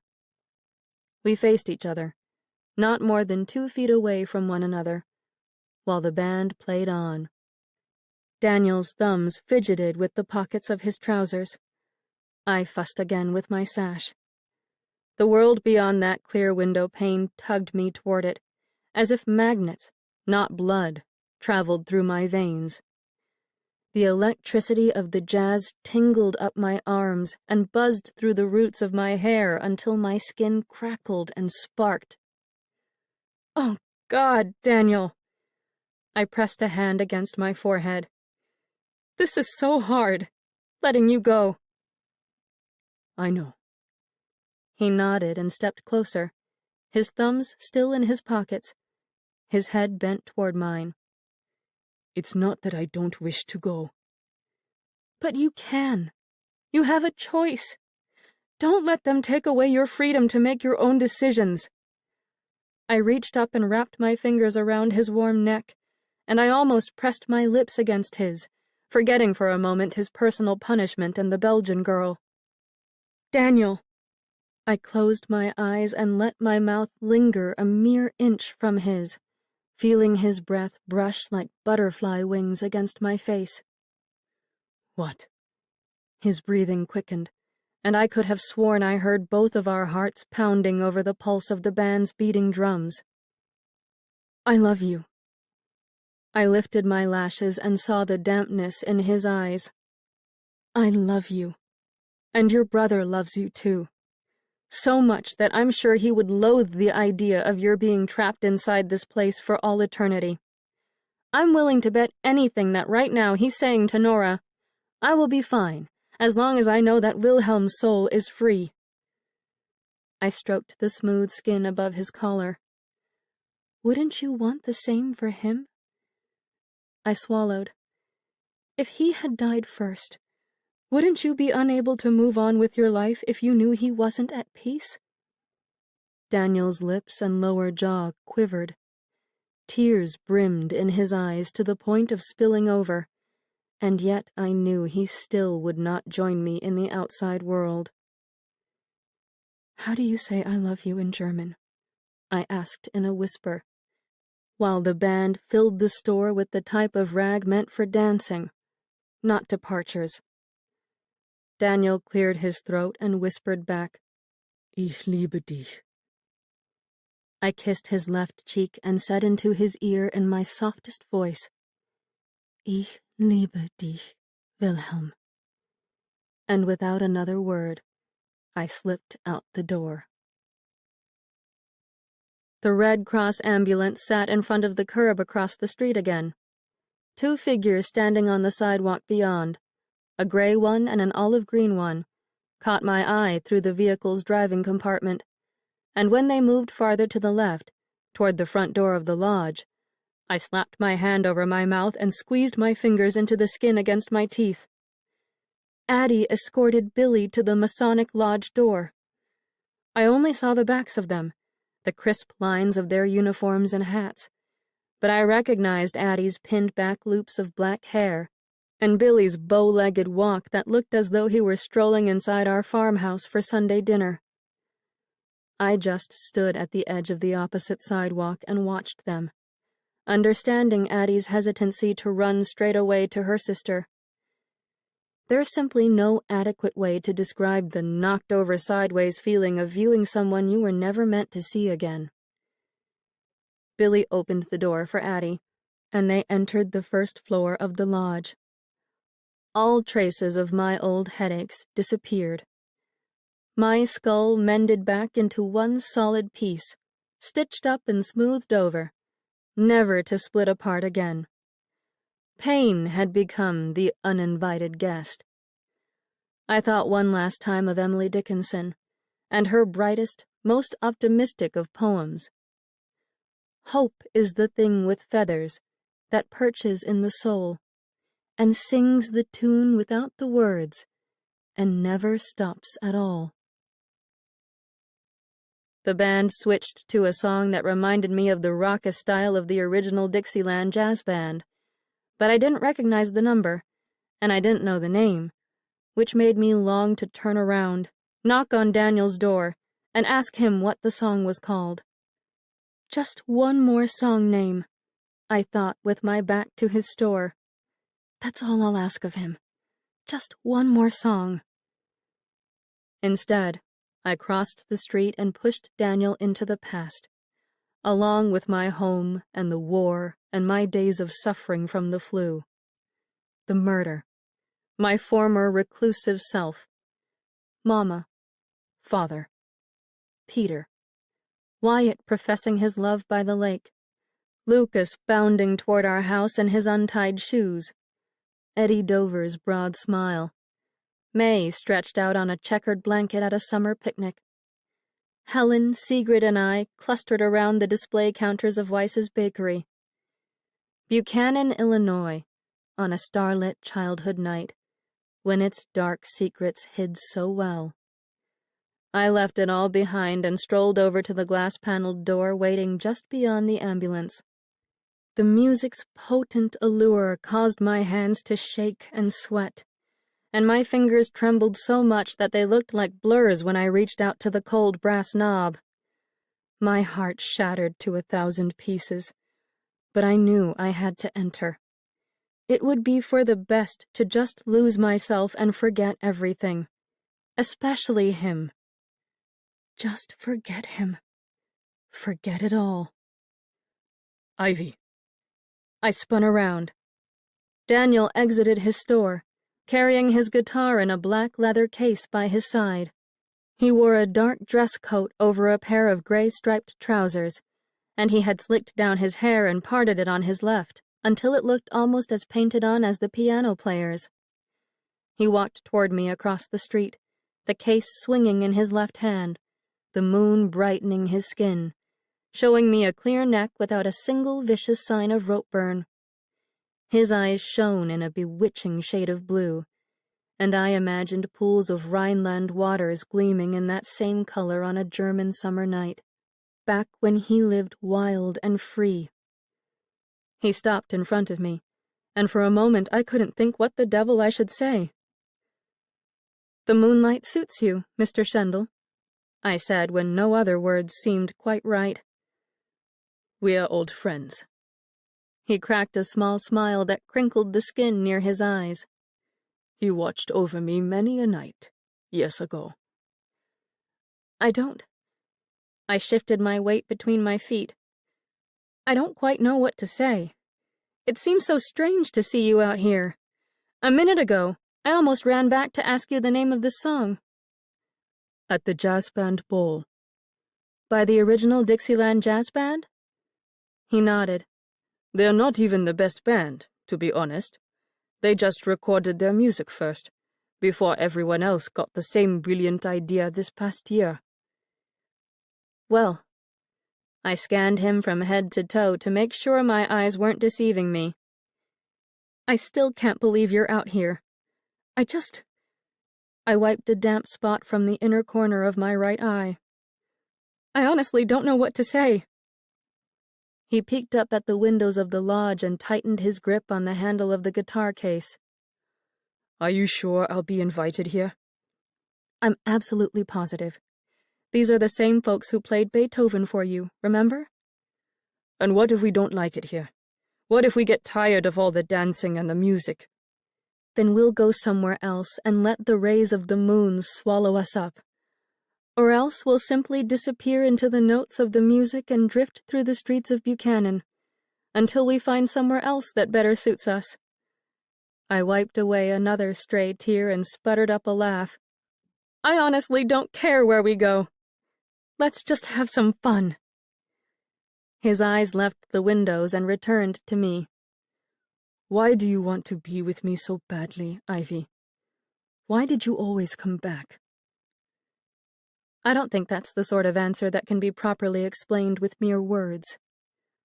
I took his hand and stepped backward, coaxing him toward the door of the lodge, which buzzed and rattled from the music and dancing within. The head makes war, but the heart makes peace. And, thankfully, the heart ends up ruling more than not. I moved to open the door, but he called out, "Wait!" He scooted closer to me with soft footsteps that brushed against the sidewalk, and he cupped his left hand around the back of my head. Before I could even wonder at his actions, he bent forward, and he kissed me on the lips. I could describe that first real kiss in terms of piano crescendos, or a blaze of fireworks, or the brisk rushing of my blood through my veins. But I'm going to leave that particular moment as a gift for just him and me.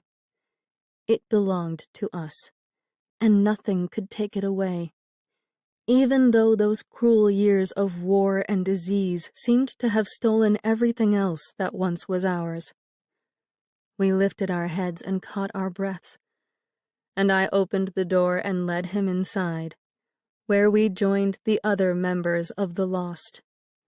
We joined them in the sweet strains of music that lifted into the air and carried across all of Buchanan and out to the world beyond.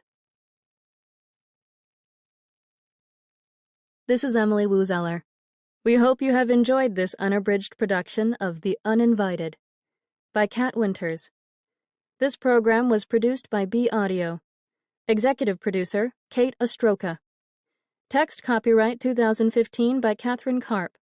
Production copyright 2015 by HarperCollins Publishers. All rights reserved. Thank you for listening.